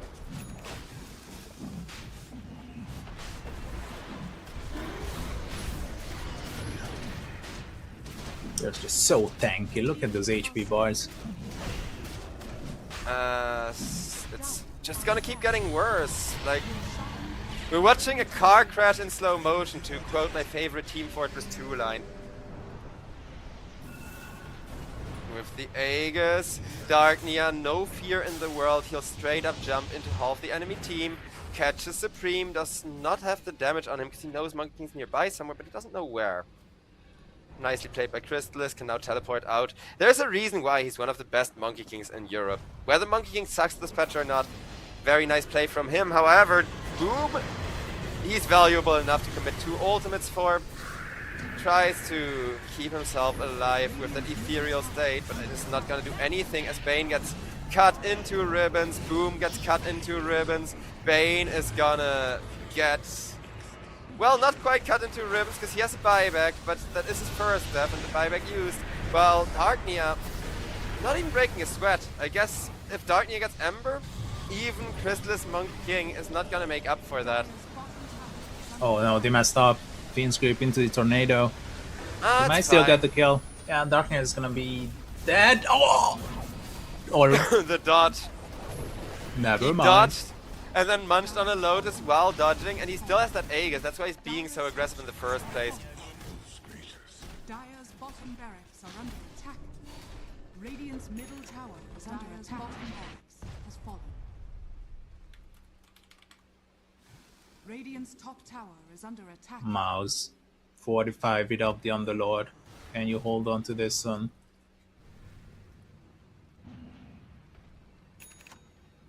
I mean, I don't think so, but it's not like the gold is the reason, because the refresher is there from Invoker. My main issue is they've pressed the BKB, so until the next Invoker BKB, they can't even try to make that comeback.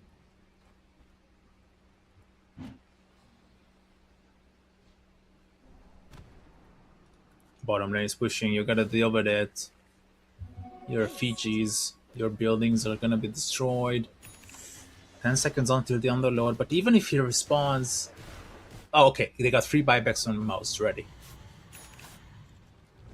Yeah, I don't know, like, you can see it's like in slow motion. They gotta go forward, try to find a kill. Nope, nope, gotta go back. And now they're going forward again right as the smoke is coming in. Ooh, Oh. Crystallis managed to get himself. No! Oh, is that 108 seconds without him? Obviously got buyback, but Instant buyback forced, like, there's no other way. Ember's immediately gonna run up, try to force a buyback pretty much instantly. And yeah, a really long slugfest, a really brutal back and forth. However, also still no way of dealing with the Alchemist. Age is still up. That's the most concerning about all of this. If they can force this Monkey King buyback, then, well, level up. It's just gonna be one more step to victory then. Dire's top They're tower trying. Supreme is coming out of the base to cut some creep waves. Level up. They do see him in the lane and immediately try to chase down the Invoker. Okay, they do respect the Invoker. BKB Refresher Orb combo.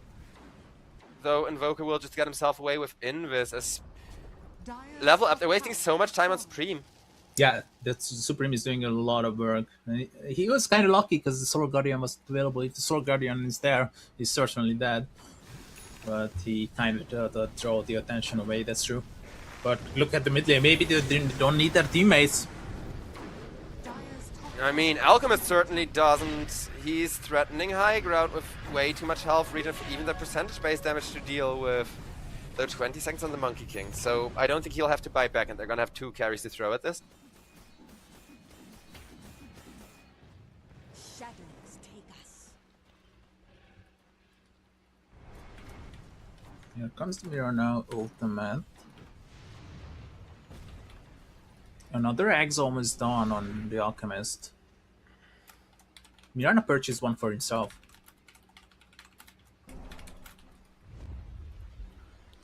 Ooh, Mirana going into semi-carry, so I guess Queasy's realizing just how much everybody is struggling to end this game and kind of going for more of a spell damage burst build, but finally so much for struggling. They weren't struggling to end, they were struggling to get the Invoker first. Instant Invoker buyback forced out. Fiend script very on point from the Bane, though he is gonna die for that. And now the Underlord. No, the Aegis instead. Nice. It's fine. Ember Spirit takes 1 death, but there's the Alchemist. Oh no. Such an emotional roller coaster. Monkey King buyback next. Supreme is on a dieback, undying, making sure to keep himself alive. But everybody from Mouse except the Bane are still there with a lot of resources. 1J with a BKB on the Dark Willow, not something we see every day. Undying will go down, and Darkness is they're sticking still around. trying. Oh my. Supreme. Yeah, no, this is gonna be GG probably just because of the 2-minute buyback. At the moment that they see 2-minute dieback on the Invoker, they're immediately gonna buy everybody back to try and end this. Now the real question is, are they gonna risk it for Darknia? Of course they are, because Crystallis just showed. And that's gonna be GG's. Yeah, if No this way, is yep. Oh, maybe? Maybe? This is Crystallis? good? Nah. Nope.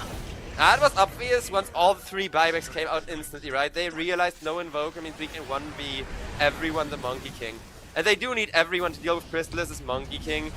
But the moment that they do, it's GG's and a really unexpected result from Level Up. But we did both talk before the game about Mouse have been looking a bit rougher lately, right? Like they have gone down in draft quality, especially since the last patch. I think this was such a large part of what made things so incredibly hard here. Still, Really interesting, really. I think it's satisfactory. Really nice game coming out from both of these teams. I really liked how Mouse almost assembled the comeback against an Alchemist lineup. I think I'm gonna give them credit for trying. I think it's the Monkey King. Like, I just don't think Monkey King is good in this patch. Because Chad is saying, like, oh, the casters are lying. Best Monkey King is 48% win rate. But if Crystallis has a 48% win rate on Monkey King, what does that tell you about literally every other Monkey King player? Yeah, true.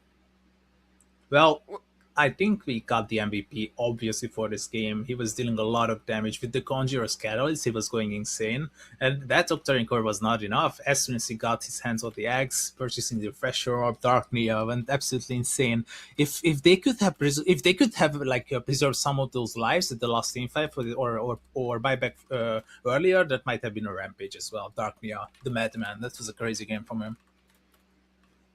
Oh, it was all crazy in terms of Mouse and in terms of Ember Spirit and even Queasy. There was 2 situations at least where we saw Queasy close out kills, but I do agree with you on the MVP because like it's usually respect banned, and once it's not, we see why it's respect banned. That says enough, I think. So, ladies and gentlemen, with that, we are done for now, but there is more series coming up. We're just gonna switch casters real quick here, because the show must go on, and we still got Ilbers versus Rune Eaters and Zero Tenacity versus Navi coming up, so stay tuned. Just watch for, any more interesting kind of draft mistakes to be made and exploited, because holy crap. I feel like Mouse are better than this, genuinely, and this is not supposed to happen, but it's also been happening to them over and over again. But yeah, we'll see you around, guys. Thanks for hanging out. Peace. Bye-bye.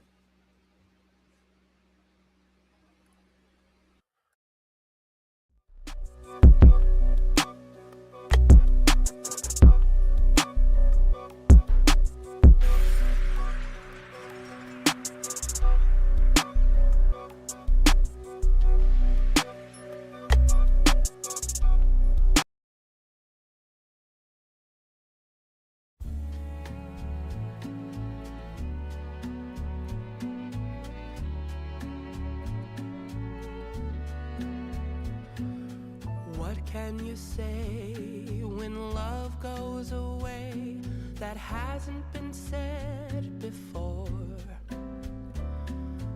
I have no rhyme that's different this time. There's no words to sing anymore. I haven't a clue why you went away. I only know you are gone. And I sit alone, my heart by the phone, and so I just listen to rain as it falls to the ground and washes the day away. Nothing to show and no place to go, so here in my room I stay. I don't know that I could forget you, no matter how hard I try. I'm all alone, and honestly I don't know why.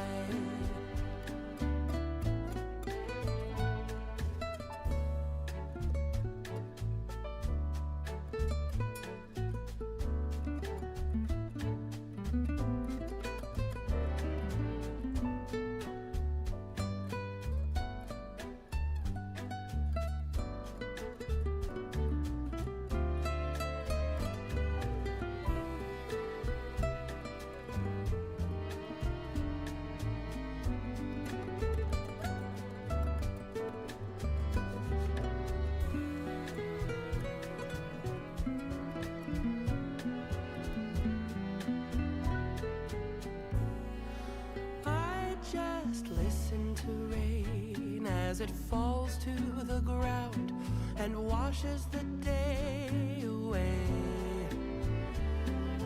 Nothing to show and no place to go, so here in my room I stay. I don't know that I could forget you, no matter how hard I try. I'm all alone, and honestly I cannot believe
talking about what I need.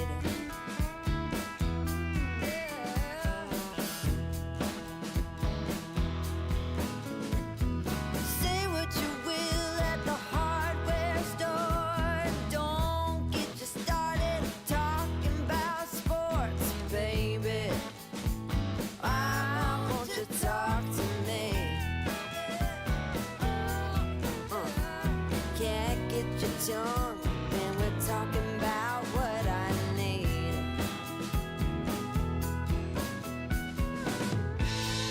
Think you're the silent type, but that ain't what I like. I need a man who knows how to speak.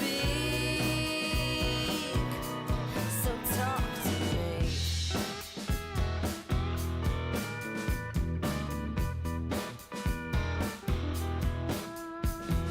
Yap on the phone with your daddy till dawn. Fishing with your buddies, going on and on and on. Those fish hear more than me. Cat gets your tongue when we're talking about what I need.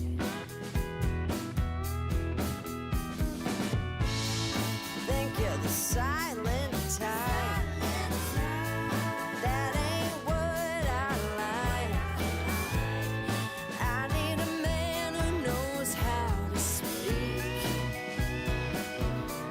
Oh, you think you're the silent type, but that ain't what I like. I want a man to keep me company and talk to me.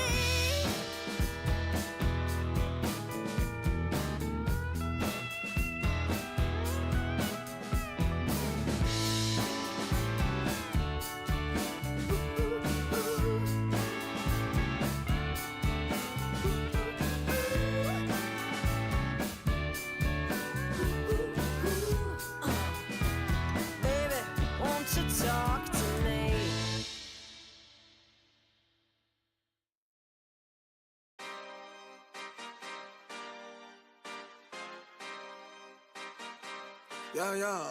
Yeah. Pop in, burning like this, ain't checking my wrist. Third is my shift. Rolling all night like flex. We look at the clips, these credits are lit. Stacking miles, I'm far away from home. I got what I wish for. Taking that risk, I'm checking my list. Marathon man, it's run legit. Can't let it slip when it's all in my grip. Talking too much, he probably not it. All that I did, calls I missed, time I spent. Yeah, that's that blood, sweating my love. Checking that tug, out of the mud. Rough only get picked up like a truck. Win in the clutch, that is a must. Wake up, get to it, ain't nothing about it. The only way to it is to it, no way around it. Before we cruising like the Caribbean with mileage. I'ma always be solid, I'm a young brother with knowledge. Go do the science, dog. Always I'm like a pilot, dog. Look at my eyes, I'm tired, dog. The time that it takes, I'm aiming for the space. Gotta build my empire, dog. I make sales, not a buyer, dog. You don't compare, he a liar, dog. Stack it up till it can't fold, I just did 10 in a row, I just did 10 in a row, I just did 10, gotta go, Stack it up till it can't fold, I just did 10 in a row, I just did 10 in a row, I just did 10, gotta go, go, go, go, go, go, go, go, go. Get off your phone, can't sit at a green light. Look how that shine reflect like a ring light. This is my podium, talking to 3 mics. I'm not no Brenner, have they the team winning. If I said it, you know that I'm in it. They tryna live on the corner, I bend it. Can't take those chances, ain't talking about Bennett. When they too lazy, they talking like critics. Why you so mad? Go get a bag. I'm in the lab, I don't move the same. Off of the password, back in my lane. I cannot sit in one place like a stain. Sharing that paper like ripping the page. I'm gonna be the last one to remain. Walk with the nearest, I'm spitting that flame. Hop out the cycle like it ain't a thing. Doing them heels, we running up. Hotel bar after the gig. Something to sip and getting drunk. For the queso, baby, we gonna dip. Was down bad in them apartments. Started hitting the target. Started flooding the market. Started moving smarter until we rose about the garden. Stack it up till it can't fold, huh? I just did 10 in a row, huh? I just did 10 in a row, huh? I just did 10, gotta go, huh? Stack it up till it can't fold, huh? I just did 10 in a row, huh? I just did 10 in a row, huh? I just did 10, gotta go, huh? Go, go, go, go, go, go, go, go.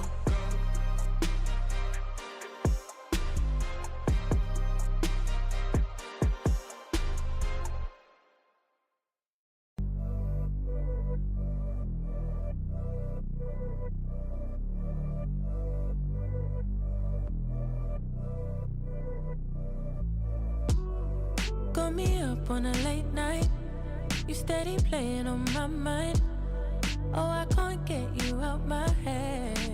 Oh, got a feeling I can't fight. There's nothing left, but it feels right. I'm feeling you and I won't pretend. I don't wanna say too much.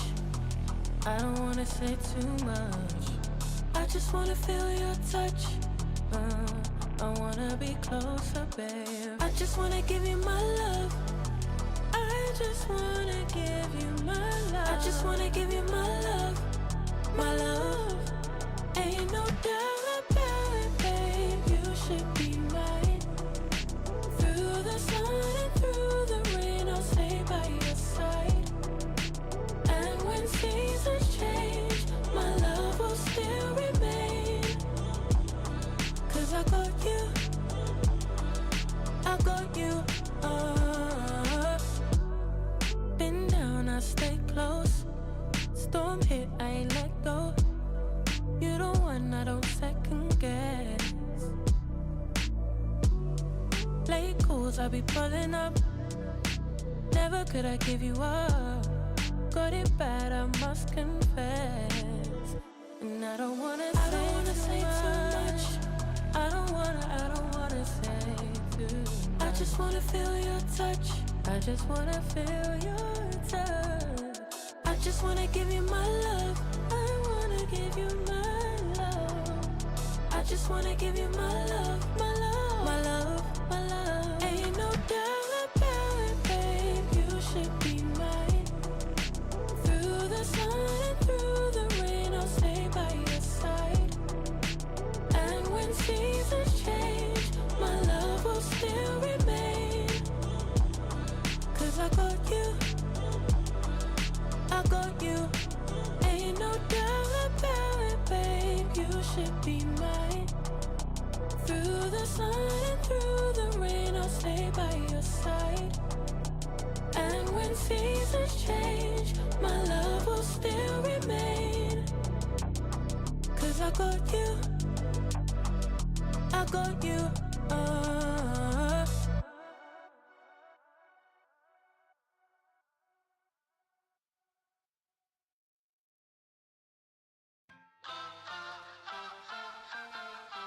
Press the backs of our hands together. It's still wet, so the ink should transfer. Edition by my side, I have Plate and I'm Base Defender. We're gonna kick things off with Ilbris Esports and Rune Eaters, and afterwards we have, I think it's gonna be, well, for me personally, the most fun match of this first round of playoffs. It's gonna be Zero Tenacity versus Navi, formerly known as Navi Junior. So you were asking me earlier, are Ilbris gonna make it versus Rune Eaters, who had some good LAN experience recently, some good wins? And my answer is we'll see, depending on the carry. Yeah, I think something we're going to be looking at right now is as this series progresses, specifically carry on carry matchup, right? Like, and I think really the team that gets first pick is going to be the one that gets a favorable matchup there. You're not really going to be 24 picking your carry, I don't think. So Rune Eaters and Ilbris are definitely going to be going certainly some special route, and you can see already Rune Eaters, they have that second pick, so they go for the natures. This could be some sort of flex with the, support natures or mid natures or carry natures, but that does open up something of a, something for Ilbris to think about. Maybe you can bait something like a Spectre pick has traditionally been a natures profit counter that we haven't really seen at least in this series, or at least in this tournament, Spectre be that popular. Hmm. Ilbers followed up with a Lena count, maybe a Lena counter, could be Lena mid to go against a possible Earth Spirit mid. I know Earth Spirit support has not been very popular as well. Rune Eaters are, I would say, I wouldn't say they've picked their mid and their carry, but picked a couple of flexes here. Yeah, for sure. I mean, both the Earth Spirit and the Nature's Prophet have proven to be downright annoying. And I would see it as an interesting matchup against the Lina. You know, you're going to get all of that solo XP. You're going to get to the magnetize really fast. So far, the support combo is quite squishy, which could be a problem going on for Ilbers Esports. But I like this Undying opener. It's very aggressive. It's very controlling in the lane, and it's just you just keep on stacking decay, decay, decay, decay. Tombstone once somebody's dying, decay, decay, decay. You get the shard, you save somebody, and then you just keep on doing that while running around and being a hyper distraction for the enemy team. Now we're not seeing a lot of that healing that we've had the chance to talk about on multiple occasions. Largo is going to be banned out. Coddle is removed from the game. In addition to that, we also have the Treant Protector. So far, these are great bans on both sides. Centaur as well is removed, who's been pretty much my, how should I say it, like sleep paralysis demon at this point. Like, I've seen him so many times, and it's always been like an insta-win or an insta-lose condition for a lot of these teams. Mm-hmm. And Darkseer for Runeaters. Very nasty picks on their ends. Darkseer or Earth Spirit, one of the most popular combinations of Dota heroes, I think, in a lane for a long time. This is about as classic as you get. And they're going to go for Mirana too. So possibly what we're looking at here is the offlane Darkseer support Mirana. I think it would be surprising to me if we didn't see Earth Spirit 4. So I think it's a 5 Mirana and a carry in Natures or a mid Natures. I think they're leaving the Nature's Prophet as a flex for either mid or carry. So, Rune Eaters have something, they're going to have that carry matchup in their pocket. They're going to have to force Sailburst to figure out exactly where their carry is going, who their carry is even going to be.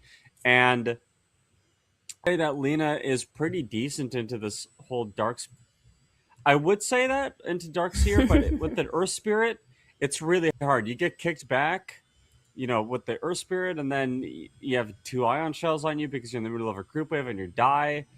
So they're going to go for Tiny instead. Tiny does have some pretty decent ways of keeping himself alive from this Earth Spirit Darkseer combo. You can toss the Earth Spirit away from you and also, toss the Darkseer away from you, and you have the really nice AoE stun with the Avalanche to keep them off of you as well. So Tiny, really good peel options. They're going to ban out the Lifestealer, so it is likely going to be that Tiny carry in the mid Lena. I think probably also Undying 3 is my guess. We have seen Ilbers play the Undying 3. Norma has been playing it in the past, so they're going to consider whether or not Ilbers are baiting out all of these offlane bans from Rune Eaters, and then they're going to just pick a 4 instead. In which case, what 4 you're thinking about. I think you need something that facilitates, or I mean, I guess a 5 because you need a 4. I put the Will of 5. But I mean, it could be both either ways because you're doubling down on the ground control, like either with the Tiny and the Toss Avalanche, or you're doubling down with Decay. Like if the Undying 3 is the option here, a hero that has shined multiple times on Ilbris' lineup has been the Panla Witch Doctor. So that is going to give you that momentum that you're looking for. It's going to give you that impact. It's going to give you that pressure, and it's going to give you that laning annoyance. But it does not really scale super well because you got to be worried of the Nature's Prophet going in insane in the late game. So with 2 more bans and 2 more picks left remaining, Rune Eaters are taking away offlaners still. So they're not firm believers that this Undying is going to go past 3, so they're just eliminating everything on the sides. SF last pick and Pango. SF being last pick, well, second to last pick, it's feeling kind of amazing.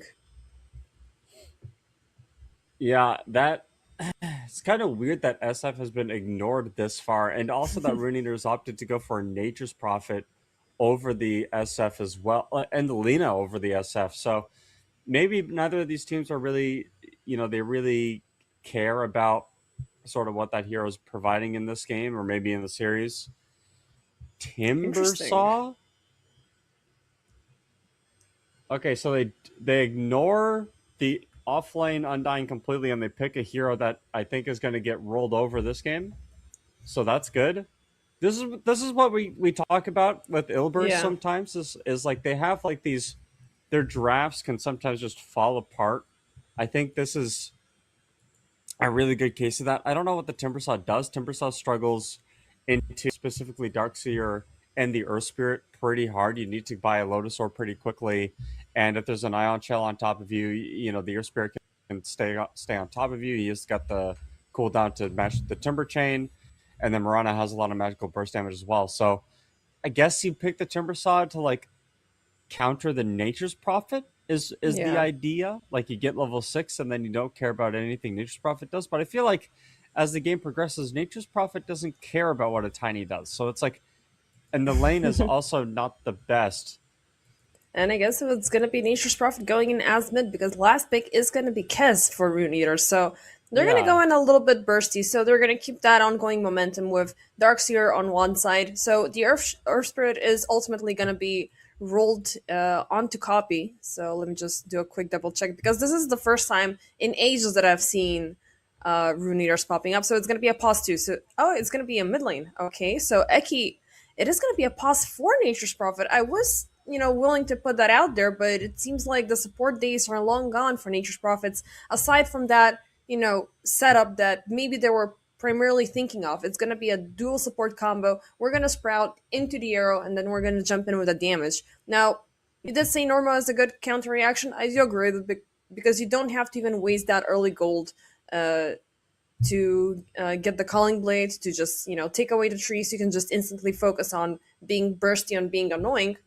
And also having the Tiny as a carry and Ponlo and Furnace, there's so much burst across all sides, but is this going to be a very glass cannon sort of a play from Ilbers Esports, or that they're going to just, get destroyed in the first 25 minutes?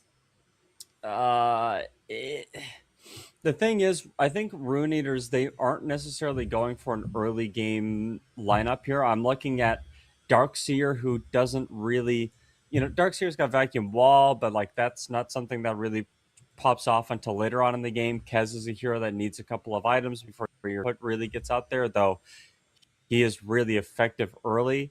And obviously, because this Nature's Prophet is just the Nature's Prophet, have Tree Ants, but like that's going to be coming in again later because you need levels to really be able to get the split pushing going.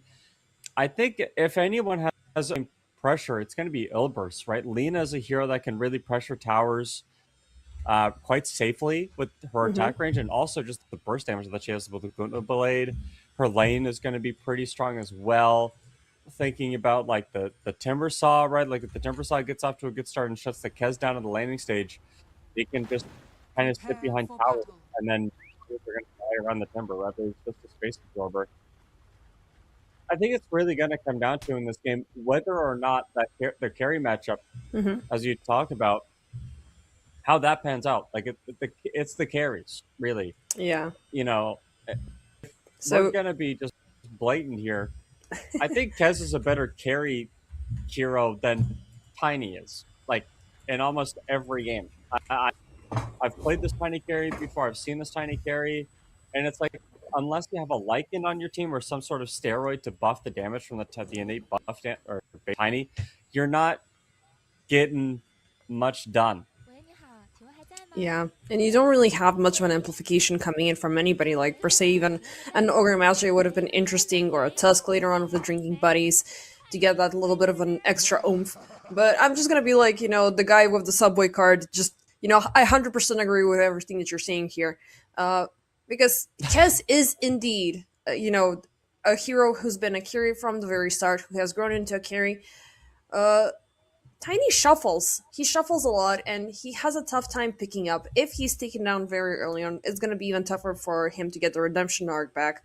And also the entirety of the team, and not only on the side of Ilbris, but also on the end. I was about to say zero tenacity, but we're looking at Rune Eaters. Uh, they do require a lot of time. They do require a lot of farm. So if we just take it down on the carry matchup and the kill potential, like it could be Ilbris early on, but I do believe we were watching this game when Ilbris were winning this insane early game by, I don't know, like 10/2. And the Yeah. second, like the first shrines passed by, it was just free streaks for the enemy team. So that's the worst case scenario that I'm currently fearing of Ilbris. Them using the right momentum early on, but then failing to, continue on. And again, the Windows Vista debuff. Listen, if I'm playing Dota 2 on Windows Vista in 2026, I need some help. Ain't no way, dude. But yeah, no, I think the runes are going to be 2 for 2. Nothing really that interesting going on. I will say something a little bit interesting is going to be this Undying support with the Tiny. Undying Tiny doesn't seem like anything, but it does really present a lot of pressure on a Darkseer, something that Darkseer isn't really used to dealing with. You can just sort of double Ion Shell and then who cares, but Ponlo's going to be able to get those decays off, get a courier snipe too while he's at it. Has been killed. Yep, already feeling hyper aggressive with those 4 decay stacks, but yeah, that's definitely a problem that you're facing off when you have a Darkseer on the other side. He thrives in a melee versus melee combat, unless it's something like an Ursa that will outscale him. But the Ion Shell hurts the Tiny. This is another hero who's just gonna soak up everything. You show up, I'm just gonna take you down. Now the next problem is gonna be Eki. This Nature's Prophet did kick off with the Treants, so it's not going to be until level 2 we're going to be seeing the Sprout. So how long can Ponlo keep up this pressure? Successfully, that is. Really interesting idea here that I didn't consider is that you can just Ion Shell the Treants. Those guys are pretty beefy too. 450 HP, no armor though. They are not as tanky as a melee creep, but they do hurt, and you do have to spend resources to kill them, so Ponlo's not really a hero. Like, the Undying isn't really a hero that can do anything to a Treant, really, if it's walking at him. Like, I guess unless you get Soul Rip, but that's weird. So, actually seeing Norma with level 1 reactive armor, which is, like, super not normal. They're gonna pop the tombstone down bottom as they're going in for Eki. One more strike. Are they gonna get the first blood? The answer will be yes. I mean, you do have that ongoing debate with the Treant Protectors, but you could ultimately be throwing units at the enemy side because you do have a decent counter crowd control. The zombies will not attach to the Treants as far as I remember, but they are susceptible from the damage from decay. So the stronger it gets, it's gonna be tough for Eki to be a pretend enigma here. Yeah, I just don't ever view decay as a good farming tool. Like, it does 140 damage at level 4. Obviously, the Treants don't have strength, I don't think. Top lane. Top side, Fernand's under siege. Ake is gonna jump and they pop the brambles, but it's not gonna happen. Beautiful leap forward coming in from Ake. So far, 1 for 1. I mean, you take a position 4, we're gonna take a position 4. It's a good time for both of these carries, so for the time being. But let's, maybe talk a little bit about mid lane. Sure. The Earth Spirit versus the Lina matchup. Now, Lina is, great when it comes down to dealing damage, and she's got the distance. She, could have a very free time here, but once we get that level 6, one small misstep and she's just gonna die. So the thing is, I think a lot of people are really underestimating the damage and the landing power of an Earth Spirit. We're seeing copy that's level 4, just boulder smashing, geomantic gripping the wave every time comes on cooldown, or every time the wave comes, and it's securing him like 2 CS every lane, which is honestly against Alina pretty good. That's not bad. Normally you'd get literally nothing, but you know, when you're able to get that amount of farm, there was a fortify. I don't know if that was to prevent the creep kills or not, but it didn't come out in time. Yeah, obviously you get the rune regen, and you just kind of walk around and keep blowing the wave up, and then you walk away. And the less time you spend in the lane, the less time you spend dying to Lina, which is always good. You don't want to give the Lina any kills, but you still need to get your farm, so that's what the Air Spirit has been doing pretty well at so far in the lane, though. Yeah, they're pretty much head to head. I mean, he's been having this really good vision at the same time, just, you know, anticipating that movement coming in from the Dragon Slave, because that's the majority of the damage that you're getting. And now, you know, level 2 of the Fury Soul, with the slow burn as well, you know, you gotta, as long as you respect her spells, you're about to have a pretty decent time. But we are looking at a little bit of a rotationist copy. He's been getting stacks, so, you know, that's where the extra income is coming in from. Pretty calm so far. I'm waiting on minute 6, maybe even minute 7 until we see some, you know, bigger action, because Eki playing passive on this Nature's Prophet. So far it's him by himself, with the Darkseer being pushed out, Malik being in the backlines. Is, I mean, it's an okay sign looking at the net worth, but, you know, it's, you are losing experience. I mean, yeah, experience is one thing, but I think for the Darkseer, you're still fine if your Nature's Prophet gets money, because it's a Nature's Prophet at the end of the day. Like, Nature's Prophet is like a walking global teleport with items, is like how I think about it. So it doesn't matter, really. You can just kind of do whatever you want on this hero, and like it'll be correct for the most part. It's kind of hard to mess up optimization on that guy. But yeah, you're playing on 4-2-3 now. Oh, they're gonna get him. Yeah, Ponlo's been spending time in the enemy like dewarding and being, you know, just doing stuff. But like, you do have to go back and help your carry at some point. Yeah, for sure. I mean, they will pick up. They're not gonna pick up on the information that there's some enemy stacks happening. But look at this annoying play. Eki's just TPing in with the Iron Shell and then just standing on top of the neutral creeps who are not attacking him, right? Because he's not delivering any right-click damage. But it's just this, you know, ongoing passive income for the Darkseer, which there's no idea from Ilbers that that's been happening. We did see a little bit of a mid-lane skirmish, as the result was nobody dying in particular, and the region rune being secured by the Lina. Meanwhile, topside, 1-for-1 Shrine of Wisdom, but nobody dying in the process, which is kind of disappointing. But I did say earlier that these two are in dire need for farming. Meanwhile, Ponlo pops the Tombstone as he goes in for a deep dive. Now that will yield with the the Shrine of Wisdom being secured, but, you know, he's gonna feed the gold to the enemy side. That does put Rincey alone for a little bit, but there's no level 6 in Timber, so it's not gonna turn into much of anything. Seeing straight up first item Mage Slayer on the Kez, this is pretty normal.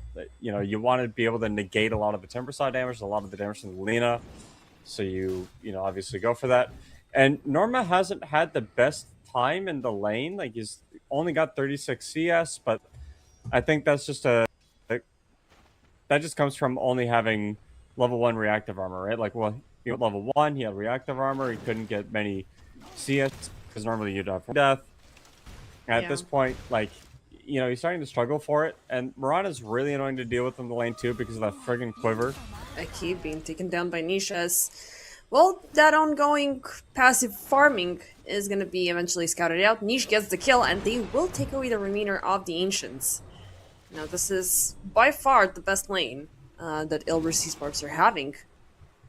And Lina getting out of control. Now, that is something that you need to think about. Meanwhile, Tombstone dropped in the back, Copy in danger. They're going to pop the Surge, try to get him out of danger, but the zombie's still right behind him. Arrow won't put anybody to stop. Beautiful avalanche from 4-3. as he takes down the enemy mid laner. And Pano spent so much time setting up here in this, triangle area that they know exactly where everything's going on, what everything's doing. So, And they're still there for some reason. I mean, Eki gonna make the Sprout catch, but they're they're a just little here to bit be more annoying. keen on finishing those ancients up. Oh, Hero? No. Okay, it's fine. Sorry. It's fine. No, they're just here to be annoying. Like their existence in this trying to stop this Darkseer and slow the Darkseer down as much as possible. He's got Helmet Dom at before 10 minutes, which is pretty slow to be honest. It's not the fastest timing of a Helm Dom on the Darkseer I've ever seen. But he is the most farmed hero on Rune Eaters right now, and that is a little concerning, considering how Radiant structures are fortified. if Ilbris are going to win, it is going to come down to having an early game advantage and then snowballing from there. So they have a very, very, very small one. The Earth Spirit is pretty low in terms of net worth. Same thing with the Timbersaw, but Timbersaw is not really going to leave top, and they don't really have any way of dislodging Timbersaw from top either. But maybe they can just, keep up the defense to him. But Copy jumping in, they will find both him and Fernand's. Rapid stance will take down the support. I mean, the saving grace here is that Norma's been alive, but he's not getting any farm. The Kaya is still incomplete. Rinseq is gonna get that additional assistant to keep up the pressure up top. And, getting that tower will allow him, the cast to roam a little bit more freely. But let's see if he's overly zealous to be here. TP's coming in, 4-3, beautiful stun. Egg gets caught up, no leaves for you.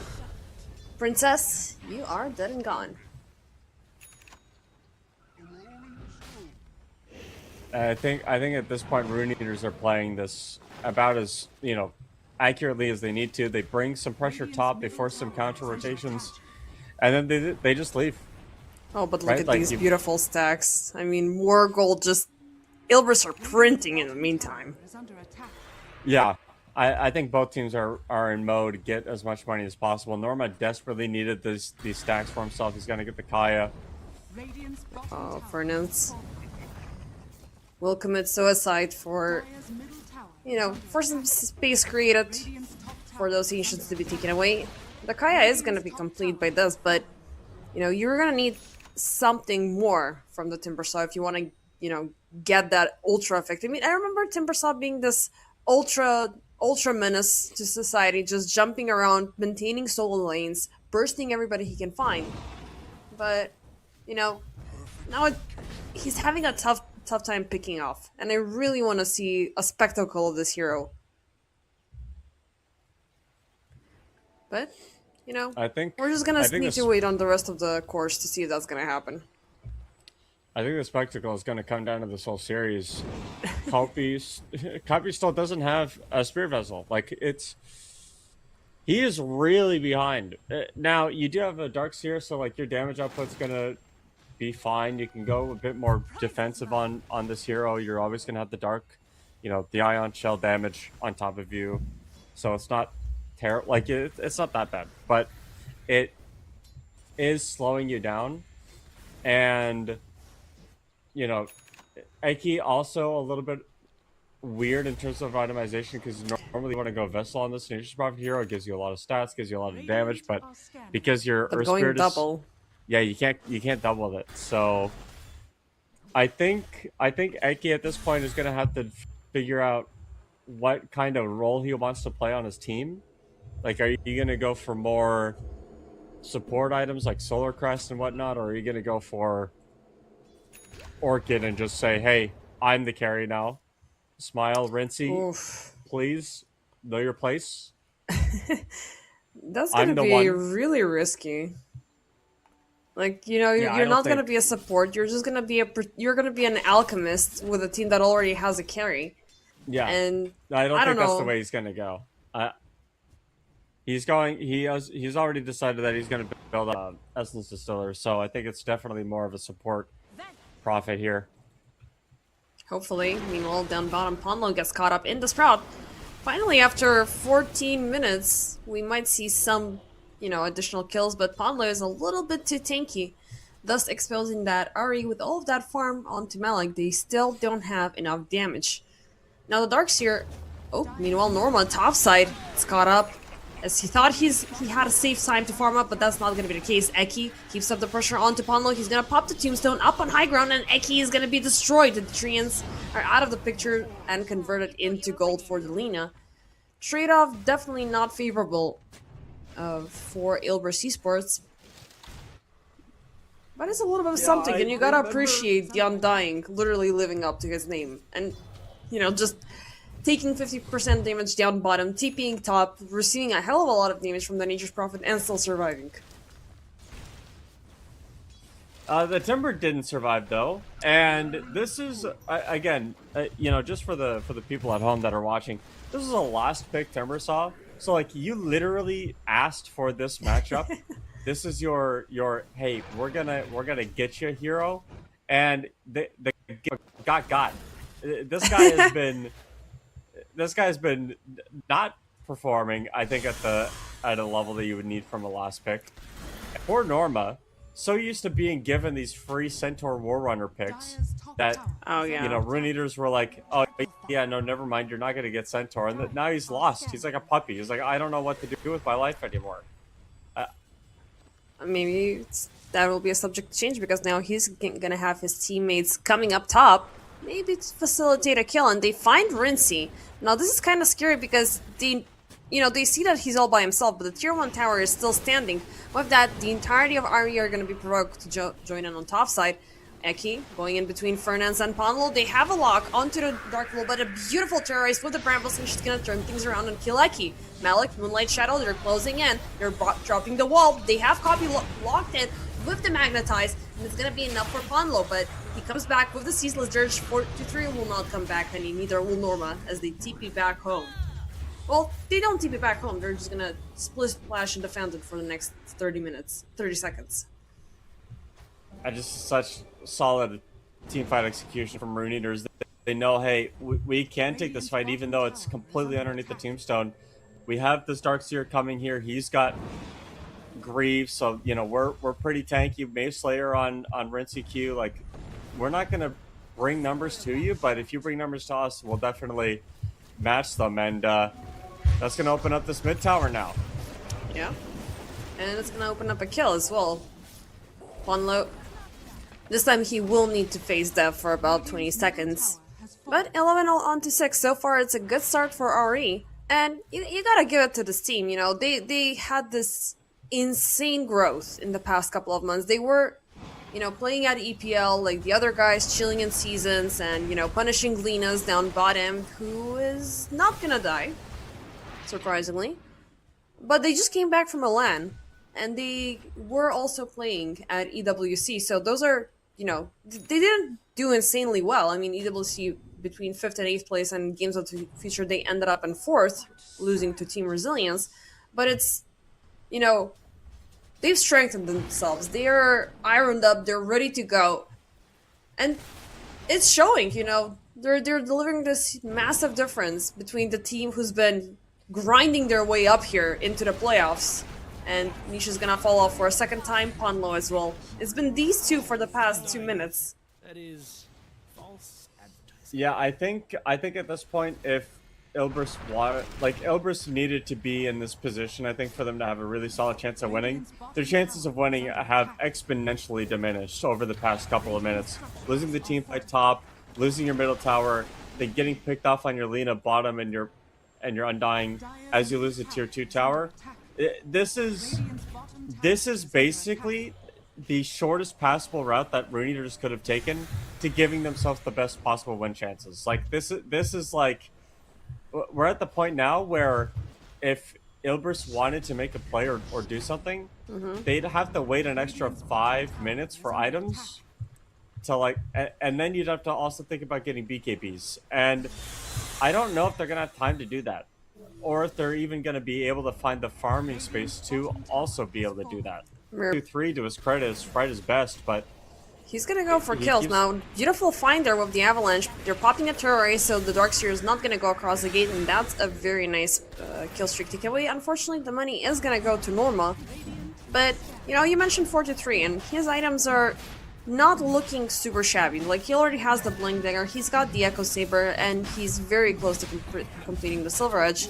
But will you have that, you know, pick-off potential? This was obviously lucky. You cannot go across the entire map and hunt down people, especially with a Mirana who can just pop the Moonlight Shadow and surprise everybody out of nowhere. And speaking of surprises, this is definitely a big one, as Rincy and the crew are gonna pick up the Aegis of the Immortal. Oh, the Daedalus on Kez, you are more than happy to... I mean, you're more than happy to just sit there to get those objectives. Topside Eki, bad reveal. It's gonna be an easy, swift and easy kill for Ilbris Esports, but they're pulling off this entire effort of occupying the top side of the map, and they haven't even taken the tower, and it's not even below 50%. And you guys are the ones having a tiny, you know? Yeah. Yeah, I mean, the tiniest tower taking abilities don't come until you get to like the 25 to 35 minute mark, depending on his items. But at this point, this is really just a matter of what objectives do Rune Eaters want to take, which areas of the map do they want to pressure, or do they just want to split up and farm and use this first Aegis as a way of saying, hey, we weren't really taking this Aegis to do anything. We were taking this first Aegis so that second Aegis comes sooner, right? And honestly, that's a valid strategy too, right? Like, how many times do we see teams just take a first Aegis and they just kind of walk around with it, and like, you know that Ilbris can't fight into it. Yeah. Even if Ilbris wanted to take a fight, you're gonna go into double Kez. Malik is as strong as he is right now. He's got a pipe. He's got Greaves. Like, he's an aura bot on a team that's already so strong. I don't think there's really any way that you could negotiate Ilbris to take a team fight. You'd have to pay them to do it at this point. Like, you literally have to go, hey guys, poke him with the stick. But not enough stick poking is gonna make him take a team fight. Nope, here. Like, I mean, this is not a diplomacy run, and meanwhile 4-3 gets caught up as the Moonlight Shadow will intercept his run with the Shadow Blade, and you know, wrong place, wrong time. He passed under both the Observer and the Sentry. Fernance, he's gonna go down right after. And Ari, they're just playing this entire game like clockwork, like, you know, taking objectives on time, and I fully agree with. They took Roshan, so the next Roshan will be a little bit sooner, and they can fully commit for that last high ground push. But they also took the Tormi. They are, you know, getting these beautiful executions left and right, and they still have about 2.5 minutes left remaining on the Aegis timer. So, you know, if they're willing, they can start clearing out the tier 2s, which is something that they have already committed to. Nisha, on the other hand, I'm feeling kind of sad about this Lina and the overall combination that Ilbris opted in for. They are slowly receiving that kill potential. They're slowly receiving those snipe spells that you can destroy a hero within a second, but all of these things keep on happening to you. You cannot leave the base, you cannot venture into the forest, you are losing supports left and right. Well, actually, no, 4-3 will take a hero, but he's gonna get instantly vacuumed into the wall. Tombstone is gonna be popped, Copy jumping in. There's the Magnetize, it's popping. Norma, they have him completely locked down, but he's not falling. Rizzy, however, takes down Fernand's. Ake finds Ake. So far, both supports are out of the picture, but 4-3, way out into the fray, and this could be him dying. Which is gonna get taken out. It is gonna be Kez just freshening up, coming back amongst the living. But those little cuts and slitters, yeah, they took down Ponlo. Niche, still on the run, trying to find a safe space behind the tier 2 tower, which is gonna be a mission success. But with all that effort, they've ultimately changed nothing. Radiant's middle tower is under attack. Yeah, and they're still gonna lose that middle tier 2 tower. So it was a nice play to start things off. You got to pick off onto 2, and then you take the Aegis, but Ilbris, they just don't have enough damage in the tank. The Earth Spirit was still around, he didn't get killed. The Darkseer was still around, he didn't get killed. It really just got a couple supports and an Aegis.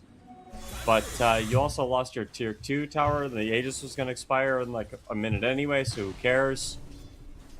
It's a team fight Rune Eaters were ready to take, and a team fight that Ilbers probably didn't need to do, but they felt pressured into doing something.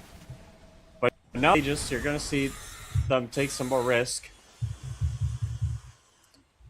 I mean, it's just utilizing the Moonlight Shadow properly, you know, like every 110 seconds you're doing something, you're moving across the map. Eki, though, they will be held to a stop with the Bramble, but they will instantly convert it into a kill on Furnace. Now Niche, still within reach. They're trying to chase the leaner. Rincy going in for a little bit of a deep dive. This could be dangerous, but he's gonna get him stunned out. She's being still sliced and diced.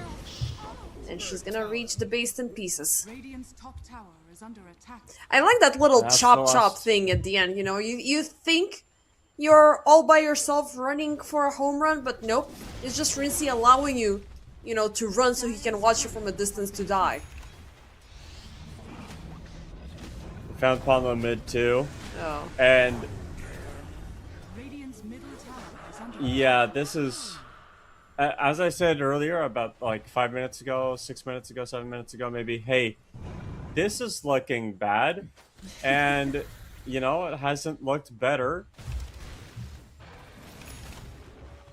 And Gabe Graf agrees with you 95%, so, you know, that 5% slither of a chance, I think it's indeed a mission impossible, so I think it would be in the best interest for Ilbers, you know, to prolong this game long enough so they can have the right assessment on Rune Eaters and what they're doing and what they've learned in the past couple of tournaments, but not necessarily force them and exhaust themselves so they can fall off into the lower brackets, because there's still a second chance for everybody, even though we've had 4 new teams being added as seeds. So there's Mouse, there's Yellow Submarine, we've already seen 3 of them, 1-for-1 result between you know, the grinders and the veterans, let's just call them. So, you know, we have 2 more series to see if we're gonna see the majority of EPL Masters team persevering into the playoffs, or if it's just gonna be these teams that are fortified themselves in Tier 1 and Tier 2 tournaments ever since they left EPL in a way. EPL is a great first step. Niche is first step up the high ground is, oh my gosh, he dodged it? He dodged it. And also he's got that unobstructed movement with the Aghanim Scepter, you know, so not only as you're walking up and down on high ground, you're completely invisible, and, you know, the trees are helping you out with the Fog of War. Dire's top tower is under attack. Well, that was lucky. Does he know how lucky he Maybe was? not luck, it's skill too. But still, there's so many things that need to be done on the side of Ilbris. Rune Eaters are, you know, they're giving themselves some time to have a little bit of a stronger presence in the upcoming team fight, which is, you know, in a way gonna happen with Fernandez being taken down and with that completely occupying the Radiant jungle. Tier 2 is already gone. Has been killed. Reaching high ground is definitely gonna be, you know, a little bit tough, but they're obviously not scared of it. The only thing they need to worry about is Norma. Lina is completely manageable. Tiny is still super manageable. We are gonna get the BKB reveal on the Tiny during the next team fight though, so, you know, that might be something to give you some lovers during yeah, the team we've got- fight, but I don't know. I mean, we've got 3 BKBs in the game so far. Double Solar Crest on the side of Rune Eaters. We are seeing the Solar Crest support build on the Nature's Prophet that I thought we would. We've got ourselves, obviously, Daedalus, but Aghanim Scepter finished on the Kez. That's a big item timing. Looking at the Satanic next. Radiant are scanning. Overall, like Tiny's farm isn't that behind. Like, it's only a couple thousand gold. Who cares? Like, but it's, you don't have a damage item on this hero right now. Like, Yeah. You're really just committing to this tree, and that's it. You have Blank. like you really just do not have anything that'll square up to a Kaz who just has a Deso. Like, just Deso, Mage Slayer. They're both damage items. Aghanim Scepter is a purely damage item. That item doesn't. You know, we're talking about the carry-on-carry matchup in this first game, how important that is going to be for the series. And Rincy Q has had a much better game than 4-2-3. And we're seeing a much better performance from Rune Eaters than we are Ilbris as well. I mean, there's multiple people on Rune Eaters that still haven't died. I said multiple. It looks like the Darkseer did die at some point, so I apologize. Kez hasn't died yet.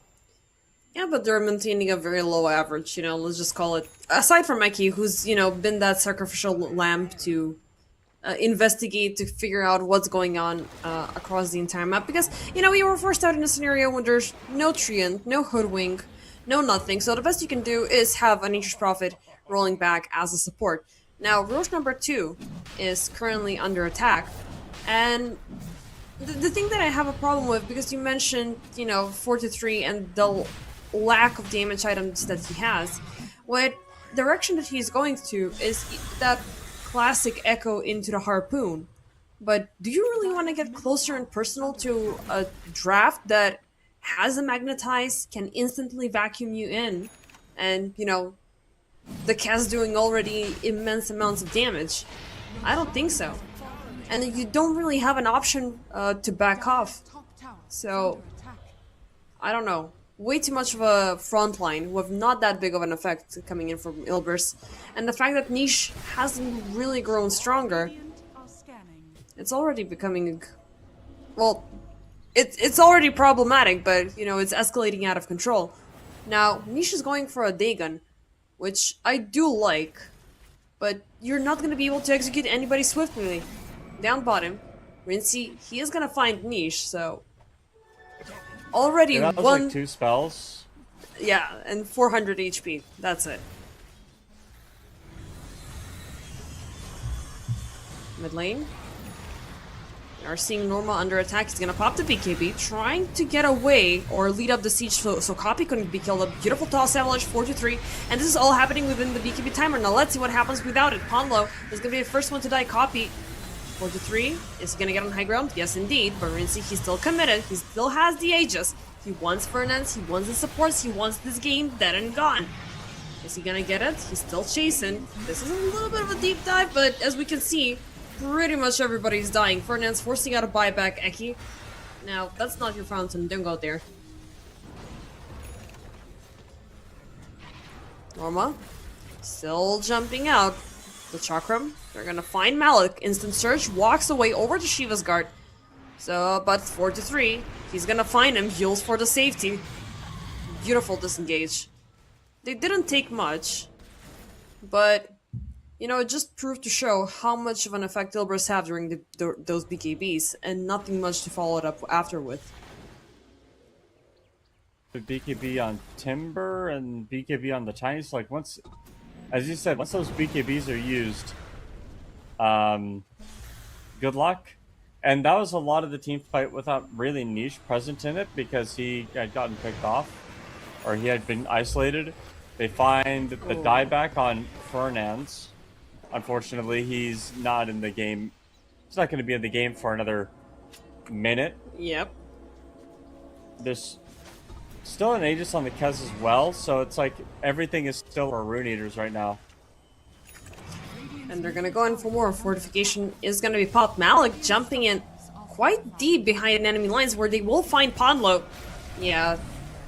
I don't know where that insane amount of damage came out from, but Ike was the one that got the kill in the end. Surprisingly. Maybe the arrows just landed in the end at level 4. Tier 3 still under siege. Copy rolling in. Rincey Q, they're gonna find 4-3. Now this is gonna be the Aegis dropping. But by the time he comes back amongst the living, can you just take down the tier 2 tower because your carry could die here?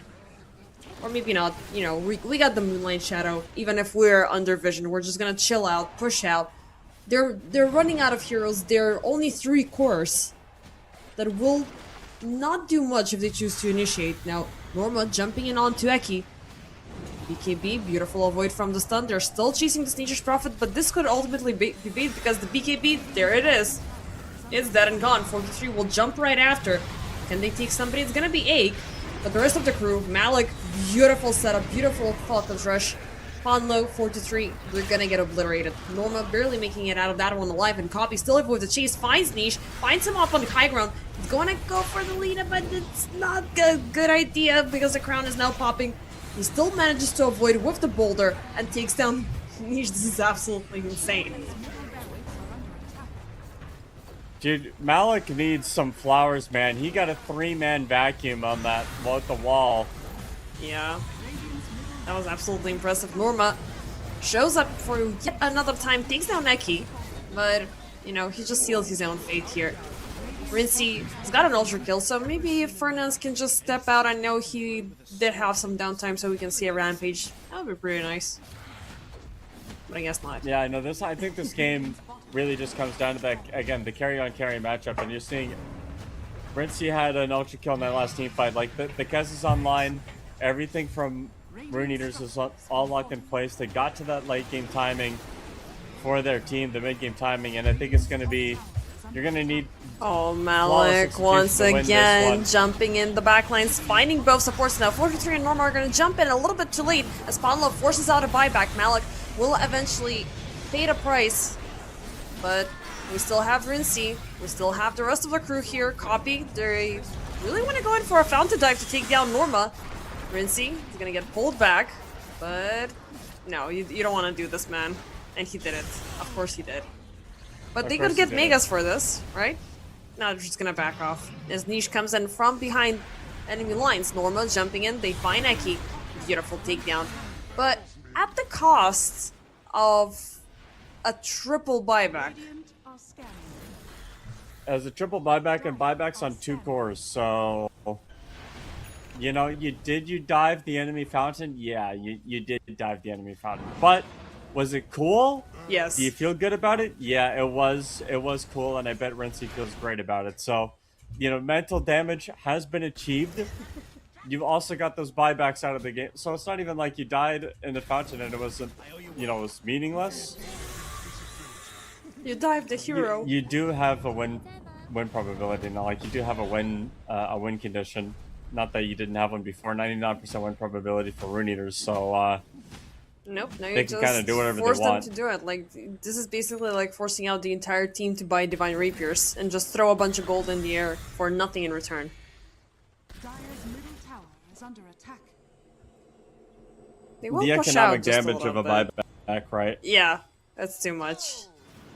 But we do have a level 4 Dagon on Niche, which I don't think I've seen it being used, aside from a couple of support takedowns.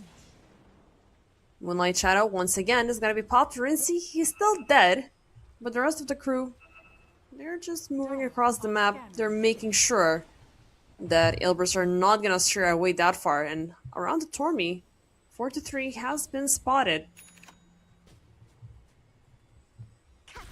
I think they were worried that there were more people from Ilbers there to take the Tormentor, and there absolutely wasn't. 423 was doing he was doing an excursion by himself. He was Indiana Jonesing it up, looking for treasure somewhere, and didn't find any. Nope, and he lost his courier in the process, so... Meanwhile, Smoke Up coming in. Ponlo, he will detect something. But thankfully for him, Ari won't catch a glimpse. Now, Ceaseless Dirge is going to be available in 240 seconds, which is a problem. You don't want to die anymore. And you already forced out a buyback in the previous team fight, so... Yeah. Every resource is currently scarce for Ilbris and Rune Eater. They're gonna push them. They're gonna go in for one more time. 4-3 spotted down the lane. Rincey will just grab it and jump on. BKB's gonna be popped up. They could take down the Kez. Oh, that's gonna be a beautiful takedown. As, you know, his aggression got the better off of him. But he could force out a buyback. As the rest of the crew, they're just backing off. Who bought back? No, he could buy back if he wants to. Oh, I see. Yeah, he just didn't BKB. Smile. He had a BKB available, he had the Satanic available, didn't press his buttons. That's okay. How can you not Kinda press seeing a the reverse- buttons? You're an immortal player. Press the goddamn buttons. True? But, you know, he was also stun locked, so at the very least, you do understand that Tiny is in a position to kill you. And if it's just one spell landing, do understand that there's gonna be the follow-up with the Light Strike array with the brambles and whatnot. Yeah.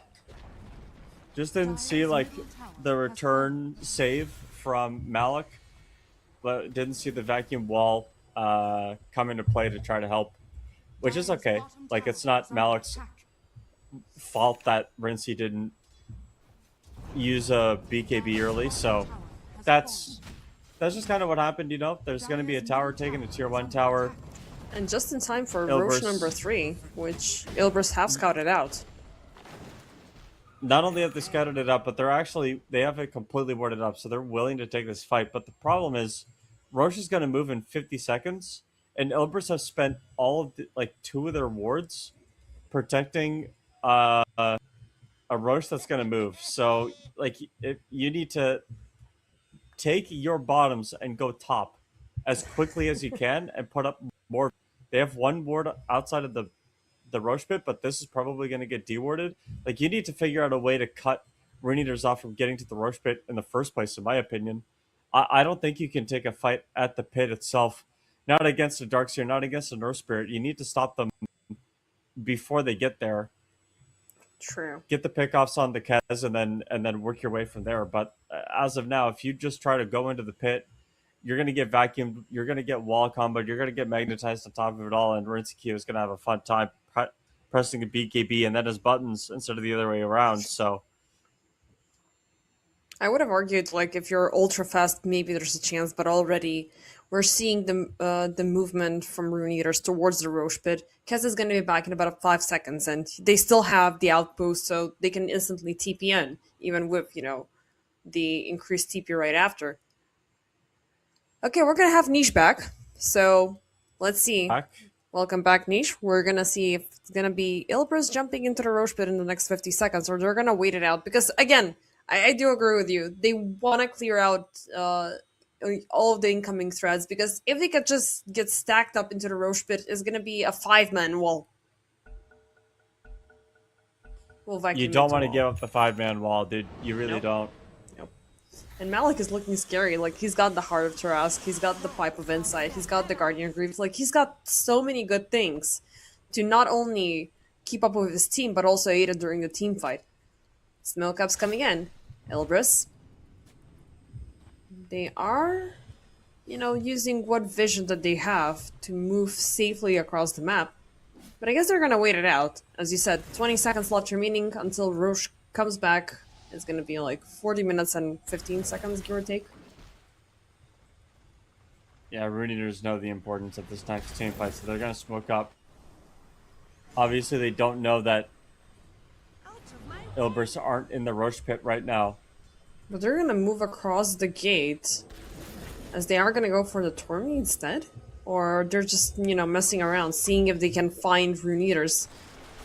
Rune Eaters are nowhere close. I think they were expecting Rune Eaters to have taken the Tormentor and then to go through a portal. Maybe. Just maybe. Norma, jumping forward. Now this could be tough. Remember what you were saying, don't take a fight onto a double high ground. Now that's gonna be the case with Norma jumping in right on top of Copy.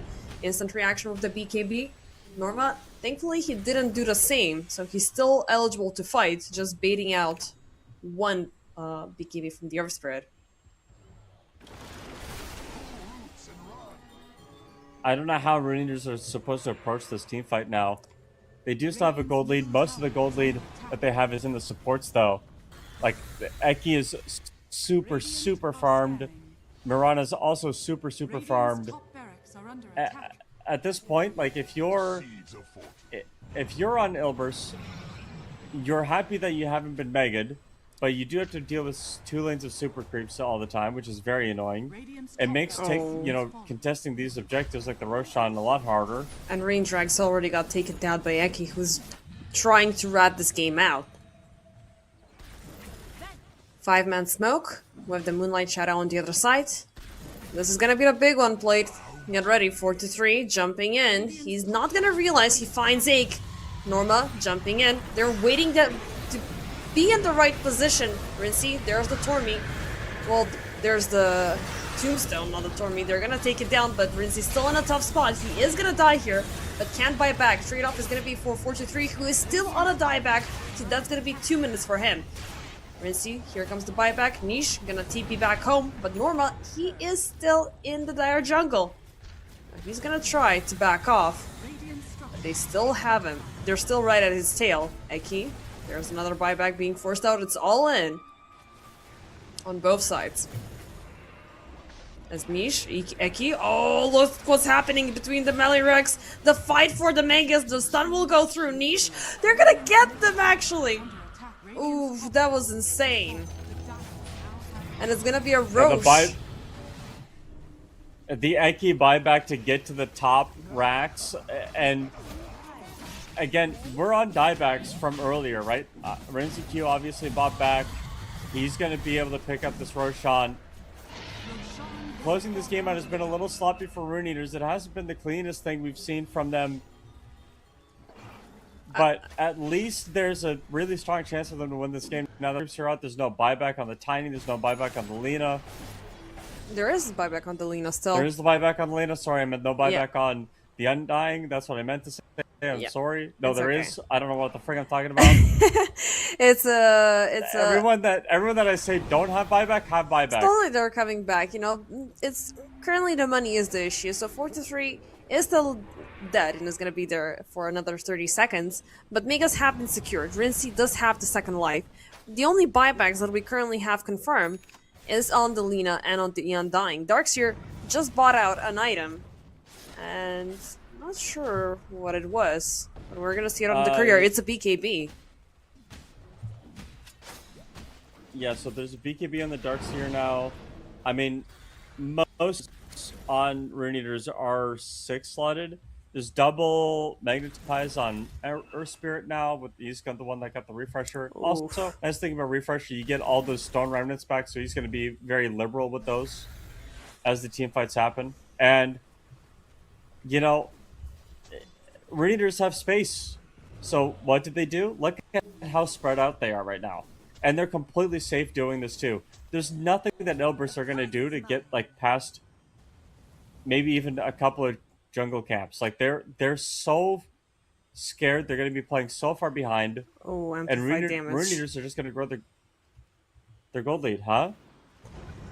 I mean, they also got the damage amplified damage from Rincia, so this is going to be some scary stuff. They're going to bottle it up. So when the time is right, they're going to jump in with a refresher, with a cheese, with the Aegis, with the double damage. I mean, nowadays amplified damage. Do they want to wait out for 5 more minutes, or they just want to go in for a full-blown push? Because, as you said, Ilbers are completely confined, and they cannot even push out the creep waves away, across the river. Yeah, it really is. It's very difficult. Now, you do have some force coming out.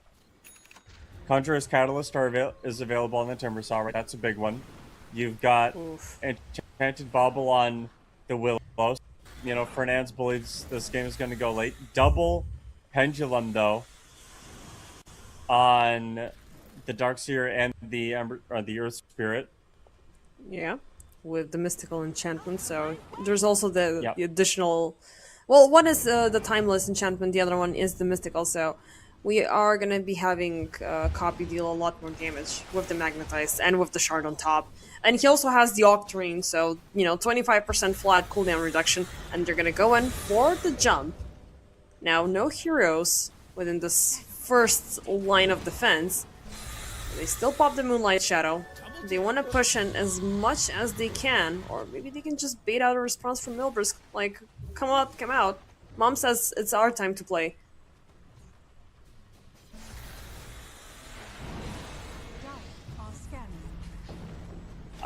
I mean, pushing high ground is going to get really awkward really fast, but it is Mega Creeps at the end of the day. All you have to do is get the Megas in the base. They're getting there. They're gonna find Ponlo. They jump in with the Iron Shell. Now, that is an insanely premature BKB coming in from Copy. But if this is the bait, to force Silvers to move, well, it's not gonna be anything. It's just gonna be a waste. Norma jumping in for the Roche. They're gonna try one more time. Vacuum kicked closer to the wall. They are just gonna get the tombstone off. Eki in the back. Oh, that's a bad placement there. Ponlo, nice save on his end, but he's still within reach from Rincy. Now they don't take down the tombstone. So they're gonna trade a life for a pretty big ultimate. Norma jumping out yet another time. He's looking quite tanky, but finally he's gonna be forced out to pop the BKB. Meanwhile, in the back, Rincy is left remaining. Malik with a 4-man vacuum into the wall. He's gonna pop the refresher to do that once again. Is he gonna do it? Yes, he will. Copy. There's the Magnetize being popped up. Ponlo, Fernance, Niche, all of them die one by one. Norma, last person standing, but not for long. Here come the final buybacks, but they just had been exposed. Fortification, the last line of defense, away from the creeps, and it's on the other end. Only Eki has died alongside with the Aegis. Ponlo locked on once again. Beautiful arrow for Mike. It's gonna be a triple kill for the Mirana. The throne is falling, it's dying, and it's gone completely as Ruiners. They take game number 1 in a very patient, in a very timely fashion against Ilbris Esports. I do believe it lasted a little bit too long, but there was that almost tipping point where they could have lost the game because Ilbris, they showed some teeth, but they were not able to hold on against 2 lanes of super creeps. No, Ilbris didn't start the game off the right way, and ultimately it did just come down to a carry difference, right? Like Ren CQ had so much more impact in that game than 423 did, and 423 was given this tiny pick. I was a little bit skeptical of it when it was picked up, but I think really the biggest thing, in my opinion, even though we're talking about the carry to carry matchup, Malik had an insane game. Multiple 3 to 4 man vacuums, and that last team fight to close the game out, he had 2 3-man vacuums, and he just completely took over the game. Did such a good job at just making it impossible for anyone from Ilbris to actually play Dota. And when you get to late game against Darkseer, it's so hard to play, man. You just keep getting vacuumed. You keep getting set up for all of these spells that Rune Eaters had. And Eki with some of the most clutch riding we've seen from a support Nature's Prophet. Like, he was the one that ended up getting the megas. He kept all the lanes pushed in. He did a lot of really, really cool Treant shenanigans that I didn't get to highlight that game, but since we're in the post game, I get to talk about it now. Just a lot of really nice stuff that Rune Eaters did that makes them one of those teams that you do have to beat. They are in a different echelon of their own. Yeah. I mean, the Nature's Prophet, even from the drafting stage, we knew that it was going to be toxic, it was going to be annoying, but we completely overlooked the option that he could still be rolled as a support. Now, I don't agree that he played as a support in the end. He had the Boots of Bearing, he had the Consecrated Wraps, he had a Vlad's. So, he was being this utility sort of, I'm going to fill in the gaps type of a play, but I gotta give kudos to that moment. Not only did he secured the megas for the entire team, he also bought them time to take Roche for free without anybody bothering them. And he was such a juicy target, jumping into the enemy high ground with a buyback already. Like, Ilbris were like, yeah, we're going to take him out. He's going to be away for 70 seconds and no push, no harm done. But he already did the harm, so it was just smooth sailing for Rune Eaters until they sealed the deal at 47 minutes and 44 seconds.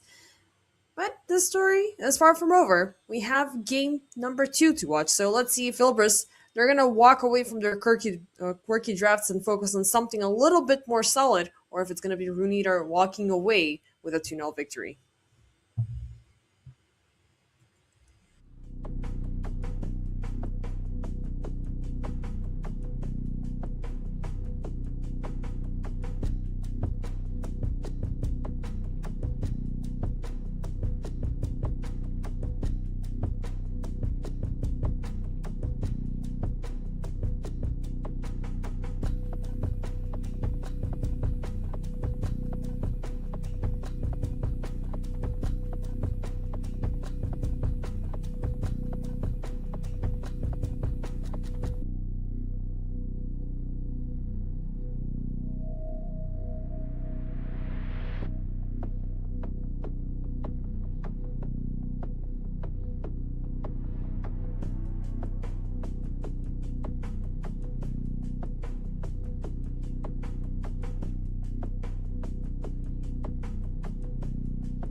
ladies and gentlemen, welcome back to game number 2 between Rune Eaters and Elbrus Esports. By my side, we have Plate to witness if Elbrus are gonna opt in for some weird, annoying picks that they're not able to, deliver in the game, or if it's gonna be a completely new day, completely new combination of heroes. Already, their opener is going to be the Beastmaster, whereas Rune Eaters are going to opt in for the Hoodwink. Now, I have missed out on the Hoodwink, and I love this hero, and it's been ultra toxic, but not super banned. Why do you think that's the case?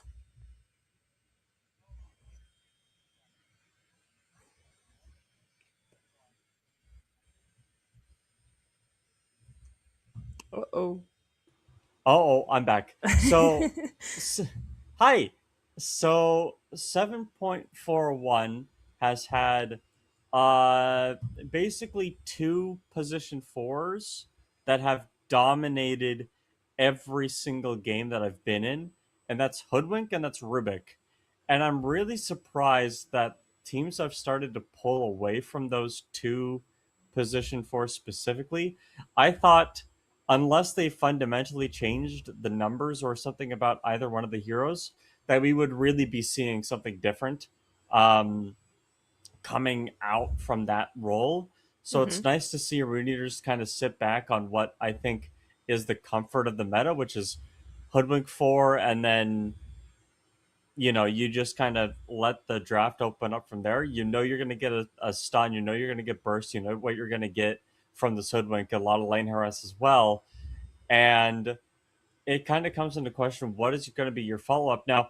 Master is a hero that Norma does play. It's you get the hum of the Overlord, and then you walk around and you take all these buildings and you play more tempo.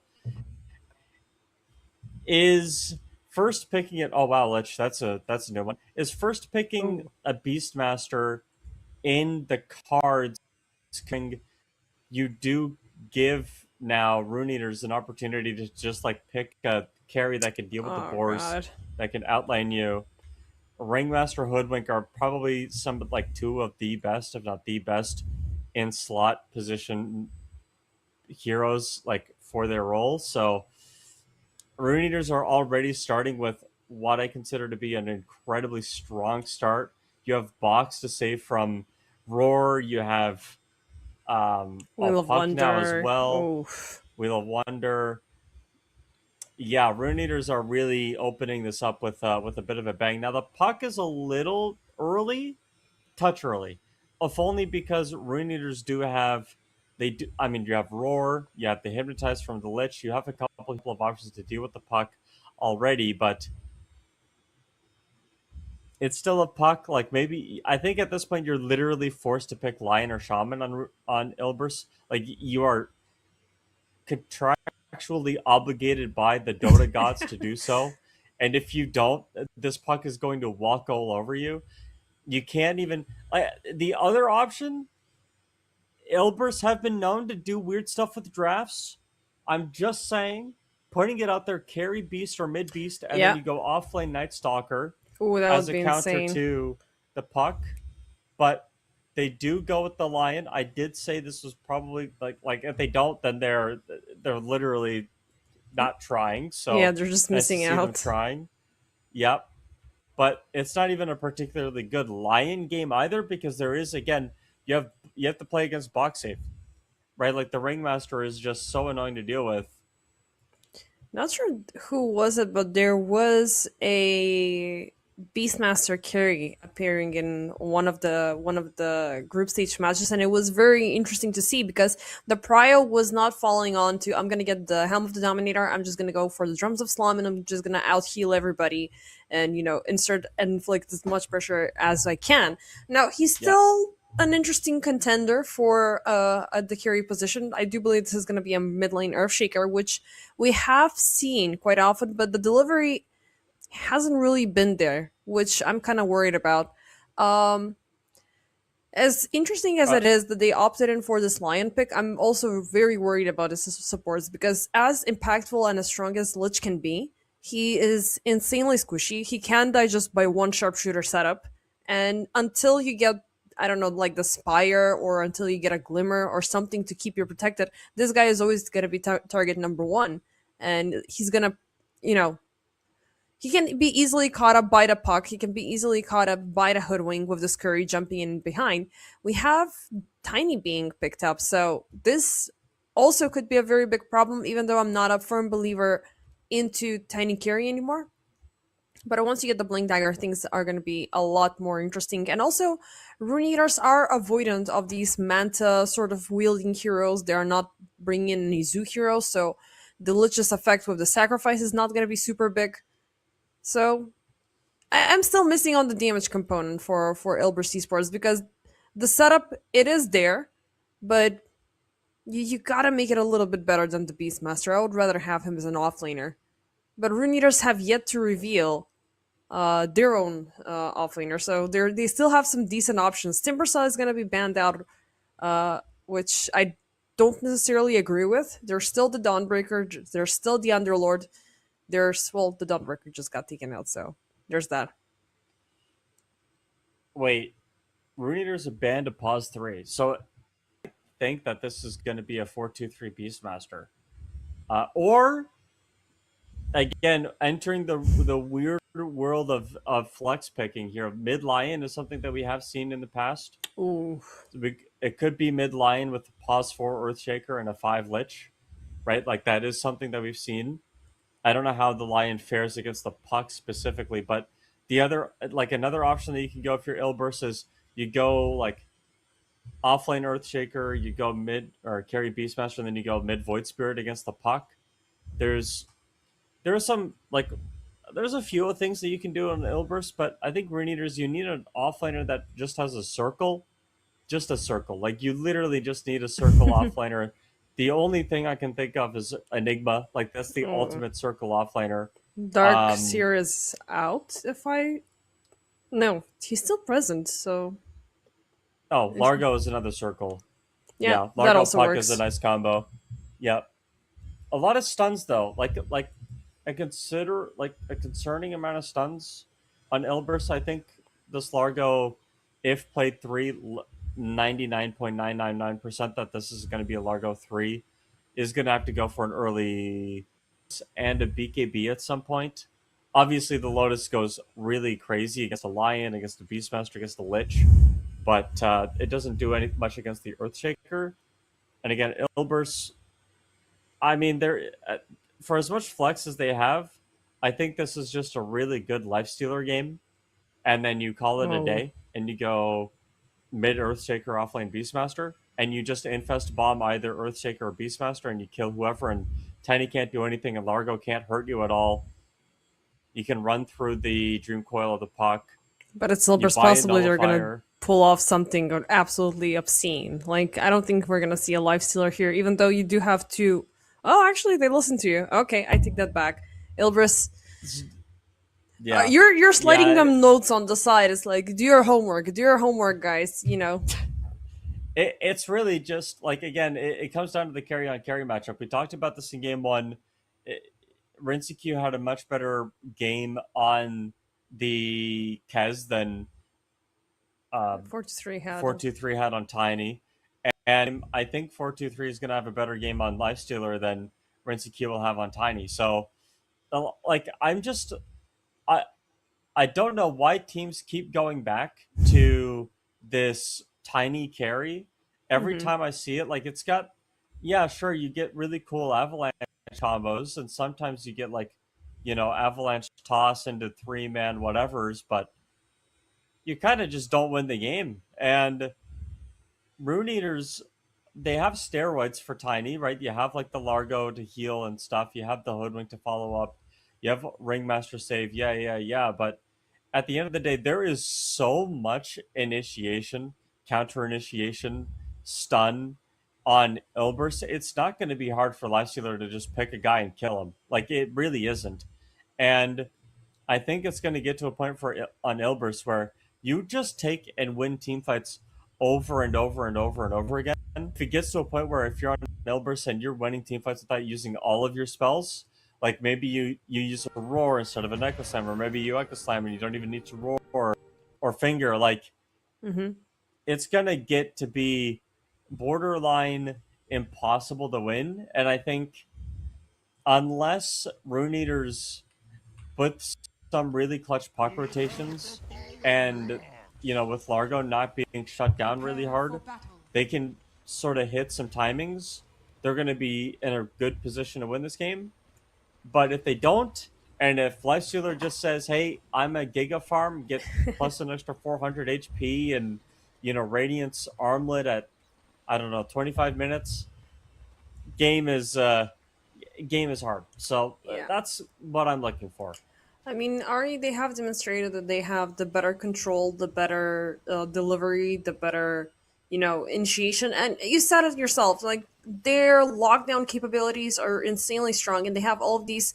It's not nothing functions single target on their draft. Avalanche, Toss, Wheel of Wonder, Tame the Beasts, Dream Coil, everything that you have, even Largo, it's absolutely insane, and they will already find out 4-3 lurking about, and this could be a very big first blood kill. They're gonna get it for sure. Nicely done. And this is the biggest handicap that you currently have on the side of Ilbris, and that is the fact that 4-3 needs an insane amount of time to farm. And the longer he's prolonged away from his Radiance, the bigger problem that he's gonna grow into. The supports are really squishy, so unless you can pull it off with the Earthshaker and the Beastmaster, there might be a light at the end of the tunnel, but I don't know. The lanes are looking a little bit too scary for a Rune Eater, so if they persevere until everybody breaks out before minute 10, it could be a 2-0. And patience has not really been a virtue for Ilbers. I do like Lich. Lich is just a hero that kind of does stuff.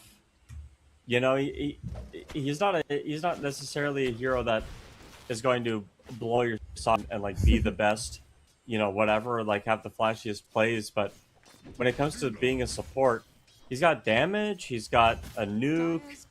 He can really help shut down some stuff with the And he's sacrifice, in and he danger. can die. It looks like he's gonna die up top here. They're gonna go in for a deep dive. He's still taking one more strike from Eki. They're gonna take him down. I mean, I love Lich. I'm a Lich player as well. He was one of the first supports I picked up even before Dota Reborn was a thing. But he's ultimately way too squishy. You're paired up with a carry that only has a slow, that doesn't really have a stun. So until you get... Again, the Spire timing is going to be very important here, so you can combine it with the Sinister Gaze and, get the Chain Frost off. But that is insanely ambitious for this lane. Already Malik and Eki getting 2 kills, and this is a very good start for the Largo, who, by theory, has the toughest lanes until he gets that bigger, first bigger items. Yeah. Down bottom, so far Yeah, so good for Rinsey and Ake. Ake already took away Norma's courier. And they are gonna go in for more. Team the Beast, though, it's not gonna connect as Fernand's on the side is keeping a distance with Ake. So it's just, ongoing harassment, but it's good stuff for Rinsey. Because him being a little bit, above farm compared to the Beastmaster, it is a good sign. It isn't. I mean, that last play wasn't necessarily to kill the Beastmaster, though. This time, maybe it is. No, not pass. Nah. And also, the Impalement Acts were soaked up by the Borscht, so, at the very least, they're keeping them pressured. They're converting their additional creeps into gold. So it's not too horrendous. And again, Rinsey is alive. As long as he's alive, it's gonna be great. Last matchup that we need to check out is Niche between Copy. Now, the Earth Spirit, the Earthshaker, and the Puck. I do like Puck a little bit more just because Earthshaker is still on the rise in terms of reclaiming his mid lane role. Yeah, we don't really get to see Earthshaker mids as often as we used to. It used to be like Earthshaker was a mid hero, and you would just kind of, and we all had to accept this as fact. Did so much damage, especially with the Slugger, but we're at the point now where I think he's not as dominant as he was, but he can come back, especially in that role. And I think against Puck specifically, he just does so much work.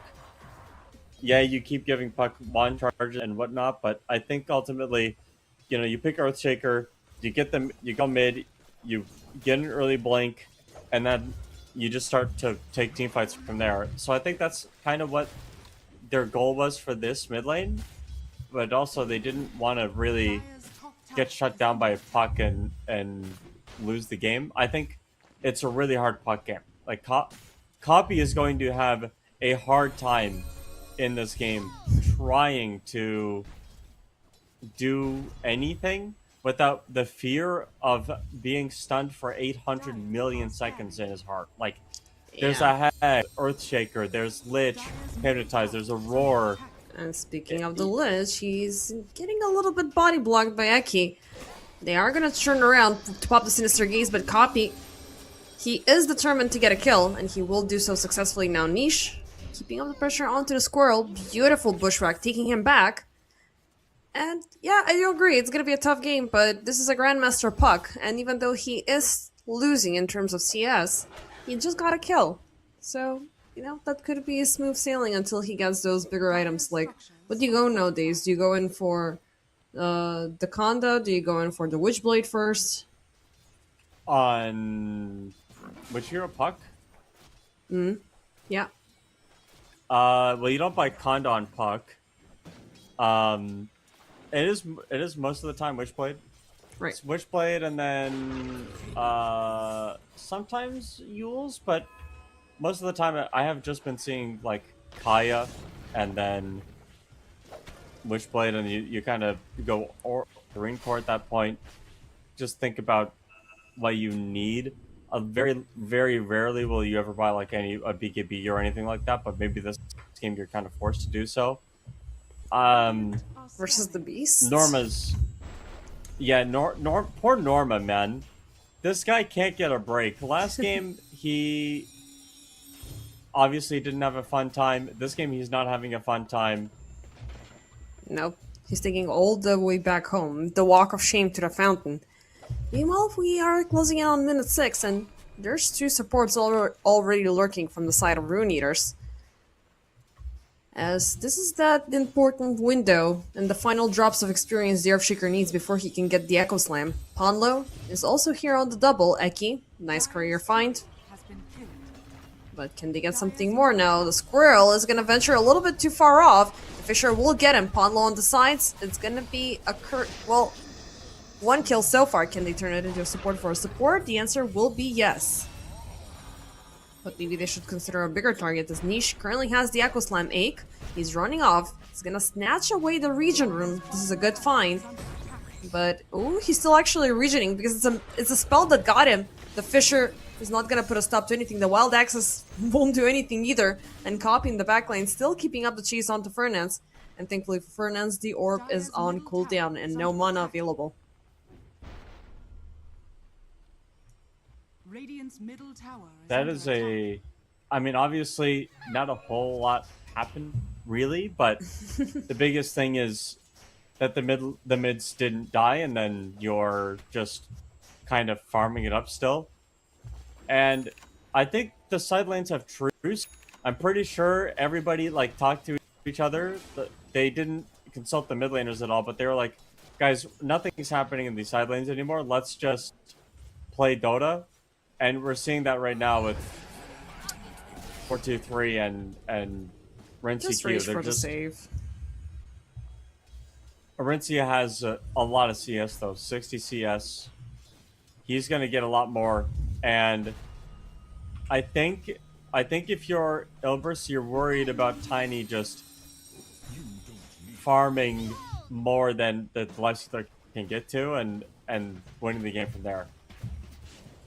Maybe they will try to, you know, get a lock onto him, because the Infest is going to be available in a split second, but this guy's not in a shape to fight until either the entire team is able to commit to it and he's just going to jump in to get the additional experience, or until he gets the first bigger items. Now, so far, the Radiance is pretty far away. Malik is doing a really good job at, you know, keeping things in check. And mid lane, we are seeing rotations once again. Niche gets caught up, locked behind a tree, silenced up, feared up, and he's not gonna pop the Echo. Meanwhile, Dreamcoil in the back gets a lock on Fernance. Can they get the Lion? They do have the amplified damage rune, but Ponlo, he is gonna break the orb. Beautiful catch from Eki, Team the Beast. They are looking to take him down. He's seeking from the Impalement Packs, and it's gonna be a dead Lich. Both, I mean, the support going down. You lost your mid laner. The tower's still under siege. Norma didn't TP in. He didn't have a TP to help that team fight. He actually started walking over. By the time it was done, he wasn't anywhere close and farmed up the triangle. So, And time wasted for the Beastmaster. yeah. Dire are scanning. It's a tough life, it's a tough game for Ilbris to begin with. It's 9 minutes in, they're losing by 3k net worth and 6... Oh, they only have 1 kill obtained so far. I don't know, I want to see them persevere after like 15-20 minutes until they start getting those pressure items, these fighting farming items. But there's... For every single thing that they do, so far, Ari have been getting double the effect. You know, Rincy's having Life Slur is having a free time. Rincy is currently out farming him. He's just getting double the benefits. 4-3 may be under attack, or he's just, you know... Well, I don't know how to say it without sounding properly, but, you know, something with Largo and the catchy lick. Meanwhile, mid lane, Eki... Well, second time this hoodwink dies, so you can just start calling him out a feeder like that. But he's gonna go in for a bigger setup now. Wheel of Wonder popped up, they have the coil. Catchy lick pushing him back, they're keeping Niche silenced up. And he already used the Echo Slam on Eki. It seems like it, so... Ultimately, not a good trade-off for Ilbers. No, I think they're lingering too much, and you can see here now that the towers. It's on. They brought over Rensi as well. They just wanted to get this done with, so they do that. They're gonna bring numbers bottom, take all these tier 1 towers that they feel like they need. Norma doesn't know how much danger he's in. Oh, he's about to find out as Eki and Rincy are gonna get a beautiful lock at him. Sharpshooter, Bushwhack, Avalanche, and it's an instant execute combo, man. Like, they have... And I thought that the lockdowns are gonna be an overkill during the drafting stage, but the way they're distributing them right now, it works out on a macro and on a micro level at the same time. Now, it's not gonna work out for Malik up top as he's gonna get completely surrounded, but nothing has been lost. He doesn't have a streak. He can just pick up where he left off with no problem whatsoever. And we're still missing out on plenty of gold for the Sacred Relic to be completed. Mid lane got pushed out, bottom side is running below 50% HP. And with 3 people on the line... It's only 600 gold. It's gone. It's only 600 gold away for the Relic on Life Stealer. It's not that far away. He's gonna get a good timing on this Radiance, even if, you know, you look at his net worth and you see, oh man, this Tiny is like almost 1,500 more gold than he does. Yeah, but like, it's also a Tiny that was uncontested for most of the lanes, so what do you expect? True. But now it's coming down to that one final tier 1 tower where 4-3 has been in these first 12 minutes of the game. So if they get the tower and if they get the kill, those, well, currently 400, 300 gold are gonna be a little bit further away. And as I say, they are about to pop a 3-man smoke. Moving up top, scans are being popped and they realized Ilbris, Arya Rise, they are closing in, but they have absolutely no clue where they're at. And without, you know, waiting to F around and find out, they're just gonna throw 4-3 across the gate. Ponlo left remaining, and he's just gonna die. 4-3. They are looking like they're about to follow him, or just a response for Norma, as the first Helm of the Dominator creep will start to do its heavy lifting. The tower bottom is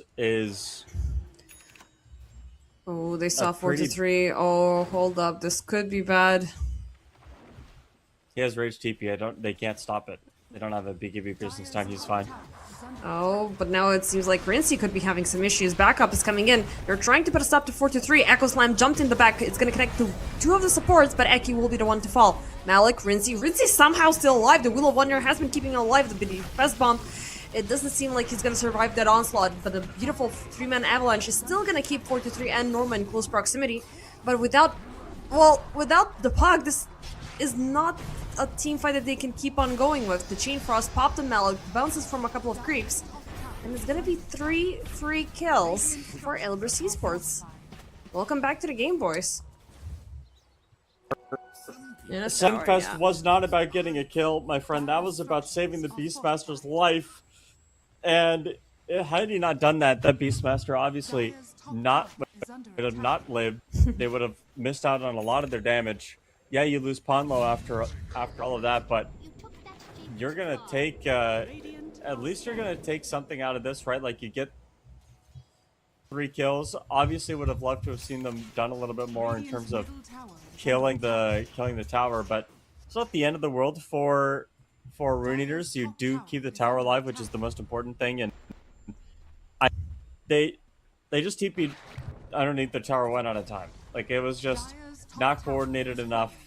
They didn't respond as a team, and you know the blink reveal on that team fight from the Earthshaker really put into perspective how dangerous this Earthshaker can be, especially when you're hitting your item timings.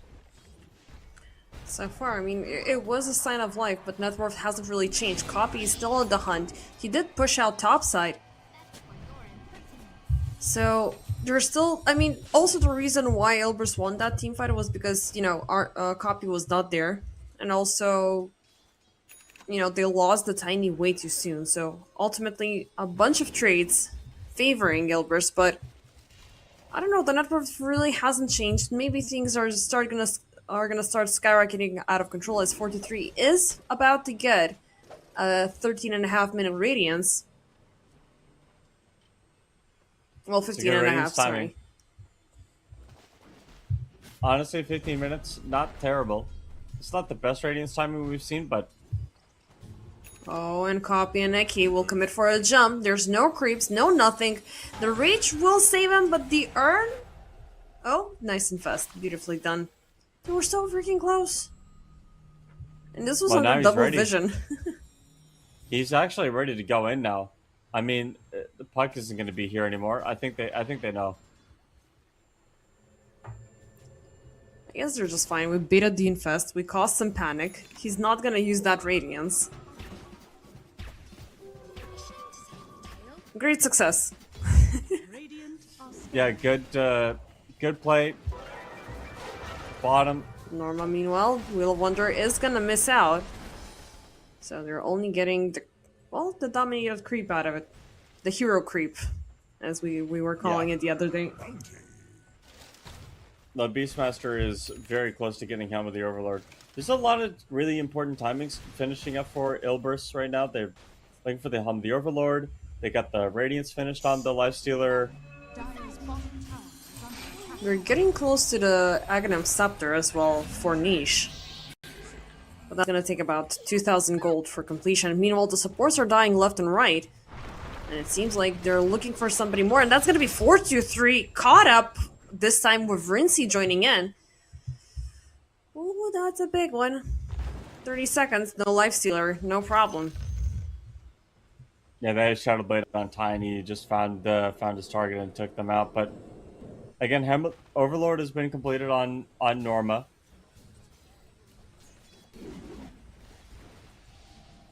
Now we just gotta go shopping for the right creep. So far as the Granite Golem that he gets. But you wanna get that dragon, you wanna, get that push, because 17 minutes in, you don't have a single tower taken out, you're not gonna have an easy chance to go for Roche, which is something that Beastmaster generally facilitates, early on. But, I mean, when you put all forces combined from Elbrus, as impactful and as jumpy they can be, once they use the Roar, the Echo, the Infest, afterwards, they don't have enough of damage. And now the Tiny, he did complete the Silver Edge, he did complete the Echo Saber, and he can start focusing on damage items before he can, focus on finishing these up. Meteor Hammer's done on Largo. Oh, denied Arcane Rune. Niche. They're gonna jump in. Speaking of the Largo, they're gonna make a log, but the Wheel of Wonder, beautiful instant response with the escape pack. They're gonna save the buddy in a triple man coil. Where's the damage? We need the damage department. Here comes Rincy. Beautiful avalanche. And guess what? The Infest bump on top. They still have an eye in sight on where 423 is, but they're not gonna get him. Fernance, meanwhile, burns down from the Searing Signet. Meanwhile, during that team fight, the Beastmaster was hunting down the support, so, but the Ringmaster already got the wheel off. So the Wheel of Wonder was used, the Hoodwink was getting chased down, he got roared by the Beastmaster, and Norma just wasn't part of the equation on that team fight. Like, the wheel comes out, and the entire fight is basically what it does. Yep. And Getting we to saw a how point now- well they chained with the froggy stomps and with the coil right after. It was just so good to look at. And Norma, well, he's gonna, get that, extra dessert so you can take home from the remainder of the violence from the previous team fight. So he didn't miss out on anything, to be real.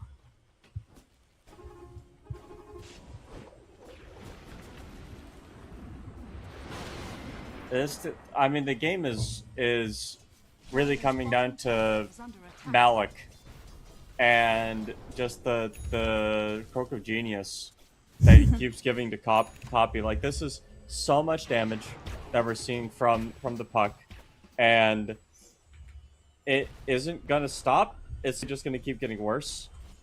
Would love to see Malik go for the shard. He does have it. Never mind. He's got the shard already. I think definitely could use a little bit more mana regen. Is opting to build a pipe, so definitely in a lot of these aura items that we have seen fallen out of favor. Really interesting ideas coming out here in that regard. Also, Aeon disc onto the puck. That's an item that, we really haven't discussed, but, you have a bunch of big spells coming in, which so far they haven't hit you, but for preventive measures, you want to have that. I do like the pipe. Is it an Aeon disc or is it a Octarine Core? It's an Aeon disc.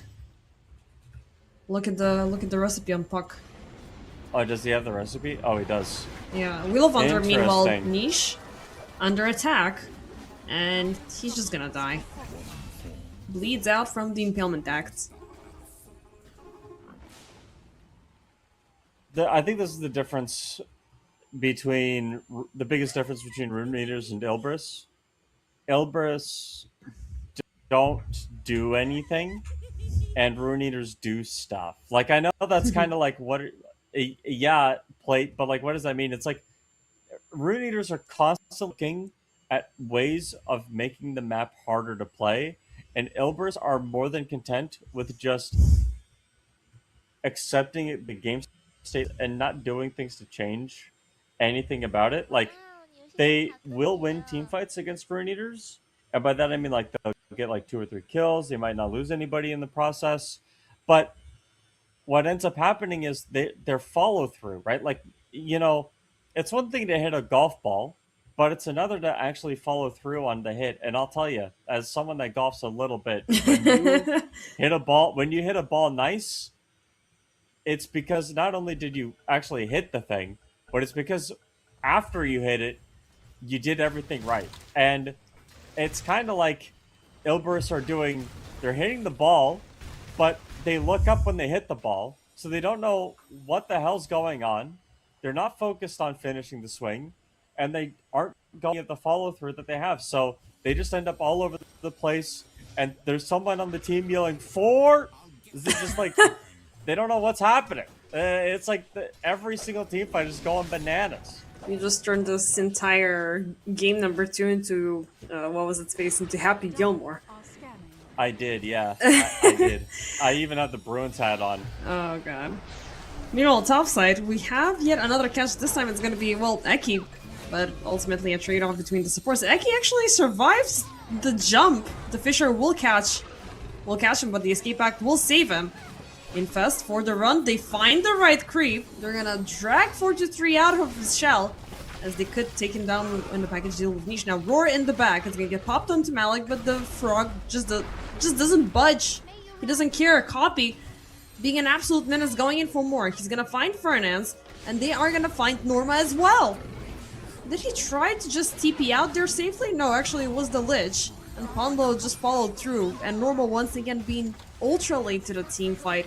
And 4 free kills for Rune Eaters. Yeah, Rune Eaters are looking like they are in complete domination of the series. We did question the Tiny pick, and I thought for sure that the Lifestealer was going to have a much better matchup against this Tiny, but Tiny's got Silver Edge now, so good luck. Yep. I mean, again, it's not about the, you know, the hero itself. It's about the player. It's about the team. It's about the composition. It's about the tempo. You know, earlier today there was a discussion on the game that Joe and Korzda were casting. There was a Kez game, right? And they were, you know, talking about the hero that it all depends on what you have to offer to him, because Kez needs a lot of time. He needs everything to be, you know, picture perfect for him to get the executions. And once he gets that 15 minutes of Princess treatment, he's absolutely gonna obliterate every single hero on the map. But if you don't give him any of it, he's just gonna be, you know, waiting for a drop of a kill. Please, Saya, may I have some more? And do absolutely nothing. I feel like he's, you know, the dead weight of 2 heroes. Meanwhile, Rinsey gets utterly destroyed, but the setup is gonna be there for Onlo to die. It's a little bit of something. Their team fight here. Oh, it's looking like it. Niche jumping in. Beautiful escape back to get him out of the additional damage. The Beam Hammer is going to connect, and they will pop Niche right after. Swift and Fest not going to last for long, but Fortress 3 gets the hell out of there. Coiled up. We have Fernand's dying. 3 for the price of what? Not too shabby. I don't even mind the... I just straight up don't even mind that Echo Slam. That's like the 4th one this game, 3rd maybe. I'm not seeing the value out of this Earthshaker mid today. I Me neither. think we're missing a lot of spell, and maybe it's because of the lack of farm. But like I felt like 10 minutes ago, not 10 minutes ago. That's an over exaggeration. 5 minutes ago, we were like, hey, where's the Eggman's Scepter is going to come out, and then the Earthshaker is going to start playing Dota, but. He's 300 gold away. Like, he still does it. Yeah. And you look at the item progression of the puck. Aeon Disc, he's going to get the Octarine Core here soon. He's got Blank, Witchblade. Like, you know, progress being made, meaningful progress being made by this puck. And it's just not happening on the same, on the other side. Like, I mean, Copy's been able to get solo kills. He's 5 levels above Niche. 1405 KDA. Niche is 352 at level 14. I don't know, he's still rejoicing taking the level 10 talent tree. This guy is going in for 20. Yeah. Yeah. We did say it was gonna be a tough puck game, but I guess for Copy, it's like, I like the challenge, just bring it on. You know, they think they're gonna win this, but they don't know my might, they don't know my power, they don't know I just came back from a freaking land, and I can eat those guys for breakfast. Well, I think the biggest issue is like I don't think I've seen an initiation on puck. I haven't seen like a blink hex or anything on the puck to start a team fight off. And now that he has Aegis and Aeon Disc, you're definitely not going to do that to him anymore. So you kind of just have to run away. Nocturne, so things are about to get a lot more annoying. And look at this, like Ari, Eki, he's charging in first. This is a solo kill, 100%. And he did it under a tier 2 tower, with 2 cores right next to him. I mean, he had no idea that was happening, but that was it. Meanwhile, Roar is gonna get used up, as up top, Rinsey, why are you there all by yourself, brother? He's just playing Dota to have fun. He's just messing with them. Like, they know they're gonna hunt me, so I'm just gonna be like, yay, distraction. The puck is the real enemy. Yeah, I think Rinsey wanted to get some writing going on. He's playing a Tiny, but obviously they were ready for that. Had some words up there too, so that's probably why he felt confident going for that play. Well, thankfully, Elbrus did not pick up on that trail, so he didn't reveal too much. He just died there. Maybe he's just like, guys, I need to go and take a leak, but I don't want to pause. Just throw yourself out there, and you're gonna have about 40 seconds of a quick in and out. True. Radiant are scanning. That's the meta. That's the go to, use the washroom meta. 423 has BKB finished up now, so like a 20 seconds of magic immunity on this guy.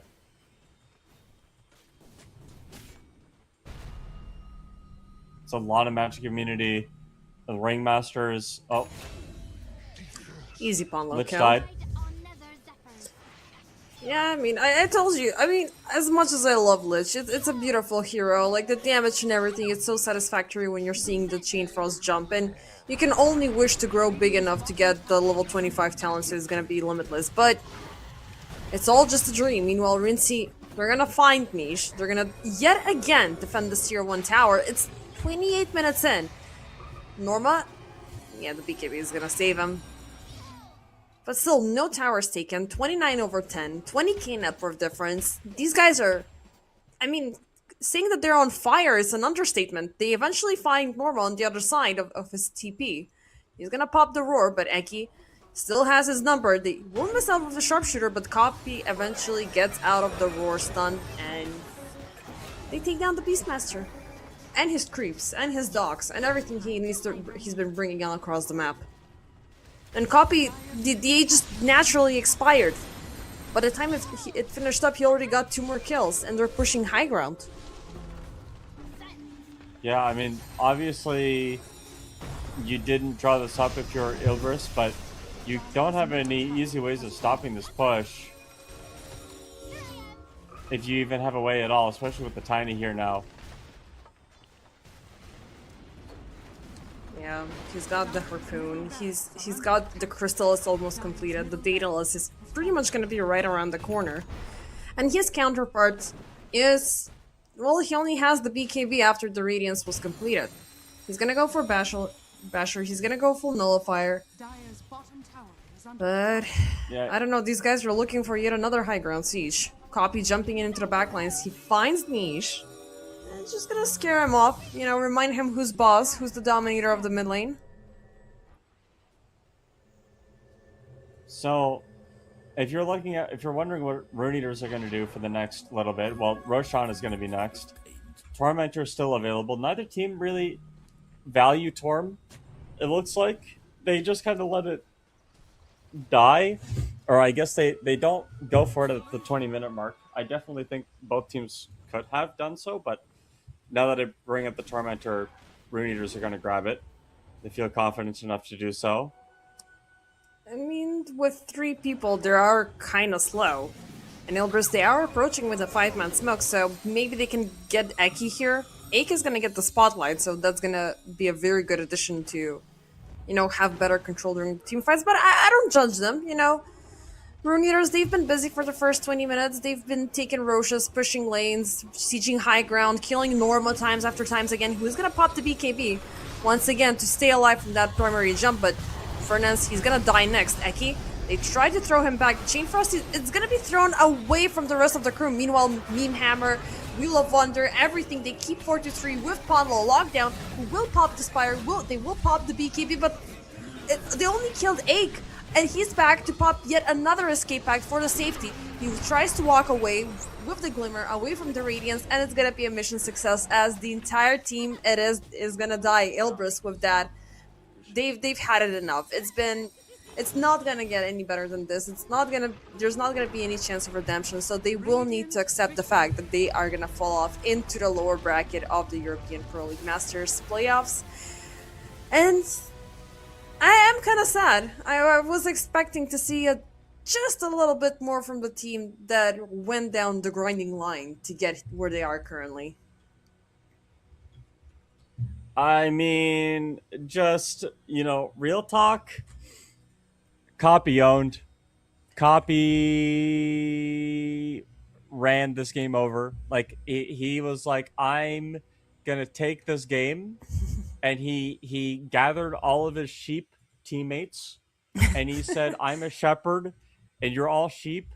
and you're going to follow me into the wilderness, and you think that these guys are wolves, but they're all just leaves for you to graze upon. So have fun. And Rune Eaters grazed upon the fields of Ilbers, a fantasy land far away.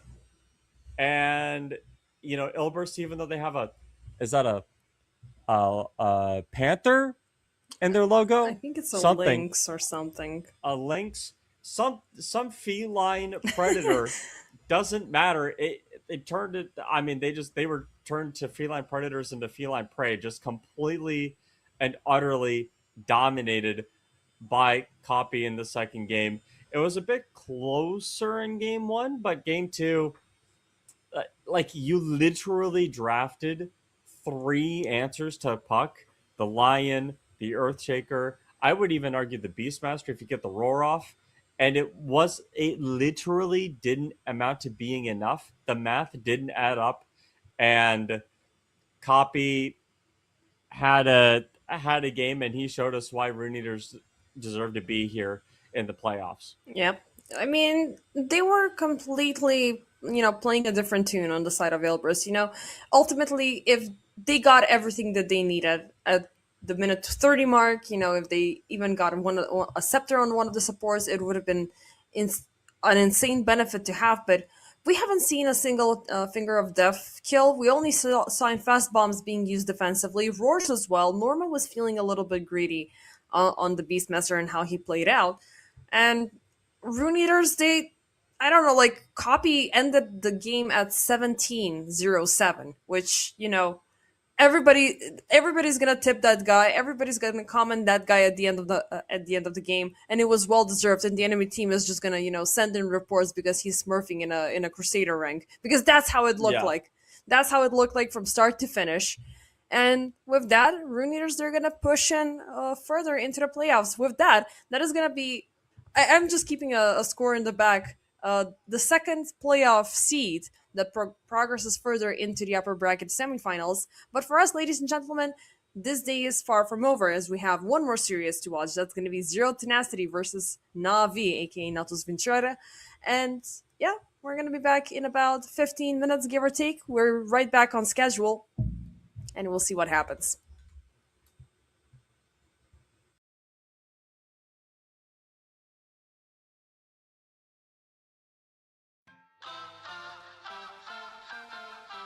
Press the backs of our hands together. It's still wet, so the ink should transfer. Meet me at the side door. We'll sneak on through the main floor. All night, let's take a shot. Keep moving and we won't get caught. Take the long way home. Tonight we're free to roam. Everything's gonna be alright. Just let go, enjoy the ride. To the top of the world tonight. We're never coming down. Never coming down. No, we're never coming down. Never coming down. High on life, got a good buzz going. I've got no way of knowing what tomorrow's gonna bring me. Not gonna worry. Everything's gonna be alright. Just let go, enjoy the ride. To the top of the world tonight. We're never coming down. Never coming down. No, we're never coming down. Never coming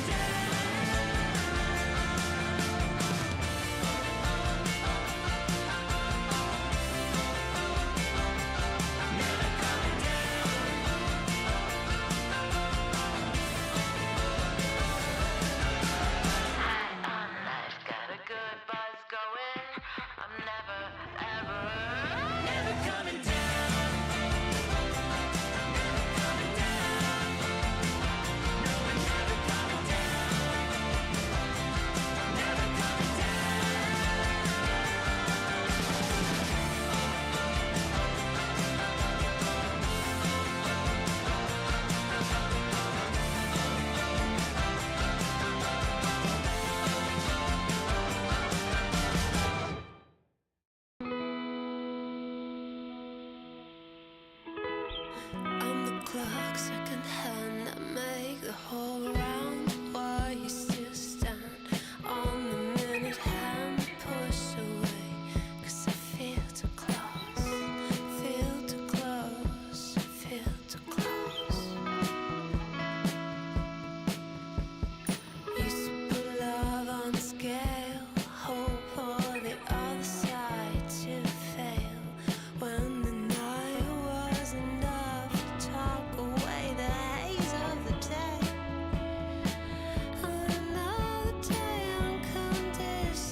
Meet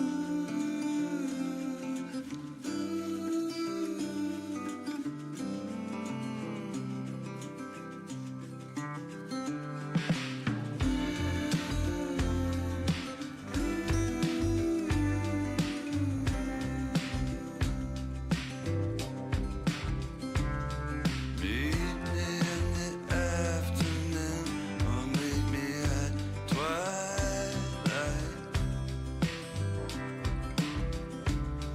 Meet me at the same time the stars blink their eyes.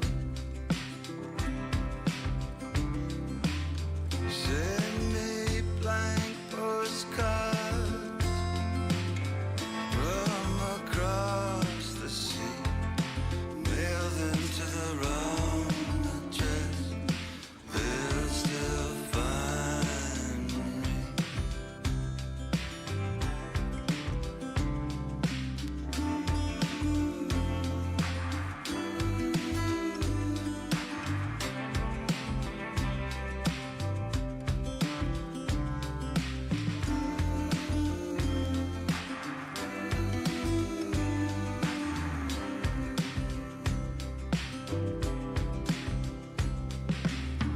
I was on my way, I was almost there.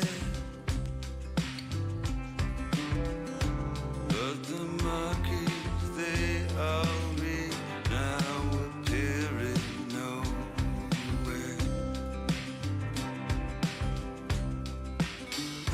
Let's go to the carnival. You can cut me in half. I'll do anything for a laugh.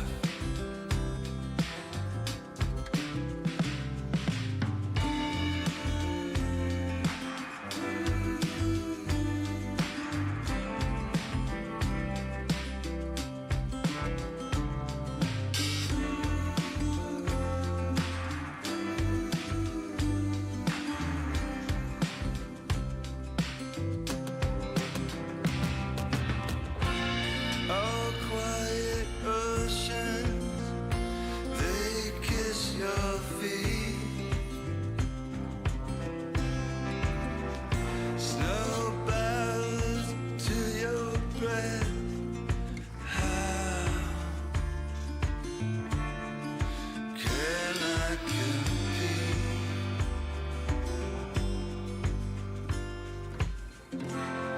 The mirrors are slanted, my reflection's still there. The marquees, they all read. Now, appearing nowhere. Appearing nowhere. Now, appearing nowhere.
take all our life to explain that it's more beautiful when you're here. I remember the light when I turned around and revealed all the truth, no escape. Point blank.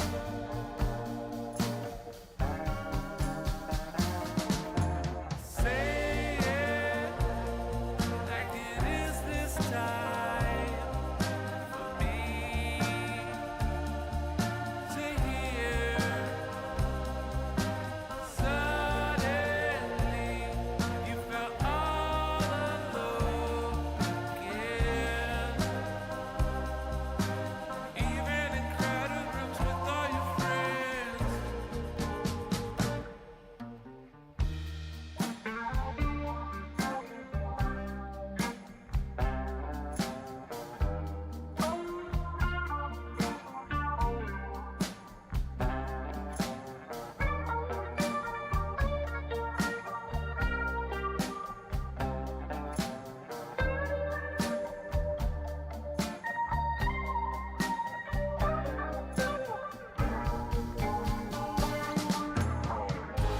Where goes the time?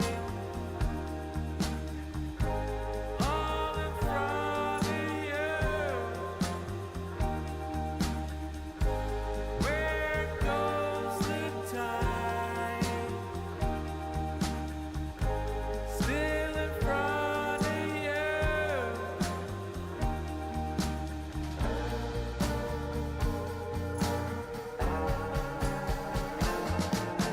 Say it like it is this time for me to hear. Suddenly, you felt all alone again. Even in crowded rooms all around friends. Say it, it's unbreakable through it all and more. Don't fret now, I'm not leaving you alone. Won't leave you now or through later days.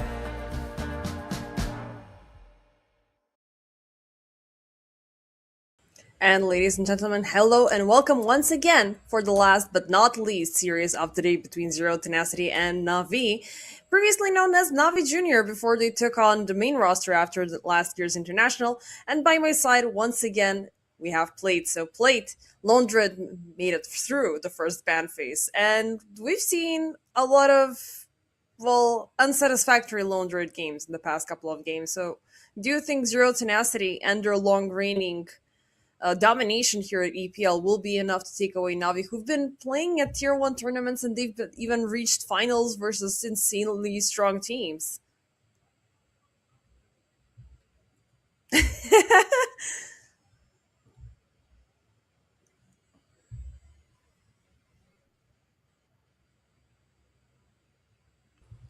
You know, you know, I think Lone Druid has as much of a chance um, working this game as I have not having difficulties with you when we cast together. Holy smokes! I mean, Is these it? last two times it's been you. You've left It's yourself been on me. mute and prompt. Literally, Okay. it's literally You been can't me. blame it on me this I'm time, not even though I've blaming it done on far you. worse things. I'm not blaming it on production. Production's great. Yeah. But yeah, I will say, just straight up, the real talk. Like every time I see this Lone Druid, I'm like, man, you're you have to like really micro, like really micro. You mess up once, you feed your bear twice in a team fight. Not only do you give your opponent 600 gold, but you're also literally useless. I remember the days of the lone druids that wouldn't build anything or have anything to do with Bear, and that's when I played it. Right. I haven't played Lone Druid outside of like the old Dragonlance Mjolnir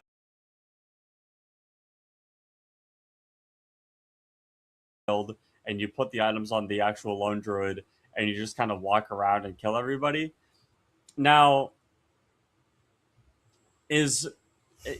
are these players capable of actually playing Lone Druid at a high level? Yeah, obviously. I mean, this is friggin' Navi we're talking about, right? So Yeah.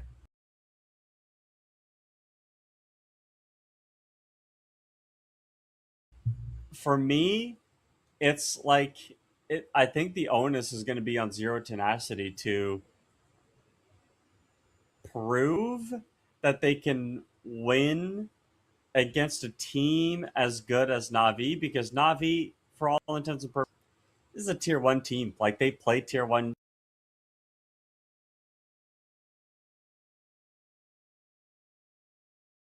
They play against tier 1 teams. They beat tier 1 teams.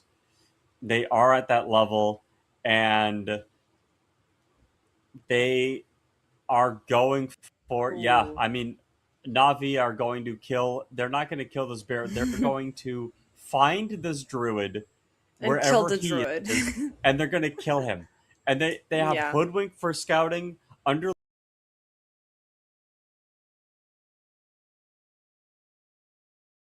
Lord Global TP, AA with the AA Blast can come in anywhere. Ember Spirit's never in any threat because Yeah. he can always come back to base. Like, this Lone Druid is going to have a problem trying to find like safety, and Zero Tenacity have no front line to help this guy. Like, you have Witch Doctor Mirana, 2 backline supports, a Storm Spirit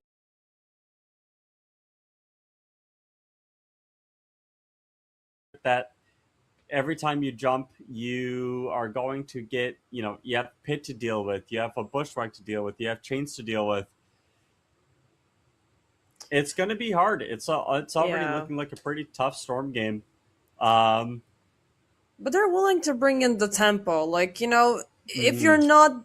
This is obviously not a scenario where you're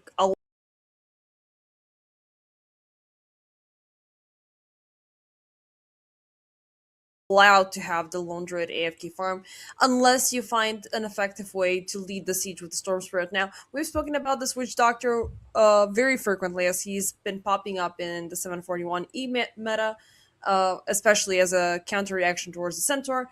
So you mustn't really exclude the power of the Maledict early on and the Mirana setups that you can make with the arrows, and her later on upgrade with the Aghanim Scepter, which is, it does give you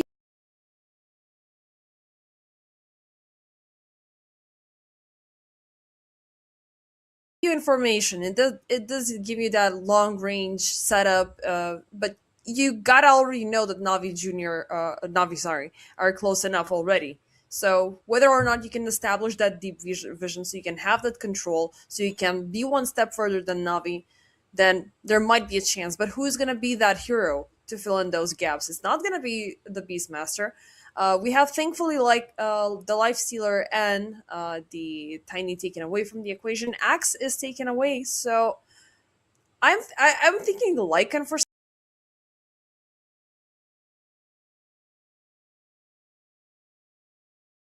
some reason might be interesting if Zero Tenacity are able to prolong that, but there's still that open slot for Navi to choose whatever they want for their carry position. A Lycan Wolfbite on the bear is a really interesting idea. We have seen that played in the past. Mm-hmm. You do need to get to that point, though, and you're not going to know your matchup either, so it's a little difficult. They go Largo. It's a little bit safer Sure. to go for the Largo, and the Crooked Genius on the Storm Spirit is obviously really helpful. But Navi have literally 2 minutes to think about what they want to pick here for their carry.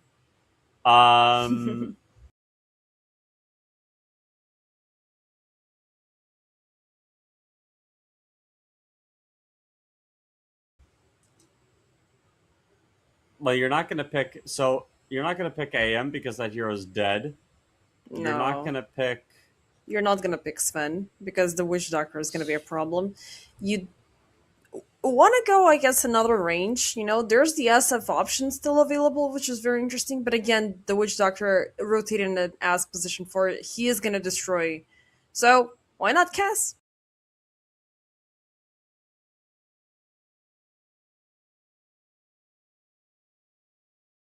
I guess that is the last best option that Navi have here. Kez can kill the bear really easily, so I don't dislike that idea. Hmm. Um, I also really like the Kez AA lane just because AA gives a lot of really important vision with the Ice Vortex, and Kez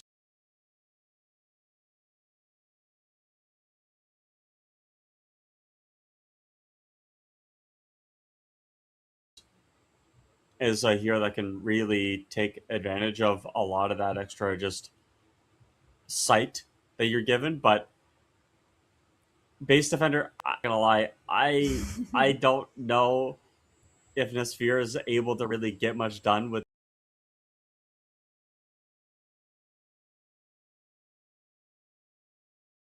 this bear.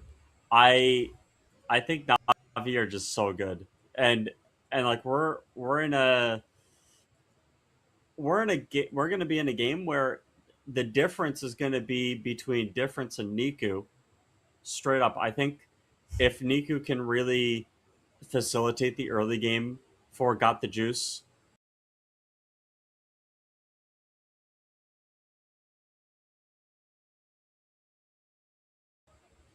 Navi are going to be in a really difficult position. And if Niku can't lane, then like PMA isn't going to be the one making moves. Daze Yeah. isn't going to be the one making moves. So Got the Juice is going to be left on an island. A lot of the playmaking of Navi is going to have to run through Niku. And I think of Zero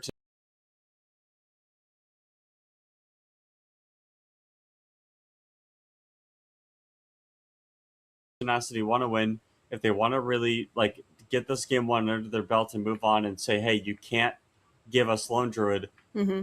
you gotta shut down this Ember. And I think you do that by sending numbers mid.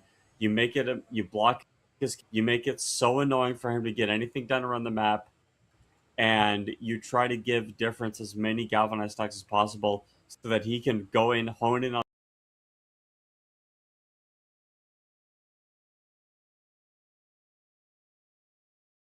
the Ember Spirit, kill him, and then you can isolate the rest of the team fights from there. Yeah, I mean, also, like, there's two very strong points coming in from Zero Tenacity. One, they've been warmed up. They've been here for a very long time. They survived the play-in. They survived the group stage. They are currently in the playoffs. So they've done a very long path, which does, give you a very good read on a lot of different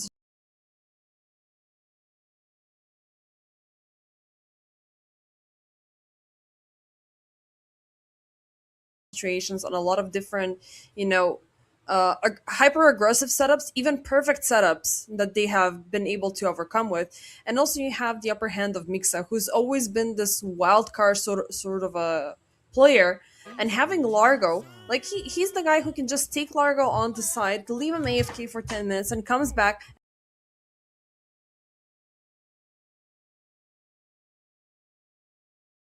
and absolutely destroys everything. Now, that will obviously take away some of the tempo that the Storm Spirit likes to have very early on, especially if he has a good mid lane.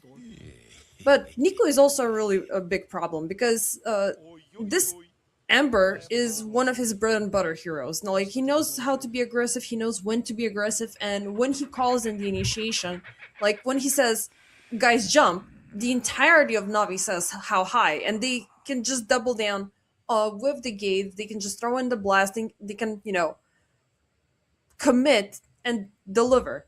But they've had that little bit of impulsive moments, and that especially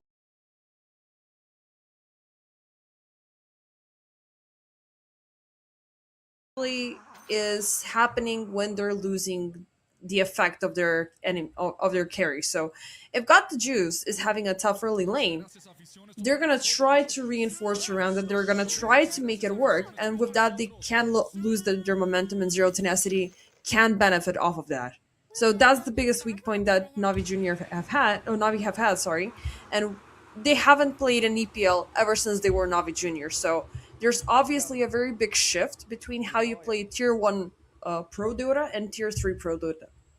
Like, that adjustment period might mess you up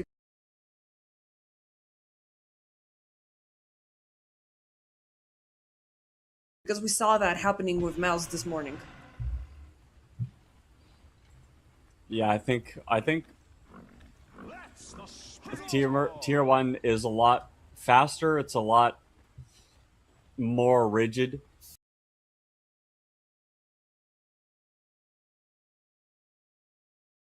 And it's a lot more like when you're a tier one team and you play tier one Dota a lot, you kind of there's a lot of things that happen that you kind of expect to happen. Tier three teams are still figuring out that stuff. You know what I mean? Like they don't know really. They know some. Some tier three teams have like tier one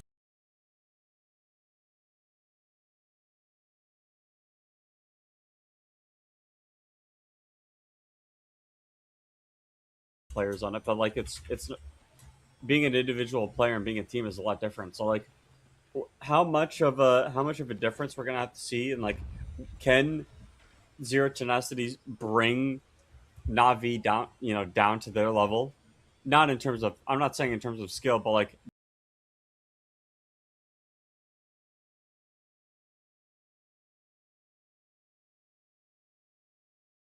bring them into their wheelhouse, into their barn, get them into their octagon, and then maybe you give yourself better chances, like fighting on home turf, if that's the idea or Yeah. the analogy. This is But basically like, otherwise, a 10-year graduation. Like, they meet up to play an honorary game of football, soccer,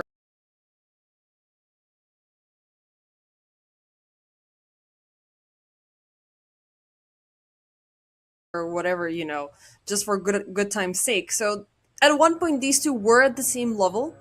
So, you gotta give them that. But again, it's whether or not Navi can come down during the level. But Zero Dynasty are going to be the first one making the move here. Finding PMA, they pop the Maledict, they find the biggest target across the team fight, and he's going to burst. Now, difference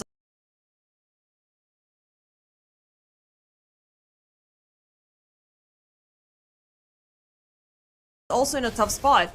But Niku, oh, the Root will grab him. The Bear, they lose difference in the process, but they get both PMA and Niku just because of a well-landed Maledict. Chef's kiss. Which Doctor plays? and it's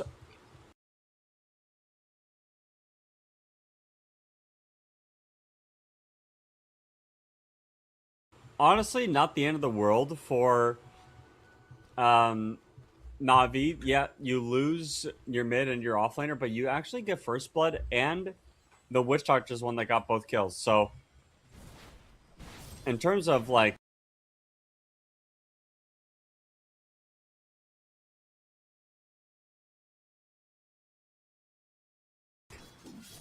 net worth and XP, it's not terrible, but you know, giving a Witch Doctor an extra 500 gold to the lane is whatever. Like it literally is the most whatever thing I can think about. This guy does not need like what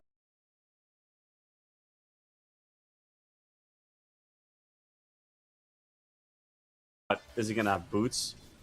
Maybe buy another couple blood grenades. Like it's really like doesn't do anything in my opinion. So I mean, it keeps the harassment, like we can see the ongoing pressure that he's delivering to Hoodwink. And Hoodwink is a hero that you want to,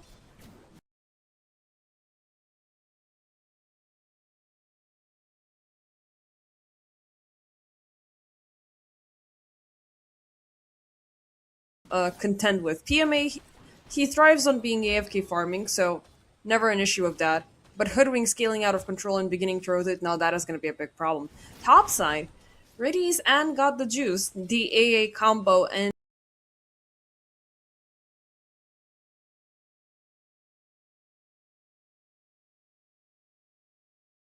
the AA Kiss combo that you were really looking forward yeah. to.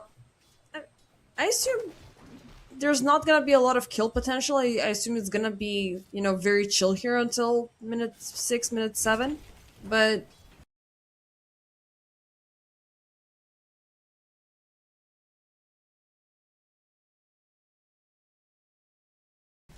that is going to be great news for Mixa, because we've seen him on this Largo a couple of times and he's absolutely disgusting. And speaking of PMA, he's going to get killed down bottom. As you said it, playing Lone Druid is cheating. You just begin the match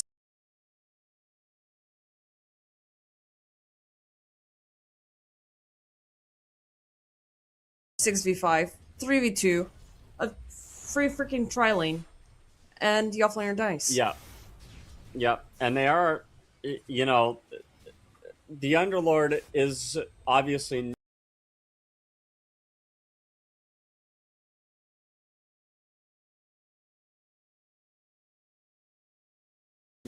not.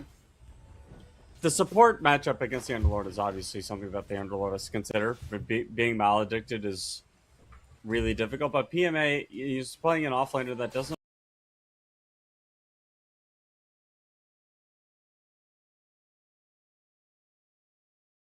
really care about the way the lane goes. He's going to get Firestorm level 3 and then start just Firestorming wave anyway.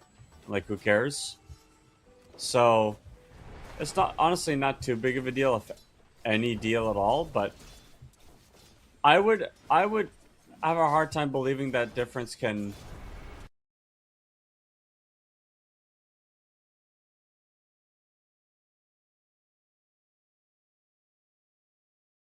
have any kill threat on Niku, though it looks like he's having some decent harass. I mean, he's getting those last hits. He's getting that control over his brother. Storm Spirit, generally, they do have the advantage over Embers, regardless. Yeah,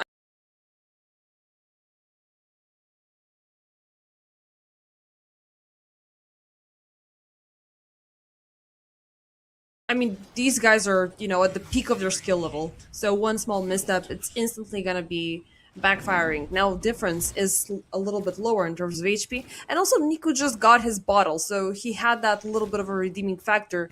But both of them are gonna be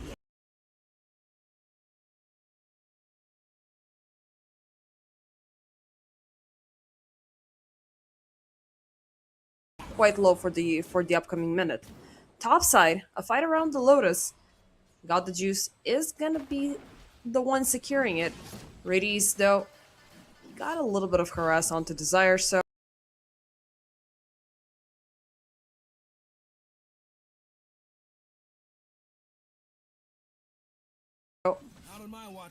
all in all, small victories on both sides, but Zero Tenacity having the early lead. Still. I think that just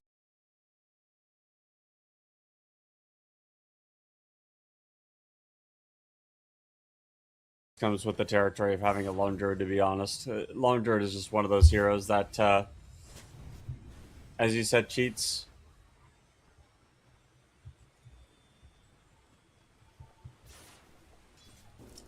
Yeah, but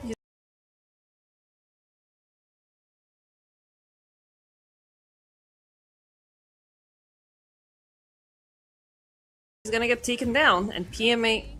Ooh, he's gonna get both of them, both Nestor and MRLS. So, you know, nice cheats, but that's a huge gold swing back into PMA. Who's also looking, I mean, not too shabby in terms of CS.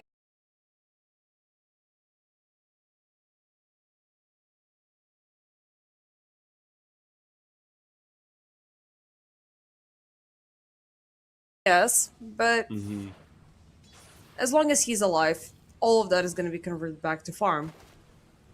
Daze, TPing in mid. We are seeing the contest for the water rune is difference. Ooh, nice catch. Niku difference. Oh, they're going to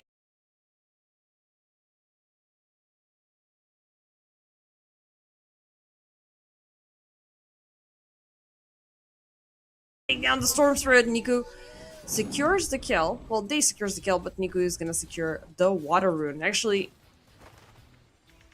no, it was only one. No, he took both of them, actually.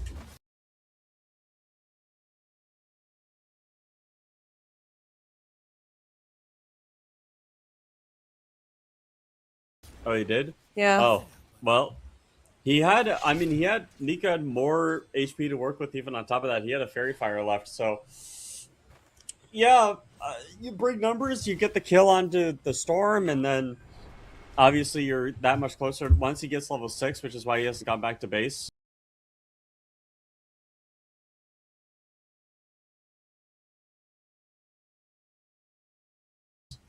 Once you get level 6 on the Ember Spirit, you can just reset yourself as many times as you wish. Yep. The Storm Spirit does not have that benefit. It's a, it was a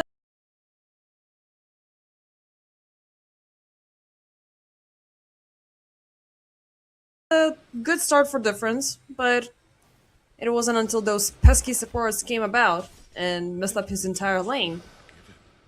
After that, a little exchange, actually 2 exchanges, Navi currently have the lead in terms of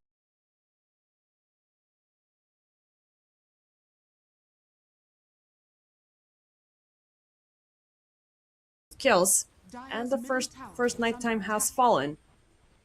So let's see if they're willing to make a move yet again. Daze. He does see Difference pulling in the creep wave, takes away the bounty rune. Can he make the catch? This is still an easy target as he's level 5 Bushwhack to connect with the Acre shot. Daze going in for the full solo harassment as Riddies is a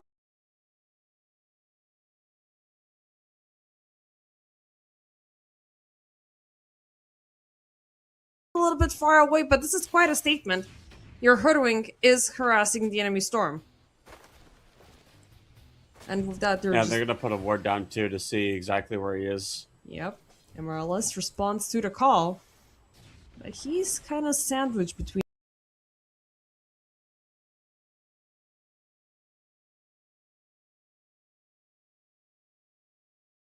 these two. Niku, meanwhile, picks up a region rune, so that's a nice find, but I would rather see him use that item. Topside, though, got the juice. Ooh, having a bunch of issues. Desire, nice leap in forward.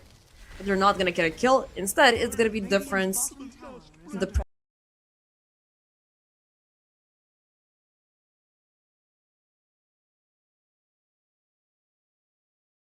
primary target taken away by Navi. And Nick is pushing in this middle tower now. They got the fort down as well. I mean, the support duo from Navi is going to hunt the Storm Spirit down every time he tries to farm a creep wave.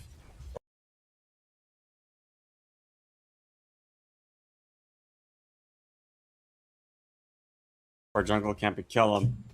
And this opens up a lot of the map for the Underlord to just sit back and farm and, push with the Firestorm, exist. Oh. What is Mirana? What the heck?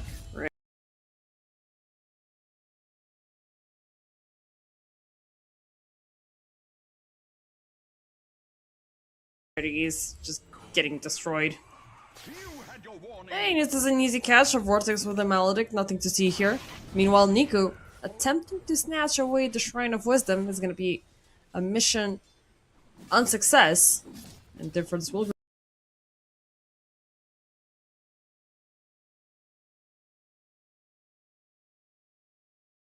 bring him on the other side. Still, Shrines go 1 for 1. Down bottom, PMA is keeping the ongoing harassment on Nesphere, whose barrier is gonna drop pretty low, so, that's gonna put him in a tough spot, but Network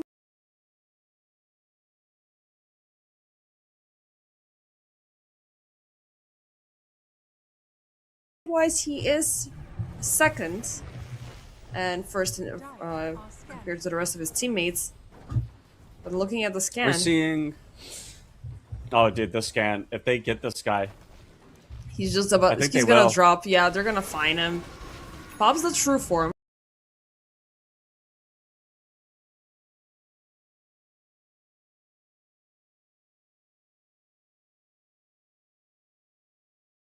But he's still within range to get, stunned up. The Bushwhack coming in from the side, and Desire jumping in very last second, but you're not gonna protect your buddy, and most likely, you're gonna die. Bit of Malice, he's gone. Yeah, I mean, that's a free double kill, literally completely free. Nice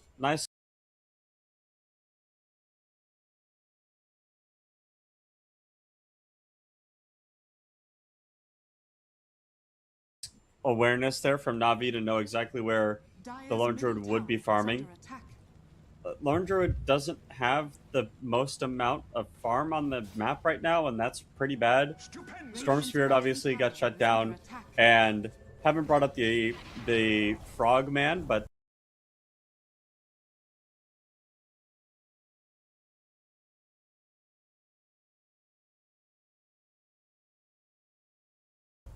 let's be real, Frogman does come out of lanes normally with a lot of money. So everybody from Navi is pulling ahead now in terms of the lanes, and once that Mage Slayer gets picked up by God of the Juice, you're going to see a lot more harass come out. Like, it's going to be hard. It's going to be difficult. It's already...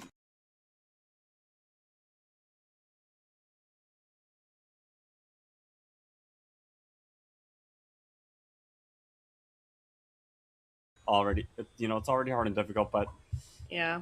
I mean, when you were talking about the Lone Druid during the drafting stage, it reminded me of the playstyle that Alchemist also has. He's always that reserve player in the back, just passively granting benefits to the team. But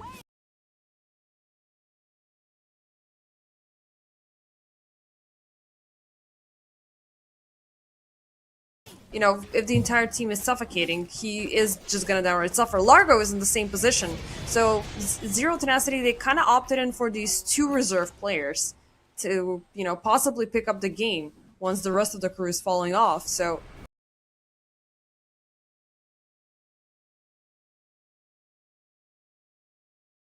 with the rest of the three, you're not gonna do anything.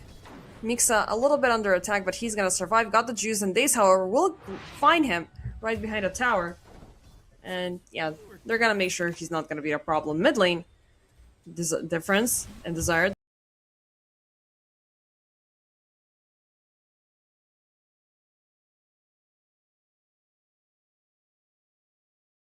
They're pushing in. Can they get rid of his...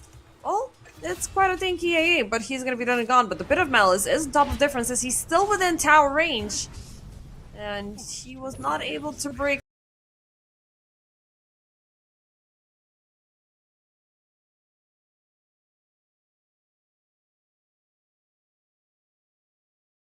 out. Desire gets caught up next. Was it worth going for the AA? Yeah, well, I mean, no. You can't dive a tier 1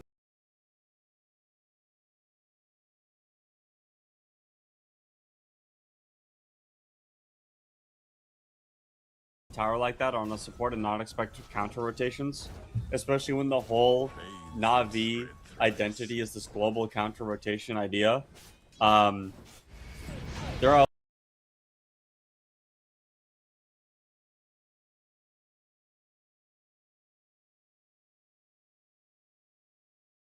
also going to find the Largo again up top. Uh-oh, Mixa once again in danger. The cuts, the slices, the dices. The Kazurai is not gonna take him down, so thankfully that healing is gonna come up along.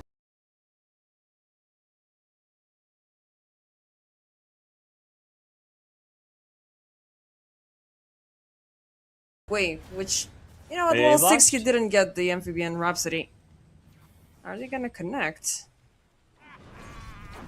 I think it does. Well, they do see him. Oh, they do connect. Yeah, he's dead. He's dead. He's dead. Womp womp.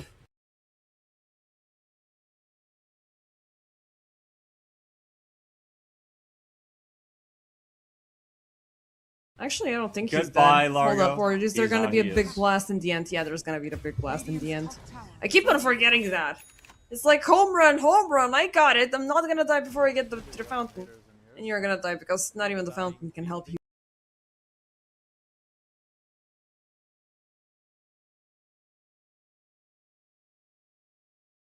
From being frostbitten. Radiant structures are fortified. Oh god. Yeah, the AA is a really nice idea against the Largo as well. As Largo obviously wants to be using the heal.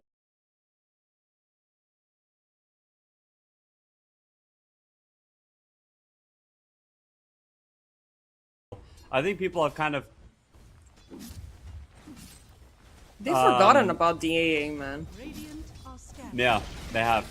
Radiant's People, I mean, people don't pick it. It's just not a strong laner anymore. The meta for supports has been, can you lane? If you can't lane, then you don't get picked. And more or less, PMA, beautiful sharpshooter from base.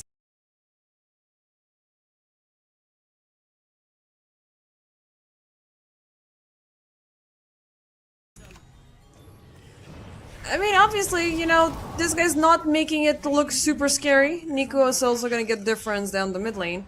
Radies though. Oh, nice zero avoid. But it seems like Desire might be the one in a tough spot. Bushwhack taken back. Nesfear decides to show himself.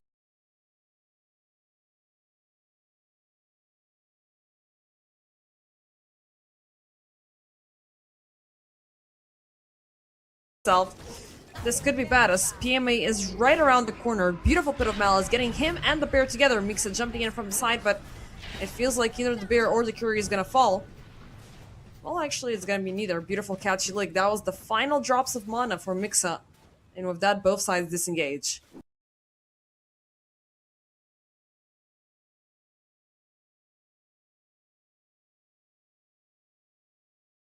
"12 minutes in, it's 14/5 with Navi Jr. leading by 4k. Yeah, Navi with this gold lead against a team that has a lone druid. They have dominant map position. They're just waiting. And you know, if this was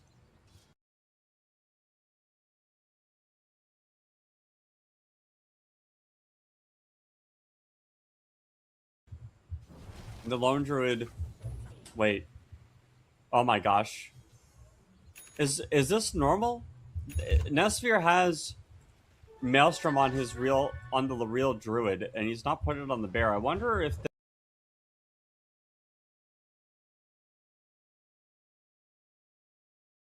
this is some of the tech that you see with the lone druid is that you don't switch items over until you have Aghanim Scepter.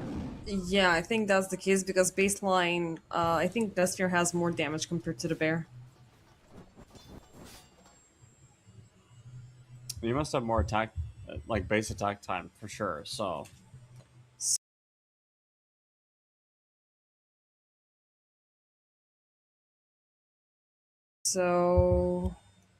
let's check the numbers then.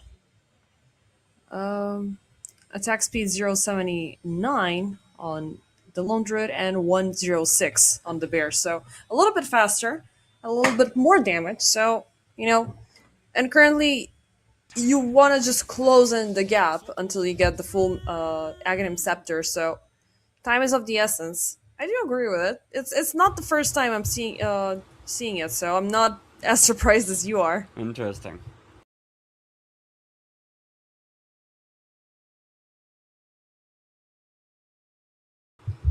No, I'm just, you know, it's so fascinating to me the differences in this because I think a lot of people at home are going to be like, well, that doesn't really matter. Well, it's like, well, when you think about it, Maelstrom on the lone druid is like you have the range, so you can walk up to a creep camp faster with the lone druid hero and just hit the creep camp from farther away. So that's a big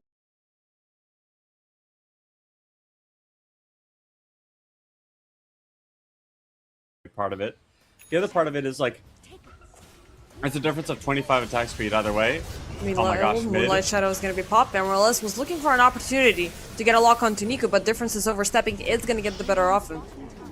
Pit of Malice in the back. Emerald.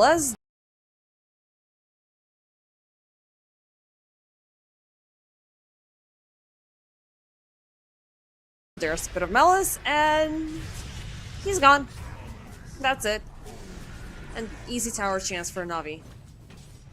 Radiant's courier has been killed. And PMA is just gonna back off. You know, he got the kill during the duration of the Fiend's Gate, and you're just gonna, you know, continue off, keep the pressure down bottom. And the tier 1 bot is also looking quite low, so...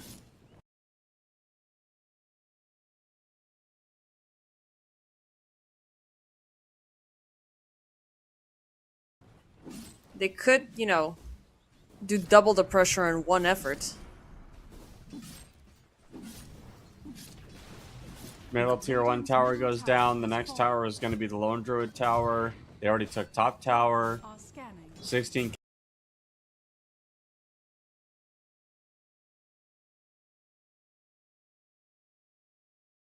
kills to 5. Got the juices farmed up with a Mage of Slayer, going in for the Deso. So, and he hasn't really done much, you know, got the juices just chilling. He only showed up once for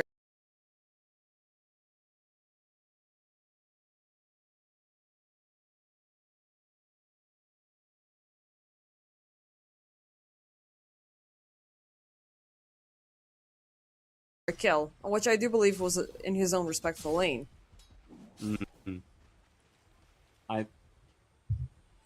I'm looking at the way that this game is setting up now, and the AA pick is really, I think, what is the enabler for a lot of this.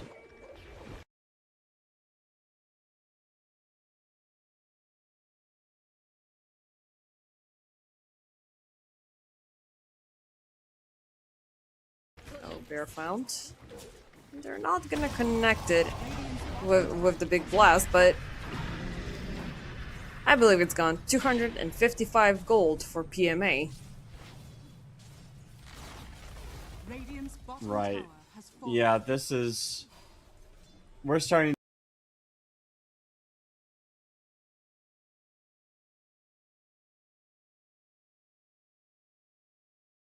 to see sort of a bit of a collapse here in terms of what Team Zero's game plan wants to be. They've tried to get a kill with Storm Spirit for a long time now, and he is still sitting at 0 galvanized stacks. Yeah, they can't even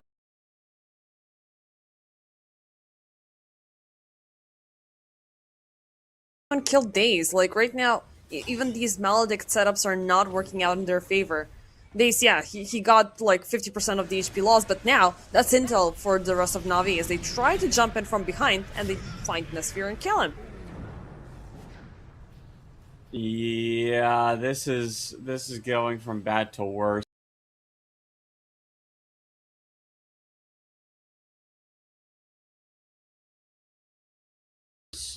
And you know, like when the Storm Spirit is a hero that needs farm. I don't think people really think about Storm as a farming mid, but he definitely is a lot more of a carry mid than what people really respect him for or realize.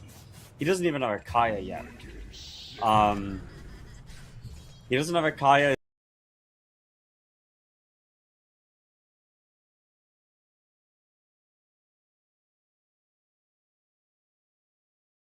His whole team is dying around him. It's 15 minutes into the game. He's basically not going to get any help either. Like, he's literally not going to get help from his team because nobody can... If you can't help yourself, you can't even help your teammates. You know what I mean? Like, that's just how the situation is.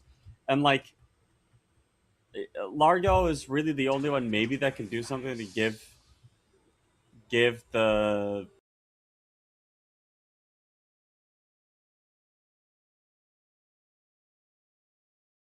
Storm anything. Like, he can give damage with the Croak, or he can, like, negate some of the mana cost of the Croak, but...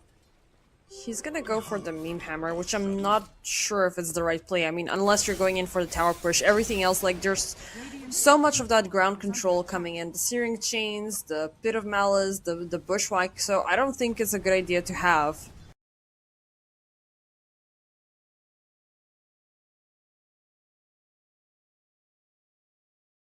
And obviously nowadays, the Scepter is not your ultra upgrade.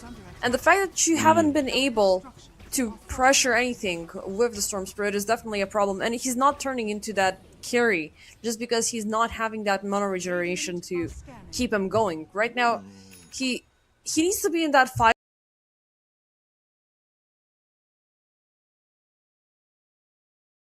line between I'm gonna get players so I can make my farming better. Now I'm not getting anything.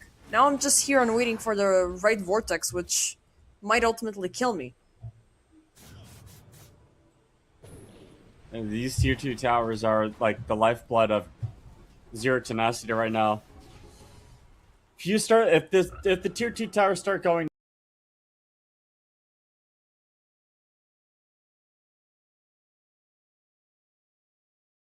Down. Lone Druid loses all of the safe armor on the map, and his path to recovery dwindles. So you're gonna see Zero Tenacity really fight for these tier 2 towers. It might not make sense why, but it's because of space.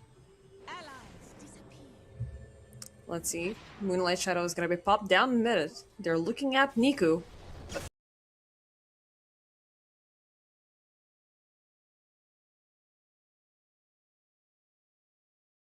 Can they make the jump? Can they make the connection? Niku, beautiful jump away with the Slay of Fists. And Zero Tenacity, they lose their momentum and they get an instant reaction from Navi.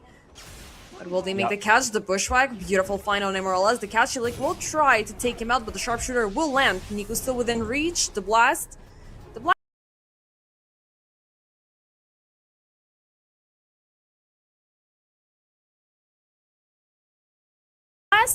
Now, just gonna connect the difference. MRLS is gonna be fine, but Daze says no. Daze wants to go for more, but he might pay the price in full. No chance for her to scurry out because she was still on cooldown, and that's a huge streak.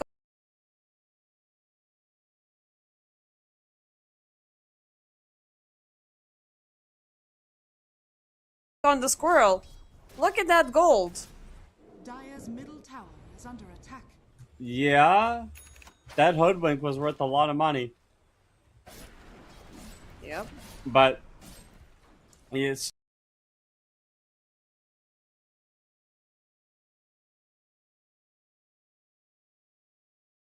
still haven't fixed any of the map, pressure at all. It's just it's going from bad to worse. Yeah, and it's looked like, yeah, they've just found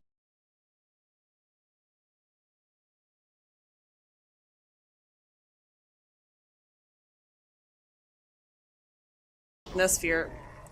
Just like that. I need another blast, this time for Mixa. Mixa, he is gonna walk out of its radius. But here comes God the Juice, he will make the lock. He is setting those boots on fire to get the hell as far as he can. But God the Juice, he's gonna get caught up with the Maledict. 1 for 1.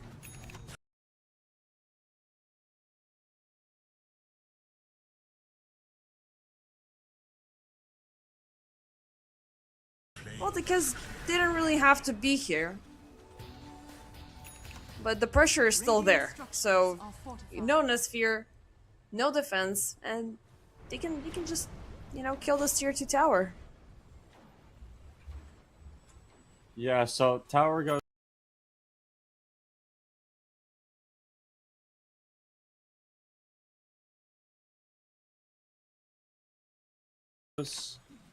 Tower doesn't go down, they actually back up. Interesting. I really like the vision from Zero Tenacity right now. They have a ton of places to fight against in between their towers. But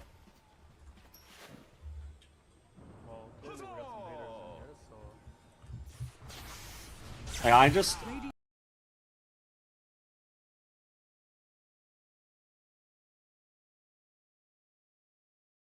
just don't see it. Maybe there's an angle. Maybe there's an angle back for Zero Tenacity, but it's gonna have to come down to killing Ember Spirit, and he's going BKB but next. look at this. They're walking right under vision, thinking that the Moonlight Shadow will get them closer to Niku.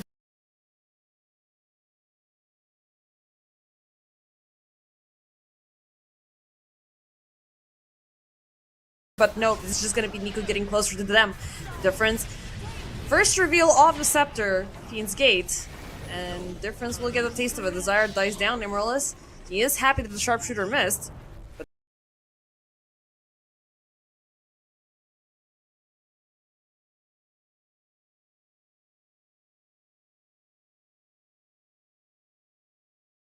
Niku, he's still looking, he's still hunting. Radiant's middle tower is under attack. And Navi, 20 minutes in, they're leading by 12k. I mean, I hate to be a pessimist, but you've reached the point of no return. Nesphere,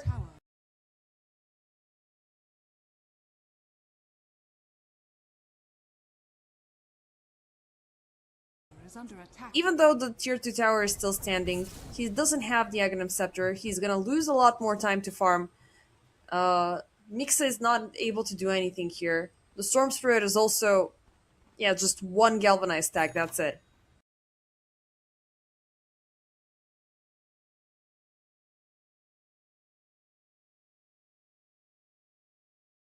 That's all we can get you. This is that Item Scepter timing reveal actually just killed the Storm Spirit, and PMA is going to go for a Kaya now, so he wants more damage.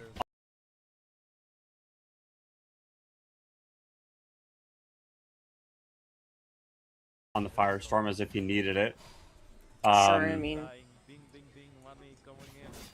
yeah, it. You know, the numbers are numbering right now. Radiant's bottom tower is under attack. I mean, First Navi shots have are all being course built. above 10k, man. Like, they can just do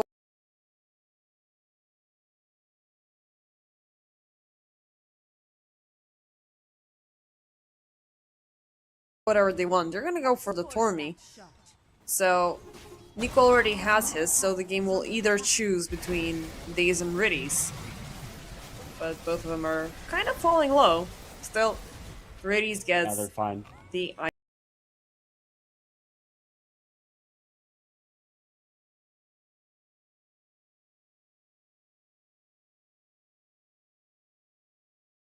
Ice Blast upgrade.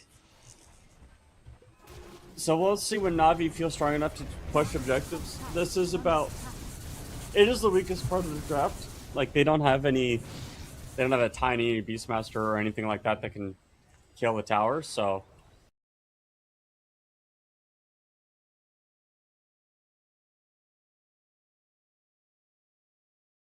The meme hammer. We got a meme hammer, boys. And we don't need We do? God the Juice was so freaking close to its range, but they don't get him. And more or less still commits with the Death Ward, but Mixa, they're completely divided from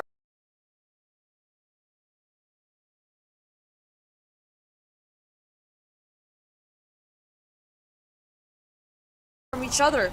It's gonna be 3 kills, three kills across the map, as also Difference gets taken down by Niku. And he's about to get the...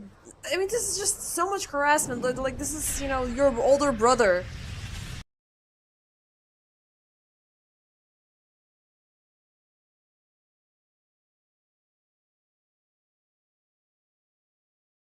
Her level of harassment every single time, and he doesn't even have a BKB yet.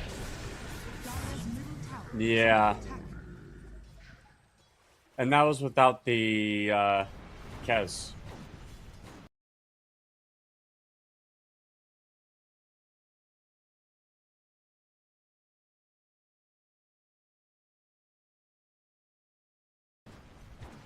Kez is just chilling. Yeah, he's chilling. He's on the safe side of the map, farming. Same place as the Lone Druid.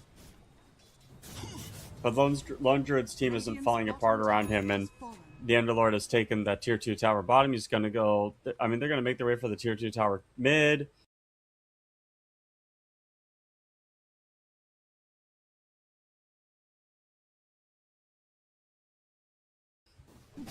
BKB's finished on the Ember Spirit. Oh, Mixa instantly gets spotted. Nico was, you know, half aware that he caught him, but instead refocuses his effort onto MLS, who's still taking from Spirit Vessel, but he better get that bigger target off the map first. Difference.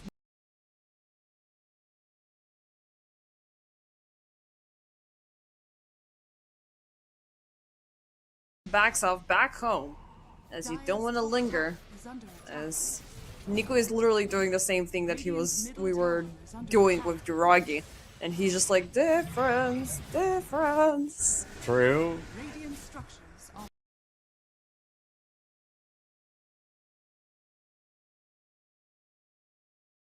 fortified. Yeah, Radiant's I mean, middle Difference tower needs is that under attack. BKB, man, but he's about 2,000 gold away or so. He's not getting it in time. It's Drover. I mean, the thing is, the reason why I'm not saying it's Drover is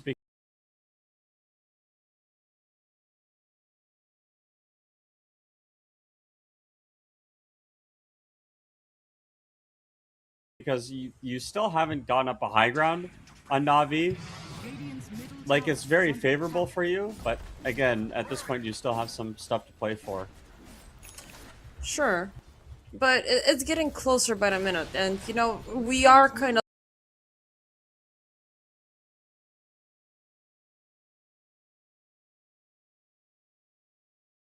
spoiled to have that range agility hero just hitting from up Oh. top and, you know, taking everybody down, but this is what's happening to your own carry.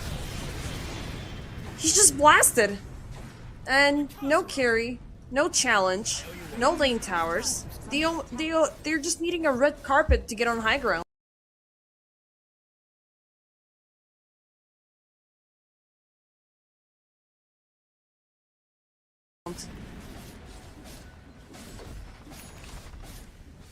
Yeah, so Radiant's top tower Dota 2 is a game of moments. It's a game of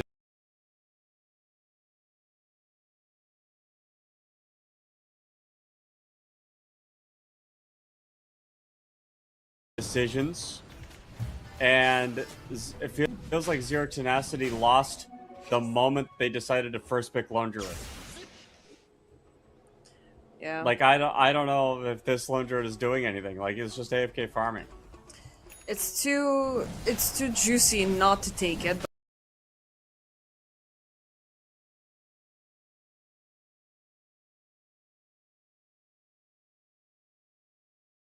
But at the same time, you know you're revealing way too much. And we've seen, I think it was not sure if it was Rubicon or if it was some, or if it was, no, it was not Nefret. But I remember both of us were watching a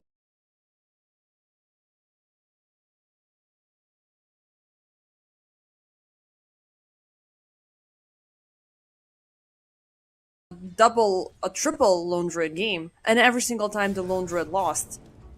It seems like he's still there, because, you know, when picked under the right circumstances, he can destroy things, but you must never opt in for him as the greedy choice.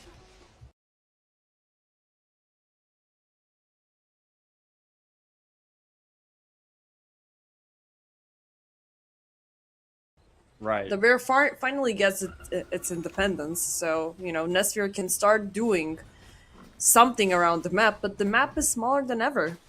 And Navi Jr., they just claimed the Aegis. And yeah, there's that red carpet that we're looking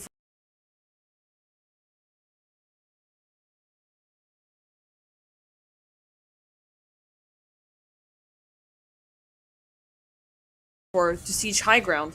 Got the juice, on the lookout, they find him more or less right at the edge of the bushwhack. Instant response with the Moonlight Shadow, but the doctor is out. Dire are scanning. Honestly, Aghanim Scepter on the bear. Oh no, they found the bear. Oh no. Goodbye.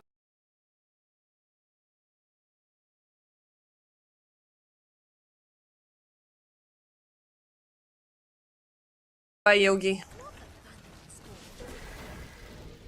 I was gonna say putting Aghanim Scepter on the bear is actually not that good because, oh my goodness, he doesn't have bear for 50 seconds. Yes. Now he's got nothing. Oh, Like, now he imagine, has two. imagine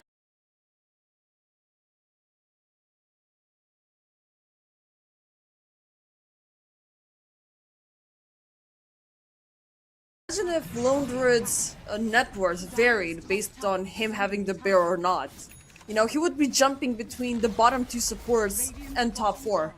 He has literally in his inventory 100 gold.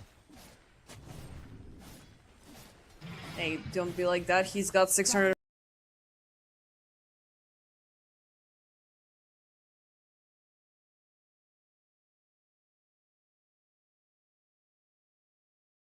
$50 gold in the bank. Yeah, There's something. He's got to buy some tangos. He's got to buy some branches, man. He's got to get some stats. Some But blood holy grenades. smokes. I mean, there's literally, it's going to get to a point where even the supports are higher, have more money than the Storm, more money than the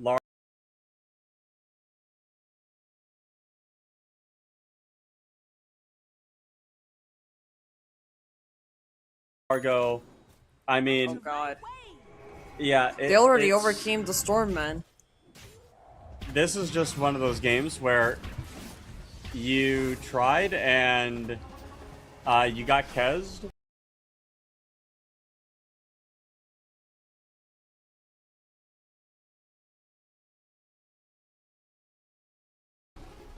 And you're gonna have to really think about it, because, oh my gosh, I think they're pinging out the bear.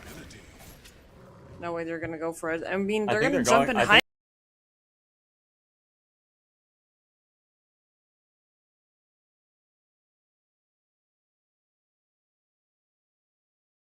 They're ground, going for it. MRLS. Wait, what? Yeah, got the Oh juices God, hunting the TMA. bear down with PMA. Yeah, they got him. And that's gonna be 90 seconds without the bear. Nestor literally has his hands tied behind his back, and he had that opportunity to get his items back out of the bear, so at least he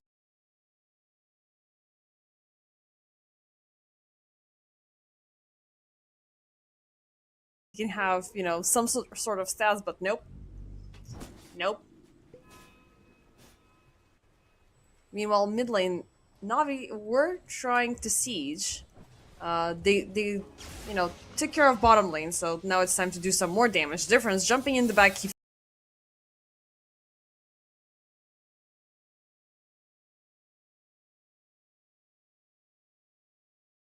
found got the juice, but I guess got the juice got him instead.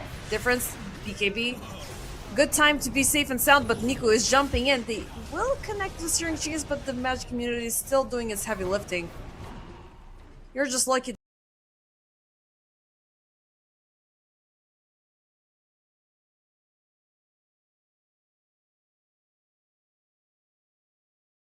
that's how your 9 seconds went, but not from the blast.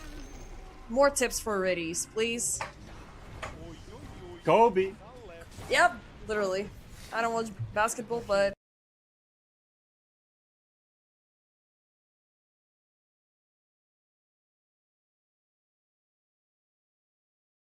I guess this is a Kobe situation. And again, I keep on forgetting about this ancient apparition, man. I'm never a fan of no lockdown, uber squishy supports. Like you heard me talk about the Lich during the previous game, but this guy has a long range snipe.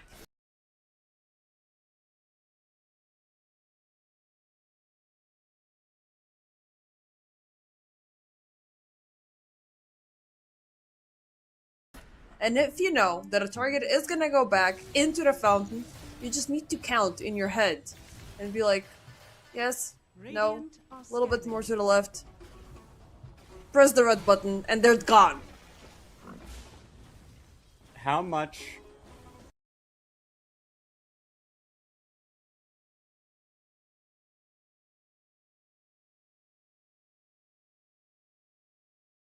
I mean, how much more pain can you go through if you're a zero tenacity? Like, to come back from this position would be maybe one of the greatest comebacks of EPL history. Not just the Masters.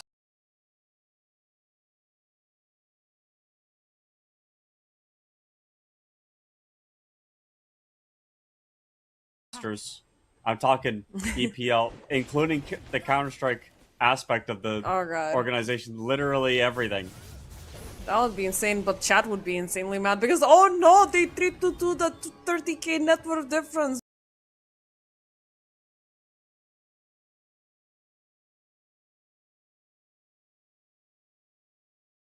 What is this, Navi Junior, Navi rigged, and whatever, whatnot. Like we've been reading chat. Sometimes we love you guys. Sometimes we're just like, okay, we're sorry, but we don't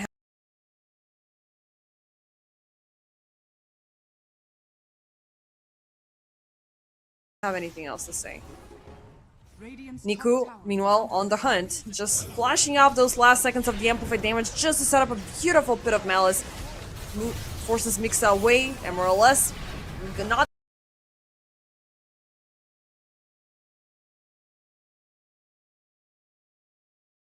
gonna get anybody with the Death Ward. Difference. Again, a BKB TP out, just for the short distance, and the cuts will get him in the fountain. Nesfier's Bear in the back. free and easy gold, and no bear for another There it minute. is, there it is.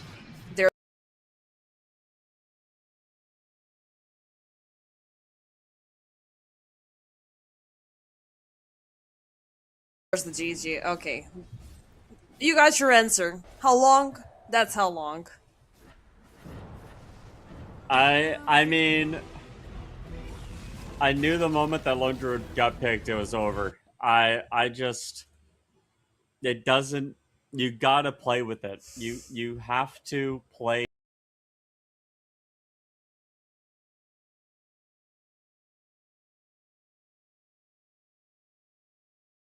Dota so differently when you have this Lone Druid on your team.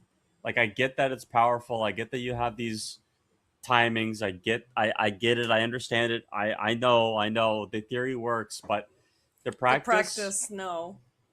the practice is that your carry did 4.3 thousand damage. The practice is that your witch doctor did the most damage in the game, and um, that is not good.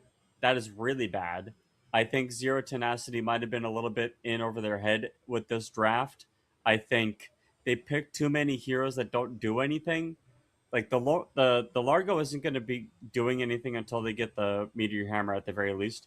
Storm isn't going to do anything until you get Kaya, which played probably most of the time, but this game had to go BKB. Lone Druid's definitely not doing anything until they have Mjolnir, Aghanim Scepter. So what is Mirana and Witch Doctor supposed to do? Die? Feed? I don't know. But Niku was all around the map. PMA was all around the map. Riddies was helping facilitate a lot of those kills. Shout out to Riddies, by the way, who showed us why AA is incredibly good and very valuable. Yep. I didn't consider the Ice Vortex. Like, when you AA blast Ice Vortex and they're next to an Ember Spirit with a Flame Guard, the damage is so much. It's so fast. And Azure Tenacity just kind of put themselves into a hole in the first pick. Yeah, I guess lessons to be learned. If Lone Druid is available, don't fall for the trap, don't fall for the bait, and consider something else. Maybe if it still looks good by the end of the draft, maybe then you should consider it if it's still available. We're gonna cut to the analysis and jump directly into the break, so we can wait for game number 2 because there had been some technical difficulties. I'm sure you guys are aware, and I'm seeing chat like you went a little bit crazy. We're gonna give some time for Prod to see if they can work things out, and hopefully we're gonna enjoy the show in game number 2.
Zero Tenacity and Navi. And unfortunately, yeah, there's been this huge delay. Shout out to our prod guys who are able to juggle 5 streams at the same time. So, they're doing their best. We're doing their best. We're gonna just have to live through this entire day. But already a huge change in pace for Zero Tenacity as they will take out Lone Druid and pick up Hoodwink instead. So, definitely a good kickoff compared to game number one, but Navi they do respond with Mirana and Axe. Marana Axe, not a bad combo to start things off with. You have Arrow going in right on top of that, call whenever it happens. And I feel ya, but you gotta say it. Unless because it's such an early reveal, this could be even a tiny support. Now, we do like a good toss avalanche combination, so maybe you can have that without risking your Curie slot, for Zero Tenacity. If not, they just throw them through themselves down the gutter. I mean, how many times have we seen Tiny picked? Like, it's 0-2 today, let Yeah. alone whatever it has been over the past while. Um, We did see a yeah, it's just victory not though, good. so there's a little sign of hope. Oh yes, the game we just saw, it did win, didn't It, it? it No, it was didn't. it No, it was the was the previous win. series. It was Rune Eaters Yeah, the versus previous Ilbers series. in game number Yes. 2, and they took it down in like 30 minutes. I don't know if Zero Tenacity are not made from the same cloth as Rune Eaters, and not Navi are they're a warmed up beast. They knew what to play, how to play it. I do like this Grimstroke edition just for the control, and it does take away any sort of a spirit puck play for Navi in the mid lane. But you know, as aggressive as these three can be, again, it's just falling down to the tiny carry that I don't know. I'm not a believer that Nestor can pull it off. I think we're gonna see Ember Spirit anyway from Navi. To be honest, I think Niku is just gonna get his hero. Like, there's no. Oh, sorry, there's Ember Spirit ban. Never mind. He's not gonna get his hero. Maybe Void. Um, you might have to wait.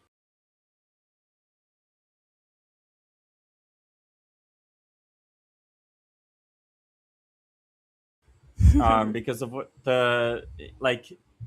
I think is going to happen is Zero Tenacity are going to pick a Doom, and then Navi have to deal with the double Doom this game. And for as cool of a combo as Marana Axe are, they don't do anything to the Doom, and they also don't do anything to double Doom as well. True. So maybe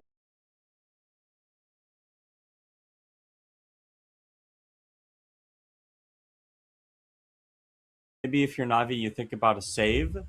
You think about Shadow Demon is my number one option. They have Earth Spirit probably mid here, but I think again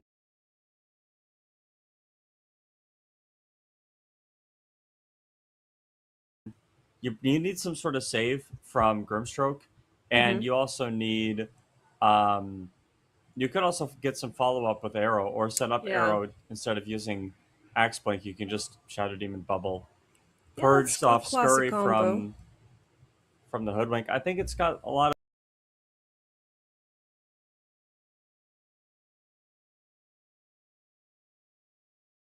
of light here.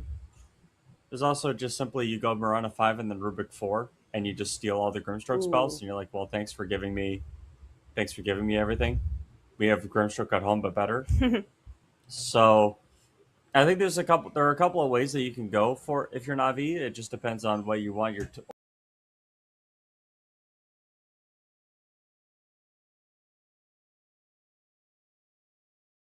overall team fight execution to be. And for Zero Tenacity, I don't know if what the enemy pause for picks changes, Ah, there's a but they do Rubik. go for the Rubik.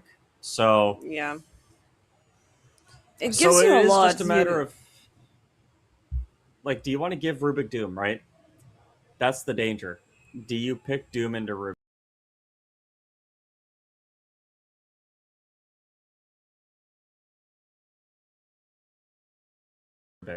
No, you don't. I don't think so. I don't think it's going to be the right play because, Zero Tenacity, they've been playing at a similar level that Ilbris were playing. They were not playing to provide themselves with good situation. They were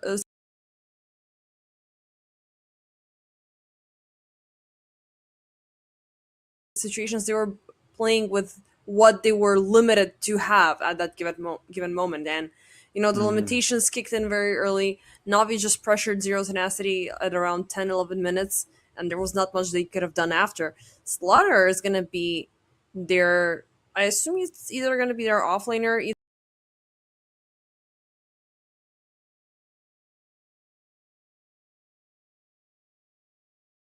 either going to be their mid laner. I would rather see him as a mid lane, but I don't know, like having another melee hero versus a nerf Earth Spirit could mean that you're gonna get kicked under the tower. It is a mid Earth. It is mid Earth Spirit and a mid Slardar. I think. I think Zero Tenacity are trying to just.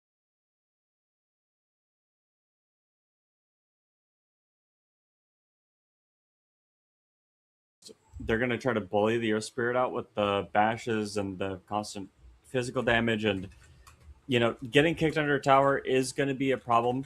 There is a lot of kill potential on Navi supports with the Mirana, with the Rubik. You can just lift somebody up and keep them under tower. You can lift people into arrow as well as another option that Navi have.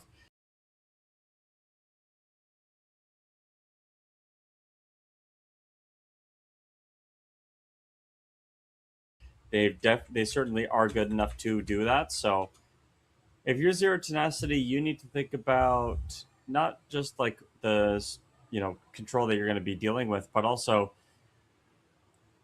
this is just hard, right? Like Navi are pretty tanky.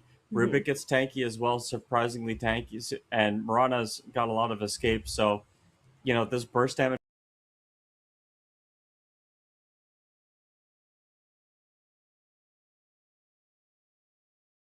from the tiny avalanche combo, I don't know if that's really going to be coming into play.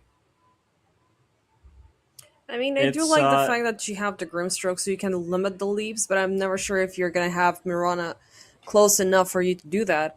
Now, for Zero Tenacity, I'm definitely gonna have a problem if they opt in for a final melee hero versus the Earth Spirit. Because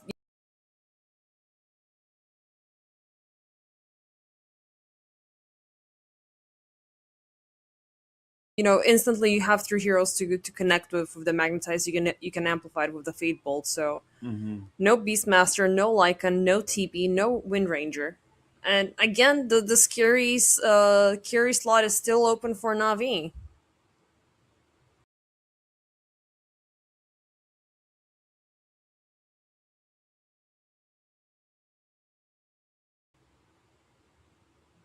Yeah, Navi still have that last pick to go for.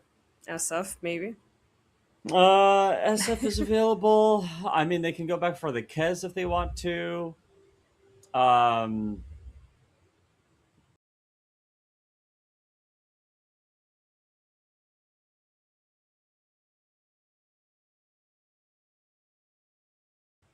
yeah, they have a bunch of options. I've seen her against Slardar in the past. Um, Spectre would be decent at finding the Grimstroke in the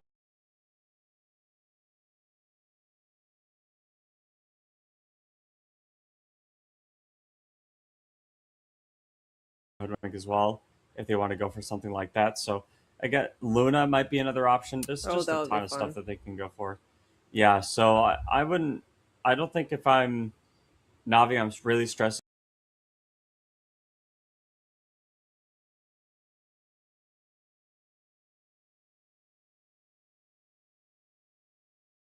over it. I have a ton of choice that I can go for, and it's really going to be Zero Tenacity saying, "Well, what do we pick?" Right? Like we need something mid here that's going to, or maybe offlane.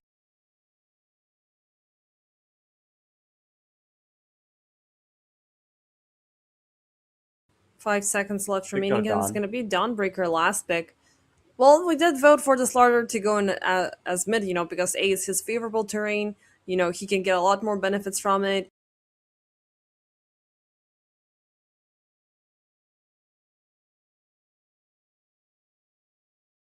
but I'm not sure. I'm not 100% of a believer in Slardar mid. Offlane seems to be a little bit better because you can instantly pair it up with somebody else to get the kills, to get the executions. For with Earth Spirit, it might be problematic.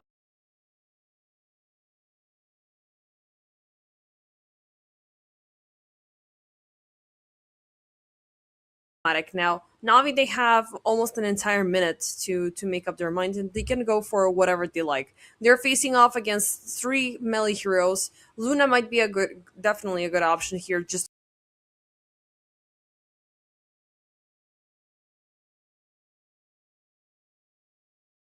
to instantly cleave down on. I would think fast. For Navi, you want to end things once you pop the third Moonlight Shadow initiation per se. Yeah, yeah. I'm thinking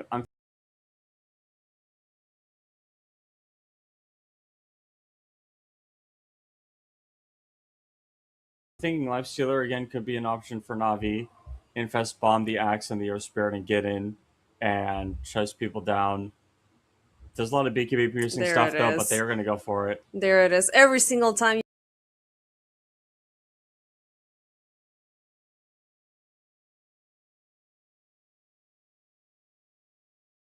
you call up the life stealer, it just appears, man. They're listening to you. They like you. So God the Juice is gonna pick up the life stealer, which it was either him. I was also gonna throw Ursa in the pit, but Ursa we haven't really seen much. And Navi were the type of a team that pulled off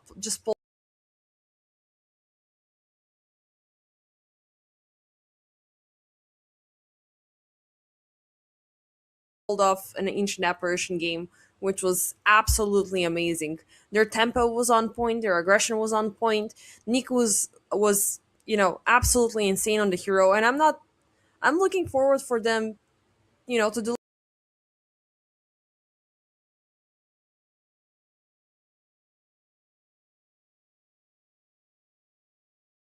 deliver pretty much the same level of tempo with this draft. They can obtain a lot of information very fast. They have the Rubik to throw everything back at the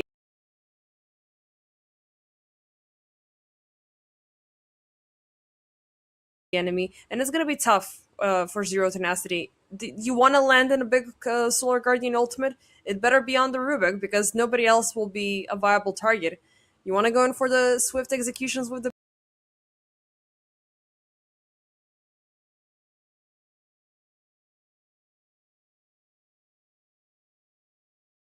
Bushwhack? It better be the freaking Rubik because he's just gonna show up out of nowhere, steal your freaking spell, and turn everything around. Because for all the great things that you have, it's just a huge shopping list for days, and things are gonna be a lot better for him once he gets the Aghanim upgrades.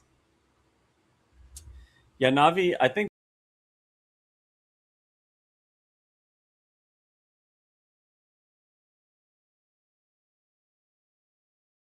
both of these teams, what it's going to come down to is counter initiation for Zero Tenacity and counter initiation for Navi.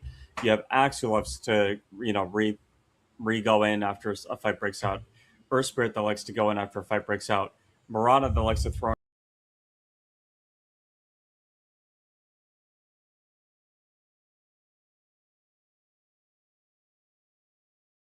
an arrow after a fight breaks out, and Lifesteal that can infest somebody when a fight breaks out. So there's just so much like back and forth stuff that's going to be going on. These fights aren't going to be like, unless a team has a clear advantage, a fight is not going to be people go in and then they clash and then they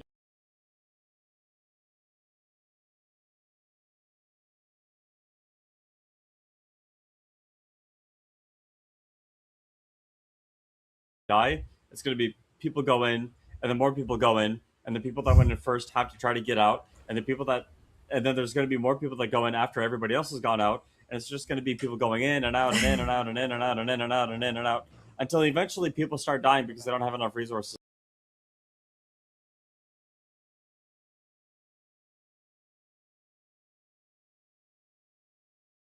left. And who do you think is So gonna stay alive longer? Because Zero Tenacity, they have a little bit of a healing output coming in from the Dawnbreaker, but Lifestealer can pull off these huge resets, and the Axe can also grow tanky. And you said the Rubik can also be surprisingly tanky. yeah, I think if it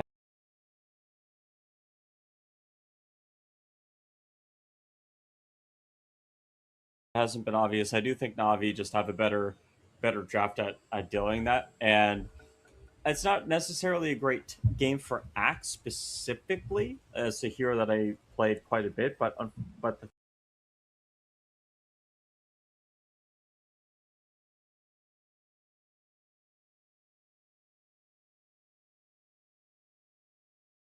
thing is about the Axe is that your job isn't necessarily to like blink, call, kill someone. It's not like there's a Juggernaut or an AM or something on the enemy team.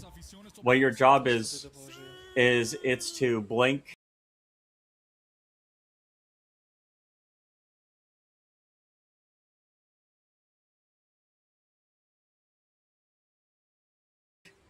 you call, you maybe go after the back line, you cause them to not cast spells, and then you leave, and you just keep doing that until your opponent's like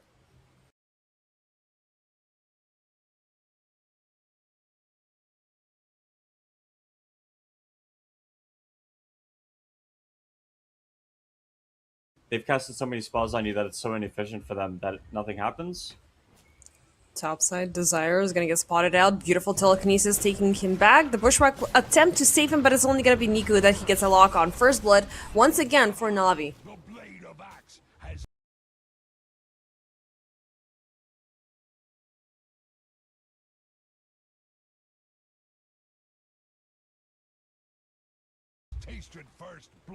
And there's no bigger flex. You get a kill before the timer, and then you pop the smoke. Yep. Like, you're about to make things even messier. And with 2 heroes...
Is that the last of it?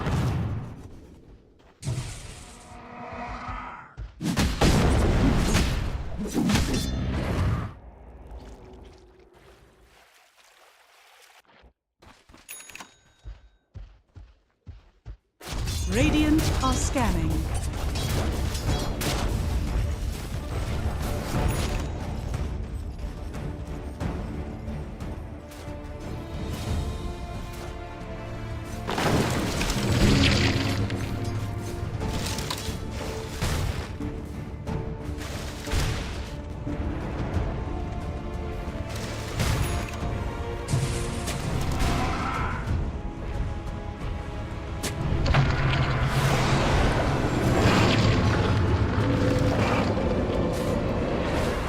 Dire structures are fortified.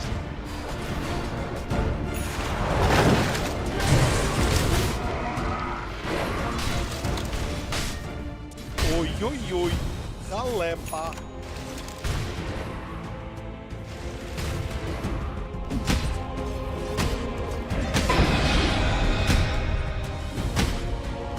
Radiant's top tower is under attack. Dire's bottom tower is under attack. Dire are scanning.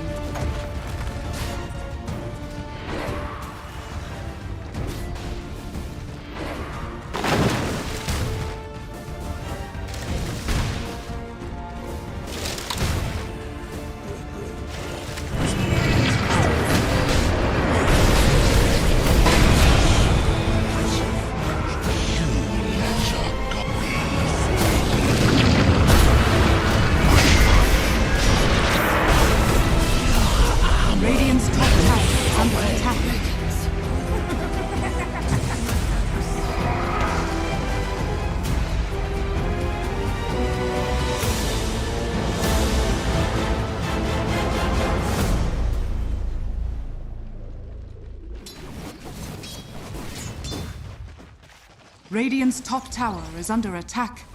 Invisibility!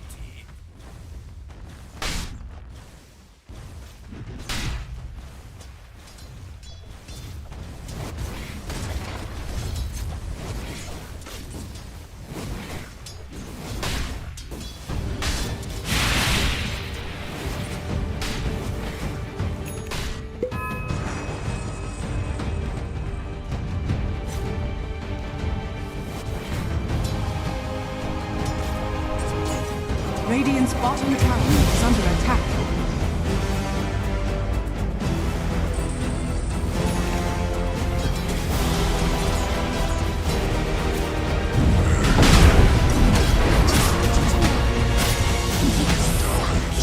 Radiant structures are fortified. Radiant's bottom tower is under attack.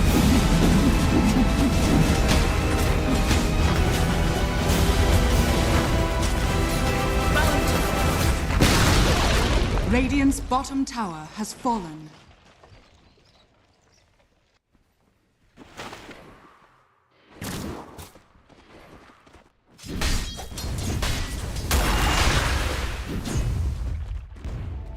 Radiant's bottom tower is under attack.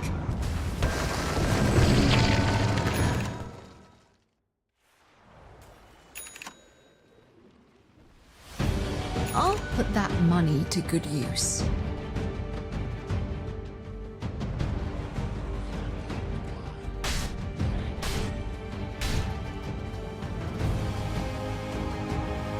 Radiant's middle tower is under attack. Shadows, take us.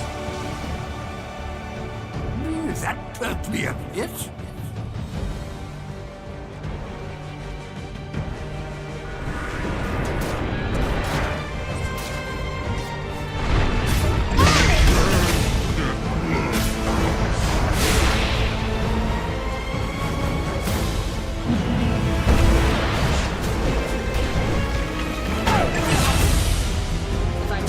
Radiant structures are fortified. Radiant's middle tower is under attack.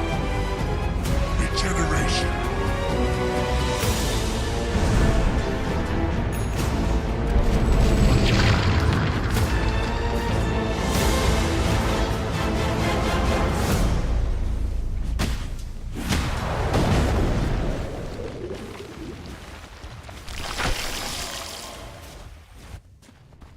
Dire's middle tower is under attack.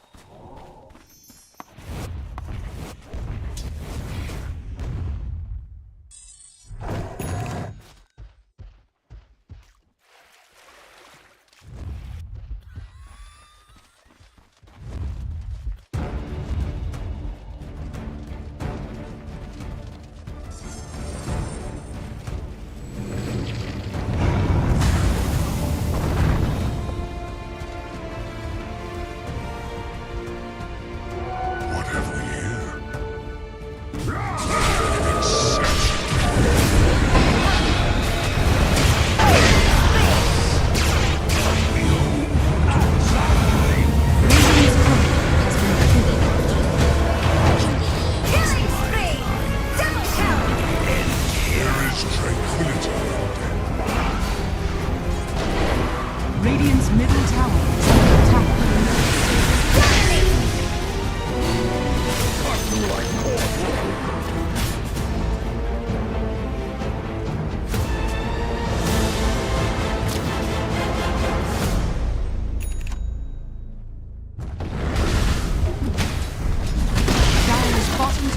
under attack.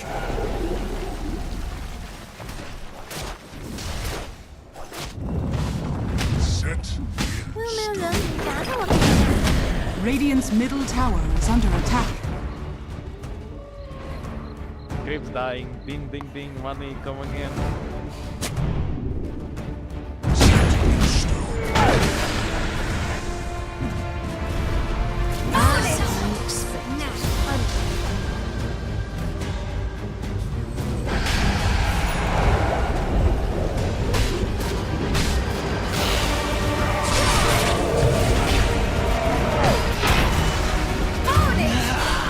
Dire's top tower is under attack.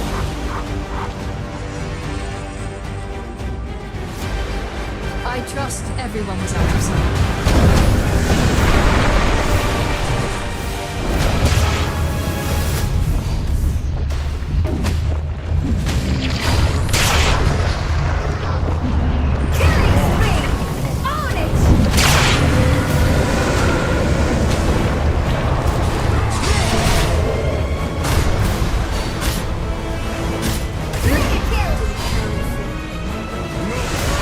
Radiant's top tower is under attack.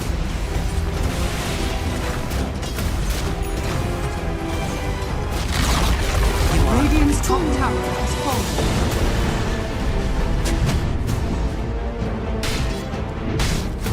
Radiant's top tower is under attack.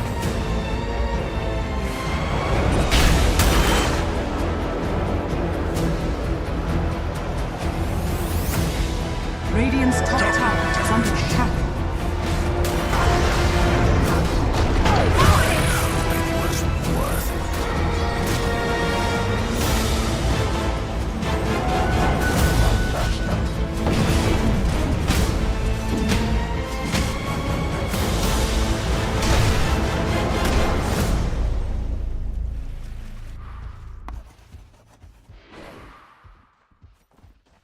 Radiant's middle tower is under attack.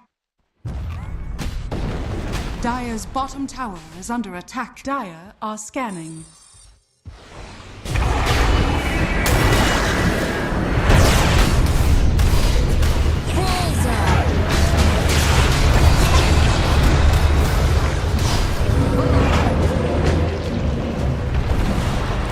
Radiant are scanning.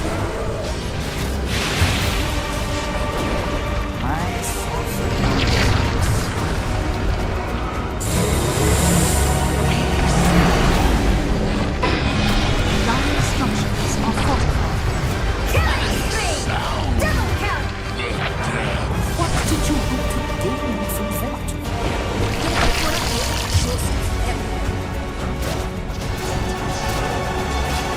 Dominate! Triple kills! Well done.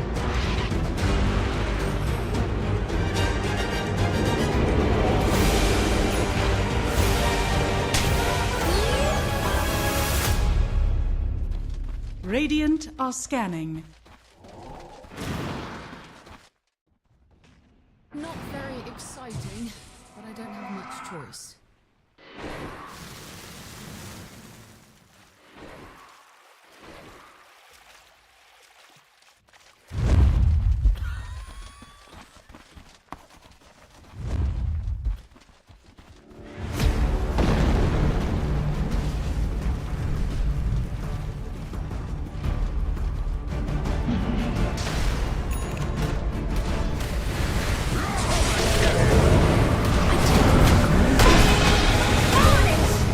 Radiant's top tower is under attack.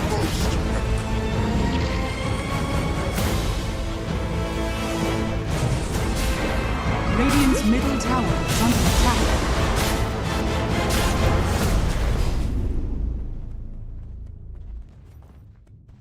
Dire are scanning.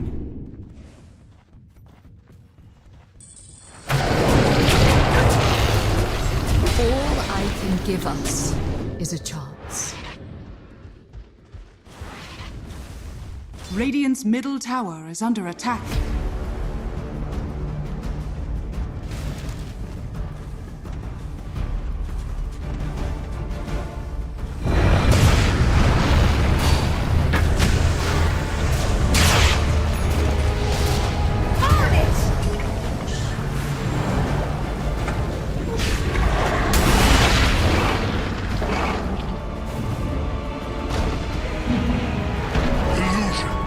Radiant's middle tower is under attack.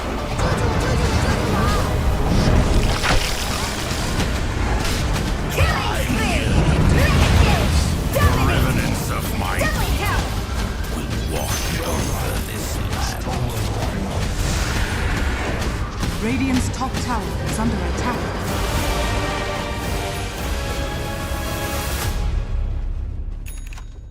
Radiant structures are fortified. Radiant's top tower is under attack.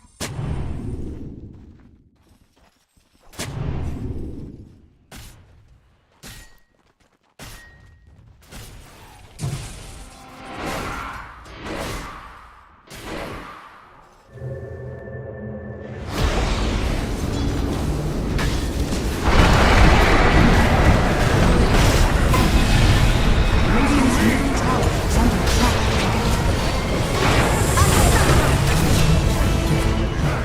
You cannot stand this close. Radiant's bottom tower is under attack.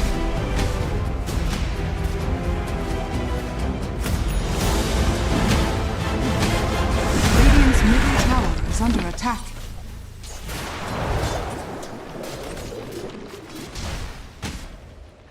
Dire are scanning. Radiant's middle tower has fallen. Radiant's top tower is under attack. Radiant's top tower has fallen.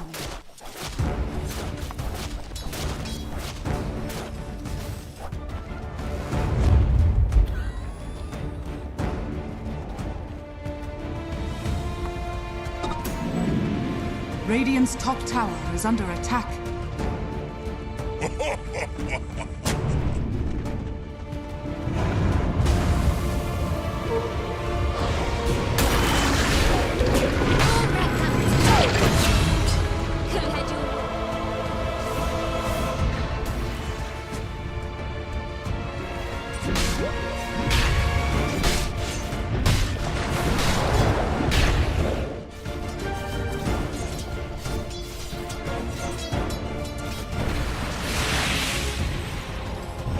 Radiant are scanning.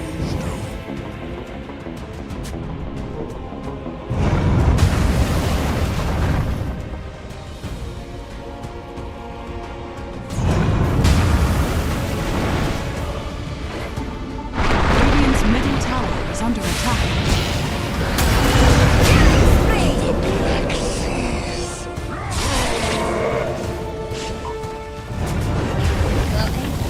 Radiant's middle tower is under attack. Double kill! Dire's bottom tower is under attack.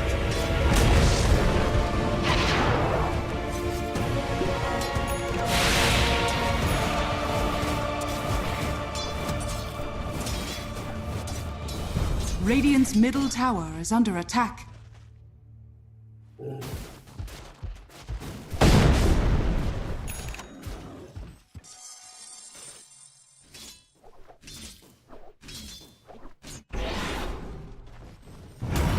Only the wary can fight us.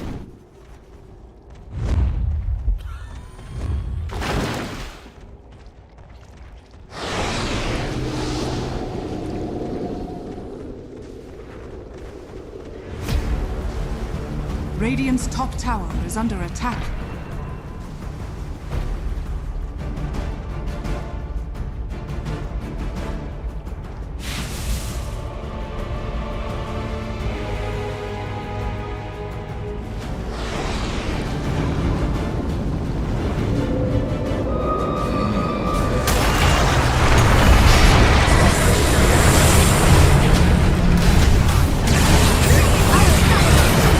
Radiant's top tower is under attack.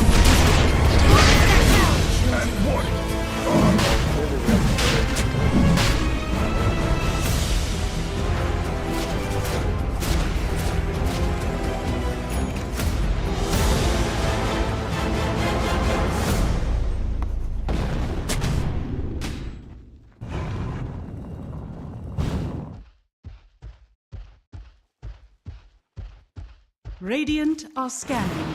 It's what the ancestors give me.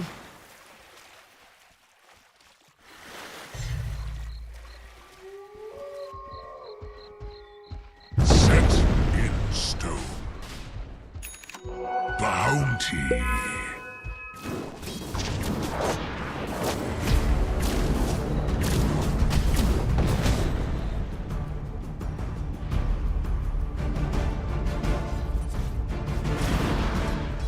I don't believe it.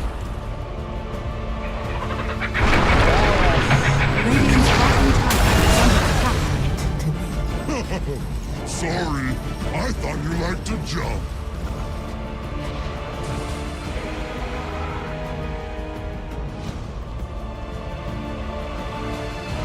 Dire are scanning.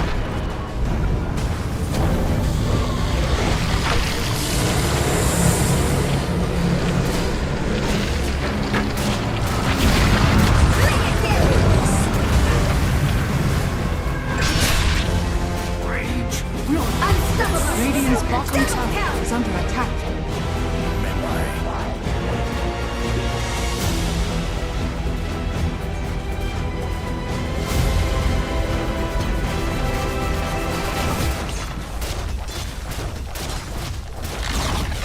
Radiant's bottom tower has fallen.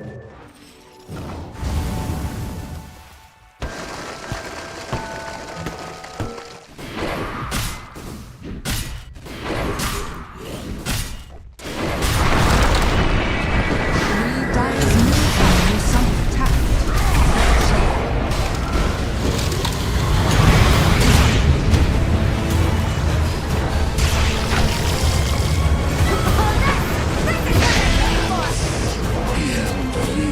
What is that? From the axe of axe! Set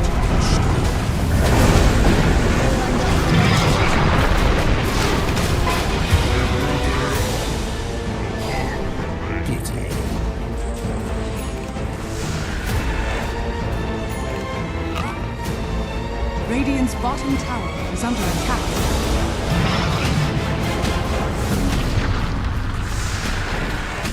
Radiant structures are fortified.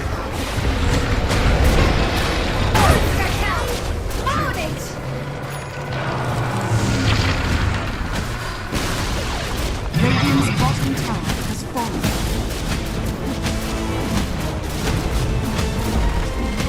Radiant's bottom barracks has fallen. Radiant's bottom barracks are under attack. Radiant's bottom barracks has fallen.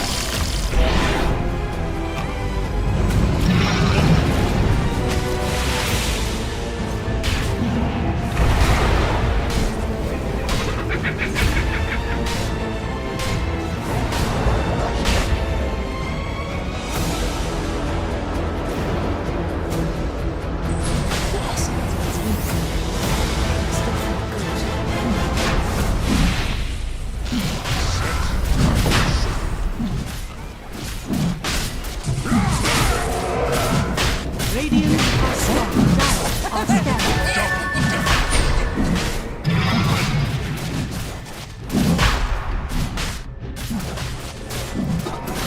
Dire's top tower is under attack.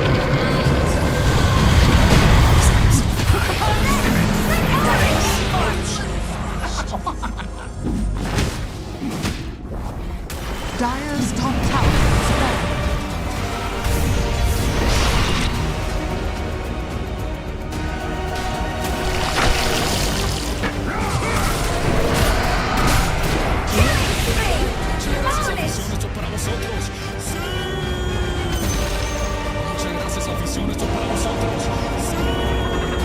Radiant's middle tower is under attack.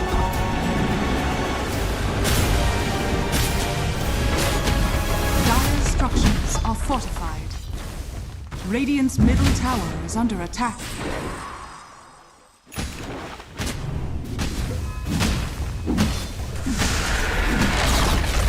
Radiant's middle tower has fallen.